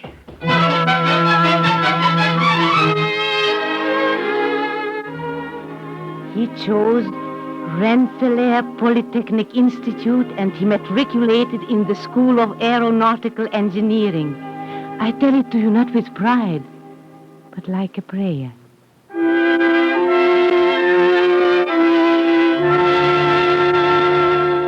By the end of the first year of college, my son Joe, not a boy anymore, a man now, came to me and kissed me and whispered in my ear.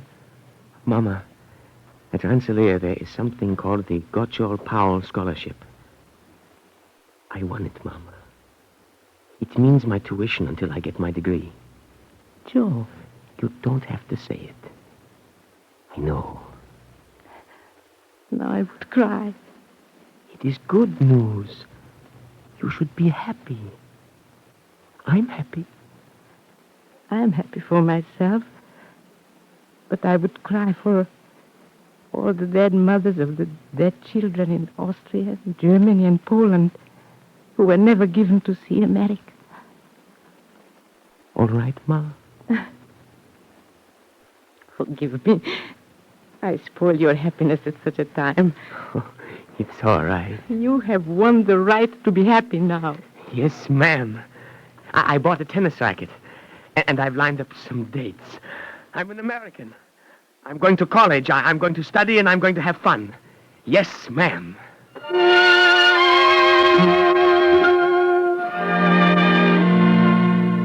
Dear Mother, as I wrote in my last letter, Rensselaer is almost as good as being home. I'm fooling around with the soccer team, and I've joined the debating society, and my roommate Norm and I go to dances. I've been having a little too much fun. I have to stop now and get back to an engineering problem I should have finished 3 weeks ago. Norm sends his best regards. Hey, Norm! Got a 3-cent stamp? Kid, they kill people for less. In the dresser. Which drawer? That the pressure P and the velocity V at all points. When are you getting around to that airfoil problem? Don't rub it in. Norm, it isn't that the problem is tough. No? Oh, I don't mind the tough ones. But this is the old series of unsymmetrical curves. It's tedious, that's what it is. To solve a problem like that, why should a man have to read points and interpolate curves all over the place? Quit stalling, Gerber. Who's stalling? I'm just saying that a problem that requires scales, slide rules, dividers, protractors... Get to work. Norm, it doesn't make sense. Instead of all those gadgets, there ought to be one single instrument to do all the work. Of course, Professor Einstein. One instrument that will bend up and down and around curves. Why not, Norm? An elastic rubber ruler. Save hours of time. I'll bet a nickel I could calibrate it. Here's a nickel. Hey, what are you doing with your pajamas? Okay, they're your pajamas. Joe, what do you think you're doing with that elastic band? I'm going to make a rubber ruler out of it. I'm going to make me a scale that can flow with a curve, expand, contract, and turn around the corner. Look out, I'm in a hurry.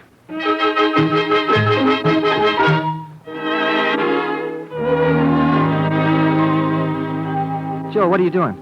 Finishing my problem. Who are you kidding? What do you mean, finishing? Finish. To complete or bring to an end.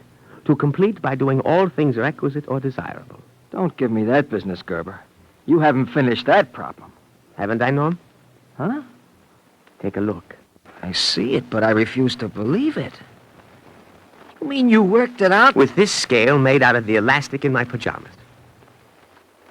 I'll be a cockeyed monkey. How do you know you got the right answer? Check it and see. Yeah. Einstein, what are you going to do with that elastic? Use it again. Homework's going to be a cinch from now on. I guess it's an invention, huh? Sure is. What had Gerber wrought? Hey, how about making me one?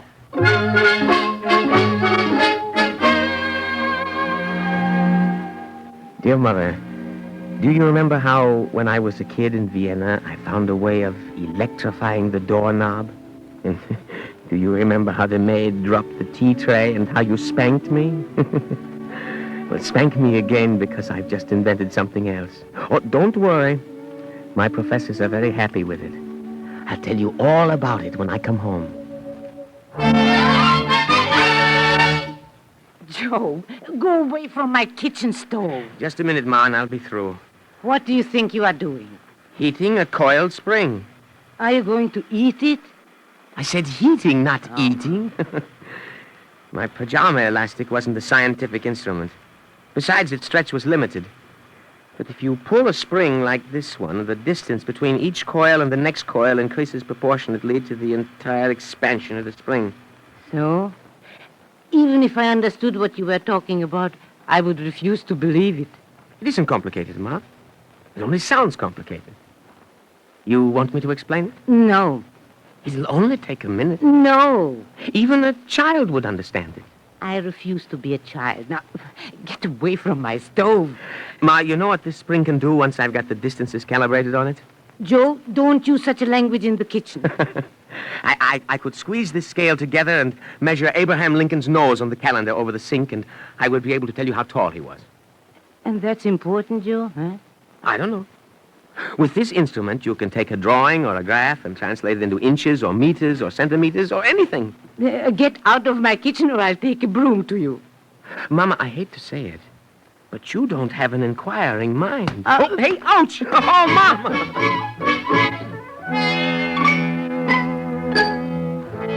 It was like a foreign language. But he wrote from college to say that his professors were excited about it. Gerber, your variable scale doesn't merely improve upon a slide rule or upon any other instrument already in existence. It is something different. It doesn't replace anything science already has. It adds something altogether new and incomparable. Joe came home for a holiday. He wasn't interested in talking or reading. He fidgeted all over the place. Ma, I think I'll drop over to the place where I worked last summer and talk to the boss. Didn't fool me for a minute. There were some girls who worked there.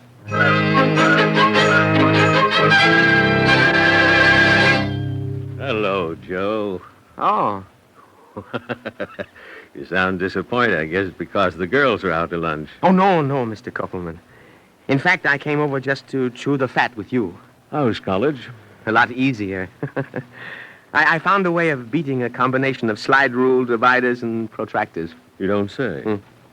If you start talking calculus to me, I'll throw you out on your ear. Mr. Koppelman, I've got an invention I'd like to show you. I call it a variable scale. I'm a businessman, not a scientist. Is it any good? My professors think so. I'm making models for all of them. Have you got it patented? What? If it's any good, you ought to have a patent on it. Someone mentioned it, but I don't have any extra money these days. Joe, I've known you for a couple of years, and I like you.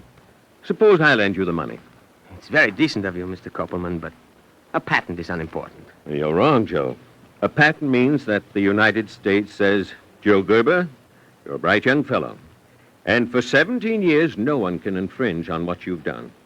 A patent is protection, Joe, encouragement. Now, you talk to a patent attorney, find out how much you'll need, and I'll make out a check.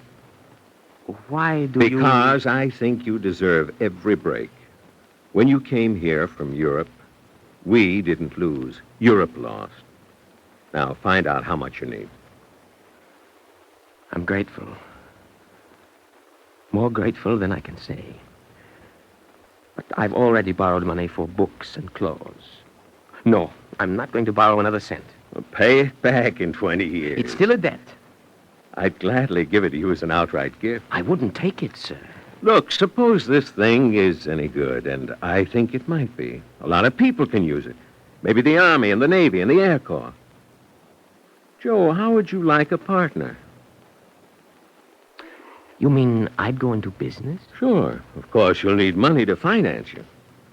You're saying I can start a business just with an idea? And a little financing. That ought to be easy because you've got a good idea. It happens quite a lot in this country. Mr. Corporal. Just leave that model with me. I'll have it appraised by engineering consultants.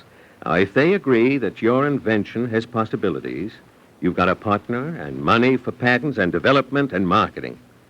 Joe, maybe you think you've discovered America. You're only beginning.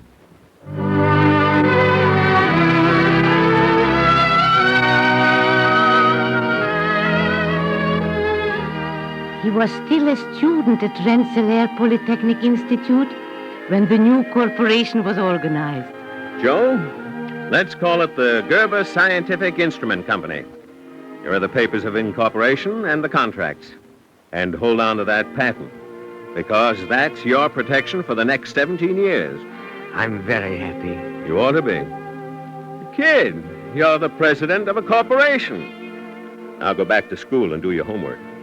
Because of the accelerated course during the war, Joe graduated from Rensselaer in 2.5 years.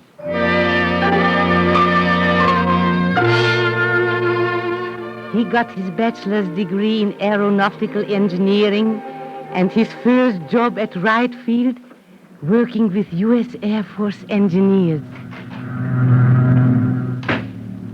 Hey, Joe, let's work on this airfoil problem. I hear there's a little gadget that'll make some of our problems duck soup. Let's have the box, huh? Here you are, sir. Thanks. What'd you say your last name was? Gerber. Joe Gerber. It's a real coincidence. It's the name on this box. That is a coincidence. Wouldn't be a relative of yours, would it? My closest relative. Me. Sense of humor, mister? No, sir. You're not fooling? No, sir. Well, tell me something about this thing. Well, what's it good for? Well, it can be used for spacing rivets. It can be used for reading odd scales and non-dimensional curves. It can be used for interpolation and for determining the pitch of screw threads, laying out airfoil sections, making construction layouts, things like that. Mr. Gerber, something tells me you've just found the answer to an engineer's prayer.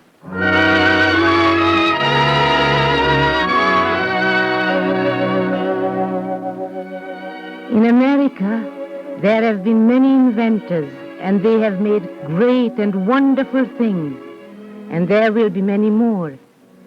I am proud Joe is among them, though his isn't a great invention, but it is something good and useful. You see, Joe and I, we came to America in a time of our need. We sought the American dream. And like so many others, we found it.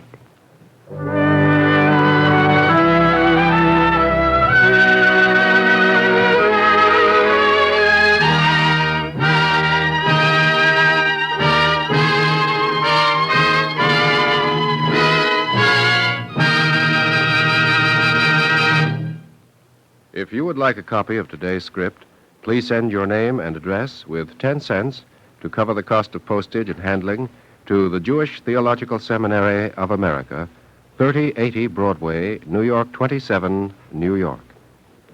And now we take great pleasure in presenting Judge Emanuel Greenberg, former judge of the Court of Claims of the state of New York and president of the Brooklyn Jewish Center. Judge Greenberg. We have just heard the story of an inventor. In these times, all of us would like to feel that we have something vital to contribute, that we are, in some sense, inventors. The past year has been a year of building. The moral and physical regeneration of Israel is a regeneration undertaken with a spirit which found voice throughout the world, for the fervor and inspiration with which this new land is being dedicated has proven a sharp contrast to the sick and weary, quarreling minds of the 20th century. It has been a year of renewed support of religious institutions.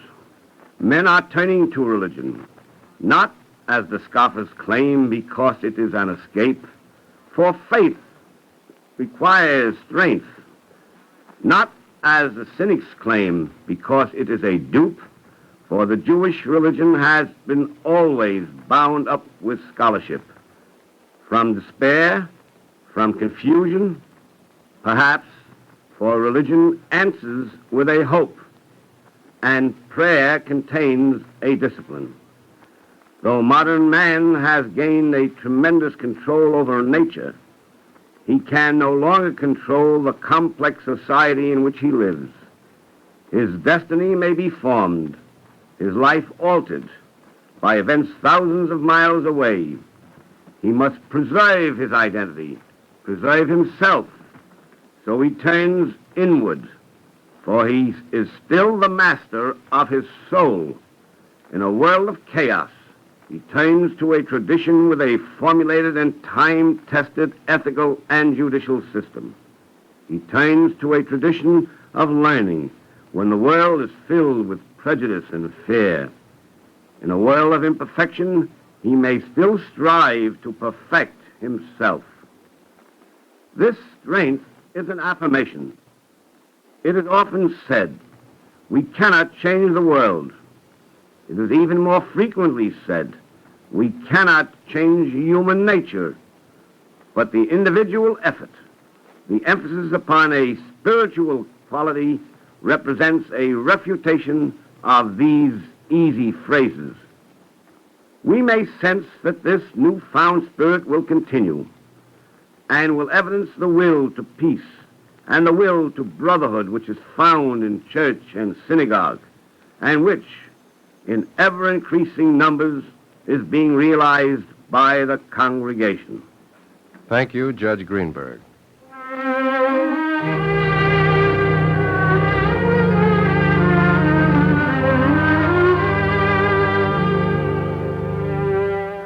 Our Eternal Light drama today, Young Man in a Hurry, by Morton Wishengrad, was used through the courtesy of the DuPont Company, sponsors of the Cavalcade of America radio series. The music was composed by Morris Momorsky and conducted by Milton Katims. Cantor Robert Siegel sang the liturgical introduction. Featured in the cast were Lily Darvas as Mrs. Gerber and Leon Janney as her son, Joe. The production was under the direction of Edward King. This is Mel Brandt speaking. Free time to present the Eternal Light is made available by the National Broadcasting Company and its affiliated independent stations. This weekly program is presented under the auspices of the Jewish Theological Seminary of America. This is NBC, the National Broadcasting Company.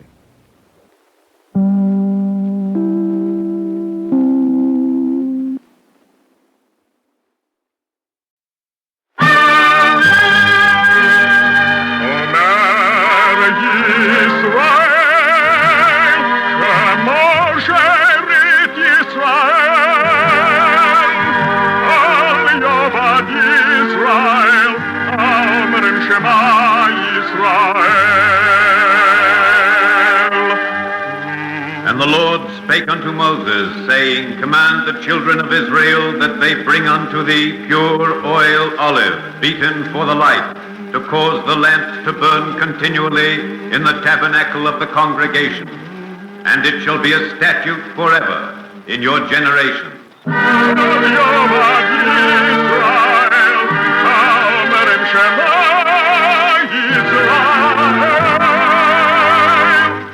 The Eternal Light.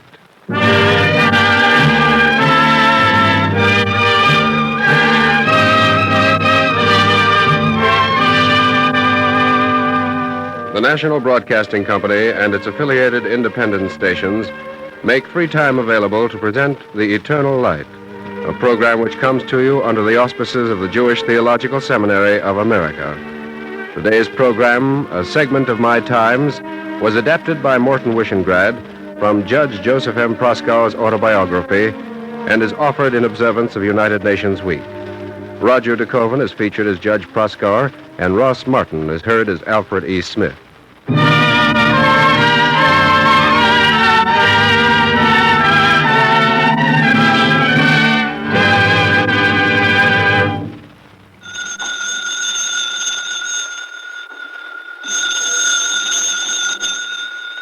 In the early spring of 1927, a telephone rang. It is now 23 years later, the autumn of 1950. But that telephone is still ringing. I am one American speaking to other Americans. My name is Joseph M. Proskauer. I'm a former justice of the Supreme Court of the state of New York. If age and public service confer any privileges upon a man, then perhaps I have the right to say to you, your telephone is ringing. You must answer it. In the early spring of 1927, the telephone rang for me. The voice at the other end belonged to Belle Moskowitz, personal advisor to Governor Al Smith. Joe, I know you're busy, but I'm at the Hotel Biltmore with the governor. Can you come right over? I have an important conference ready to begin. Cancel it. Will you make it sound urgent? It is urgent. I'll be over in half an hour. Make it 15 minutes. Joe, something has come up which is even more important than the presidency of the United States.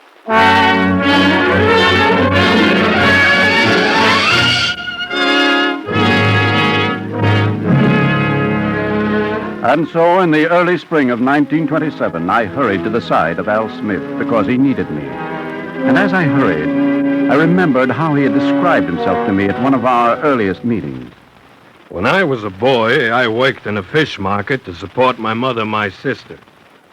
That's the only university I ever attended. You might go so far as to describe me as a graduate of the Fulton Fish Market.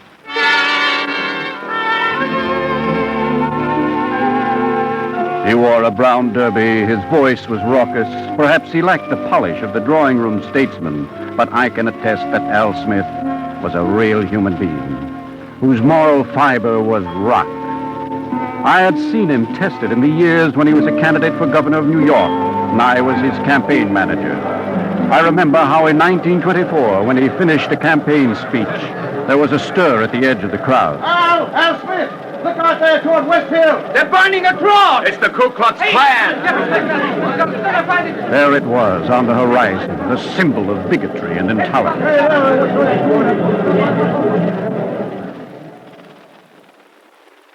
Al Smith studied the burning cross, and he lowered his head in shame. When he spoke, his voice was choked. The Catholics of the country can stand it. The Jews can stand it. Our citizens born under foreign skies can stand it. But the United States of America cannot stand it.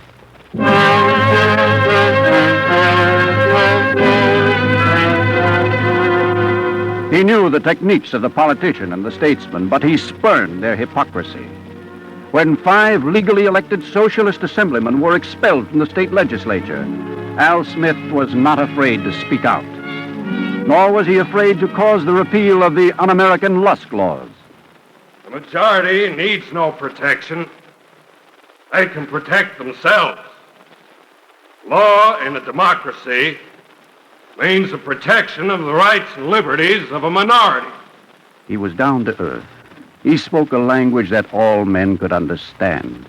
And he had wisdom, the kind of wisdom that can never be taught in a school. I recall an evening he spent at my summer home in the Adirondacks when I brought up the Sacco Vanzetti case.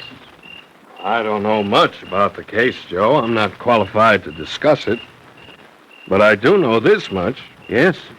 If I were the governor of Massachusetts, and 2 men were condemned to death for a crime about which there's so much doubt that I had to call in a college president and 2 judges to tell me what to do, I'd commute their sentence. Al Smith. This is what he was like. And now, in the early spring of 1927, Belle Moskowitz had phoned that Al Smith needed me, and there was no mistaking the urgency in her voice.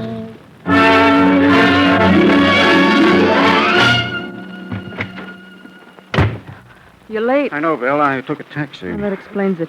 Where is he? In the next room, but don't go in yet. But I thought it was urgent. You said I it. know what I said. Before you go in, read this. What is it, an article? An open letter to the Honorable Alfred E. Smith, to be published in the May issue of the Atlantic Monthly. It's written by a lawyer who's described as an authority on canon law. Is this the urgent business? Don't be impatient. Read it. You'll find it erudite, scholarly, replete with learned quotations from the popes and the cardinals. But what it boils down to is that Al Smith is disqualified from being a candidate for president. Disqualified? So the letter suggests. Why? For what reason? Because Al Smith is a Catholic. Belle, you mean for something like this, you call me away from a busy office and a calendar full of appointments? Joe Proskauer, keep your temper. This letter can take Al Smith's candidacy and blast it to smithereens. Who's going to pay attention to it? Voters. Lots of voters. There's a challenge here. This lawyer says Al Smith cannot in good conscience take an oath as president because his religion is in conflict with the Constitution of the United States. Look here, Belle, the world is full of misguided and cantankerous... Misguided and cantankerous what? Joe, I'm trying to tell you, this isn't something written by a crackpot. It's going to be published in one of America's most reputable journals. It makes every show of fairness. It's written in impeccable English. And it can destroy the career of a man we both love. Sit down and read it.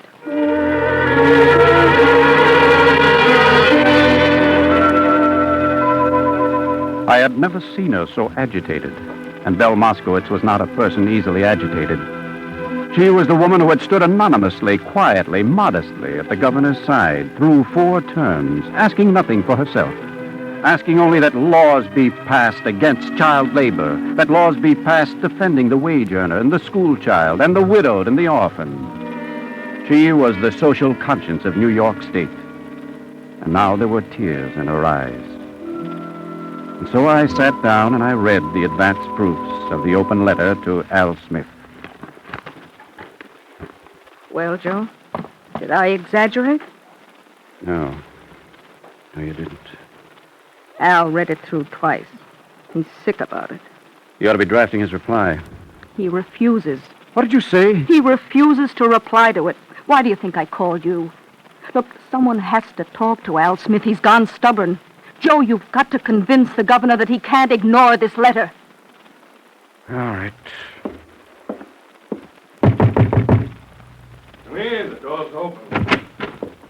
Joe. Surprised to see me? Yeah, a little. Belle called you. I suppose she did. You're angry. I don't like people meddling in my personal life. Not even friends.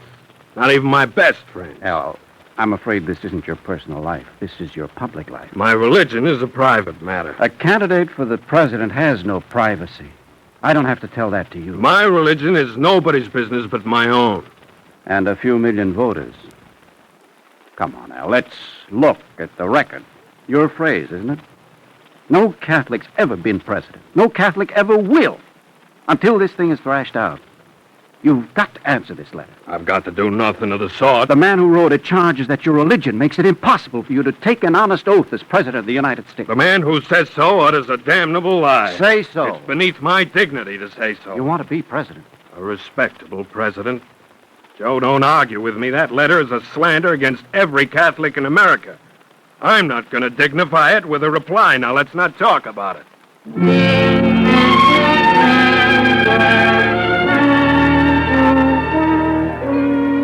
I said I didn't want to talk about it anymore. Come on, Al, come down from it. Can't you recognize a cup of coffee? No. Nice and hot. I don't want a cup of coffee. Suit yourself. Would you like a cup, Joe? I would. Very much. Cream? Please. Sugar? Usual. That's fine. It's a lovely day, isn't it? Certainly is. Gives me an itch to chuck everything and go fishing. Certainly is a lovely day. Oh, you two are so smart, so subtle, so sophisticated. You give me a pain in the neck. I said you give me a pain in the neck. Sorry, Al. I'm not going to answer that letter. You're perfectly right. No. Oh, you give me a pain in the neck. You said that before, Governor. What I can't get over is this man whom I never set eyes on in my whole life. But this man says I can't honestly take an oath of office. Where's he been? I've been taking an oath of office 19 times. I could murder the guy. What does he mean a Catholic can't honestly defend the Constitution? For 1/4 of the entire history of the Supreme Court of the United States, It was presided over by Chief Justice Taney and Chief Justice White. They were Catholics. They defended the Constitution. Who are you yelling at, Al? I'm not yelling. You're yelling. I'm not yelling. Joe, you know, it's a laugh. In January, the first governor's cabinet that ever sat in New York got together up in Albany. That's irrelevant. What do you mean, irrelevant? I appointed them. Me. 2 Catholics, 13 Protestants, and 1 Jew. I appointed as my closest assistant, a Protestant, who happens to be a Republican and a 32nd degree Mason. What are you two grinning about? Nothing, just keep talking, Al. Well, you can keep right on grinning because I'm not answering that open letter. You just did, Governor. What do you mean? Did I, Joe? Uh-huh.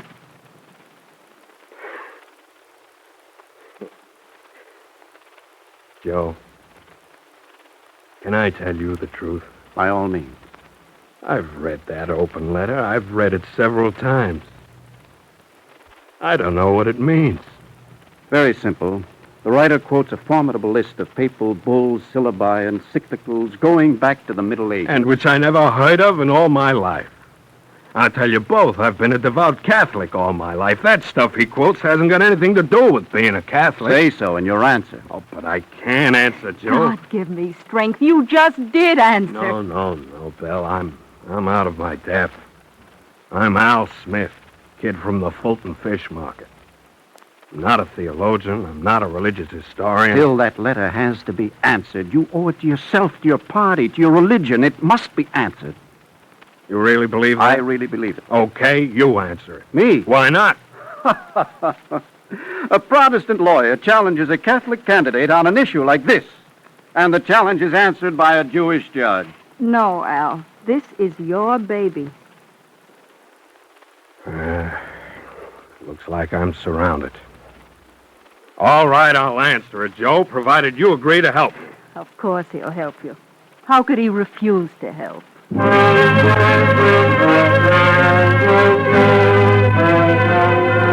We agreed between us that to answer the points relating to Catholic doctrine, we would require the assistance of a priest. Father Francis P. Duffy is the man. He holds the Distinguished Service Cross, the Distinguished Service Medal, the Ribbon of the Legion of Honor, and the Croix de Guerre. If anyone wants to question his patriotism, let him ask the 165th Regiment. And so I met with Father Duffy. I spent some of the most memorable hours of my life with him. Joe, this is amusing. Well, I'm glad you're enjoying yourself, Father Duffy. Every quotation in this open letter is taken out of context. For instance? Well, the writer quotes the Catholic Encyclopedia to the effect that my church, quote, regards dogmatic intolerance not alone as her incontestable right, but as her sacred duty, unquote. Now, what he leaves out is that only for Catholics does the church recognize no deviation from complete acceptance of its dogma. And the very same article in another chapter of the encyclopedia says, well, here, read it yourself. This is what was completely omitted. Mm-hmm. The intolerant man is avoided as much as possible by every high-minded person. The man who is tolerant in every emergency is alone lovable. Don't go away, Judge Proskauer. I've got lots more. I spent considerable time on the rough outline of a reply. It wasn't my reply, it was Al Smith's. On a Sunday in April, I went to Albany to show the governor and Mrs. Moskowitz what Father Duffy and I had accomplished. Al liked what he read. He added his own phrases, wrote, rewrote. Then the three of us sat down for a rather happy lunch. Joe, we've blown him to smithereens. I'll have some of that salad. He hasn't got a leg to stand on. We've cut the ground right out from under him. Pass it, Butter. Yeah. Feeling good, Governor. Fine, just fine. We'll mail your answer off to the Atlantic Monthly. There's plenty of time to make the May issue. I wouldn't send it, Belle.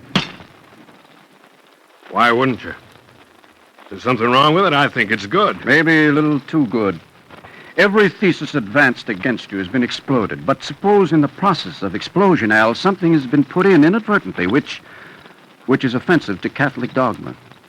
Well, what do you suggest? That we check it with Cardinal Hayes for points of doctrine. Well, I don't think it's necessary. But then I don't think it can hide any. All right, we'll let Cardinal Hayes look at it.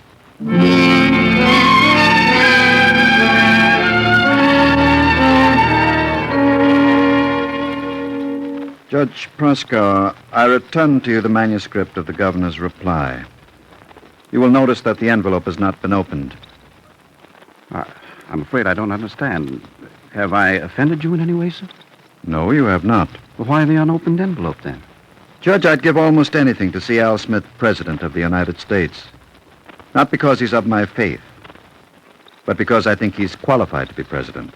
Then I can't take any part in a political campaign or give any advice on a political question. Judge, do I amuse you so much? Yes, Your Eminence. It's very funny. In one sentence, you've just written a complete answer to the open letter. Yes. I suppose I have, haven't I?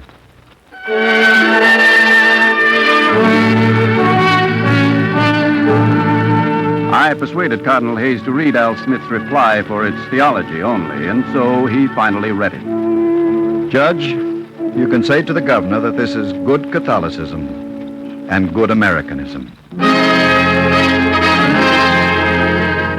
I told the governor, and the letter was mailed to the Atlantic Monthly. Editor Ellery Sedgwick prefaced its publication with a foreword. This is an historic incident. Historic for the country and for the church. Now, for the first time in the Republic's history, under a constitution which forever forbids religious tests as qualifications for office, a candidate for the presidency has been subjected to public questioning as to how he can give undivided allegiance to his country when the church restricts the freedom of his choice. And the candidate has answered not deviously and with indirection, but straightforwardly, bravely, with the clear ring of candor.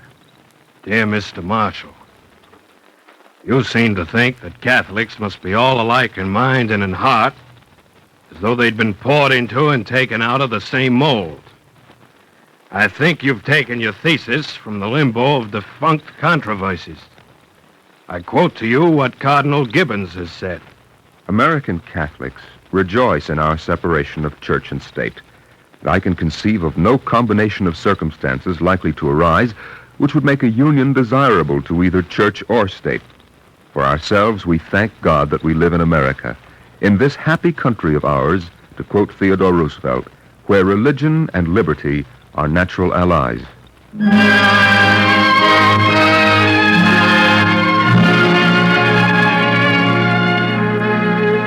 Al Smith's letter of reply belongs with the American Documents on Religious Freedom. It was written in the heat of a presidential campaign, but it contains truths which pertain to all campaigns, to all American generations.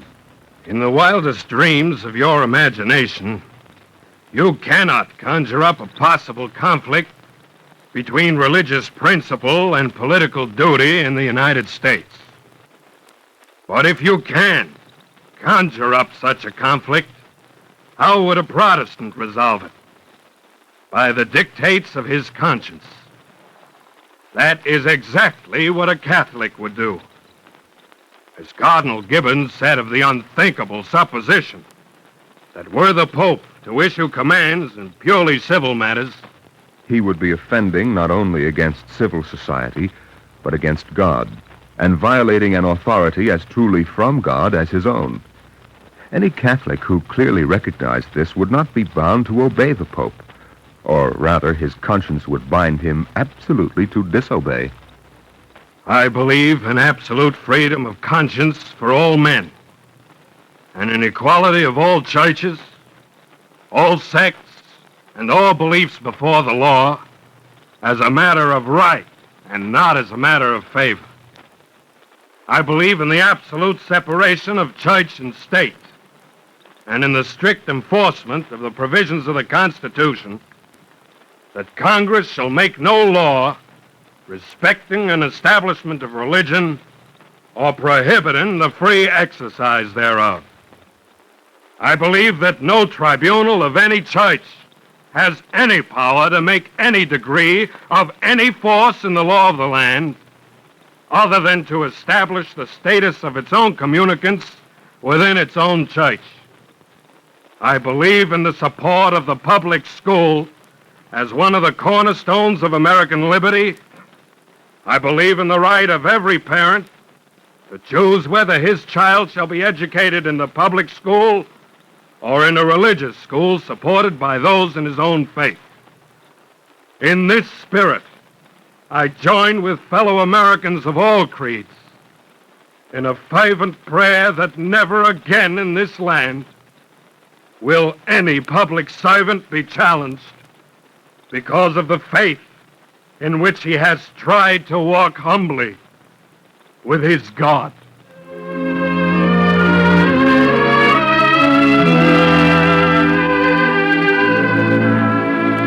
The publication of Governor Smith's letter made a profound impression. He was nominated by his party to be its candidate for president. I was with him when he campaigned, with him during a whispering campaign of bigotry, almost unbelievable in its intensity.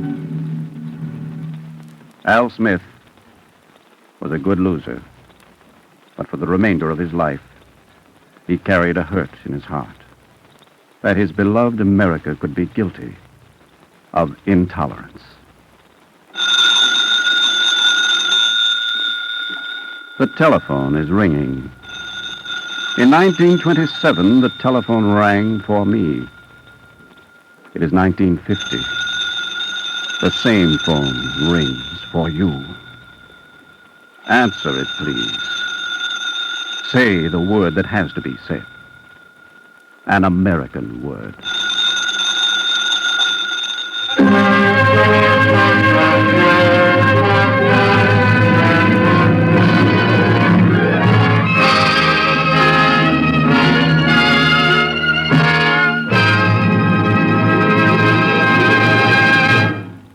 If you would like a copy of today's script, please send your name and address with 10 cents to cover the cost of postage and handling to the Jewish Theological Seminary of America, 3080 Broadway, New York 27, New York. And now we take great pleasure in presenting Dr. John Slauson, Executive Vice President of the American Jewish Committee. Dr. Slauson. The stirring dramatization we have just heard, based upon one portion of Judge Proskauer's autobiography, highlights this noted American's devotion to the cause of justice. Throughout his long and distinguished career, he has lashed out against bigotry and discrimination whenever and wherever he has found it. His strict code permits no truce, no compromise with narrow prejudice, which undermine the American way. In any record of this nation's constant striving towards greater freedom and opportunity for all its citizens, the name of Joseph M. Proskauer must certainly be prominently featured. It is a further measure of his social vision that his contributions to the cause of human freedom extend far beyond the boundaries of our country.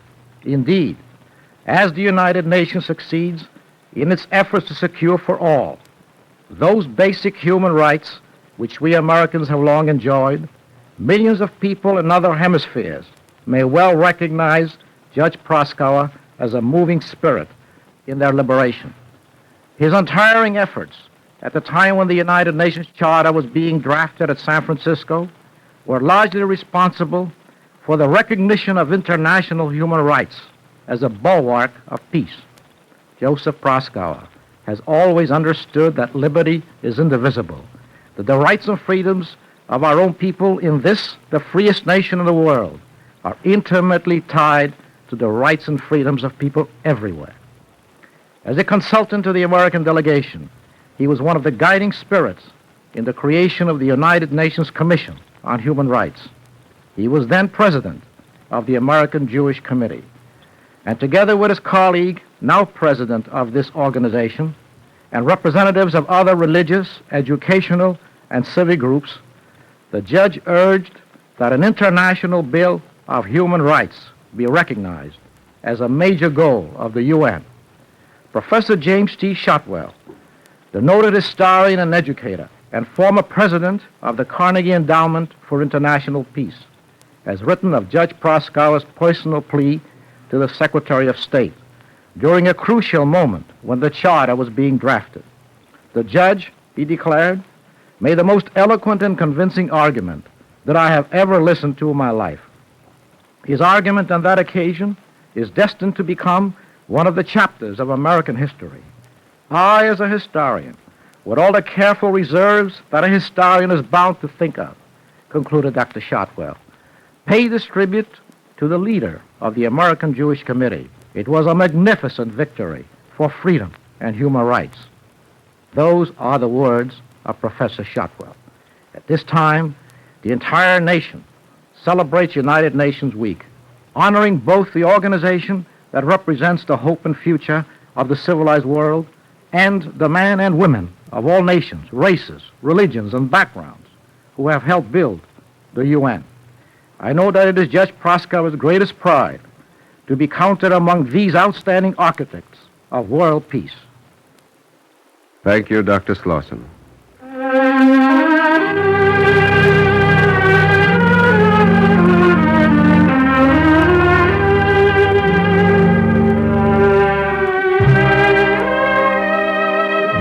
Our Eternal Light drama today, a segment of My Times, was adapted by Morton Wishengrad from the autobiography of the same title by Judge Joseph M. Proskauer. The music was composed by Morris Momorsky and conducted by Milton Katims. Cantor Robert Siegel sang the liturgical introduction. Roger de Koven appeared as Judge Proskauer, and Ross Martin was heard as Governor Smith.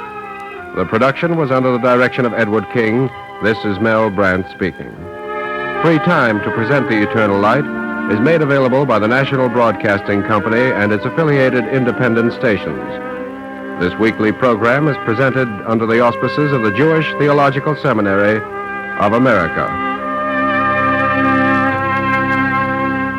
This is NBC, the National Broadcasting Company.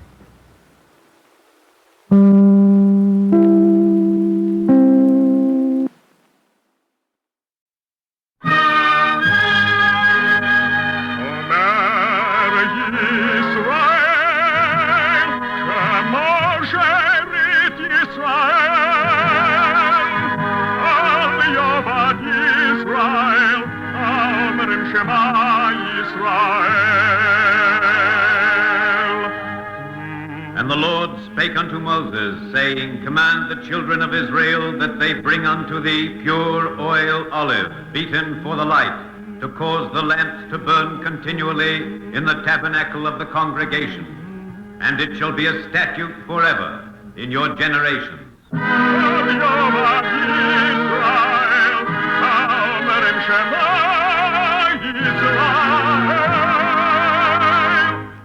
The Eternal Light.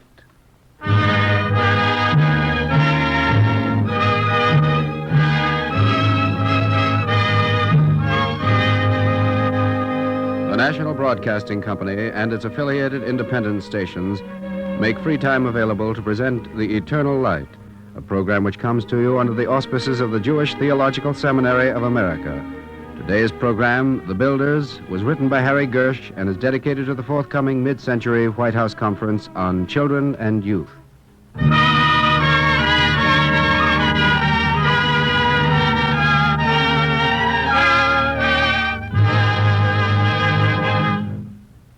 On the Sabbath, when the congregations meet in the service of the Lord, this is said, The disciples of the sages increase peace throughout the world, and all thy children shall be taught of the Lord, and great shall be the peace of thy children.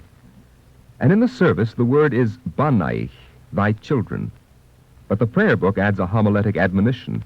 Read not banaich, thy children, but bonaich, bonaich, thy builders. Thus the congregations remember that the children of the world are the builders of the world. Through them may we know peace.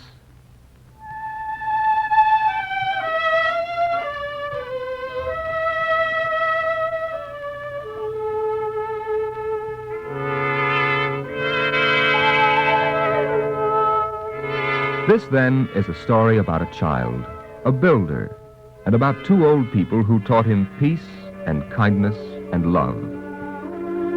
This is the story of Davy, a child like other children. But to tell the story of Davy, you have to tell the story of Sarah and Joe Winnick, who read Bonaich for Banaich. Two people who were a little older than the average, but no richer and no poorer, no more pious and no worldlier. People like the couple down the hall. People like the man and woman who run the store on the corner. People like you are, or soon may be. And because Sarah and Joe Winnick are people like all of us, and Davy a child like any child, this story is a story about all of us and the world.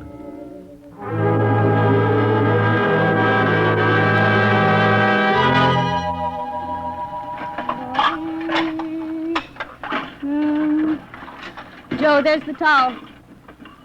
Mrs. Gordon had a boy. I said Mrs. Gordon had a little boy last night. And the dishes are still waiting. I won the Irish sweepstakes today, $100,000. What? Who? When? That you heard. Now pick up the dish towel and listen. I was just reading the paper, Sarah. A man has to know what's going on. So, what's going on? All right, I'll wipe the dishes. What did you want to tell me? Mrs. Gordon had a little boy last night. That's fine. And how are they? They're both fine. But I didn't want to talk about the Gordons. The cups go in the other closet, remember? All right, so you didn't want to talk about the neighbors. What did you want to talk about? Joe, I want another child. You what? You heard me. I want another child. Your name may be Sarah, but mine isn't Abraham, and no angel has made any promises to us. What kind of foolishness is this? I'm 60 years old, true. And you're too old to make such jokes. I mean a child from an agency. From a foster parents' agency. No. Why? You're a grandmother, and if that's not enough, I'm a grandfather. So? So I'm not a young man. I'm 62. I work hard all day in the store. So you're ready to die? No, I'm not ready to die, but I'm entitled to some rest. How can you rest with a small child in the house? You forget, Sarah. Joe, when we go to Billy's, you spend all your time rolling on the floor with the kids. Don't forget the silver. They're my grandchildren, and I don't have to change their diapers. Joe, I've been thinking for a long time. For the last 20 years, there's been a craziness in the world. Wars and murders and killings. Now things are better for us, but not better in the world. Not better for children. I want a child to give it love, to show it that the world is good. Sarah, we're two old people in a small apartment. It's big enough for a child. Children are like animals. They run, they break things, they make noise and dirt. And you don't break things? Be careful of the cops. And I have to clean up after you anyway. They're not all good children. I remember my grandfather used to say, there are no bad children. From what should they be bad? They see the big people around them and they copy. Your grandfather, a holy man, a tzaddik. I could never win an argument from him, even through you. Joe. All right. All right. Call up the agency tomorrow. Tomorrow? I called them this afternoon.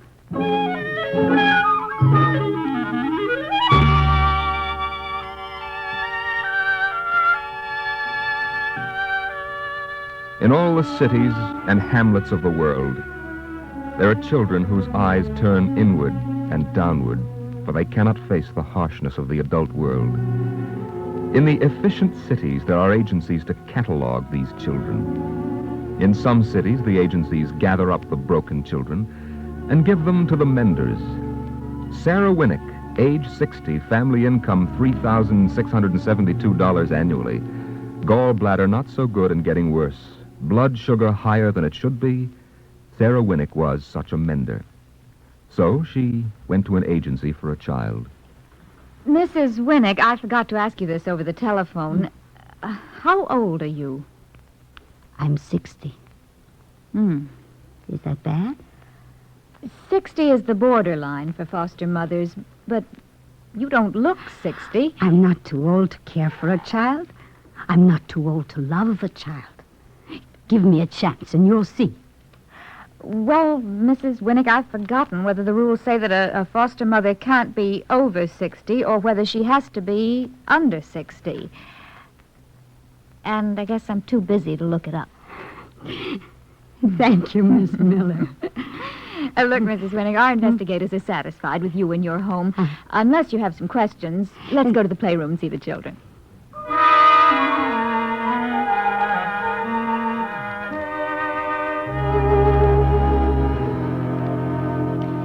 There, through these windows. Can you see? Oh, yes. Who's that one? The little girl with the doll? Yes. That's Violet. She's 5. Both her parents are dead, and her grandparents are just about able to take care of themselves. Miss Miller. The boy. The quiet one sitting in the corner. David. Well, he's 5. I didn't know he was in the playroom. 5? He can't be. He looks 3. He's 5, all right. He only weighs 28 pounds. Do you see the other little boy? They're on the bicycle. I want David. Oh, I'm sorry. What's the matter with David? Nothing, Mrs. Winnick. Well, David isn't quite ready for a foster home. He is such an old face. No, he needs a home. I want him. There are other children who need homes, Mrs. Winnick. It wouldn't work out with David, not yet. I've decided, Miss Miller. I came for a child who needed me. David needs me, I know. Well, there are 100 reasons why you... Please. Oh, here's David's caseworker, Mr. Mann. You talk to him.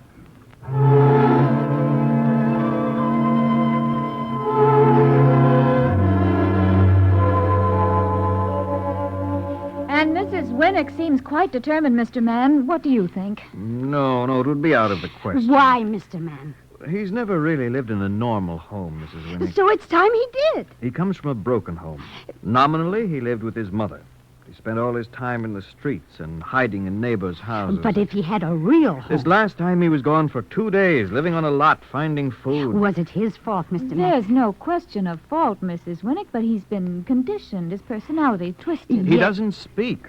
His mother says he goes for weeks without uttering a word. He could learn. It's my recommendation that the boy have the care and routine of an institution. No, I'll take him.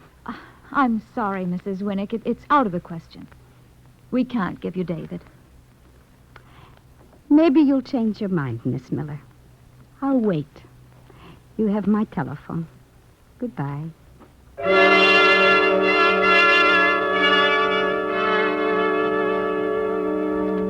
Agencies are run by rules and regulations, with the most expert advice culled from the best books on the subject. But agencies are also run by people, and they know that no child's heart conforms exactly to any other child's heart. And no child's pain is similar to another's. So sometimes they break the rules and regulations, sometimes they go counter to the expert advice, and they take a chance. So we're going to try, Mrs. Winnick. You can have David. We'll take a chance.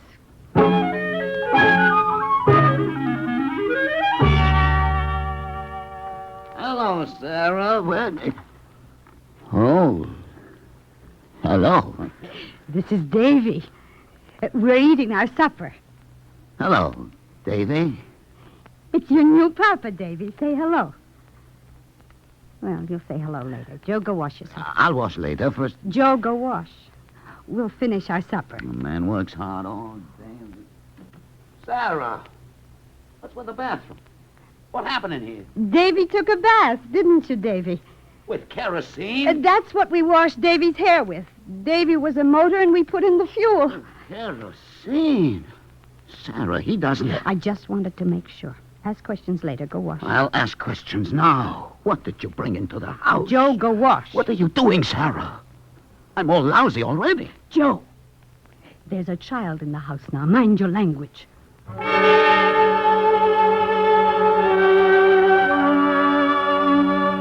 This world isn't a child's world. A child's eyes do not see what our eyes see. That over there is a chair. Simple, ordinary, utilitarian. But to a child, it may be high and spindly with danger at the top. The noises outside, the roar of traffic, the wail of a siren, the high laugh of a girl are known and unnoticed by the adult. To a child, they are unnaturally loud, unknown, fearful. A dog running, a cat slinking around the corner. They're jungle size to a child. This world was not built to a child's scale, unless the things he sees The noises he hears are filtered through an encompassing love. So when you tell a story about a child, tell it twice. Once as you saw it, and again looking up from below as a child looks up.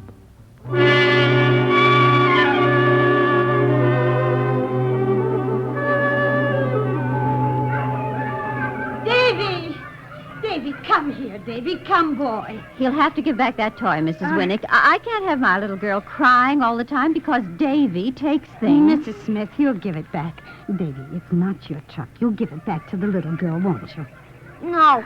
You give it back to her, and I'll buy you another truck. No, I want this one.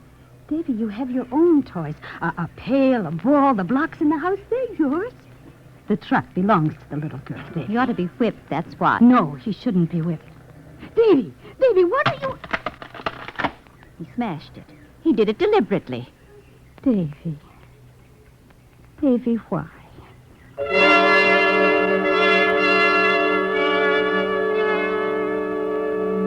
A child learns, and quickly, not with the mind alone. But before he can learn, he must have the answers to these questions. Will this smiling face above me be smiling a moment from now?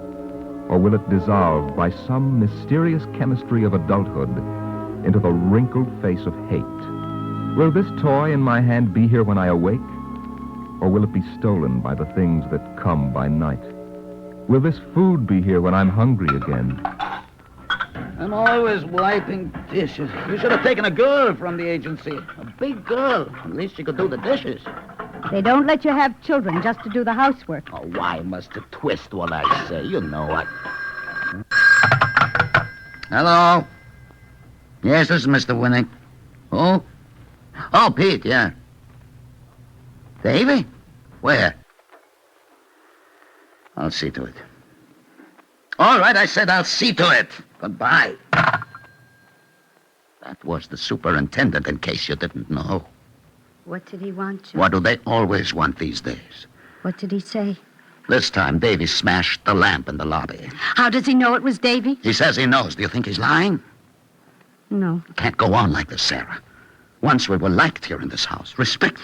Joe, he can't help it yet. I can help it. I don't have to have him in the house. No, Joe.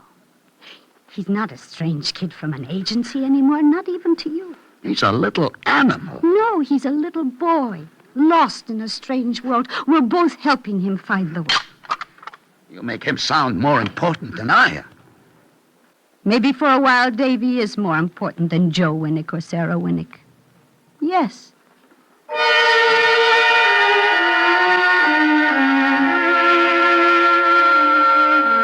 Yes. Maybe for a time, while the future grows within him, Davy, a child of 5, is more important than Joe, a man of 62, or Sarah, a woman of 60. Sarah, What? it's only 8 o'clock. You were sleeping. I closed my eyes for a minute. What's the matter? Can't I take a nap? You're worn out. Sarah, you're too old to take care of a 5-year-old child and too old to listen to your husband when he tells you not to. You woke me to talk philosophy? No. I woke you to tell you to go to the movies. The movies, all of a sudden? When was the last time you went? I'm not much of a moviegoer. Now you tell me. Last winter I had to take you to the movies in a blizzard. Anyway, how about Davy? Joe, you mean you'll stay with him? Don't you trust me? I'll take care of him. But what if he should get up? Remember? We had 3 children. But... No buts. Go. All right. But if he... I know. Off with you. You'll miss the last show. Shh. Maybe he's crying in his sleep. I'll go in. No, you go ahead. I'll take care of him. All right, Davy. I'm coming. What's the matter, Davy? Did you get scared? You want a drink of water? No, Mama. Everything is all right, boy. I'll sit with you a while. Do you want me to tell you a story? No, Mama. I want Mama. Here, Mama. Come to Mama. Thanks, Joe. Thanks for what? Thanks for wanting to stay.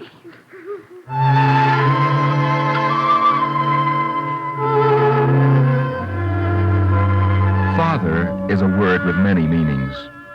If we look in Webster's dictionary, it says father, noun, from the Anglo-Saxon fader, one who has begot a child, a male parent. But if we look in the Talmud, it is written, he who brings up the child is to be called the father, not he who gives it birth. Davy catches pretty good for a little boy. He's going to be a real ball player. But he plays too much by himself. So? So what? Oh. Davy, you want me to catch with you? I'm playing by myself. Sure. All right, Davy. You play.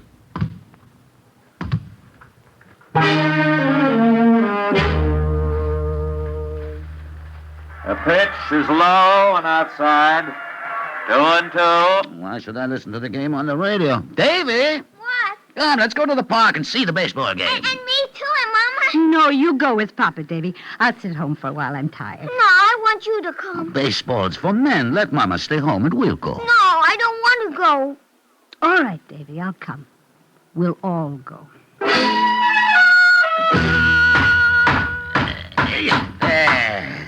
Now he'll have a real trailer for his bicycle. Joe, it's fine. He'll like it. But he won't take it out with me.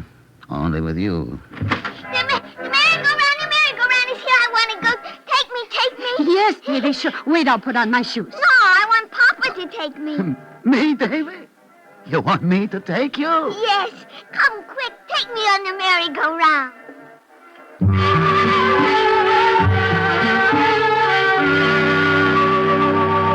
So acceptance came between two old people and to a small boy.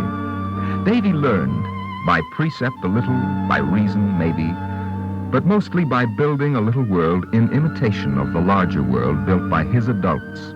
He built as all children build, filling their worlds with the sights and sounds and emotions which they see and feel, piling up hate and pain when they feel hate and pain, storing warmth and laughter when they receive warmth and laughter, returning whatever they have taken to the next generation of children.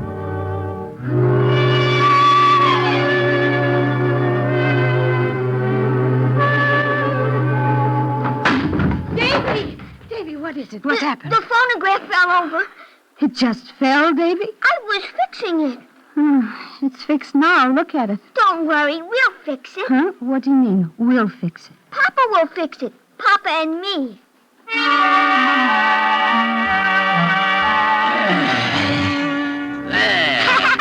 You see, Mama, see, we fixed it. Yes, I see, Davy. Everything is fixed now.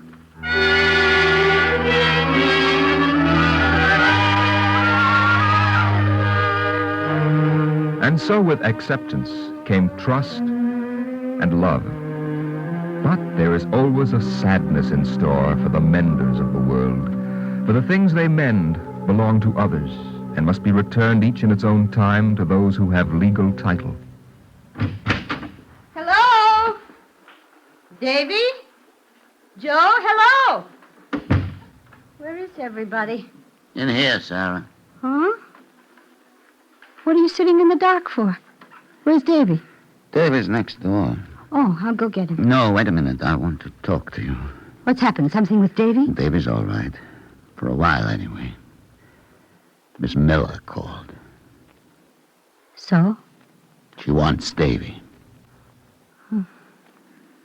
So it's come. She wants him back. Sure, Joe.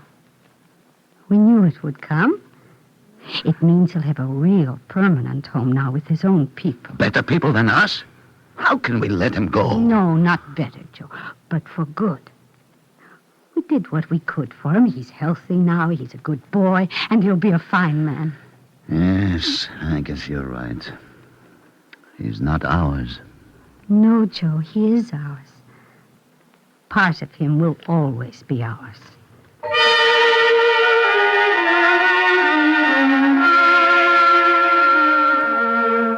This is a story about a child and a mother.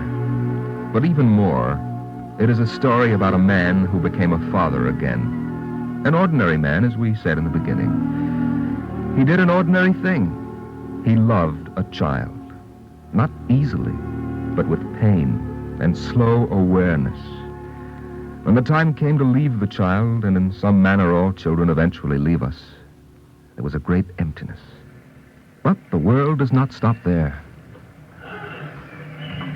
It's getting chilly, Sarah. Huh? Let's go home. No, another few blocks. The walk will help us sleep. It's too quiet at home now, huh? Joe, I've been thinking. I want another child. I know. I could see it. But, Sarah, remember how hard it was the first months with David. Yes, it was worth it. Sure, it was worth it, but for a while we were hardly talking to each other. We've had our fights before. And remember how hard it was to give him up. I remember other things, Joe. How he looked when we took him. And how he looked when we gave him back. How he was afraid of people, hated people.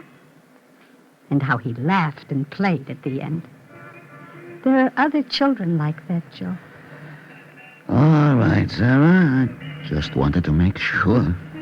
Then I can call the agency tomorrow? Tomorrow? I called him this afternoon.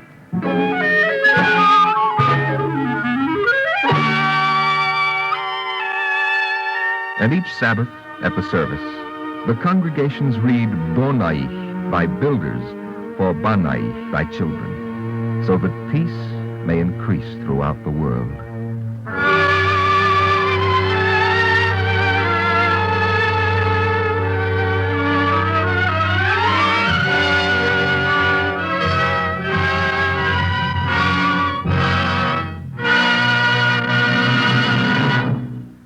If you would like a copy of today's script, please send your name and address with 10 cents to cover the cost of postage and handling to the Jewish Theological Seminary of America, 3080 Broadway, New York 27, New York. And now we take great pleasure in presenting Dr. Catherine Lenroot, Director of the United States Children's Bureau of the Federal Security Agency. Dr. Lenroot. Do you remember those wise and beautiful words from the prayer book that opened this program? The children of the world are the builders of the world. Through them we may know peace. These are the words that Sarah and Joe tenderly, compassionately brought to life. These are the words that express so exquisitely the heart and purpose of a great assemblage that will take place in Washington in 5 weeks. Over 5,000 people will be meeting in Washington on December 3rd to dedicate 4 days to thinking together about how all of us can do a wiser, better job of helping our children build a world of peace by assuring each of them, whatever his race, creed, or color, a childhood of affection, security, and joy. This will be the mid-century White House Conference on Children and Youth. The President of the United States has called this conference. It will be the 5th such conference of this century. The 5,000 people who gather in Washington will come from every state and territory, and some 500 of them from other nations. All of them will be discussing together how we can develop in children the mental, emotional, and spiritual qualities essential to individual happiness and to responsible citizenship, and what physical, economic, and social conditions are deemed necessary to this development. Ask yourself, as you read or hear the reports of this conference, is there anything I can do to put this faith, this hope, this knowledge to the greater service of some child I know? Never before did any generation of children deserve so much from adults as our children deserve. Even though you and I put forth the utmost effort to increase peace throughout the world, we will be passing on to our children a world that is infinitely more complex than the one we inherited from our parents. We have a great debt, a debt greater than that of any other generation of adults, to the children who must take up the unfinished tasks of their elders. The more we increase our understanding of children's needs, the better we translate that understanding into simple, everyday acts of generosity, kindness, and justice, as Sarah and Joe did so beautifully, the surer we will be to measure up to that obligation. Thank you, Dr. Lenroot.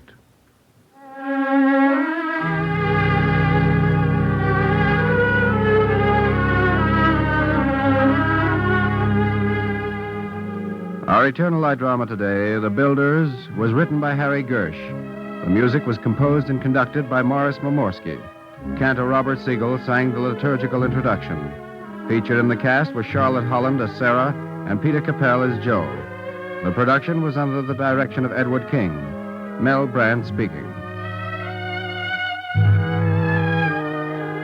Free time to present The Eternal Light is made available by the National Broadcasting Company and its affiliated independent stations.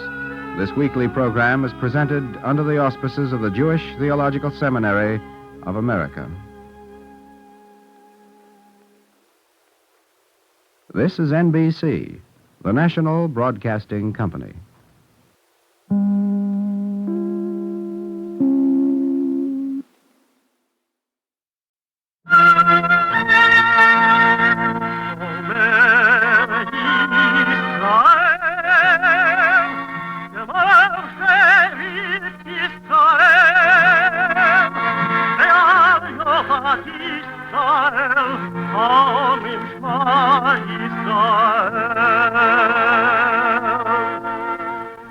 And the Lord spake unto Moses, saying, Command the children of Israel that they bring unto thee pure oil olive, beaten for the light, to cause the lamps to burn continually in the tabernacle of the congregation. And it shall be a statute forever in your generations.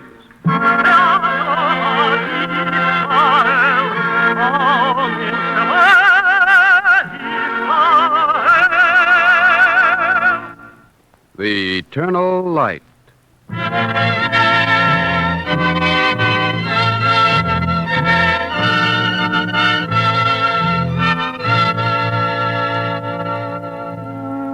National Broadcasting Company and its affiliated independent stations make free time available to present The Eternal Light, a program which comes to you under the auspices of the Jewish Theological Seminary of America.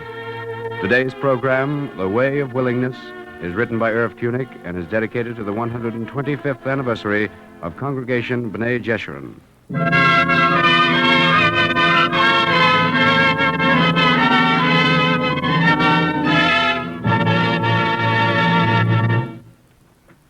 I will ask you first to consider two little dust specks of geography.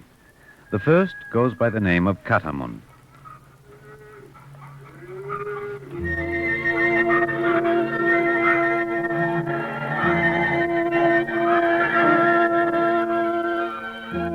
On this spot, amid rolling hills that sit like fat shadows just west and south of Jerusalem, a Hebrew poet found himself brother to the storm, to rock, and to forest. I am unto God like hyacinth and mallow, having nothing in the world but this bright sun. On this spot, most any day, 200 yearlings of Israel will troop out into the fields to prune fruit trees and gingerly tend beehives.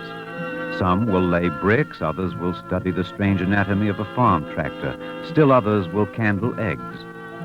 This place is called the Israel Goldstein Youth Village.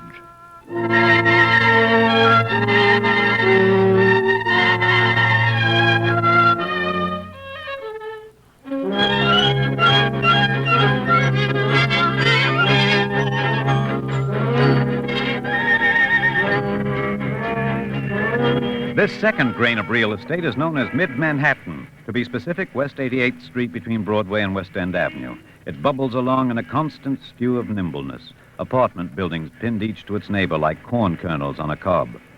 Here's a building of rich buff color in marvelous counterpoint to its setting.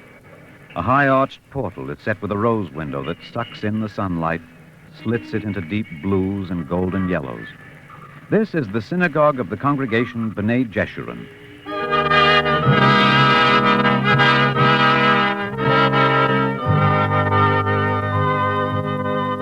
Now, between these two places, there is a path. The story we tell today is of this path, of its windings and turnings, its mileposts, its long reach from dream to reality. And we call it the Way of Willingness.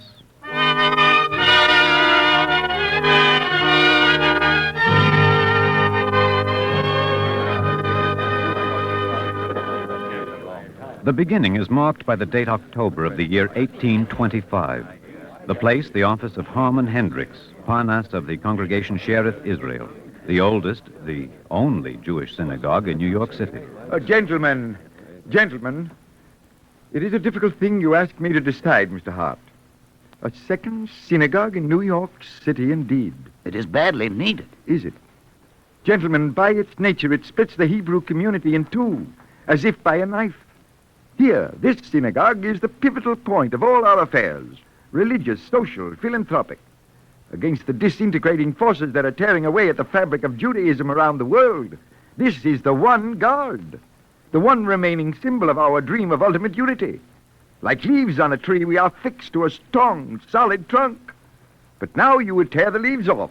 Let them blow away. We are planting another tree. I'm not sure. All these years I have tried to guide the way. I have been vigilant. I have been rigid. It was the only way to be. Mr. Hendricks, since the year 1654, when the first of our persuasion, Jacob Bar Simpson of blessed memory, came to New York City, the Jewish population of the city has risen to almost 1,000 souls. Each day, the figure rises. This morning, a ship came in from Antwerp with 26 more families. Yes, I know these things. And then you know also that many of the congregation now live far removed from the synagogue. It is terribly difficult for them to get here, particularly on the Sabbath, when they must walk. Yes, I am also aware of that, of course. There is also the fact that many of us who came originally from Middle Europe find it somewhat difficult to adjust ourselves to the so-called Portuguese type of ritual that is customarily used here at Shereth, Israel. We would be more comfortable with the type of worship we knew and loved in the old country. But if you break away, where shall you go? Temporarily, we shall meet in Washington Hall on Pearl Street. But we have other plans. We know that a plot of land on Elm Street is offered for sale.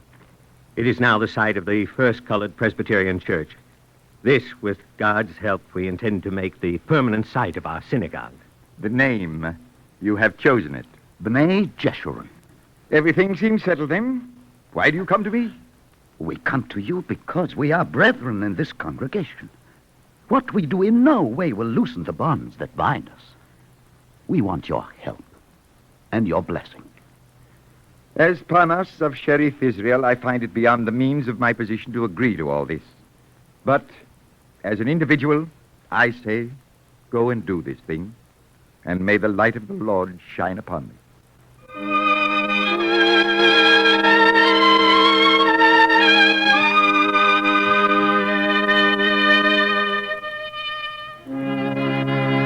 "125 years ago, the congregation B'nai Jeshurun was duly founded. It came into being to serve the spiritual craving of an old people in a new land. It was the hub of community existence. Here marriages were performed. Here children caressed the holy books, one eye on the page, the other on the clock. Here people came to pray, to talk, to sing, and on gray occasions they came to weep. From here sons went off into manhood, daughters went off into marriage. Here the indigent came to receive, and the wealthy came to give. Here was the kernel and the shell of the Jewish community.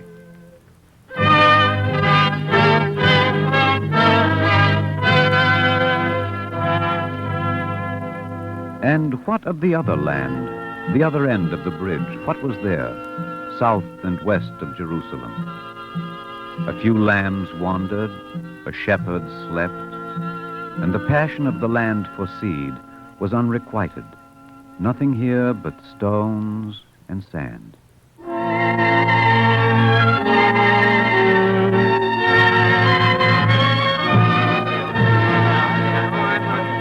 It is 1840 now, and the scene is the home of Israel Ber Kurshit, venerable member of the congregation B'nai Jeshurun.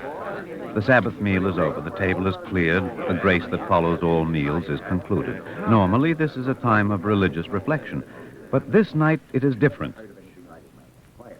I have had a letter from Richmond, from the Parnas of the synagogue there. It concerns the terrible persecution of our Jewish brethren in Damascus. So, what does he say? He asks the Jews of New York to join with all the other Jewish congregations in America in a nationwide protest meeting But how will our meeting in the United States save the lives of the poor innocents now being beaten and starved in Damascus? It is his suggestion that we petition the State Department to intervene in behalf of the Jews of Damascus. So, what do you think of the idea, Israel? What do you think, Joseph? I'm afraid of it. Why? It seems presumptuous on our part. Have we the right to ask our government to involve itself in a foreign matter that has no direct bearing on American interests? I think we have every right to ask our government to use its influence to fight for justice anywhere on earth. But Damascus is so far away. Only as far as the bigot. And he may live next door. You think we should have this protest meeting, then? I think we must have it. That's the particular reason I have asked all you gentlemen here this evening. You are the board of trustees of the synagogue.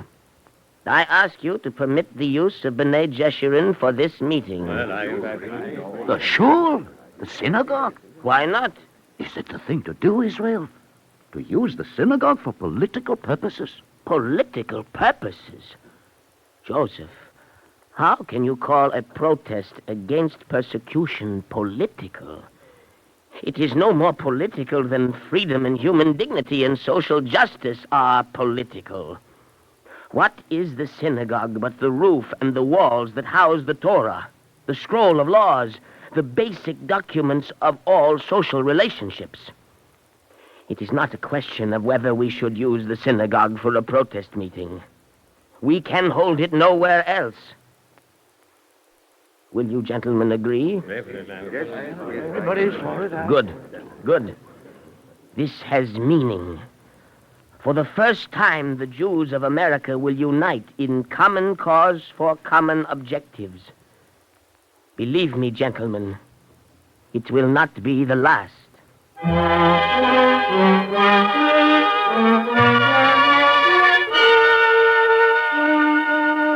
On a burning hot day of August, the doors of B'nai Jeshurun were thrown open and the crowds came, Jews and non-Jews alike. They came in anger and indignation. They came in solemn protest. This was a voice that must be heard. August 26, 1840, and a letter from John Forsyth, Secretary of State to Israel Khurshid of the congregation B'nai Jeshurun. And this letter, a sparkling gem in the treasure hall of American history, in our proud record of fighting for the attainment of justice and humanity, makes one tremendous statement. It points out that the intercession of the United States with a Mohammedan power in behalf of Jews comes most appropriately from a friendly power whose institutions, political and civil, places upon the same footing the worshippers of God of any form or faith, acknowledging no distinction between the Mohammedan, the Jew, and the Christian.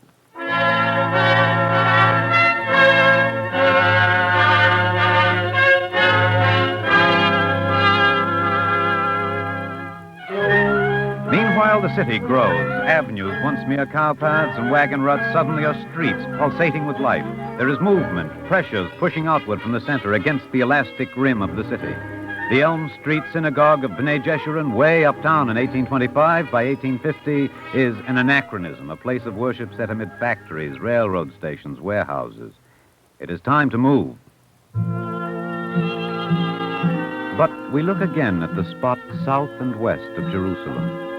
We look and see nothing yet.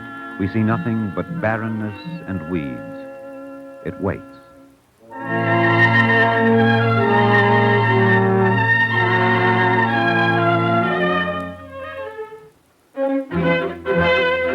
In New York, the synagogue moves. In 1850, uptown to Green Street. In 1863, further uptown to 34th Street. In 1884, still northward to Madison Avenue and 65th Street. And then, in 1918, B'nai Jeshurun moves into its present synagogue, the high portaled temple on West 88th Street.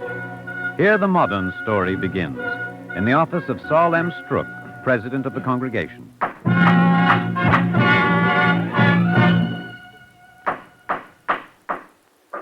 Some decision must be reached, and quickly. Our congregation can't continue without the appointment of a rabbi. It's difficult. We've been examining applications all month, from rabbis as far away as Cardiff, Wales. but we haven't been able to find the right man, the exactly right man. I am going up to the Jewish Theological Seminary this afternoon. Memorial services are being held for our beloved teacher and brother, Solomon Schechter.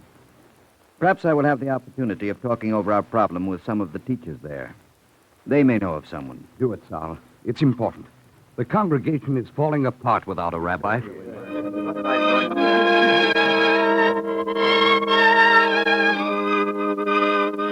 What is a rabbi?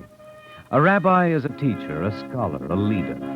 A rabbi is a man who thinks with 1,000 minds, who guides without goading, who is forceful but never forcing, who is dogged but never dogmatic, who is lofty but never overbearing. He is a man who can speak with humor at one moment and compassion at the next. He is at one and the same time the head and the heart of a congregation. Seeking such a man, Saul M. Strook attended the memorial services for Solomon Schechter at the Jewish Theological Seminary. Rabban Gamliel conceived of public office not as a means of glory, but as a public trust. It is told that he once offered a high position to 2 poor scholars. And when they refused it on the ground that they did not care to assume authority, he said, "I am not giving you a position of authority. I am giving you a position of service." The world of today is just a Who's the boy speaking? What's his name? His name is Israel Goldstein. He will graduate from the seminary this year. It's odd to have so young a man deliver the eulogy on an occasion like this. It happened this way. He was one of Solomon Schechter's dearest students. The speech he is making now, he delivered as his first sermon in Schechter's class. People here at the seminary felt that no better tribute could be given to Dr. Schechter's memory than to have young Goldstein repeat this sermon. I see, yes. Now I see. Between capital and labor. But we can hope for leaders to give strength to Judaism in this country. Leaders who are both Jewish and modern. Leaders who will sacrifice their personal ambitions for the sake of their cause. Leaders who can also be followers. Leaders who will work not for their own honor, but for the honor of God and the welfare of Israel.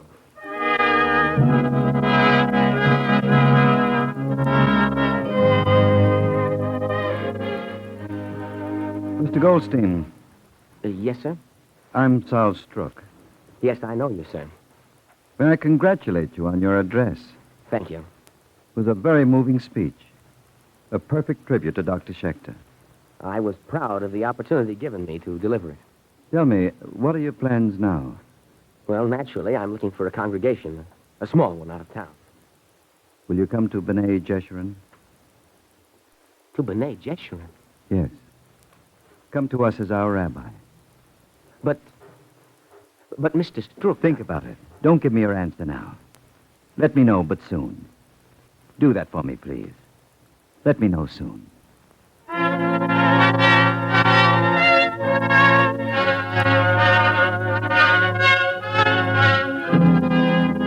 Young Israel Goldstein took his problem to Dr. Cyrus Adler, president of the seminary. Dr. Adler, how can I even think of going to B'nai Jeshurun without experience? How can I go into one of the largest and most influential congregations in the country? They want you, Israel. It's a tremendous honor, but... Are you afraid to go? No. No, I don't think I'm afraid.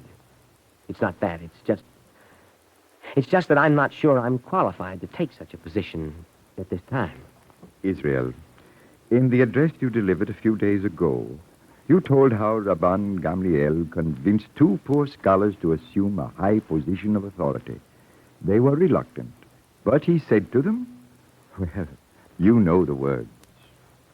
Yes.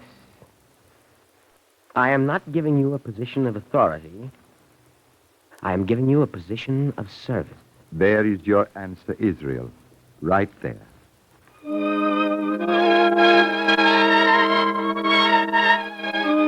In 1925, the congregation celebrated its 100th birthday. From all the world came messages of encouragement and felicitation. It was a time of celebration and, for the moment, a time of looking backwards and of memory. But this was merely an interlude, a time of taking stock, catching breath, then quickly moving onward. And the years moved onward. And across a sea and a continent and still another sea, there was that blessed piece of earth called Jerusalem. And men were fighting there now and dying.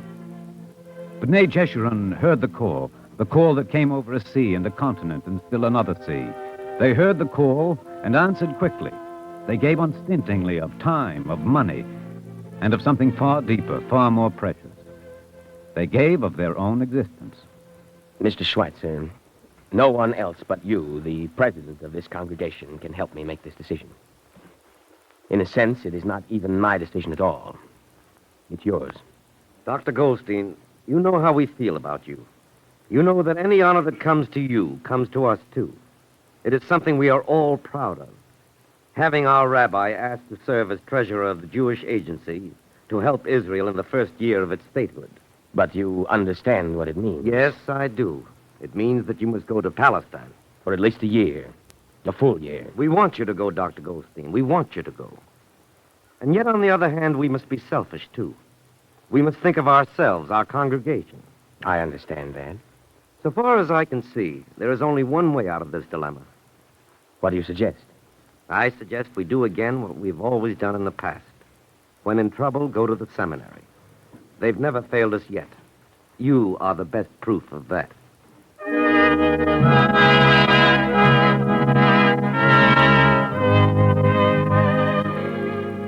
Well, gentlemen, I feel a bit like a Siamese twin at the moment.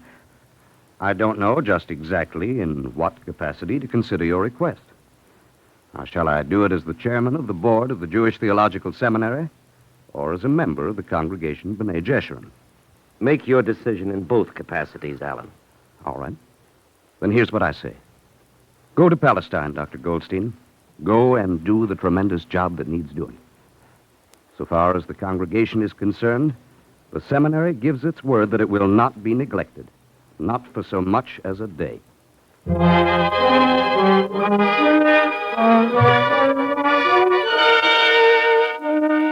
December 17th, 1948 was cool and comfortable in Jerusalem. A delightful day to go walking, except for snipers' bullets, except for landmines that splintered the deadly quiet with their crushing cough. In his office, Dr. Israel Goldstein reached for another stack of papers, made another decision. Across the world in mid-Manhattan, the snow fell as it hadn't fallen for half a century. Buses on Broadway stalled in their tracks, soon looked like nothing more than igloos. The city came to a frozen halt. The next day, a teacher at the seminary reached for his overcoat and tugged on his rubbers. Doctor, you're not going out in this weather. I'm going out, yes. But you're not going far. Pretty far. Broadway and 88th Street. What? You're going to walk 40 blocks? Mm-hmm. 2 miles in this weather? And on the Sabbath when you won't even take the subway? So I'll walk. But why? Why can't you go there tomorrow or the next day? Or whenever this blizzard lets up? I can't go tomorrow or the next day or any other day. I've been asked to conduct the Sabbath service at B'nai Jeshurun today. I'll be there today.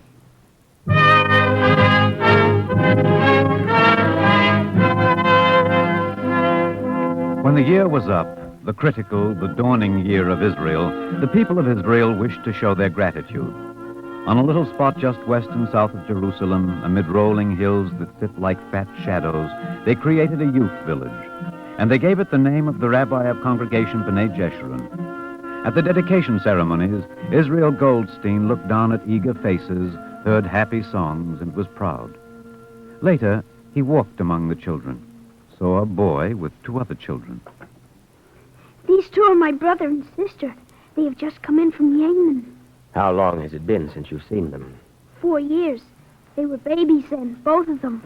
Now they look sick and skinny, and so dirty that maybe they wonder if they ever can look clean. But don't you worry. We'll make them over again.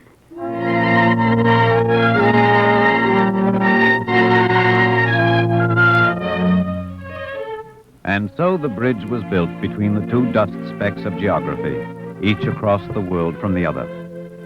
The congregation B'nai Jeshurun of mid-Manhattan has taken the Israel Goldstein Youth Village near Jerusalem to its heart, for they know that the name it bears, the name of their own rabbi, is completely their own name, and the village itself a growing part of their own community.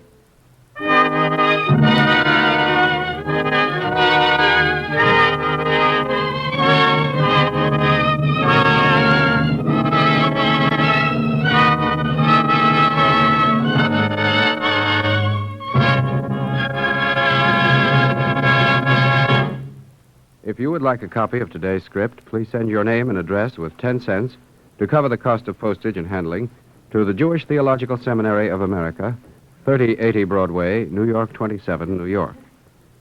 And now we take great pleasure in presenting Mr. Jacob Sinkoff, President, Congregation B'nai Jeshurun, and member of the Board of Overseers of the Jewish Theological Seminary of America. Mr. Sinkoff. I am sure that all of you have been moved by this dramatization of the highlights of the history of our beloved congregation. What an inspiring story it is. Founded by a handful of men in the days when there were scarcely 1,000 Jews in New York, B'nai Jeshurun has witnessed the growth of our city and our Jewish community and has kept pace with that phenomenal growth. Many aspects of Jewish life have changed in the 125 years of our congregation's existence. In the early days, the synagogue was the center of all Jewish communal activity. You remember the protest meeting in 1840, demanding action against those who persecuted the Jews in Damascus. Congregation B'nai Jeshurun has always maintained an important place in Jewish affairs beyond the boundaries of its spiritual work.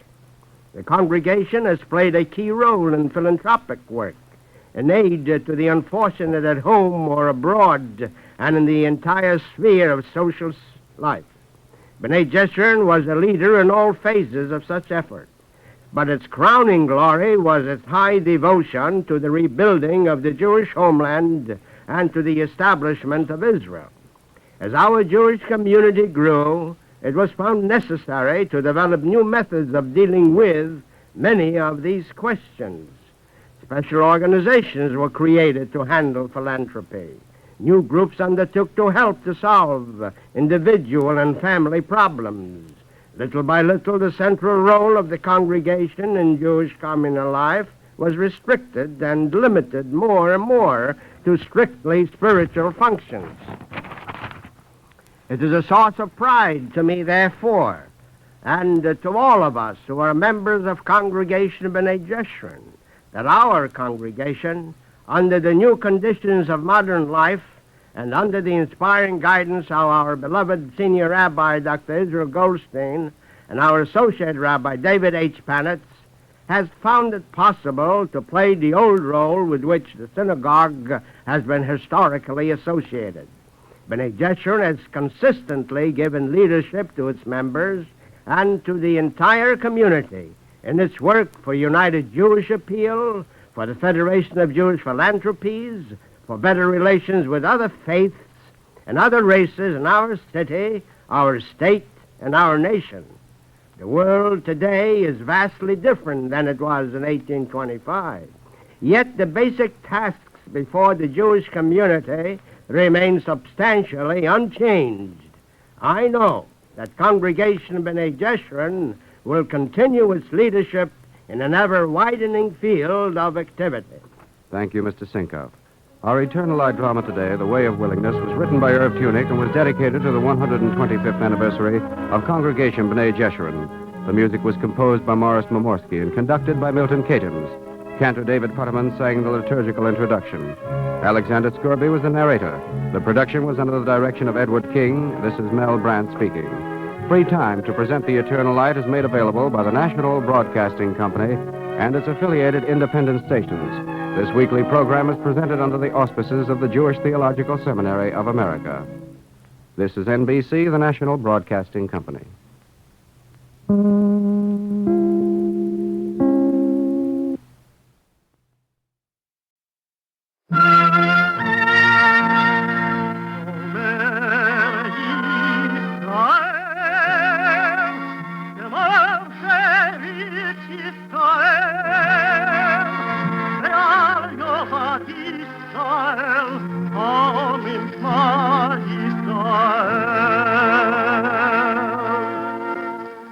And the Lord spake unto Moses, saying, Command the children of Israel that they bring unto thee pure oil olive, beaten for the light, to cause the lamps to burn continually in the tabernacle of the congregation. And it shall be a statute forever in your generations.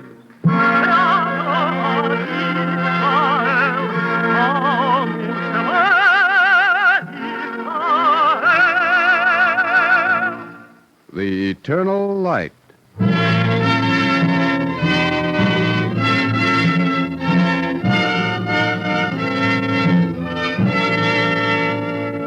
National Broadcasting Company and its affiliated independent stations make free time available to present The Eternal Light, a program which comes to you under the auspices of the Jewish Theological Seminary of America. Today's program, Preacher of Salem, is written by Peter Lyon and is presented in observance of Thanksgiving.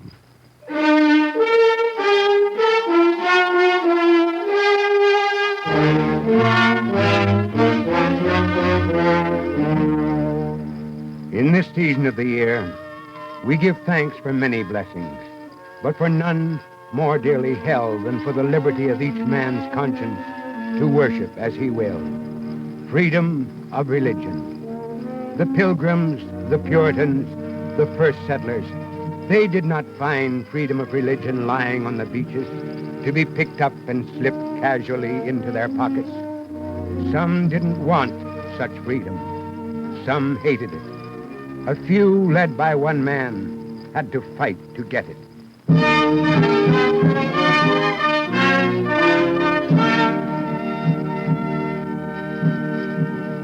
The minister isn't here? He'll be coming back any minute. Now, do come in and wait. We really shouldn't stay. I've work to do at home. Come in and take a cup of tea at least. I've got some drawing now in front of the fire. Come sit with me. He'll be back in just a moment, I'm sure.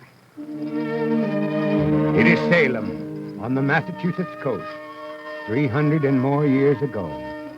Salem, taken from the Hebrew word shalom, which means peace. But there was precious little peace in our Salem in the year 1635. The people of the town are upset, stirred, anxious, but united. They have learned that the powerful magistrates in Boston, backed up by the organized clergy, are planning the chastisement of their preacher, the preacher of Salem, a man in his early 30s named Roger Williams. He should be here now. Well, come, my dear. We really mustn't stay any longer, Mrs. Williams. I'm so sorry Mr. Williams didn't get back before. Well, I stopped in only to ask what he's decided to do. Do, Mr. Endicott? If the magistrates ask him to recant his opinions when the court convenes next week. I confess I don't understand any of this, Mrs. Williams, but isn't it exciting? And I must say the whole town's very proud of your husband's determination. I'm sure you must be, too. Yes, of course. Well, come, dear, we really must. No, but tell me, what are those dangerous opinions of his and yours, John? I know there's something about a resident's oath which you and he both oppose. The magistrates in Boston have ordered everyone to take the oath, Mrs. Endicott, swearing that they will be obedient to the magistrates. So help me God. That makes it an act of worship. And we feel an act of worship must not be used to sanctify civil authority. Oh. Well, now, come, dear, really, we're late now. No, wait. Just wait a moment. His sermon last Sunday about magistrates interfering with the first table. Well, the first table is the one on which the first 4 of the 10 Commandments were written down, Mrs. Endicott. The preacher says that no magistrate should be allowed to punish violations of the first 4 commandments. I am the Lord thy God. Thou shalt have no other gods before me. Thou shalt not take the name of the Lord thy God in vain. Remember the Sabbath day to keep it holy. He says that's the business of the church, not the state. I must say I agree with him, but... But what? Well, now, Mrs. Williams, both these things, they're both part of the same fight. Your husband feels the church should be separate and apart from the civil authority, and I agree with him. But... But what, Mr. Endicott? Well, if the magistrates insist, after all, they're law and order, aren't they? My husband will pray for guidance, Mr. Endicott, and do what he believes is right. Yes, of course. And we will all support him, whatever he does, Mrs. Williams. Such a fine preacher, inspiring. You know he can depend on us. Yes, of course. Well, come, my dear, we really must. Oh, Roger? Here he is now. Mr. Endicott, Mrs. Endicott, you're not going just as I arrived. Oh, have to, Minister, have to. I'll take your cloak, Roger. We just stopped by for a moment. There was a question we had. If the court charges you with refusing to take their oath and urging the same course on others... What will I do then? Exactly. What will you do then? I've been wondering what I should do if they call me up. I'm of 2 minds. I'm of at least 3, Brother Endicott. I was worrying and chewing it over in my mind most of last week. I decided not to worry about it at all anymore, until the magistrates decided whether or not they wanted to charge me with anything. It's astonishing how much time that decision saved me. You must go? Must, yes. Come, my dear. Goodbye, then, Brother Endicott. And pray that your conscience guide you well. Goodbye, Minister. Goodbye, Goodbye. Mrs. Endicott. Some tea, Roger? Sit down. I can brew some fresh. Mary, I was not entirely frank with Brother Endicott. I've already heard from the court, and so will he. They are charging you both. Yes. They are doing it when they know the whole congregation, the whole town agrees with you and will back you up. Do they want to fight, Roger? I think they must charge me, Mary. It is in the nature of their position. They can't do otherwise. How do you mean? They are authority. If a man disagrees with authority, then they must adjudge him as in contempt of that authority. They, the magistrates and my brethren of the clergy. The clergy demand a uniform church and a uniform church discipline. For their part, the magistrates demand the civil power to make such uniformity compulsory. And so the rule of the magistrates is sanctified by the clergy. And so the rule of the clergy is compelled by the magistrates. And so a man's conscience is trampled upon. And so a man's conscience must decide what is right. You're going to defy them, aren't you, Roger? You will defy them, and all Salem will back you up, and so will all our friends in Plymouth. Yes, even in Boston. You're sure to be upheld. I don't know what I shall do. I'm as bad as that weather vane of an Endicott who changes his mind after each meal. I hate the idea of a fight like the very devil. Look, what will it mean to you with one baby and another on the way? But, Roger, with everybody on our side. I'll pray for the strength to do what I think is right.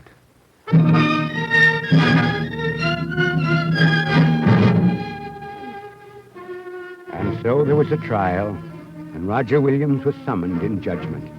He had begun by opposing an oath. I will be obedient and conformable and submit to the laws and constitutions and the authority of the governor and the magistrates, so help me God. For Roger Williams insisted that he would deny the right of the magistrate to punish breaches of the first 4 of the 10 commandments. The court was advised by leading ministers. Williams must be admonished. He teaches that a church might run into heresy, apostasy, or tyranny, and yet the civil magistrate could not intermeddle. His opinions are erroneous and very dangerous. And what of the people of Salem, who had made Roger Williams their minister?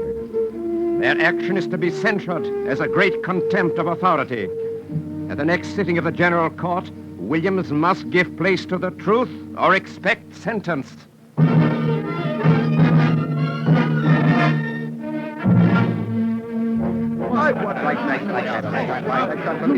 The people of Salem heard the news of the court's decision with dismay. How dare they do it?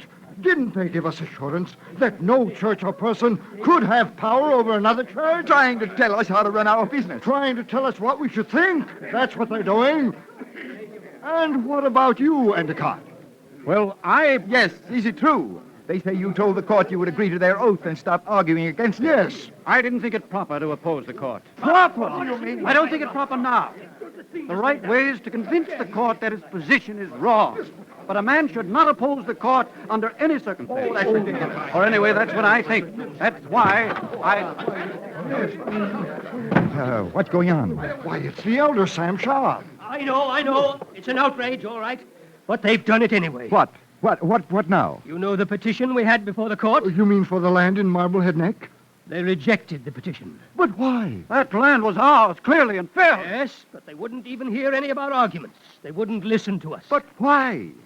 Because Roger Williams is our preacher. What? Well, of all That's what they said.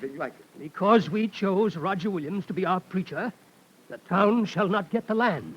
Let's call a meeting. Everybody in town, meet in the church. An indignation meeting. And write letters to all the other congregations in the whole colony. Right. We'll show them. Go over the heads of the court. Oh. Feel that's proper now, do you, Endicott? We're defending our right to run our own church. What can be more proper?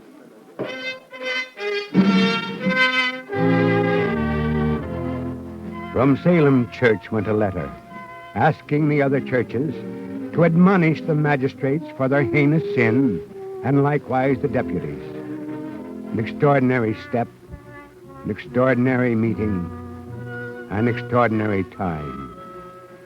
And when the meeting stood adjourned and the minister and his young wife had gone home... You must be tired, Roger. No, I'm not. Isn't that strange? I'm not. I feel strong, as though I'm stronger now You than... were fine tonight, especially your long speech in defense of a free congregation. The only test of the effectiveness of a speech is what people do after you're finished.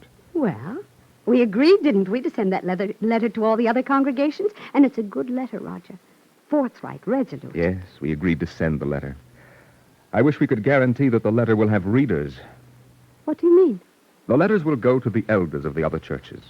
Now then, will the ministers tell the elders to pocket the letter so that they will never be read to the congregation? They wouldn't dare. The reverend clergy and the magistrates and the governor will decide. Will they want the people to decide? I think not. But, Roger, it was you who suggested that the letter be sent. Why, certainly. It's an attempt. We will now find out, have we the right to communicate what is in our hearts to other churches? Oh, Roger. What is it, my love? I don't want another fight. I don't want this fight to continue. I'm weary of all this wrangling. Must it go on, Roger? Why cannot people agree out of sweet charity, live with each other at peace instead of this eternal bickering and struggle and contention? I know. I know how you feel. I'm tired. And, Roger, I'm worried, too. I'm anxious for you and what will happen. And for what they will do next. If you are right, Roger, if they'd hush up the letters, what wouldn't they do next to quiet you? To hush your voice, to stop your teaching and your preaching? I know, Mary. I think of that. Roger, they might even try to send you back to England, to banish you. I know. But I know you must be wrong. I pray that you are. I pray that they will have the letters read, and that the people will understand, and that they will see the light of truth and back us up.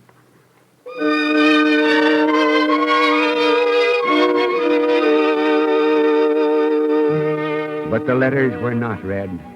They were never read. They were kept in the pockets of the elders. Again, a letter went from Salem, written by Elder Sharp, addressed to the elders in Boston. We have not yet apprehended it to be the voice of the officers of a church when public letters are sent from sister churches to deliver or not to deliver the letters unto the body.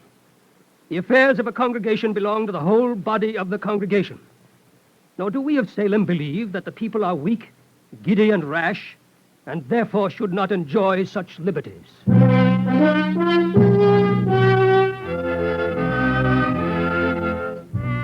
And now the magistrates and the elders were cheered by an event which they hailed as a judgment of God. For Roger Williams fell sick. On his sick bed, the young preacher examined his conscience. He prayed, but he found no reason for changing his views.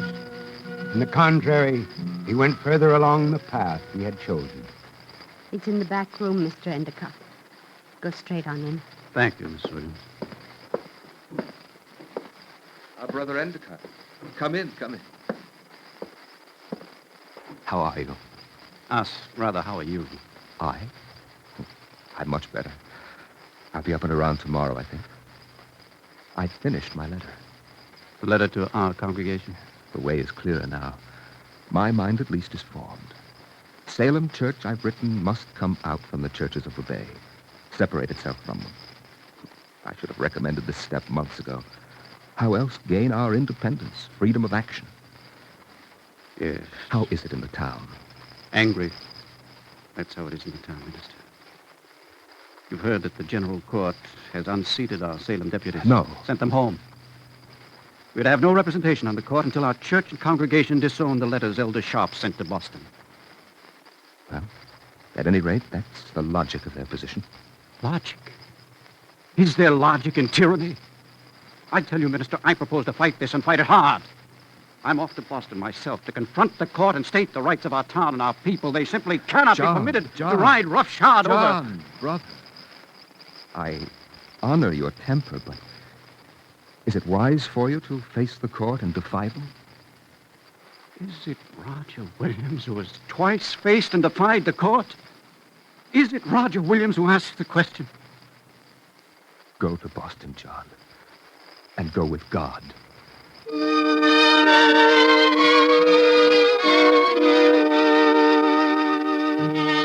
And John Endicott went to Boston, but he never faced the court. He never got the chance, for it was ordered by the magistrates that John Endicott be forthwith clapped into jail. Back in Salem, Mary Williams was 7 months with child, and her husband, looking at her, felt the tugs of doubt and uncertainty. Mary, Yes? what's the matter? You've been so quiet. It's nothing I've done, is it, or said? Roger, I don't want to do anything, say anything to influence you. You know that. Only, Yes? Roger, the fight has gone so far. You know what's happened. The congregation, most of them anyway, they've made their choice. Yes, for fear of persecution, they will now say and practice what, to my certain knowledge, many of them mourn to do. No matter which choice you make, there must be mourning, Roger. And you would have me make the choice they have made? Not all of them have made that choice, my dear. Some of them will follow me anywhere, even in exile. Would you be responsible for that? Your resignation, Mary, does not make a very sure sword and buckler for me. I'm sorry, Roger, I'm sorry. But I cannot make myself think that this whole struggle is more important than my babies. In a year or two, it will all be forgot. Forgot? We won't have liberty. Liberty of searching out truth. It's hardly got that liberty and hardly kept. Oh, Roger. Hush, dear. Here's Elder Sharp coming up the walk. Him, too. He's against you now. Come in. Come in, Brother Sharp. Minister. Good afternoon, Mrs. Williams. Come in, pray. You've been hurrying. What bad news now? Bad news? I'm not sure. Word has just come from Boston of John Endicott. Oh? They've released him from jail, Minister. He came, acknowledged his fault, and was discharged. Acknowledged his fault? He recognized he had been in error, Minister, in opposing the authorities. I see. I will not pass judgment on his action. In just such a way, Minister, you could purge yourself and make many of us in Salem happier. Good day, Mr. Williams. Good day to you, Elder Sharp. In just such a way, Roger, you could purge yourself and make many of us in Salem happier. Dear love, speak with the voice God gave you, and not with a man-made echo.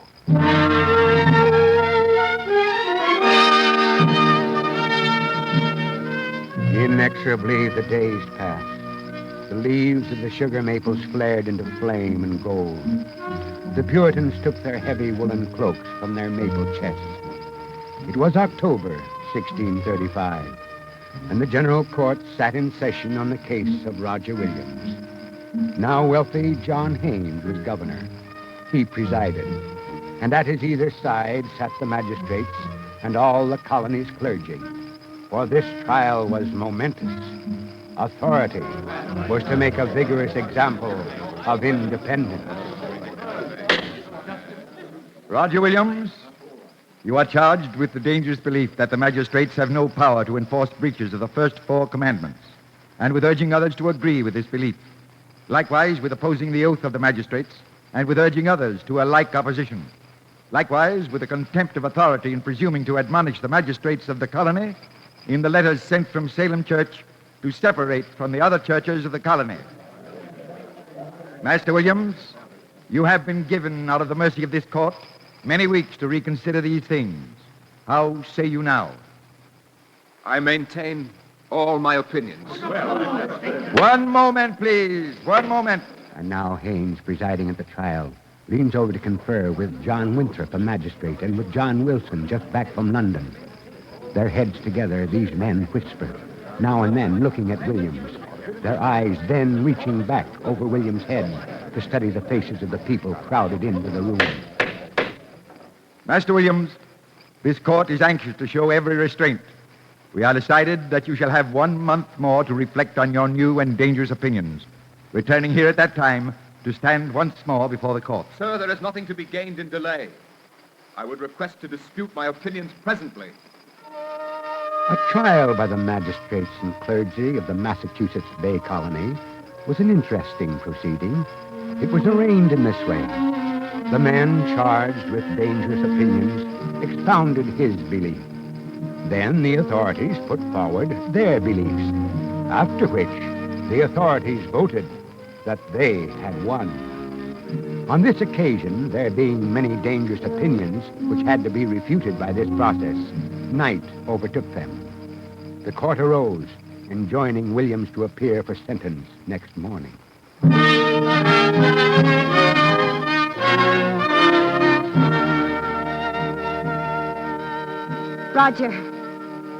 Roger, you still have time. There is still the chance to speak tomorrow morning, to tell them... Mary, quiet, for God's sake, quiet. Another 3 weeks and our babe will be born, Roger. I am praying it will be born into a time of quiet and peace and security. The babe must be born free, Mary. For unless it is freeborn, peace and security are only stupidity and ignorance. But, Roger... No more, Mary. No more talk. And now, in the early morning, the bright October morning, standing once again before the court, once again listening as Governor Haynes raps out the charges. And now Haynes pauses, eyeing the preacher.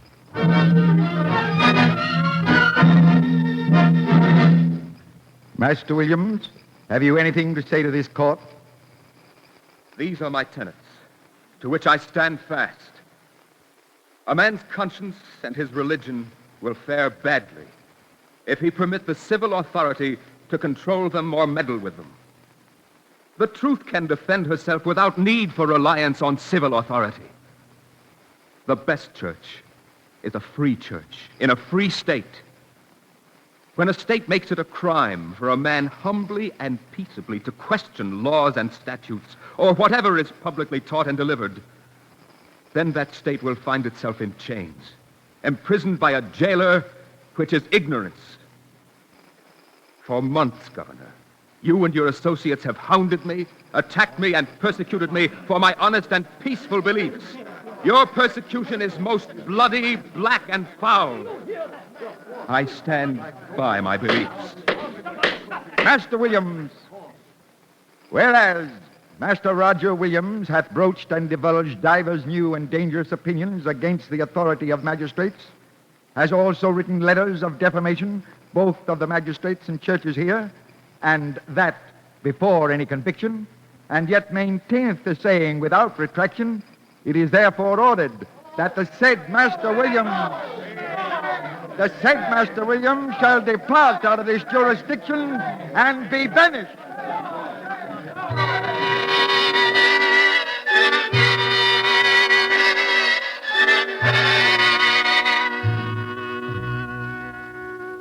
It's a girl, Minister Williams, and a fine, healthy girl she is, too. And Mary? Go on into her, if you please. She is well. Oh, thank you, Doctor. Mary. My dear, I have thought what we will call her. Never mind that now. I just want... Listen to me. We will call her Freeborn, Roger. And it will be a reminder to us that you are a good man and right in your ways.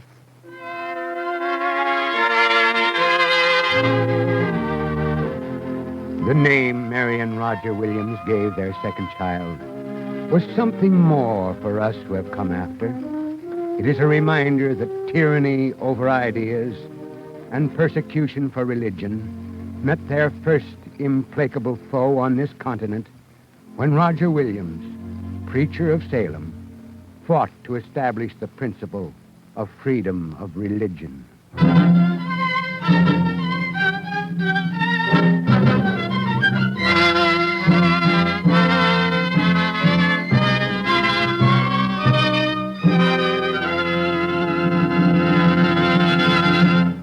If you would like a copy of today's script, please send your name and address with 10 cents to cover the cost of postage and handling to the Jewish Theological Seminary of America, 3080 Broadway, New York 27, New York. And now we take great pleasure in presenting Mr. Herman Stitchman, New York State Commissioner of Housing. Commissioner Stitchman. Freeborn Williams and religious liberty, both children of Roger Williams and both part of the American heritage. His life is a constant assurance that tyranny over ideas, persecution against religion, and denial of equal opportunity always will meet implacable foes here. But as we consider present world turbulence, some have doubt whether the light which he helped kindle can glow here as strongly tomorrow if its rays are curtained elsewhere today. If all men could visit homes in other lands, they would see how ineffective one's yearning for peace must be unless others desire it equally. They would learn that friendliness grows among peoples only when there is no cause for jealousy among nations. It is not enough to speak of equal opportunity. This must be realized in at least a minimum of decent living everywhere if desire for peace is to become universal. No nation, building barriers to commerce which diminish opportunity for good livelihood elsewhere, or stifling the flow of information essential to mutual understanding, can expect friendliness from jealous, hungry, or non-understanding peoples. Generosity to those in need, terminable upon adversity to the giver, is welcomed, but not with the same warmth as support which helps people bring about their own permanent rehabilitation. This is as true of countries as of peoples. Removal of those barriers will help nourish international brotherhood and peace. Roger Williams could have had security within Massachusetts barricades, but he placed the common good foremost and kindled a light as he risked his life for his fellow men. So must each nation emerge from its own tower and aid others to reach the common goal, even if it may mean some sacrifice. If it is peace we all seek at this Thanksgiving time, all men must help each other travel together along the path shown by that eternal light. This is NBC, the National Broadcasting Company.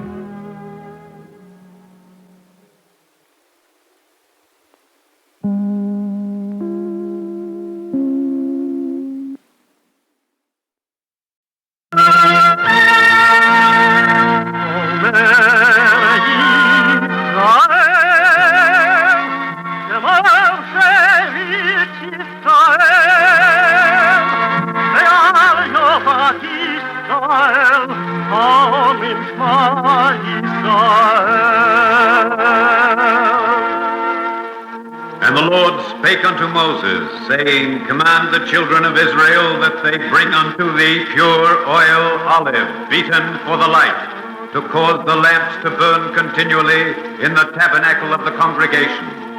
And it shall be a statute forever in your generations.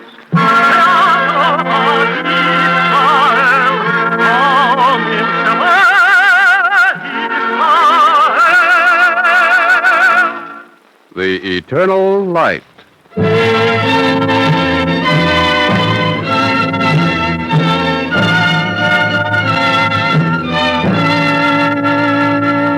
The National Broadcasting Company and its affiliated independent stations make free time available to present The Eternal Light, a program which comes to you under the auspices of the Jewish Theological Seminary of America. Today's program, The Faithful City, written by Peter Lyons, is based upon the book I Saw the Battle of Jerusalem, recently published in New York and written by Harry Levin, and is presented in observance of the third anniversary of the United Nations resolution for establishment of the State of Israel.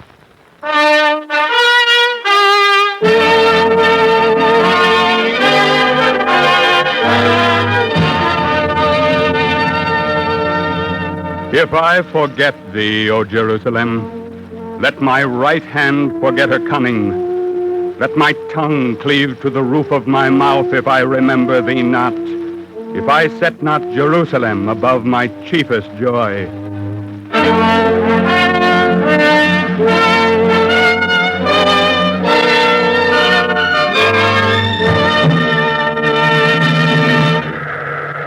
Sunrise, March 25, 1948. Tel Aviv. 26 buses drawn up in a line, dingy, painted for war.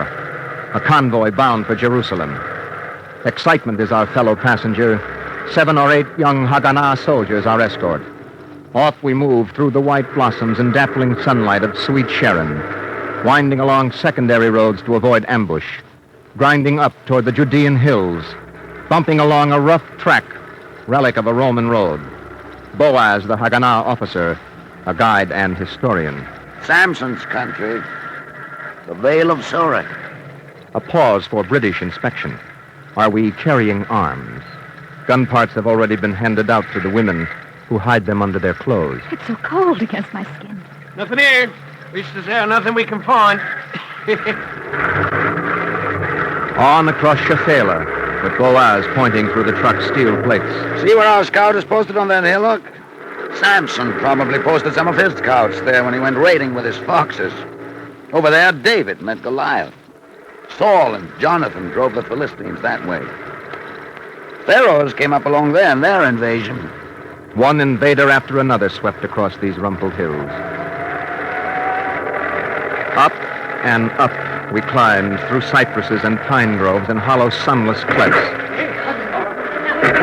They sounded like pebbles against our steel plates, but they were bullets. All right, calm everybody. It's all right now. All right. Bandage. There. We cut his shirt back. That's it. Here, scissors. Our escort of 7 youngsters calmly shooting through their peepholes. Our truck going faster now, the whole convoy moving faster. 5 dead and 9 wounded in the convoy, but no vehicle abandoned. Through the hostile villages that circle Jerusalem, our escort clicked off their safety catches, but nothing more happened. Up the narrow, winding course toward the dark outline of the city. Into Jaffa Road now. The city itself, the people cheering our convoy. Into Jerusalem, a city besieged. Besieged again for the 100th time in her stormy history.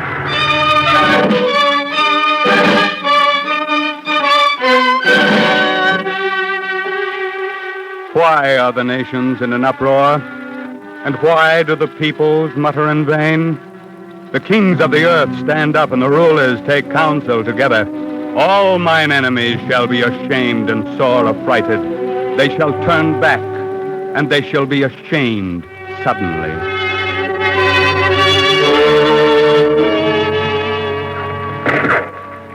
April 10. It is late at night. Food stocks are low in the city. Only 1 convoy has come through since ours. Bread rationing began 10 days ago. The British government services are collapsing. Fuel is disappearing, so is tobacco. 2 nights ago, our electricity was cut off. And the sniping, the continual sound of gunfire frays the nerves. Late, Harry. I know it's late, Ruth. Aren't you coming to bed? Can't sleep. You'll hurt your eyes reading by candlelight. So? Oh, why don't you try and get some sleep? Because I don't feel like it. Harry. I'm sorry, Ruth. It's all right. Everybody's the same these days. What are you reading? Josephus' account of the battle for Jerusalem. Josephus? Which battle for Jerusalem? When the Romans came, they plowed a bloody furrow west of the city and they laid siege. The siege began on this day, April 10th. We have an anniversary. That's gloomy reading. 6 months we held out against all the might of Rome. Hope it doesn't last 6 months this time. No. The Transjordan radio predicted the conquest of all Eretz Israel in 1 month. Huh. Oh, well, I might as well try and get some sleep again. I'll be no good for anything tomorrow, unless I do.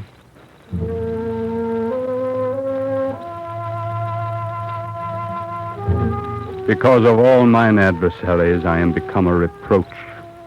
Yea, unto my neighbors exceedingly, and a dread to mine acquaintance. I, Jerusalem, am like a useless vessel, for I have heard the whisperings of many. Terror on every side. While they took counsel together against me, they devised to take away my life.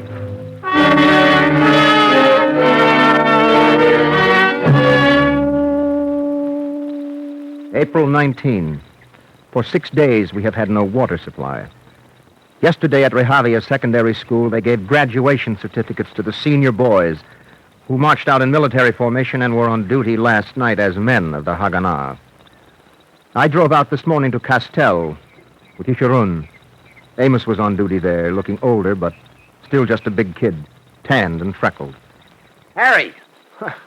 You look a little tired, Amos. Not getting much sleep, you know? I can imagine. When we're not in action, we've got to reconnoiter, set up strong points, get ready for the next night's attack. Tell you one thing, Harry. What's that? Feel good when I get time to change my socks.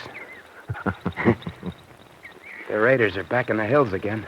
Amos should have seen how happy everybody was when that convoy, the big one, when it got through to the city last Saturday. Yeah. We even thought the siege might have been lifted. Fat chance. We'll be busy driving them out of these hills for quite a while yet. It's like that for every convoy, hmm? Jerusalem's got to eat. Yeah. From here, we control the road down to Suba. Trouble is lower down, in those hills there to the north. Tough hills to keep clear. Sure, you take right here, Castel. You know why it's called Castel? Why, I think... Short for Castellum, from when the Romans built a fort right over there. Now we're using the same stones for barricades. What's funny? I was thinking, Amos, of the story of how Joshua sent spies into Judea. Yeah? And they reported when they got back, make not all the people to labor up here. Let but 2,000 or 3,000 men go up. Remember? It's labor, all right. Hmm. Well, gotta go, Harry. Nice seeing you. Take care of yourself, Amos. Shalom. Yeah. Shalom. Peace. Peace, all right. And congratulations on capturing Castel.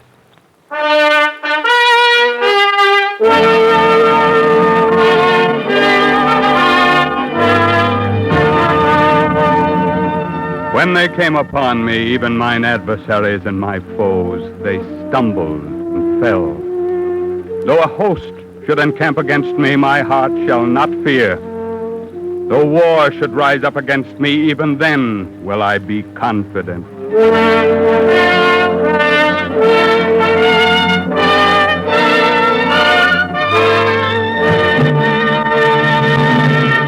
April 23. Haifa has been captured by our troops. And to us in Jerusalem, what a lift the news gave. Will they come here next? Tonight, perhaps? Passover Eve, start of the Festival of Freedom. I hear the men are under stand to orders. Maybe they will strike to help the people in the old city of Jerusalem, the siege within a siege. Tonight we're going to the Hymans for the evening sacred. Ruth, how many ought to be there? About 40, Hannah said. Ah, pooling rations. It should be a bank. All right, here, into this doorway, quick. So, what's the matter? Oh, I'm just remembering what they say in the Passover ceremony. They open the door as a reminder that it is a night of protection, and the door need not be shut, for there is no danger tonight. Yeah. Well, darling, if you feel like quoting, try next year in Jerusalem rebuilt. Oh, come on. Whatever that shooting was has stopped. You know, I just had a little fantasy. Something you said. What's that? I saw a great mass of people, maimed and wayworn and dusty with travel, hot and tired. They were standing before a lake of clear, cool water, eager to plunge in. I must say, Harry, I like your quote better than mine. Next year in Jerusalem.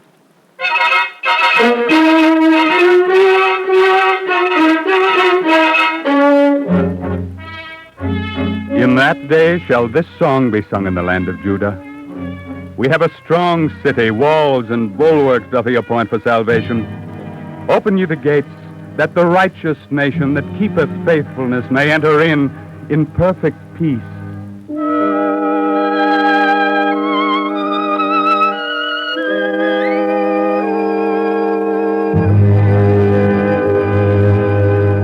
May 12.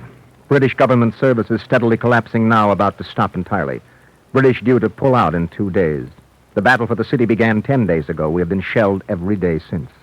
Our house got a direct hit, but no one was hurt. Food, less. Yesterday, we cleared out our basement as a shelter, sandbagged the window after looking at the garden glowing with pink hollyhocks. Today, I drove down the road as far as Bab El Wad with Yeshurun. Feels good, doesn't it? Now it's like a tonic. Hey, look. What? We passed them. Some Arabs at a roadside stand selling vegetables and fruit. Let's stop. We'll stop on the way back, Harry. What do you know? Arabs selling our Why men. not? That whole village back there stayed friendly. Really? Sure. There are some friendly Arab villages. Why, there's one sheik has his whole tribe fighting with Haganah up north in Galilee. They're part of us because that's the way they hope to live. I never heard that. Sure, why not? People are people. They realize that a peace will only last if it is a just peace. Ah. Sounds as if we've got guns now, too. A few. That's Bab El Wad, isn't it? Yep. Rugged country. And the enemy? Just beyond there, Harry. At Latroon, they're piling up men and equipment. Once before, though, Jewish soldiers ambushed an enemy in these gorges. Romans? That's right. That was in the year 66. But if I remember, the Romans kept on coming. Will be the same this time, Harry. Story is they're massing for an assault on Jerusalem to begin in 3 days. When the British have left. Yep. Well, you sound cheerful enough about it. Well, so they come. We're here, and we're staying here, aren't we? I wish I could feel as chipper as you do, Yeshurun, when I know there are armies on every side of us back there in Jerusalem.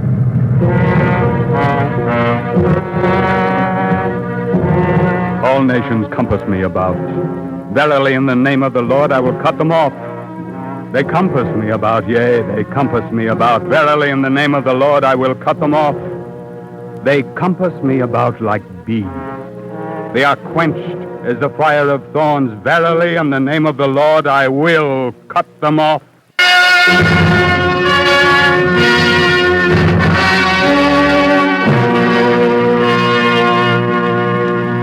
May 14. Through binoculars from our rooftop, Ruth and I watched the High Commissioner's residence on its gray hilltop. Union Jack's still waving.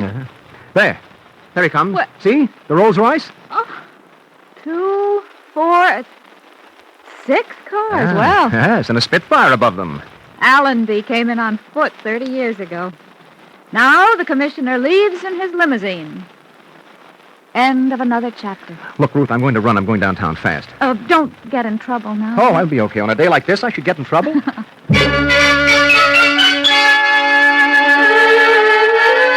Within 10 minutes of the British evacuation, the entire zone was under Haganah control and without a single gunshot. Things moved like lightning. I saw a British cop. When you leaving? Don't know any more than you do. He was gone 20 minutes later. And flags everywhere. The blue-white flag over public buildings. And tomorrow, the 15th, is Shabbat. The word has come that the new state will be proclaimed today from Tel Aviv. At 4 o'clock, back at headquarters.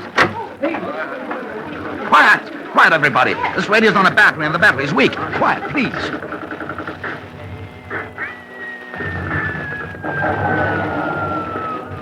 That's Ben Gurion. Listen.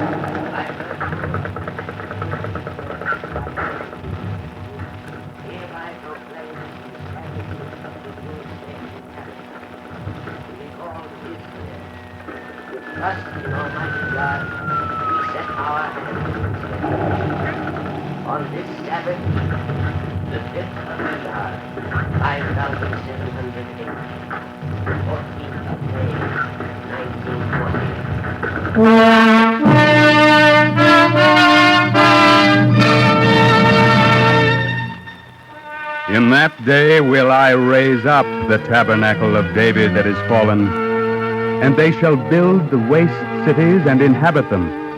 And I will plant them upon their land, and they shall no more be plucked up out of their land.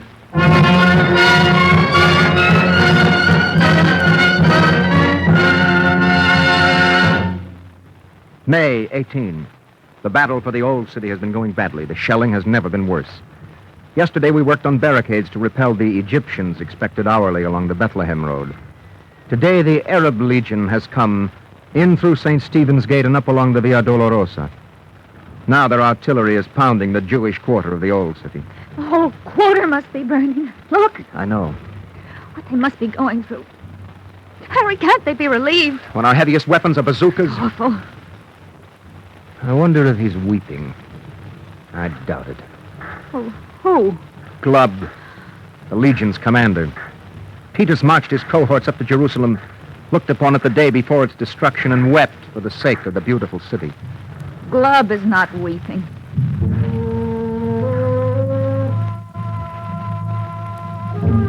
My deadly enemies compassed me about. At our every step they have now encompassed us. They set their eyes to cast us down to the earth like a lion that is eager to tear in pieces, like a young lion lurking in secret places.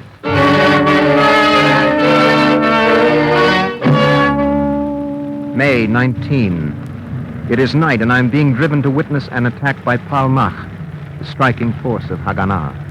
We arrive at operational headquarters where youthful staff officers study maps. Behind them, a walkie-talkie. Everything okay? Waiting orders. That's from the attacking group up on Mount Zion. And their objective? To lift the siege on the Jewish quarter in the old city. Would you like to see their CO's order of the day? Why? Here it is. Listen. Stormers, you stand before the walls of Jerusalem. For 1,877 years, no Jew has climbed them. Tonight, you will mount. I repeat, awaiting orders. Over to you. What time do you have? 3 hours, 16. Tell the machine gunners to start fire. Right. The sappers must be close to the wall by now. Should be crawling along the foot of the wall. Watch out for the explosion. It's due now. In single file, we crawled up Mount Zion, impatient for news. Now we could hear a different pattern of sound from the old city. Grenades, rifles. We met another Palmach officer. They're there. It took less than 20 minutes to get through. Relief for our people in the old city. We crouched in the shadows. Dawn was just breaking, and now in twos and threes, here they came, returning. The boys who had lifted the siege. Went to the forward post. Had a grenade in his hand, just in case we should be enemies. You know what he said to me? He said, "It's good of you to come. We've been waiting for you." I put his arms around me. I thought he'd never let go. And then something started crawling down my neck. And when I put my hand there, I found the old man had been crying.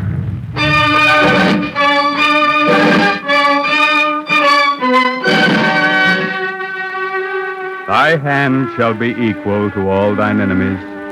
Thy right hand shall overtake those that hate thee.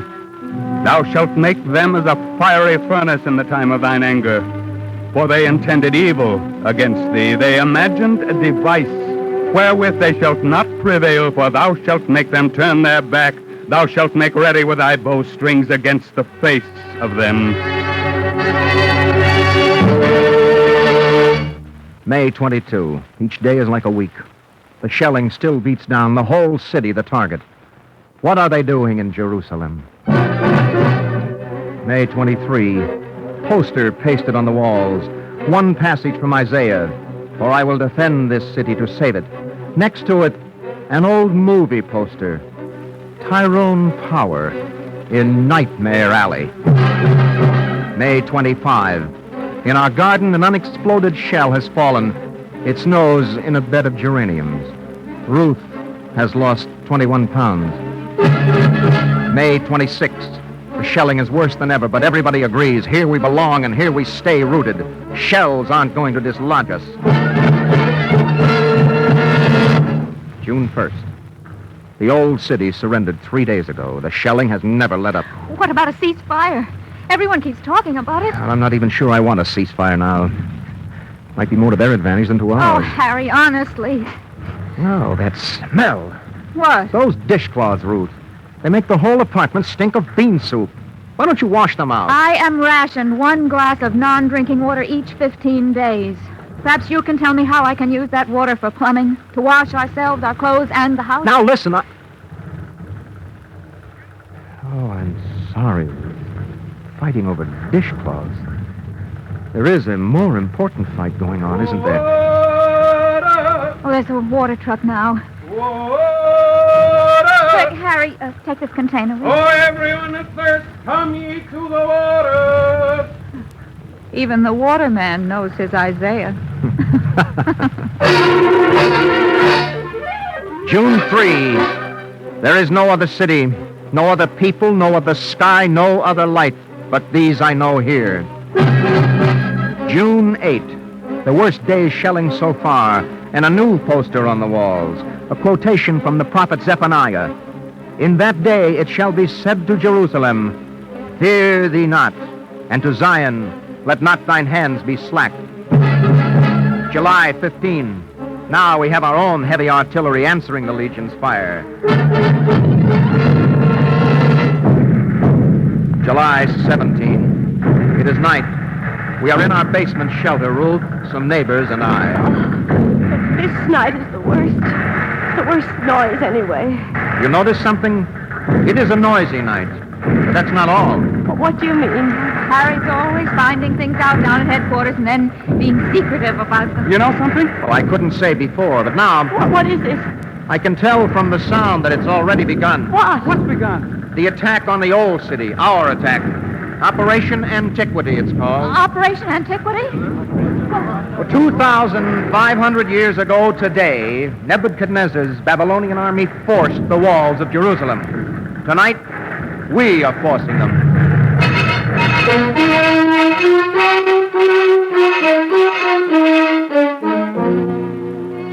July 18, truce. The truce began at 7 this evening, and Ruth and I went up to our rooftop. It was the darkest of nights. Except the stars. So quiet. Listen. Huh. The jackal. Happy, too. For him. Now at least he knows he can be heard. Harry, there's a light. See? Over on the hillside. What I want to see is that skyline of shadows in back of us lighted up. Lighted up forever. We will, too.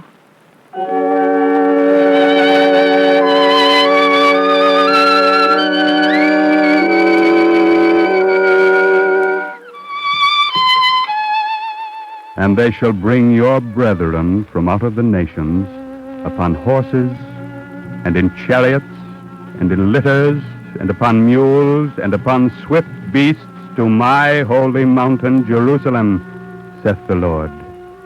And I will restore thy judges as at the first, and thy counselors as at the beginning. Afterward thou shalt be called the city of righteousness, the faithful city.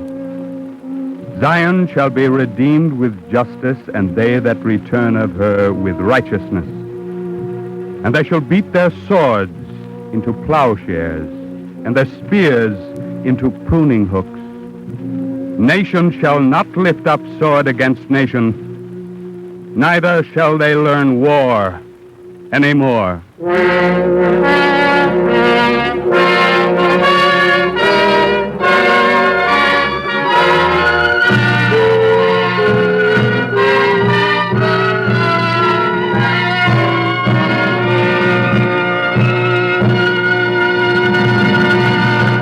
If you would like a copy of today's script, please send your name and address with 10 cents to cover the cost of postage and handling to the Jewish Theological Seminary of America, 3080 Broadway, New York 27, New York. And now we take great pleasure in presenting Mr. Arthur Lurie, Consul General for Israel in the United States. Consul General Lurie. Almost 2.5 years have gone by since the final lifting of the siege of Jerusalem. As I listened to our broadcast, I recalled my own journey to Jerusalem in the same month of July 1948, just as the first truce was about to end. For many months, with but one brief interval, the Arab Legion had succeeded in sealing off all access to the city.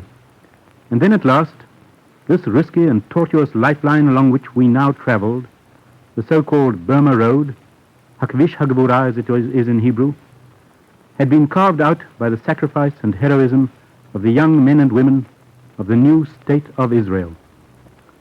As we made our way through the domed hills of Judea, there lay on either side of the road the gaunt skeletons of trucks and cars destroyed by enemy fire in their desperate effort to bring food and supplies to the besieged.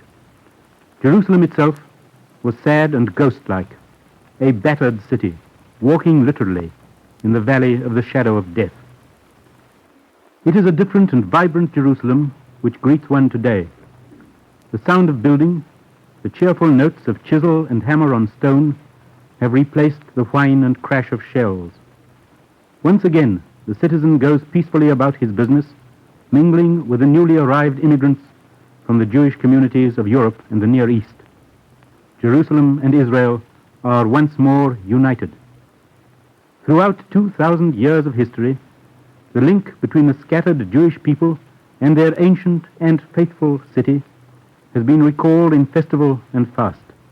And today, for the citizens of Israel, the recollection of the grim struggle and of the liberation of their beloved capital is a source of fierce pride, which strengthens and forges still closer bonds forever indissoluble. Those who participated in today's production have, in this moving and impressive script, vividly recaptured some of the tense and dramatic moments of those historic days. Thank you, Consul General Laurie. Our Eternal Light drama today, The Faithful City, was written by Peter Lyon and is based upon the book I Saw the Battle of Jerusalem by Harry Levin. This program was presented in observance of the 3rd anniversary of the establishment of the State of Israel. The music was composed by Morris Momorsky and conducted by Milton Katims. Cantor David Putterman sang the liturgical introduction. Featured in the cast were John Larkin, Joan Tompkins, and Raymond Edward Johnson. This is NBC, the National Broadcasting Company.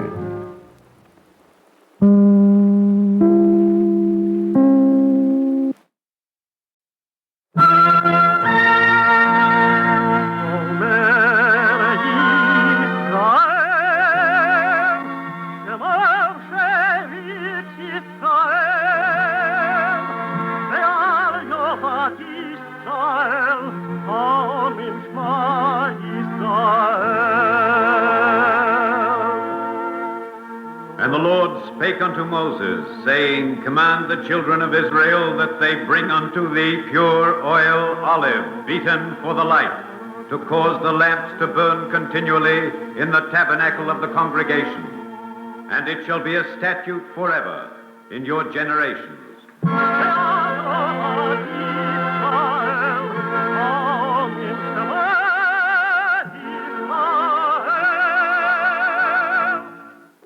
The Eternal Light.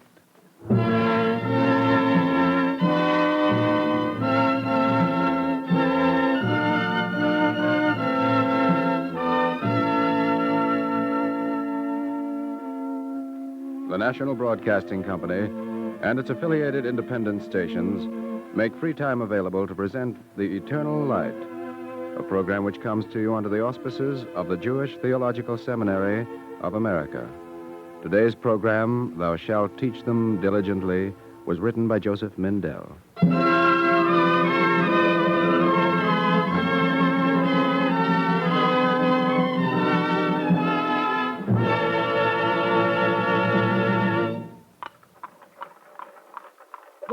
Whoa there. This the place, miss? Yes, this is the place, driver. A brand new building. What is it? You can read it right over the door. Grammar School, number 59.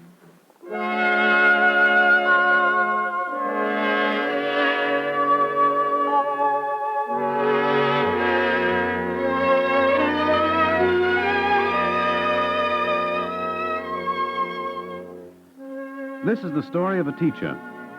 She openeth her mouth in wisdom, and the law of kindness is on her tongue. Give her of the fruit of her hands, and let her works praise her in the gates. This is the story of Julia Richmond, who came in November of the year 1872 to Grammar School number 59 in New York City and sat in the office of the principal. Your class will be in the last room down the corridor, Miss Richmond. You'll start tomorrow. Thank you, Mr. Gray. I'll be here at 8. Don't go yet. I'd like to ask you a question. That is, if you don't mind. Oh, I don't mind. Miss Richmond, why do you want to become a teacher? Well, why does anybody want to become a teacher? That's not an answer. Does there have to be a reason? There's always a reason. It's better to know it before you start. I'm not sure, Mr. Gray. Maybe it's because there's so much to know. I like your reason. I like it. Miss Richmond, are you frightened? A little. I hoped you wouldn't notice. Young lady, I'd be frightened, too, if tomorrow were my first day of teaching and I was 17 years old.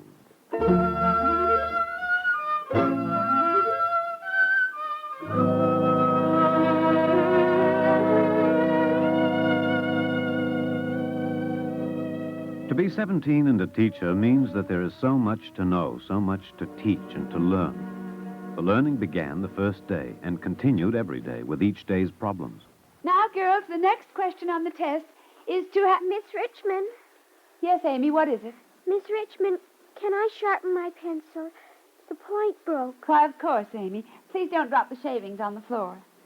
Now, the next question is to write the rule of multiplication by 6. Miss Richmond, you mean the 6 times table? Oh, yes, the 6 times table, Mary. In the meantime, I'll write some multiplication examples on the... Amy, where are you going now? The point broke again. What are you trying to do? Nothing, Miss Richmond. It really broke again. Now, come up here, Amy, and bring your test paper with you. Give it to me, please. There's nothing on it. Amy, you haven't answered a single question. No, ma'am. She never does, Miss Richmond. Amy can't do arithmetic. Or spelling, either. Now, this does not concern the class. Please go on with your work. But it's true, Miss Richmond. Isn't it so, Amy, isn't it? Stop it. Now, stop it, all of you. Stop it. Finish your own test.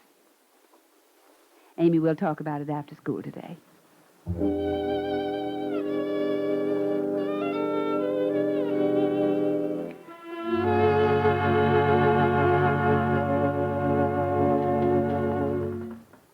Now, I won't say anything about the pencil. I couldn't help it, Miss Richmond, honest. Yes, I know the point broke. But, Amy, you're 10 years old. You should know how to use a pencil by now. Yes, ma'am. And then the test. If you'd studied the homework I gave the class. But I did, Miss Richmond. Now, Amy, how can you say that? I studied the whole multiplication table. You don't believe me. Well, I want to believe you, dear, but how can you explain the fact that you couldn't answer even one question? Well, aren't you going to say anything? No, ma'am. I'm not going to say anything. Amy, it isn't good to keep things that you want to say closed up inside of you. Yes, ma'am.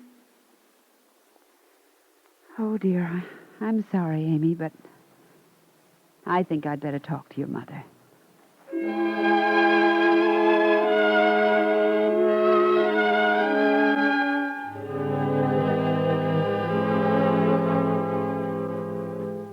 Sure, it's true, Miss Richmond. Amy did her homework. She does it every day. Oh, poor Amy. I didn't believe her. I sat right where you're sitting now, and she said the whole thing to me, right through the 9 times table. But not even one example right, Mrs. Furman. Well, Amy just doesn't have a head for numbers, that's all. And spelling? It's true, she can spell worth a nickel, but she... Miss Richmond, what are you trying to say? I'm trying to find out, Mrs. Furman. Amy is a good girl, Miss Richmond. What if she can spell or do arithmetic? She can do plenty of other things. Look there at the tablecloth on that table. Take it in your hands, Miss Richmond. Just look at it. It's a beautiful cloth. Amy embroidered it. All by herself, working on it for weeks. Sitting there, right there on that rocker, afternoons and evenings. Just look at it, Mrs. Furman, you don't have to prove anything. And Mrs. Schwartz next door and Mrs. Thompson upstairs, all the neighbors, they leave their babies with Amy. Do you understand what that means, Miss Richmond? They trust her more than anybody else. Mrs. Furman, while Amy is embroidering or taking care of the neighbors' babies, as you say, the other little girls are out playing. Why isn't Amy playing with them? Well, maybe she's more settled, more responsible. Maybe that's the reason. And maybe she doesn't remember the jumping rhymes. Maybe she can't learn the games that they play. You're saying that my Amy is different from everybody else? Well, of course she's different. No two children are alike. But for us, the question is, how is she different? What concern is it of yours? I'm her teacher. I have to know. You're her mother, Mrs. Furman. Do you think I don't know? Do you think I haven't known almost from the beginning?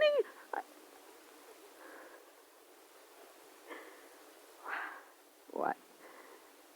Why did you have to drag it out? Why don't you leave us alone? If you and I don't help Amy, who will? Mrs. Furman, do we demand of a lame child that she run, or of a blind child that she see? The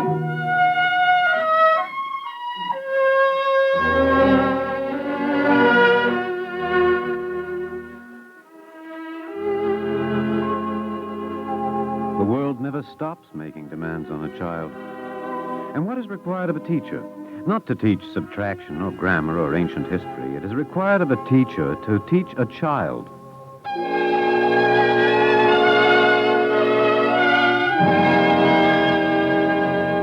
In the year 1872, long before others, Julia Richmond understood what was required of her.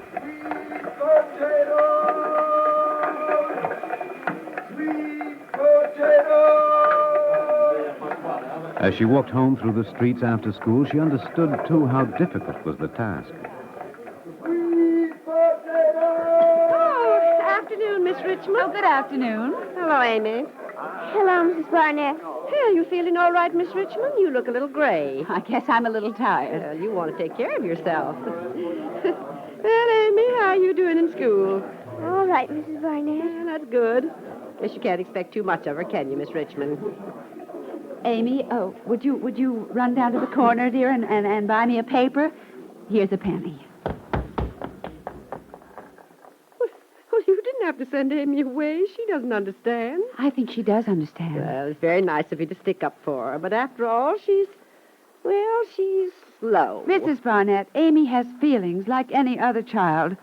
Like your little girl, Jane. There's no need to drag my Jane into this. But Jane is in it.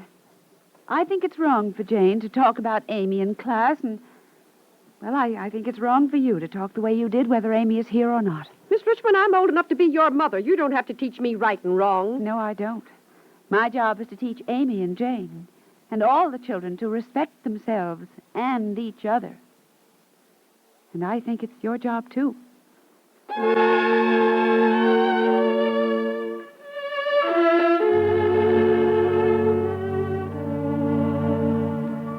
To teach a child that to which he is entitled, because he is a child, because he is a person.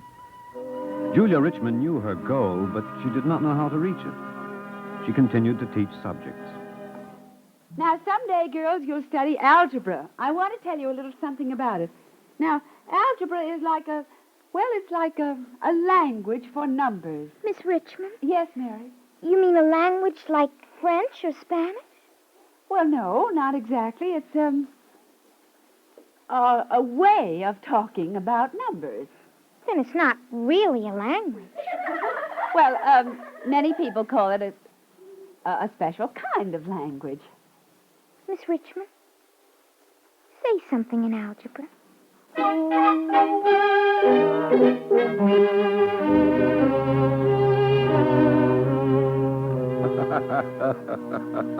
Well, I don't see that it's so funny, Mr. Gray. Don't you, Julia? Imagine that it happened to me instead of you. You see what I mean? Yes. Well, all right, I guess it was funny. Mr. Gray. Yes? There are two other girls in my class like Amy, living under a handicap as real as the physical defects of other children. There are children like them in almost every class, Julia. Oh, why do we inflict upon them the rules for pronouns and the exports of Venezuela? Well, you have to think of the rest of the class. I'm thinking of the whole class. It isn't enough to teach the majority. I want to teach each girl something within her capacity to achieve, and her... Don't stop, Julia. You're doing fine. Mr. Gray, you know, I came to your office to give you my resignation. I refuse to accept it. No, I withdraw it. I think I have an idea.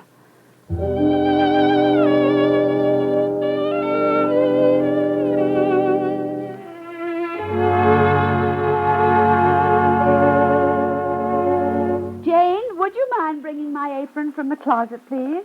Sure, Miss Richmond. Here it is. Thank you. Your pretty apron. Isn't it, girls? I think so, too. Amy made it, you know. That is, she embroidered it. Did you, Amy? Did you embroider? Uh-huh. Who helped you? Nobody helped me. I did it myself. It sure is pretty. I wish I knew how to embroider. Maybe Miss Richmond can show us how. Oh, I'm afraid not, Jane. I was never very good at embroidery. Well, what about you, Amy? Would you teach us? Why are you laughing, Jane? Nothing. You want me to teach you how to embroider, Mary? Well, sure, Amy. Tell me where you keep your needle and thread. I'll get it for you. Thanks. Gee, thanks.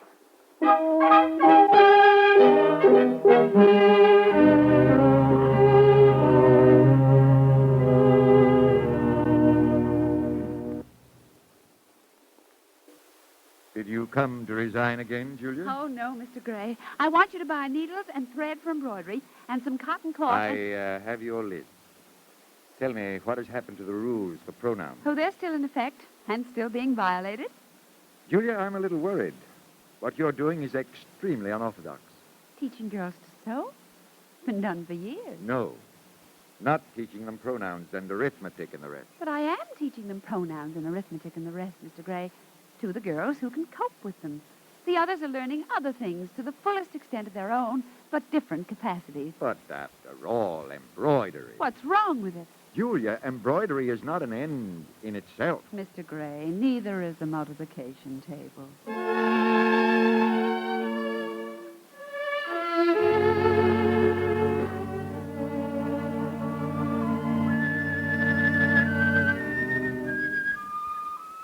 Only the child is an end in itself.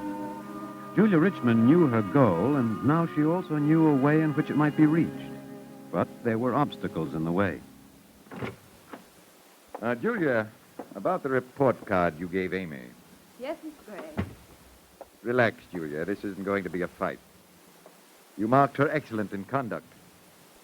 She's a good girl. Yes, and you marked her work good. That's right. Has Amy learned the 6 times table? You know very well she hasn't.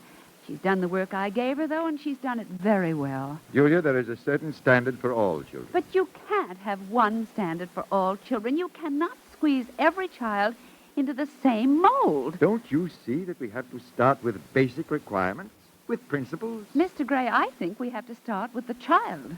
I think every child has to be free to develop to his limits in his... You are stubborn, Julia. No, I'm right. Sometimes that means the same thing. Julia, are you ready for some trouble? Of course. What kind of trouble? Some parents are waiting for you in the next room.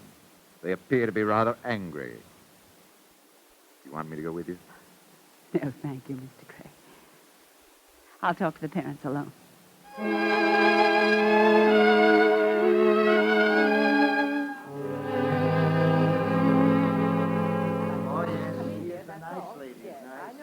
Oh, Miss Richmond?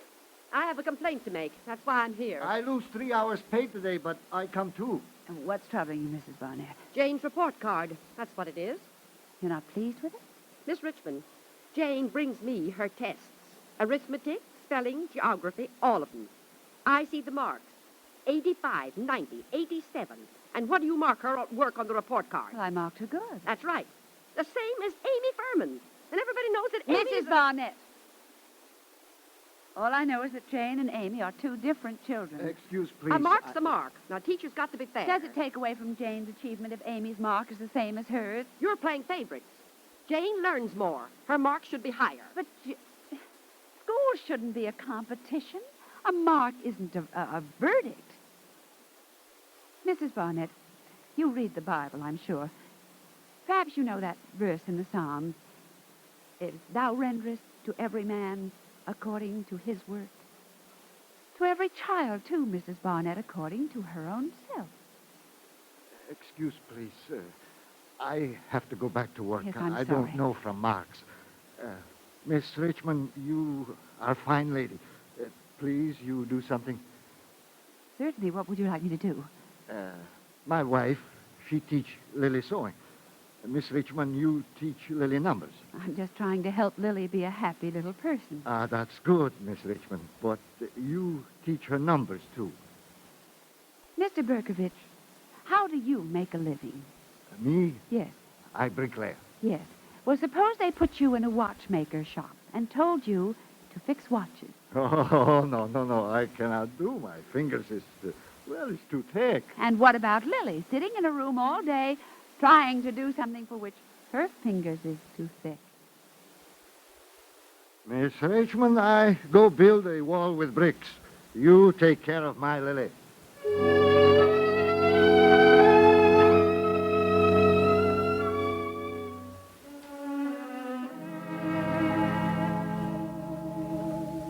She was 17 when she came to teach, and she had much to learn.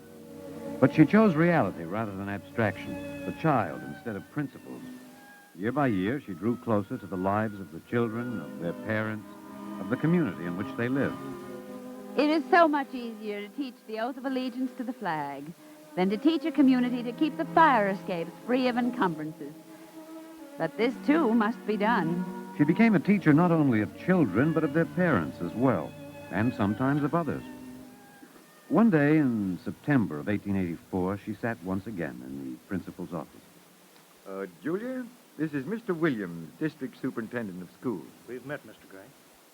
Miss Richmond, I'd like you to tell me about your idea. I'll be very happy to do so. Which idea do you mean?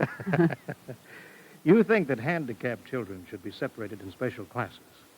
Why? Well, Mr. Williams, you see, no one likes to be reminded of the things that he can't do. Children feel ashamed at being outstripped, mentally or physically, by other children. Well, the handicaps still exist, even if the children are separated. That's quite right, but they can be free to develop their own interests at their own speed, you see, without comparisons, without demands from the world. Oh, yes, I see. All right, Miss Richmond, go ahead. I beg your pardon, Mr. Williams? Try it. Separate the retarded children. You mean I can put Amy and Lily and the others in a special class? No, not these children, not here. Oh, I'd be very reluctant to leave this school and this neighborhood. Miss Richmond, even for your own school, as principal?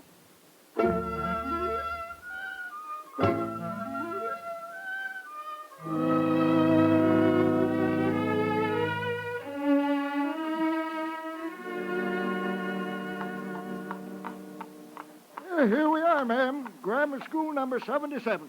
Yes, thank you, driver. That'll be 50 cents. Thank you, ma'am. Get up now. Come on. Driver? Yeah. Whoa, there. Aren't you going to wish me luck? Me? Well, sure. Good luck to you, lady.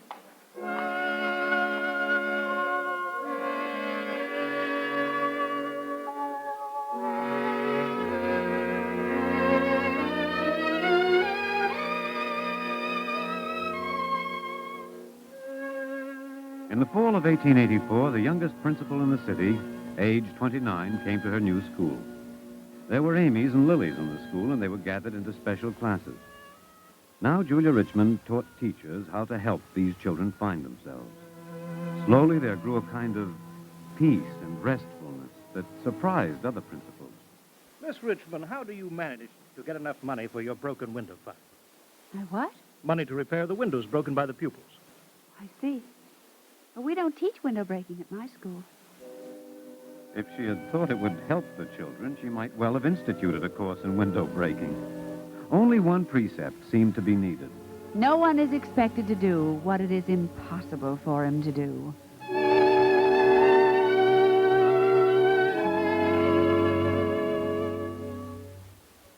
Julia Richmond was principal for 19 years. Later, she was appointed the first woman district superintendent. Even then, she devoted herself to leadership in religious education with the Hebrew Free School Association, the Council of Jewish Women, the Educational Alliance. But this does not describe the richness of a full life.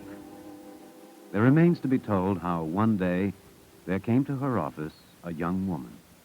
You don't remember me, Miss Richmond. Amy, of course I do. How nice to see you again. I came to tell you something. Something good, I can tell from your face. Miss Richmond, I'm going to be married next month. Oh, Amy. You know that, well, I was never good at saying things. I really came to tell you... Oh, thanks, Miss Richmond. Do you know what I mean? Oh, yes, Amy. I know what you mean.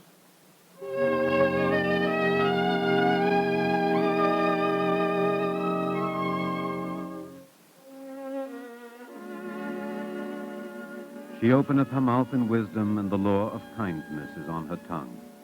Give her of the fruit of her hands, and let her works praise her in the gate. Words for Julia Richmond, teacher, who knew what children meant. The world rests upon the breath of the children in the schoolhouse.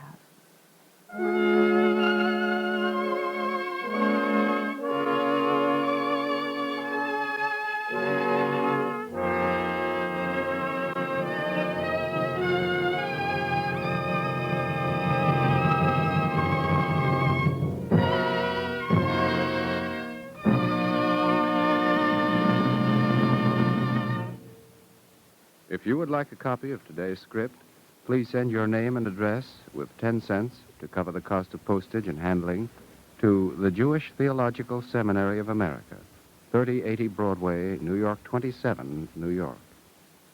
And now we take great pleasure in presenting Mr. Edward Kronsberg, member of the Board of Overseers of the Jewish Theological Seminary. Mr. Kronsberg. I have been invited to tell you something of a historic anniversary in American Jewish life, which is being celebrated in Charleston, South Carolina.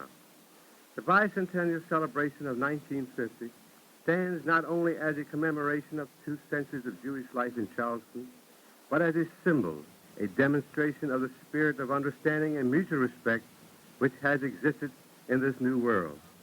The Jews of Charleston, together with their fellow citizens of all faiths, are celebrating their bicentennial as one of the oldest Jewish communities in America.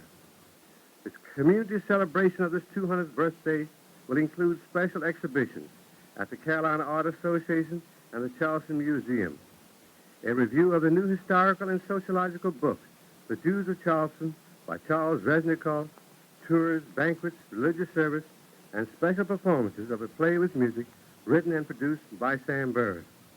With other organizations and groups taking part in the bicentennial throughout the year, many figures from the past will again have a day of remembrance. Jewish leaders in commerce, science, politics, as well as artists, writers, doctors, lawyers, and judges will be noted for the integral part they played in the life of Charleston. In 1790, when George Washington was inaugurated as the first president of the United States, Jacob Cohen, then president of Beth Elohim, wrote him a letter of congratulations. In his reply, Washington said, "The liberality of sentiment toward each other, which marks every political and religious denomination of man in this country, stands unparalleled in the history of nations. May the same temporal and external blessings which you implore for me rest upon your congregation." The spirit expressed in Washington's letter to the Jews in Charleston has endured. Jews have lived here in peace and security for more than 200 years, in harmony with their neighbors and in active participation in the life of the community and country. This is not only a tribute to the Jews, but a tribute to the spirit of Charleston and the American dream. Thank you, Mr. Kronsberg.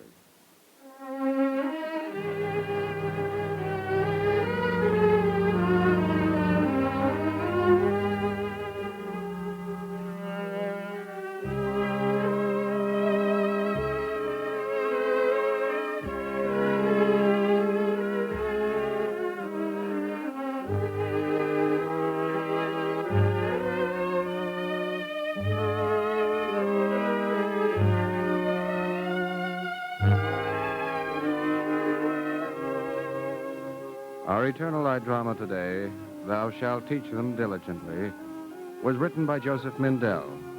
The music was composed by Morris Momorsky and conducted by Milton Cadens. Cantor David Putterman sang the liturgical introduction. Joan Alexander was featured as Julia Richmond, and Alexander Scorby was the narrator. The production was under the direction of Edward King. This is Mel Brand speaking.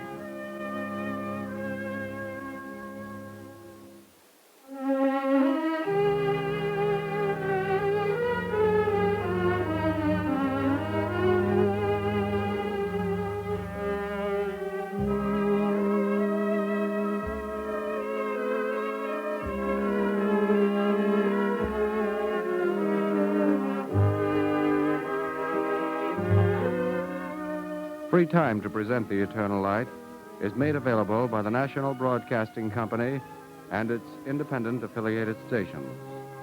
This weekly program is presented under the auspices of the Jewish Theological Seminary of America.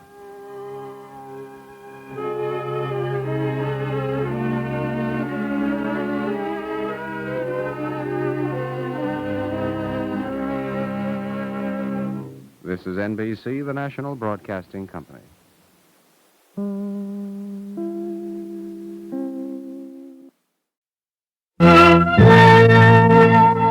Omer Yisrael, Shemar Kerit Yisrael, Ve'al Yohat Yisrael, Omrim Shma Yisrael. And the Lord spake unto Moses, saying, Command the children of Israel that they bring unto thee pure oil olive, beaten for the light, to cause the lamps to burn continually in the tabernacle of the congregation, and it shall be a statute forever in your generations. Ve'al Yohat Yisrael, Omrim Shema Yisrael. The Eternal Light.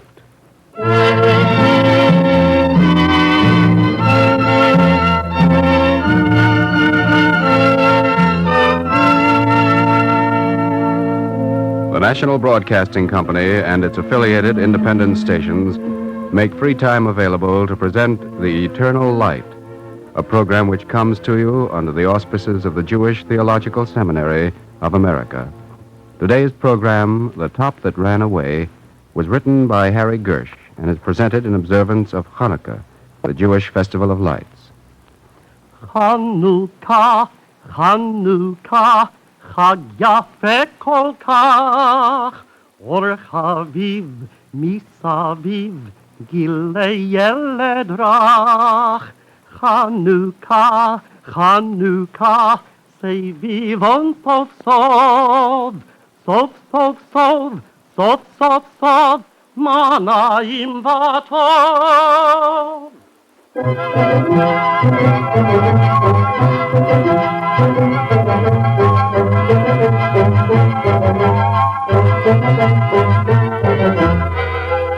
Mama, tell me a story. Now? Now, Mama.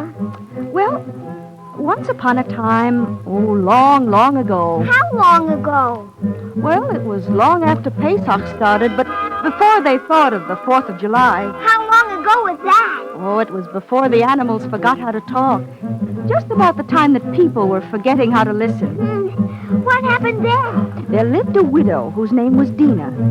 And Dina had 2 sons. I'm Nadav. I'm 12 years old. I'm Amatzia. I'm 10 years old. Now, Dina was so poor that often she didn't have enough to buy a loaf of bread. How much is the bread today, friend Baker? 12 pennies a loaf, Dina.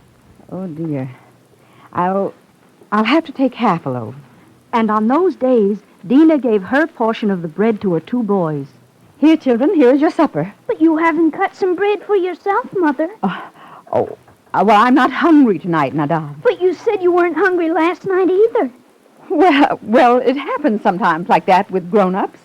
Maybe tomorrow I'll be hungry.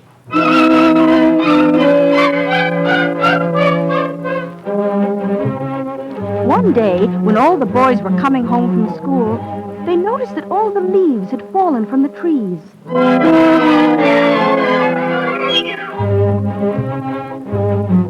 And the air smelt like snow. And they knew that a holiday was drawing near. Hanukkah. Wasn't it Hanukkah? Yes, it was drawing near to Hanukkah. So the boys began to talk about the good times they would have. And my mother will make Hanukkah pancakes, and I can have 1 the first night, and 2 the second night, and 3 the third. And we'll spin the dreidel all night long. I always win. My grandfather makes it, so I always win. Maybe even 8 pennies. I don't know about us. We haven't any money, and I don't think we'll have much of anything. We will, too. Mama's going to buy me a real pretty Hanukkah top with wings. A real flyer. She will, she will, she will. Hanukkah,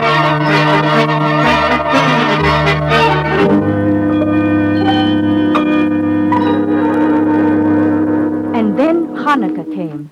In the window where you can send your glow from my menorah on newly fallen snow, I will set you one. But Dina had no pennies to buy food, let alone tops. Nadav understood and comforted himself. Maybe next year. But Amatzia wept and plagued his mother for a top. Mama! Mama! Yes, Amatzia? Buy me a top. You won't make us any latkes, and you won't give us money to play dreidel, and you won't buy me a top. And... Oh, Mama!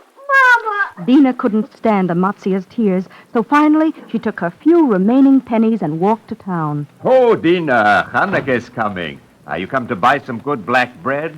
Good Erev Yontiv to you, friend baker. I know your black bread is very fine, but no, not today. I have to buy a Hanukkah top for my son.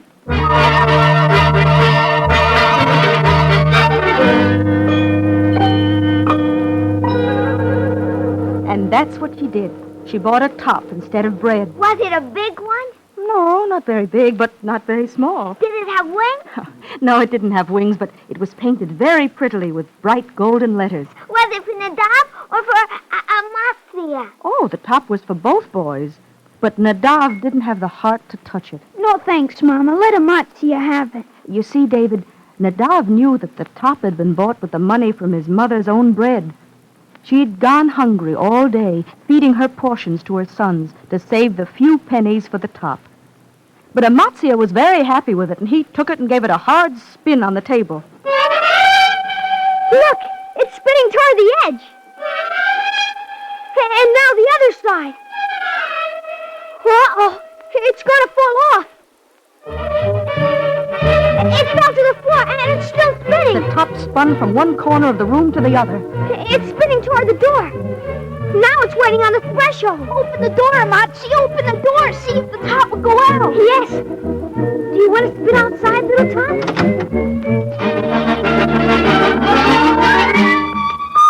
Nadav, come on. The top is running away. There it goes. It's on Olive Street already. And now on 5th Street. No, it isn't. It's on Gimmel Street. And now I can't see it at all. I can't run anymore. My poor top. My beautiful top. Watch, Amatzia, watch. We'll see where it goes. We'll find it.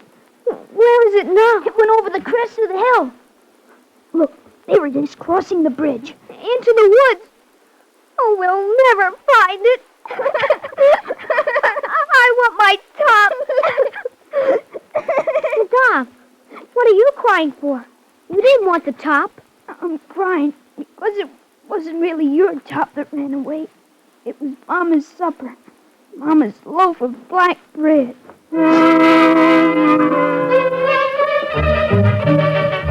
As soon as the two boys had gotten back their breaths, they followed the top. They went down Olive Street, past Beth Street, into Gimmel Street, over the bridge and into the woods. They walked into the woods, looking for the top that ran away. They searched high. They searched low. They searched in between. But they couldn't see the top. And just as they were about to give up... Oh, Nadav, we can't find it. And I can't look anymore.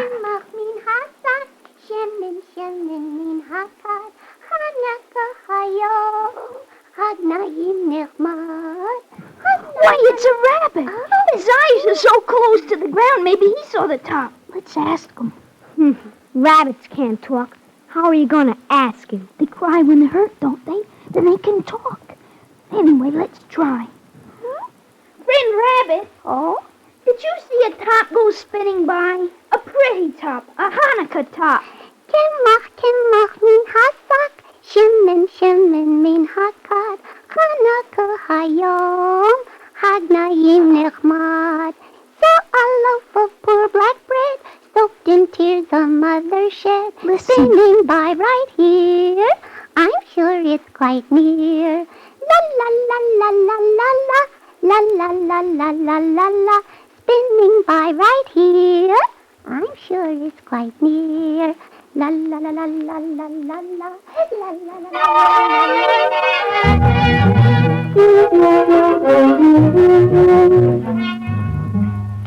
rabbit might have continued his song and told the boys where he'd seen the top, but Amatzia had such a scowl on his face that suddenly the rabbit lost courage and ran away. You scared him.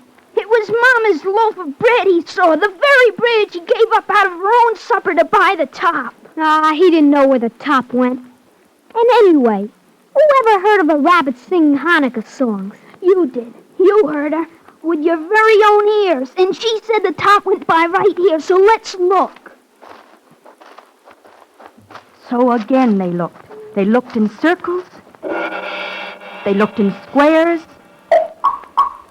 They looked in triangles. But they didn't find the top. And just as they were about to give up again...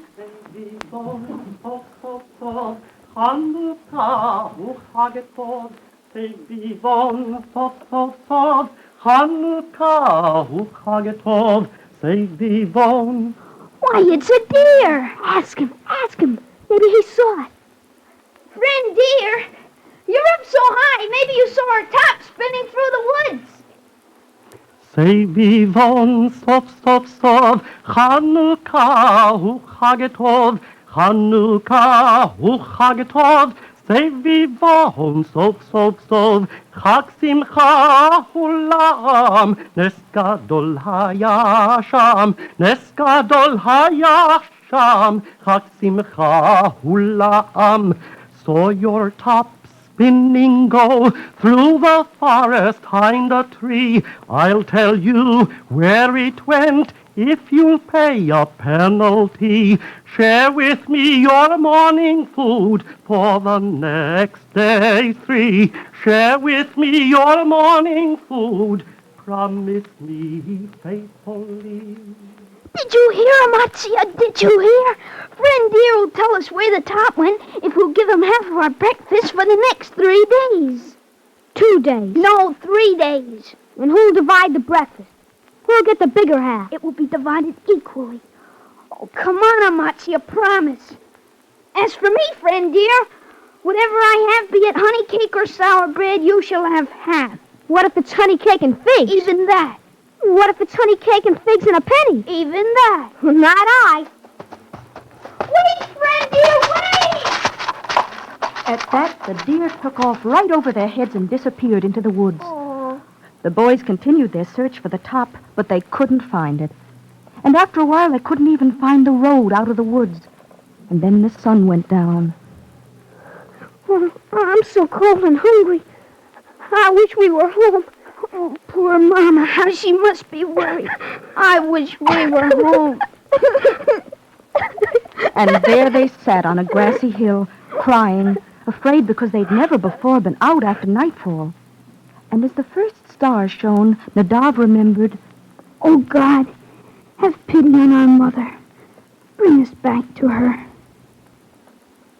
As Nadav finished his prayer, the boys heard a dove flying above them, singing. Al-Hanisem v'al-Hafukon v'al-Hagvuros v'al-Hachuos sheyosi so. Oh, friend dove, please help us. Our top ran away, got lost. We followed it and got lost, too. Our poor mother is at home, wondering where her boys can be this night. Dear. I've used up this week's ration of magic, and I'm not supposed to start next week's allowance till after sundown on the Sabbath. If you used up this week's magic, how can you talk? Silly. Talking isn't magic. Any dove can talk.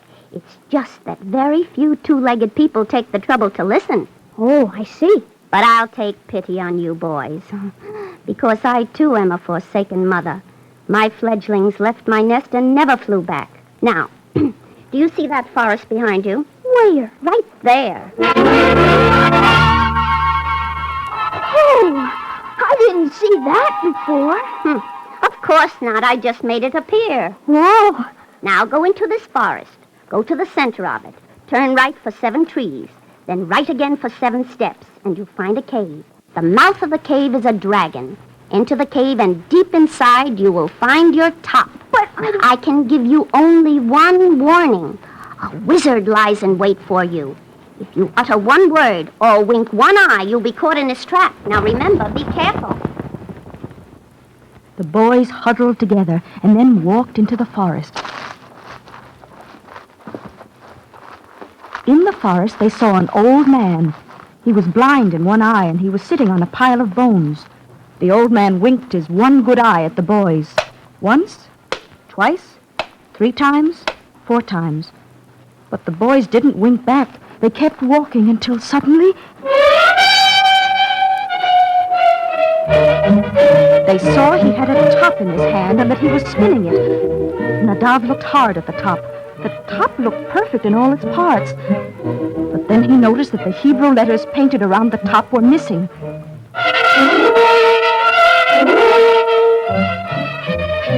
Instead, there were images and idols carved on the top. He knew then that this old man was the wizard. He kept his lips closed tight, but Amatzia hadn't noticed the idols. He was just about to shout, "There's my top!" when Nadav clapped his hand across his mouth. And the boys hurried on. Soon they were in the center of the forest. They turned right and they started to count the trees. 1 tree, 2 trees, 3 trees, 4 trees. Shall we count this one? It's hardly a tree yet. Of course, now hurry. 5 trees, 6 trees, 7 trees. Then they turned right again. 1 step, 2 steps, 3, 4, 5, 6, 7. The cave! There it is! And the dragon! There he is! Well, what can we do? We'll never get by that dragon. Look! There's Friend Dove again.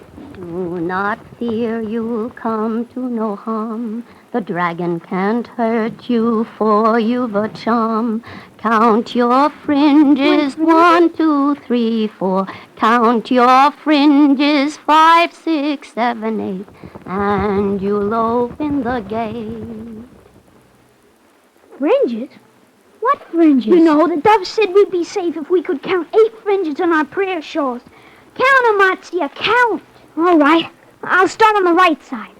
1, 2, 3, 4, 5, 6. Oh, that's no good. I'll try the other side. 1, 2, 3, 4, 5, 6. No, I lost that one playing tag. I'm sorry, Nadav. I don't have 8 threads. Then you stay here. My prayer shawl is perfect. Don't worry. I'll bring back the top.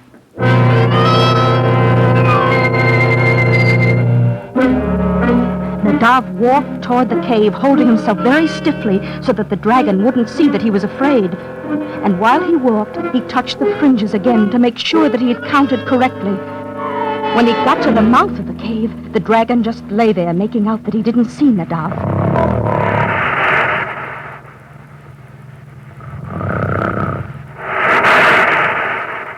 Inside the cave, it was pitch black. Nadav groped along the wall. Then, far ahead, he saw a thin strip of light. He walked toward the light, and it got brighter and brighter. When Nadav was right on the light, he saw that it came from under a great silver door. He felt over the door and found the bolt. He opened the bolt. He opened the door. And he stood in a great light. Oh! Nadav was in a great hall. When he exclaimed at the marble floor and the mirrored walls and the roof of stars, it echoed loudly. You. A beautiful golden menorah with 8 golden branches. And on each branch a snow-white dove. And in each dove's mouth a precious jewel. In the middle of the court was an ebony table set about with ivory thrones. In the center, on the largest throne, sat an old man with a long white beard. Above his throne was carved Mattathias the priest. And over the other thrones, Johanna, Simon, Eleazar, Jonathan, and Judah. Then Mattathias spoke. Come closer, Nadav. Have you come to visit, or do you need help? Nowadays, most people call upon us only when they need help. Oh, I'd like very much to visit with you for a while, but our mother is worrying about us. She doesn't know where we are. So if you'd only help Amatzia and me. Something about a top, isn't it? Well, here it is. But that's not a top. That's a loaf of bread. A beautiful white gold-encrusted loaf. But still bread. From a loaf of bread your top came, and into a loaf of bread it returned forever. You take the loaf of bread home. It isn't an ordinary loaf. It isn't? No. When you're hungry, eat of it. It will taste whatever you desire, and it will last forever. Will it taste like latkes? Yes? Potato latkes? Yes. Honey cake? Even honey cake. And here is a Hanukkah gift from Mattathias. A golden top with wings. My sons also have a Hanukkah gift for you. What that gift is depends on which of my sons you ask for it. Judah Maccabeus. Here is your gift, little Nadav. A golden sword! Yes, but not an ordinary sword. Let me show you. Strike my brother Yohanan with it. But I couldn't. Have no fear. Strike Yohanan. You sure? I'm sure. All right. Why, it turned into a feather! That is the secret of the sword. If you use it against a man without evil in his heart, it will turn into a feather. But its edge will be the sharpest steel against things of evil. And now go home to your mother, Nadav. But I'm afraid of the dragon. Have no fear. You have the sword, and Yohanan will show you the way.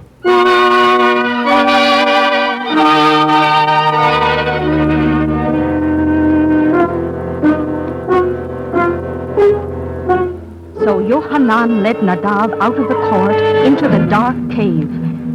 It got darker and darker as they neared the entrance where the dragon lay.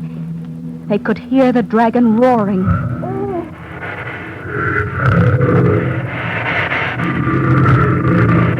And his tail swishing, and the fire coming out of his nostrils. Nadav drew back as they came closer to the dragon, but Yohanan reassured him. Don't be afraid. He can't harm you. But what shall I do? Oh, just treat him as you would a cat that spits. Scat, you dragon, you! Ow! Ow, ow, ow, ow! And soon Nadav and Yohanan were outside the cave and in the forest. Amatzia! Amatzia! Here I am. Oh, Nadav, where have you been? Oh, in the cave past the dragon. It was nothing. Look what I got. A sword, and a top, and a loaf of bread. Can I have one? Sure, here, take the top. Now, would you boys like to go home in a hurry? Oh, yes. Close your eyes. They're closed. 1, 2, 3. Fledglings in a tree. Honey in a comb. Fly back home.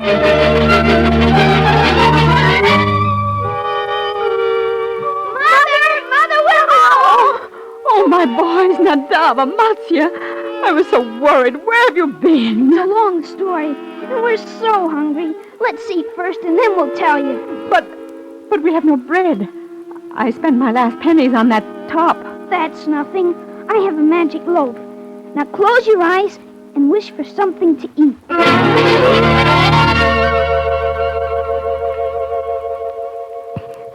What are you eating now, Nadav? I'm still eating honey cake with nuts. What are you eating, Mama? I'm eating strawberries and sour cream. And it's Hanukkah, too. What are you eating, Amatzia? I'm eating sour black bread, just to teach myself a lesson.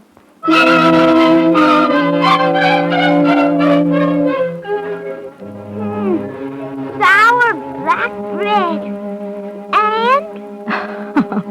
And now I have a whole year to think of another Hanukkah story.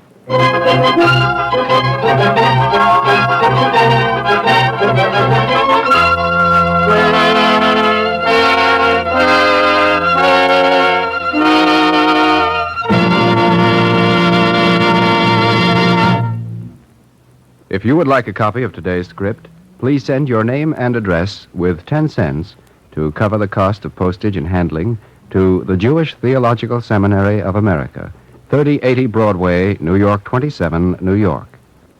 And now we take great pleasure in presenting Mr. Mark Sugarman, member of the Board of Overseers of the Jewish Theological Seminary, Mr. Sugarman. The delightful story which we have just heard was presented in observance of Hanukkah, a festival which dates back to 165 before the Common Era, commemorating the rededication of the temple in Jerusalem, which had been destroyed and paganized by the Romans. Hanukkah has come to mean, in a more general sense, through the ages, the celebration of freedom and the overthrow of tyranny. In a world which is trying to reaffirm the inalienable rights of the individual against the doubts and onslaughts of wars and misused power, we may well take heart and lesson from the struggle long ago of the small Judean band in the hills around Mount Zion. These men were not professional soldiers. Mattathias, indeed, who was the leader of the rebellion and the father of the Maccabees, was a Jewish priest. And they fought not when their political status was threatened, not for personal advantage, but when their very spiritual identity was at stake, when they were commanded to worship as pagans. Now, when the democracies of the world are being tested, they must answer this same question. And for each of us, it remains to query, for what am I engaged in struggle?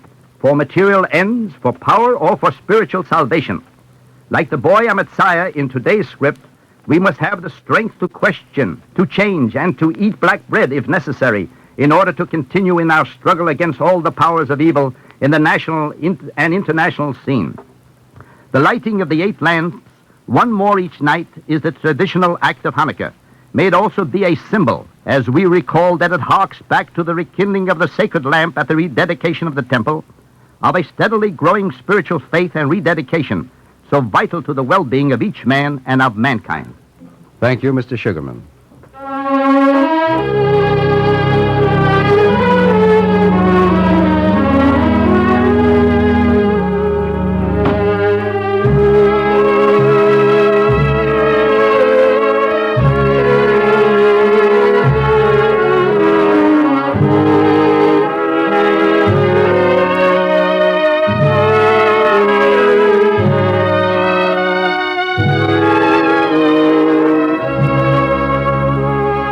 Our Eternal Light drama today, The Top That Ran Away, was written by Harry Gersh and presented in observance of Hanukkah, the Jewish Festival of Lights.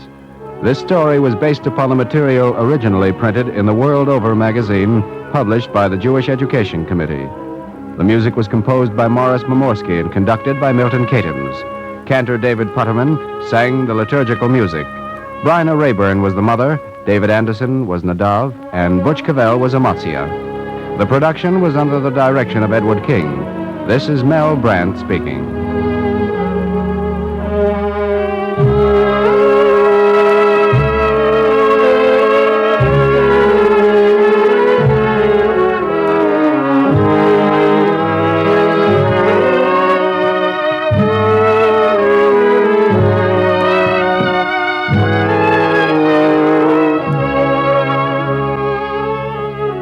Free time to present the Eternal Light is made available by the National Broadcasting Company and its affiliated independent stations. This weekly program is presented under the auspices of the Jewish Theological Seminary of America.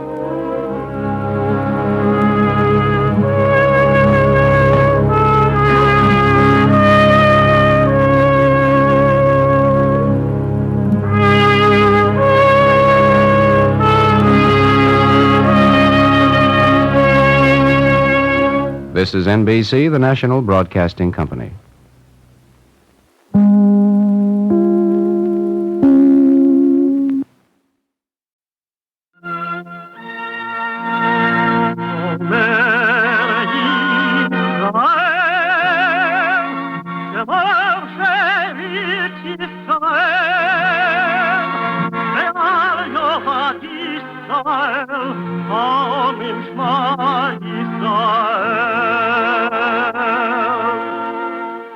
And the Lord spake unto Moses, saying, Command the children of Israel that they bring unto thee pure oil olive, beaten for the light, to cause the lamps to burn continually in the tabernacle of the congregation. And it shall be a statute forever in your generations.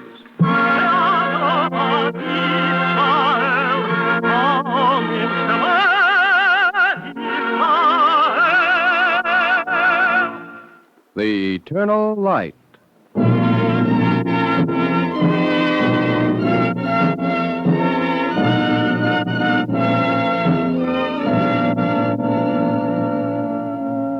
National Broadcasting Company and its affiliated independent stations make free time available to present The Eternal Light, a program which comes to you under the auspices of the Jewish Theological Seminary of America.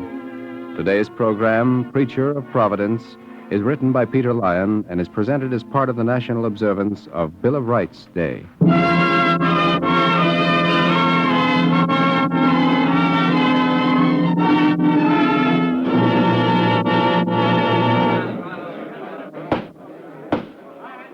Mr. Williams, grave and weighty charges have been lodged against you.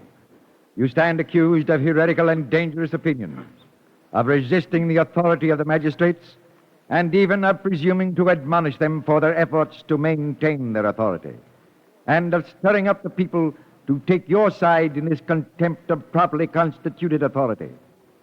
How say you, Mr. Williams? Do you persist?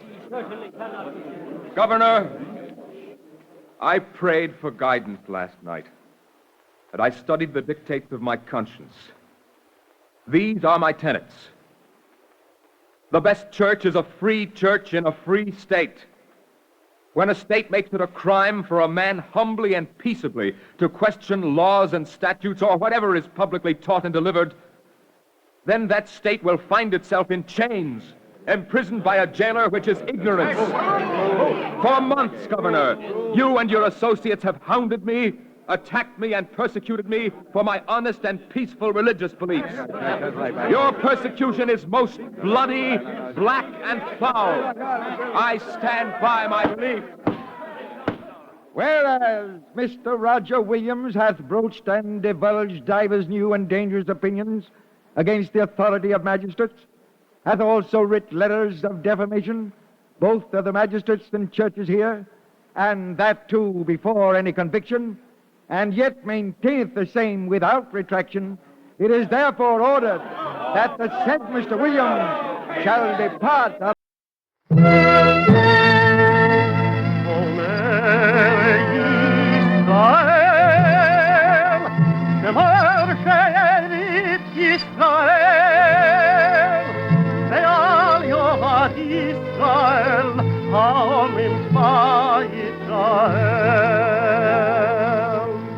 And the Lord spake unto Moses, saying, Command the children of Israel that they bring unto thee pure oil olive, beaten for the light, to cause the lamps to burn continually in the tabernacle of the congregation.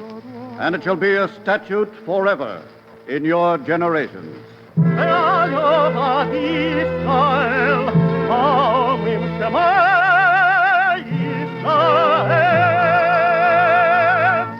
The Eternal Light.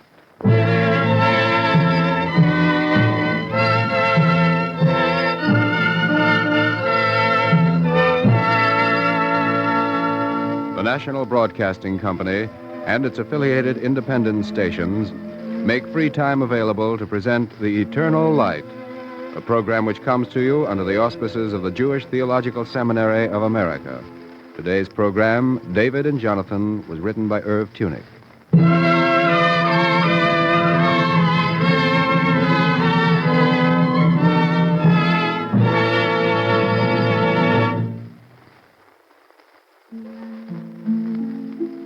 David cried.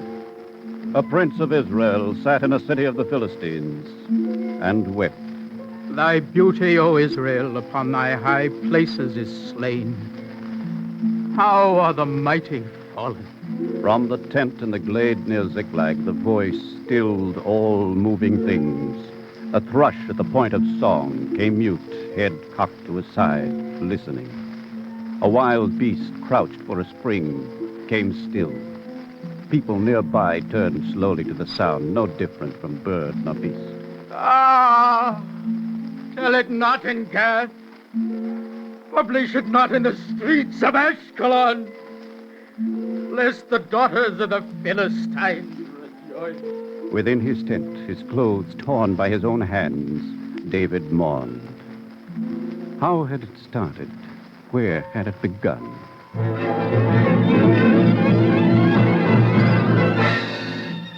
It had begun in his own triumph, The first movement was scored for tambourines and triangles, for bells and flutes, for the parade of warriors returning home from battles won. 2 lines of a song chanted in the streets of Gibeon were the beginning.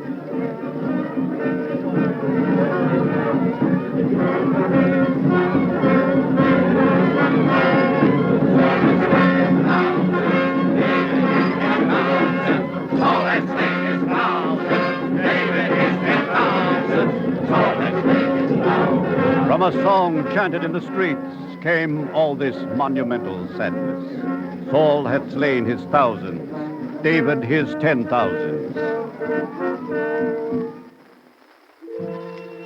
From that moment on, from the day of the singing in the streets, from that day on, Saul had been to David like ocean waves prelude to a storm. A strange disquietness at first, then a tremor, then a turbulence, then a snarling paroxysm of hate. The storm had reached the ripeness of its fury but months before. David had been summoned to the palace by Abner. You see our king. He has been that way for hours now. Sing to him, David. Sing to Saul. Abner, how long since this seizure began? Since before the midday meal yesterday. He had spent the morning conducting affairs of state. I was with him, as were a dozen other ministers of the court. Suddenly, for no known reason, his hands fell to his side. His eyes stared out unblinking. We tried to rouse him, but with no effect. Why was I not called sooner? Why? Tell me, Abner, why? I am son-in-law to the king and prince of Israel, and always when he's been so taken, I have been called promptly. Why not this time? It was not thought wise. By whom? Who thought it not wise? By me. Will you tell me why? No. You fear to leave me alone with the king? I fear to leave the king alone. Do you dare to? But this is not the time to argue. Sing to him, David. Your songs seem to be the only antidote to which he responds. Leave me with the king. Alone? All alone. As you wish.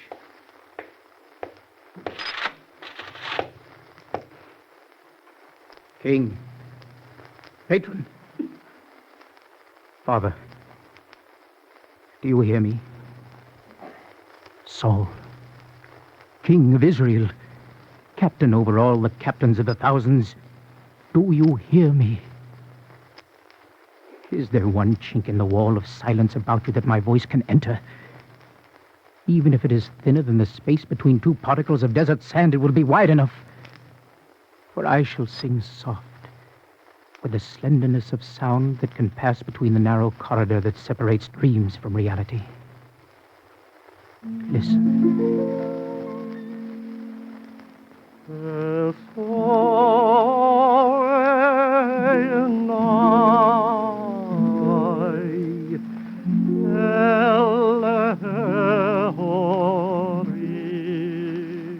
I will lift up mine eyes unto the mountains.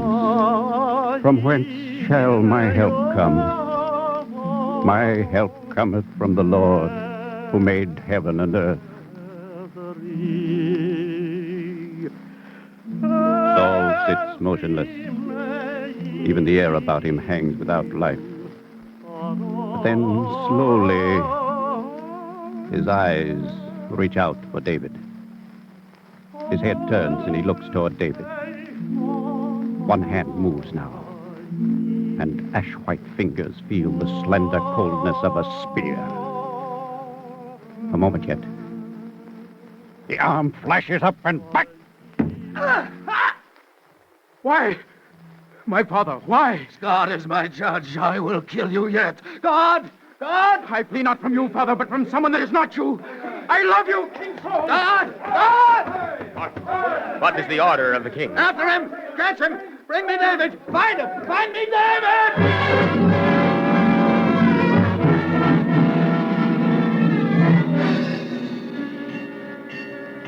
On this day, Jonathan, the son of the king, the son of Saul, king of Israel, sat in council with his captains. From the dust-bound trail, Abishai, son of Zeruiah, rode into the camp of Jonathan, went directly to the tent of the son of Saul. Abishai, what is left of Abishai? You need food and drink. Later. I come from David. From David? Why does a messenger from David to Jonathan travel in the rags of a mule driver? All friends of David must travel in disguise. For, sir, all along the roads the word has been passed. Capture the friends of David. Who gave such an order? The king, sir, your father. There's an agony in my father's mind that aches him into these wild tempers, but soon they pass on. David has nothing to fear. What does he wish? To meet with you. Where? He says you know the place. A field not far from Gibeah, where often you practice the bow together. I know the place. He will be there 2 days from this, an hour before the evening. Tell David I will be there. What of the battle that is brewing? Will you not be needed here to general your troops? Abishai, battles and wars are like wind and rain. They come regularly with the seasons.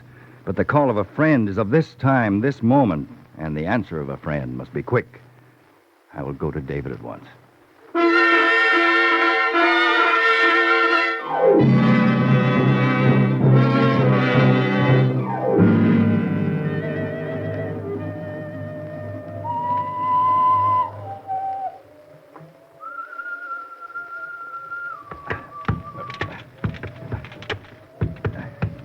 Here, Jonathan. David. Jonathan, let me see you. You look well. I am well. How goes the battle? As battles go, the going and coming of a war is known to everyone but the soldier who fights the war. David, you look worn and weary to the bone. I am, Jonathan. I am. Only this past hour have I found a little calm. Here, waiting for your coming, I sat among the round rocks of this high hill and looked down upon the fields. Time retreated.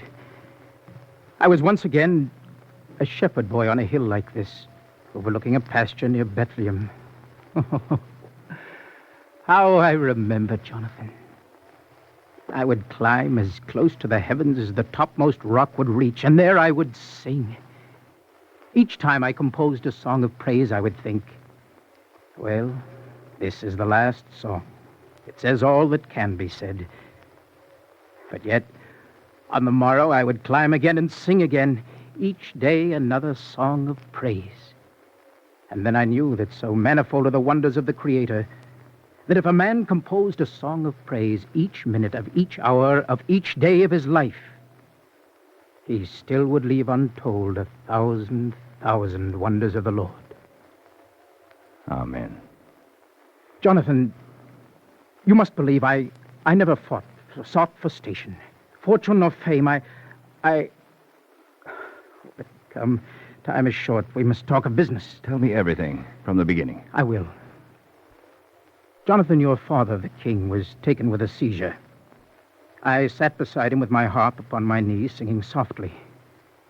Perhaps for a moment thinking of the song and the sweet memories brought on by it, I closed my eyes. In that brief second, Jonathan, your father awoke, grasped a spear that stood beside his chair, and flung it at my head. I can't believe it. Believe it, Jonathan. It is true. This has all the sound of a nightmare. Since then, I have learned the way of the fox. I've lived in caves and sought out only the least tread paths. Oh, David, all that is over now. Over? Now that I am here, no harm will come to you. Come, we will return to Gibeah together. Jonathan, you think you can stand between me and your father's madness? My father's madness is a thing of madness itself. He's had these spells before, David, you know that. This last is probably forgotten already.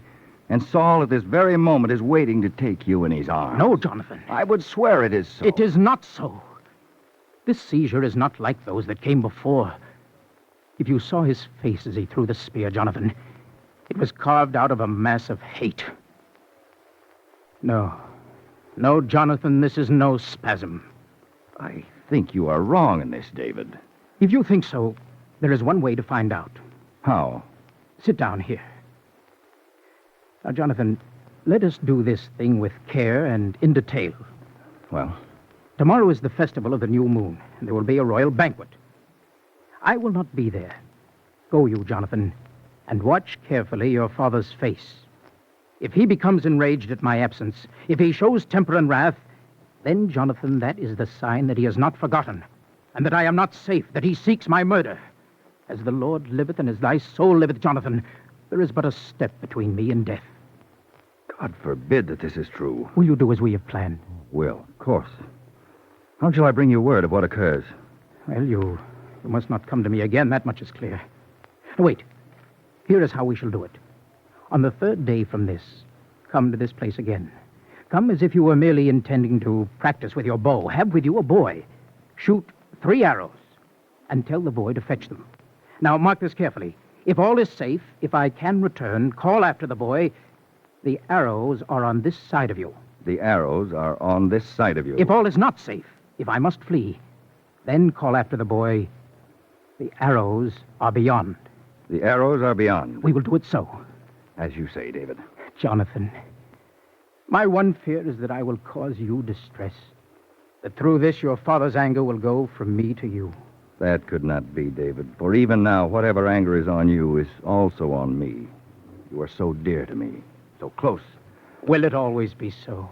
As long as the sun shines boldly, so long shall it be so. Now, in the banquet hall at Gibeah, the festival of the new moon has begun. Here is the king's table, the table of Saul, set apart from all the others. 4 places are set about a low table, piled high with rare fruits and dainty sweetmeats. In the place of honor, Saul, king of Israel. At his side, Abner, general of the armies. Opposite, Jonathan, son of Saul. And a vacancy, a seat unfilled.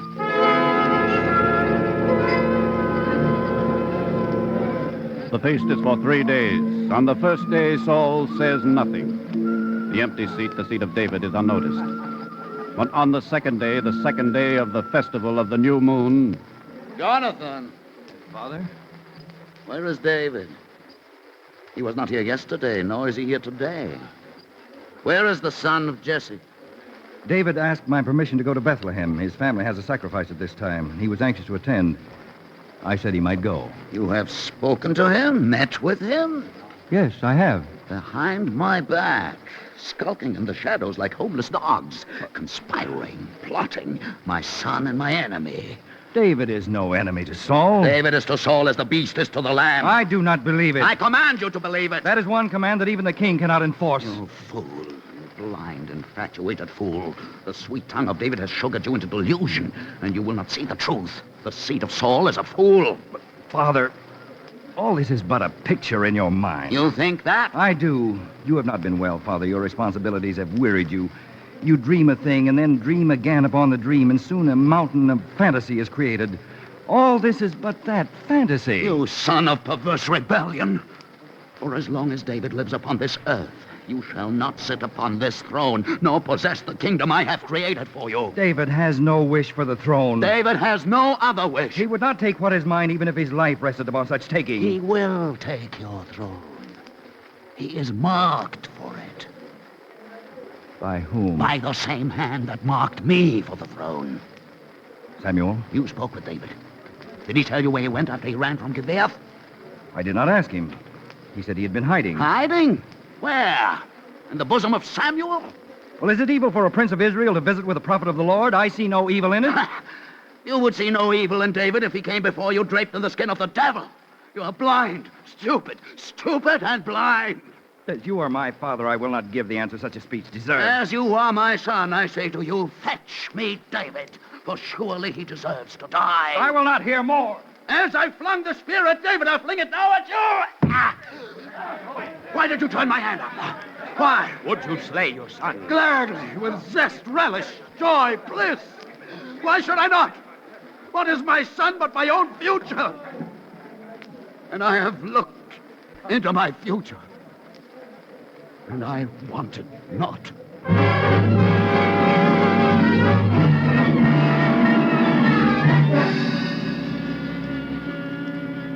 Boy, the arrows are beyond. Where? The arrows are beyond. Beyond. I have them now. Bring them to me, quickly. What shall the target be now? This is not the bow I like best. Go back to my tent and fetch me the one that stands next to my armor. I will run, sir.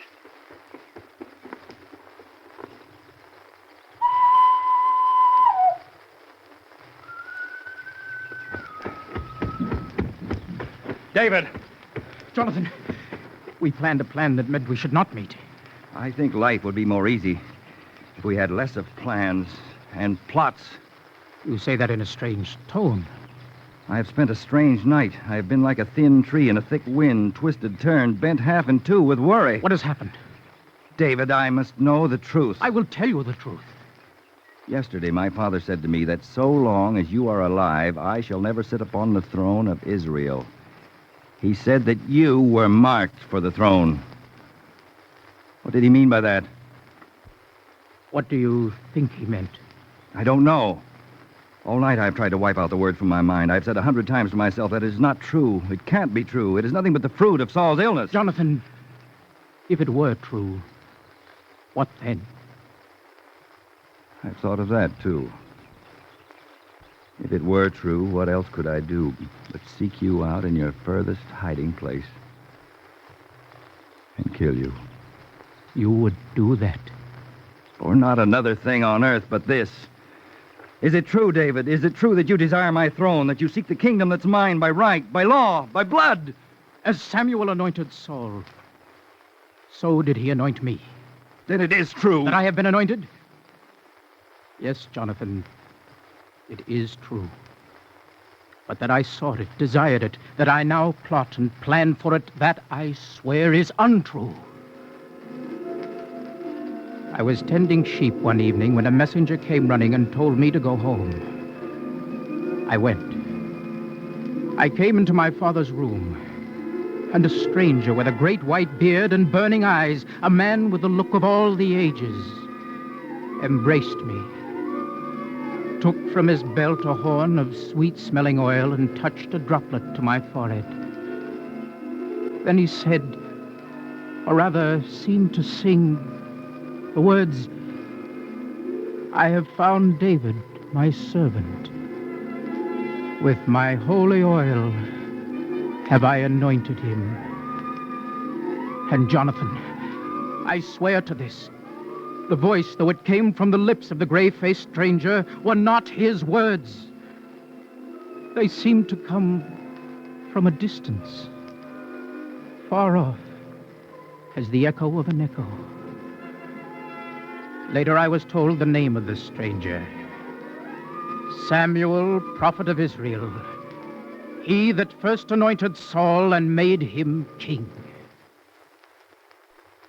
And that is the story, Jonathan. All of it. I have not sought this thing. It is not a thing of design or conscious doing. I have been led by a power that is beyond my power to refuse. Your sword hangs at your side, Jonathan. Use it, if you so wish. This sword has fought only on the side of the Lord. It will not change sides now, David.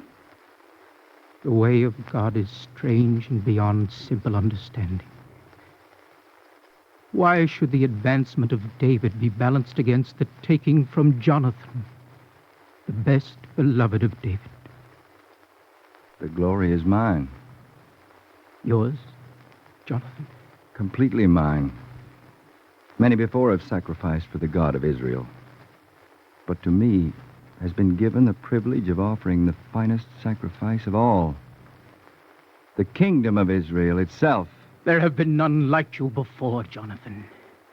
And none will come again. David, how glorious we will stand together. You shall be king over Israel, and I shall stand next to thee.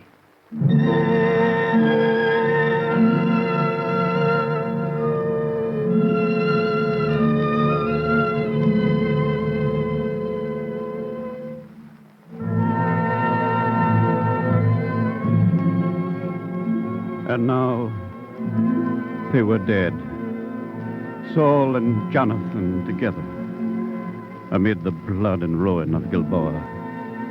The two together were dead. In his tent at Ziklag, in a city of the Philistines, David reached back to a memory and fondled it as a mother would a child.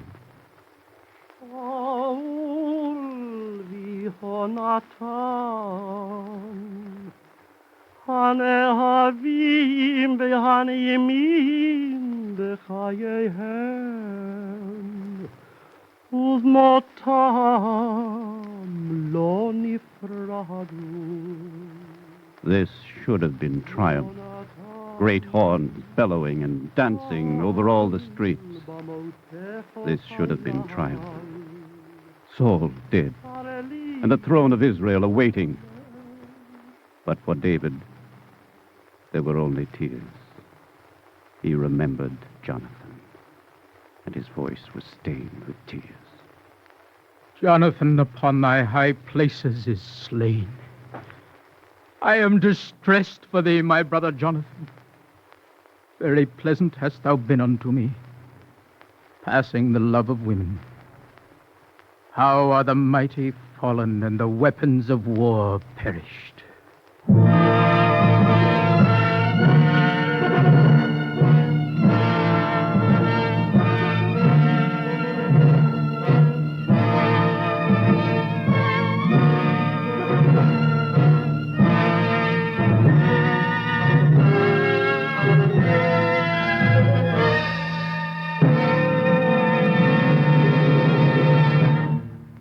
If you would like a copy of today's script, please send your name and address with 10 cents to cover the cost of postage and handling to the Jewish Theological Seminary of America, 3080 Broadway, New York 27, New York.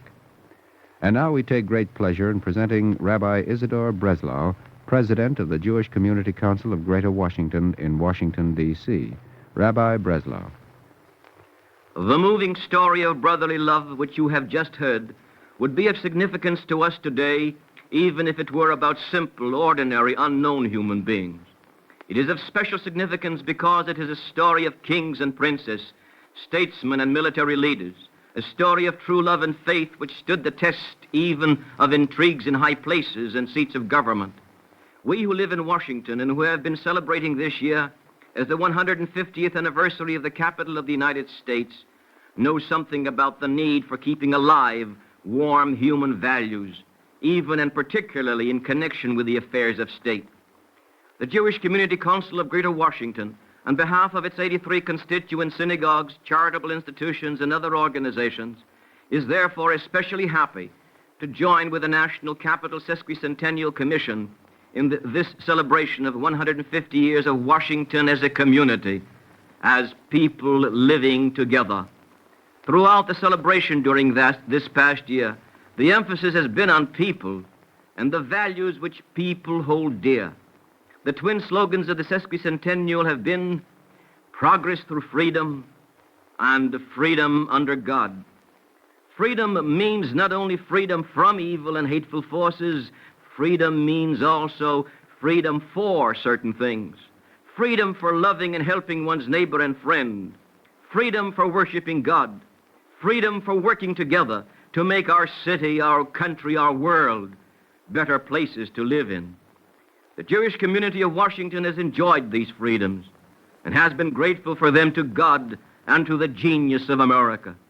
Throughout these 150 years, Jews of Washington as individuals and Jewish communal institutions collectively have exercised their freedom to serve their country in war and in peace, to build synagogues and houses of worship, to help bring into being the community chest, the Red Cross, hospitals, agencies to care for the needy, orphan asylums, homes for the aged, and others. We have worked to make Washington not only a capital city, but also a community free and humanly warm. To these ideals of freedom and humanity, together with all other Americans, we rededicate ourselves in this hour of grave trial which our nation faces. Thank you, Rabbi Breslau.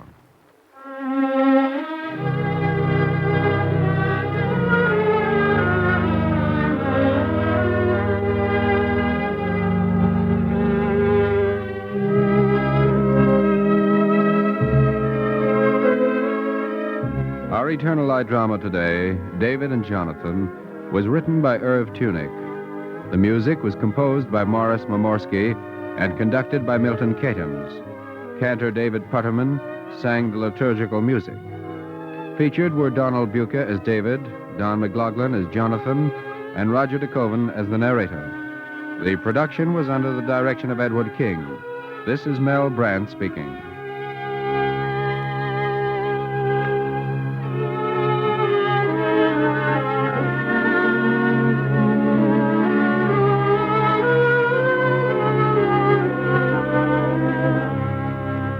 Free time to present the Eternal Light is made available by the National Broadcasting Company and its affiliated independent stations.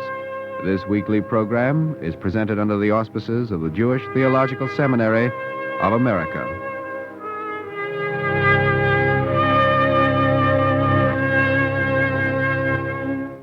This is NBC, the National Broadcasting Company.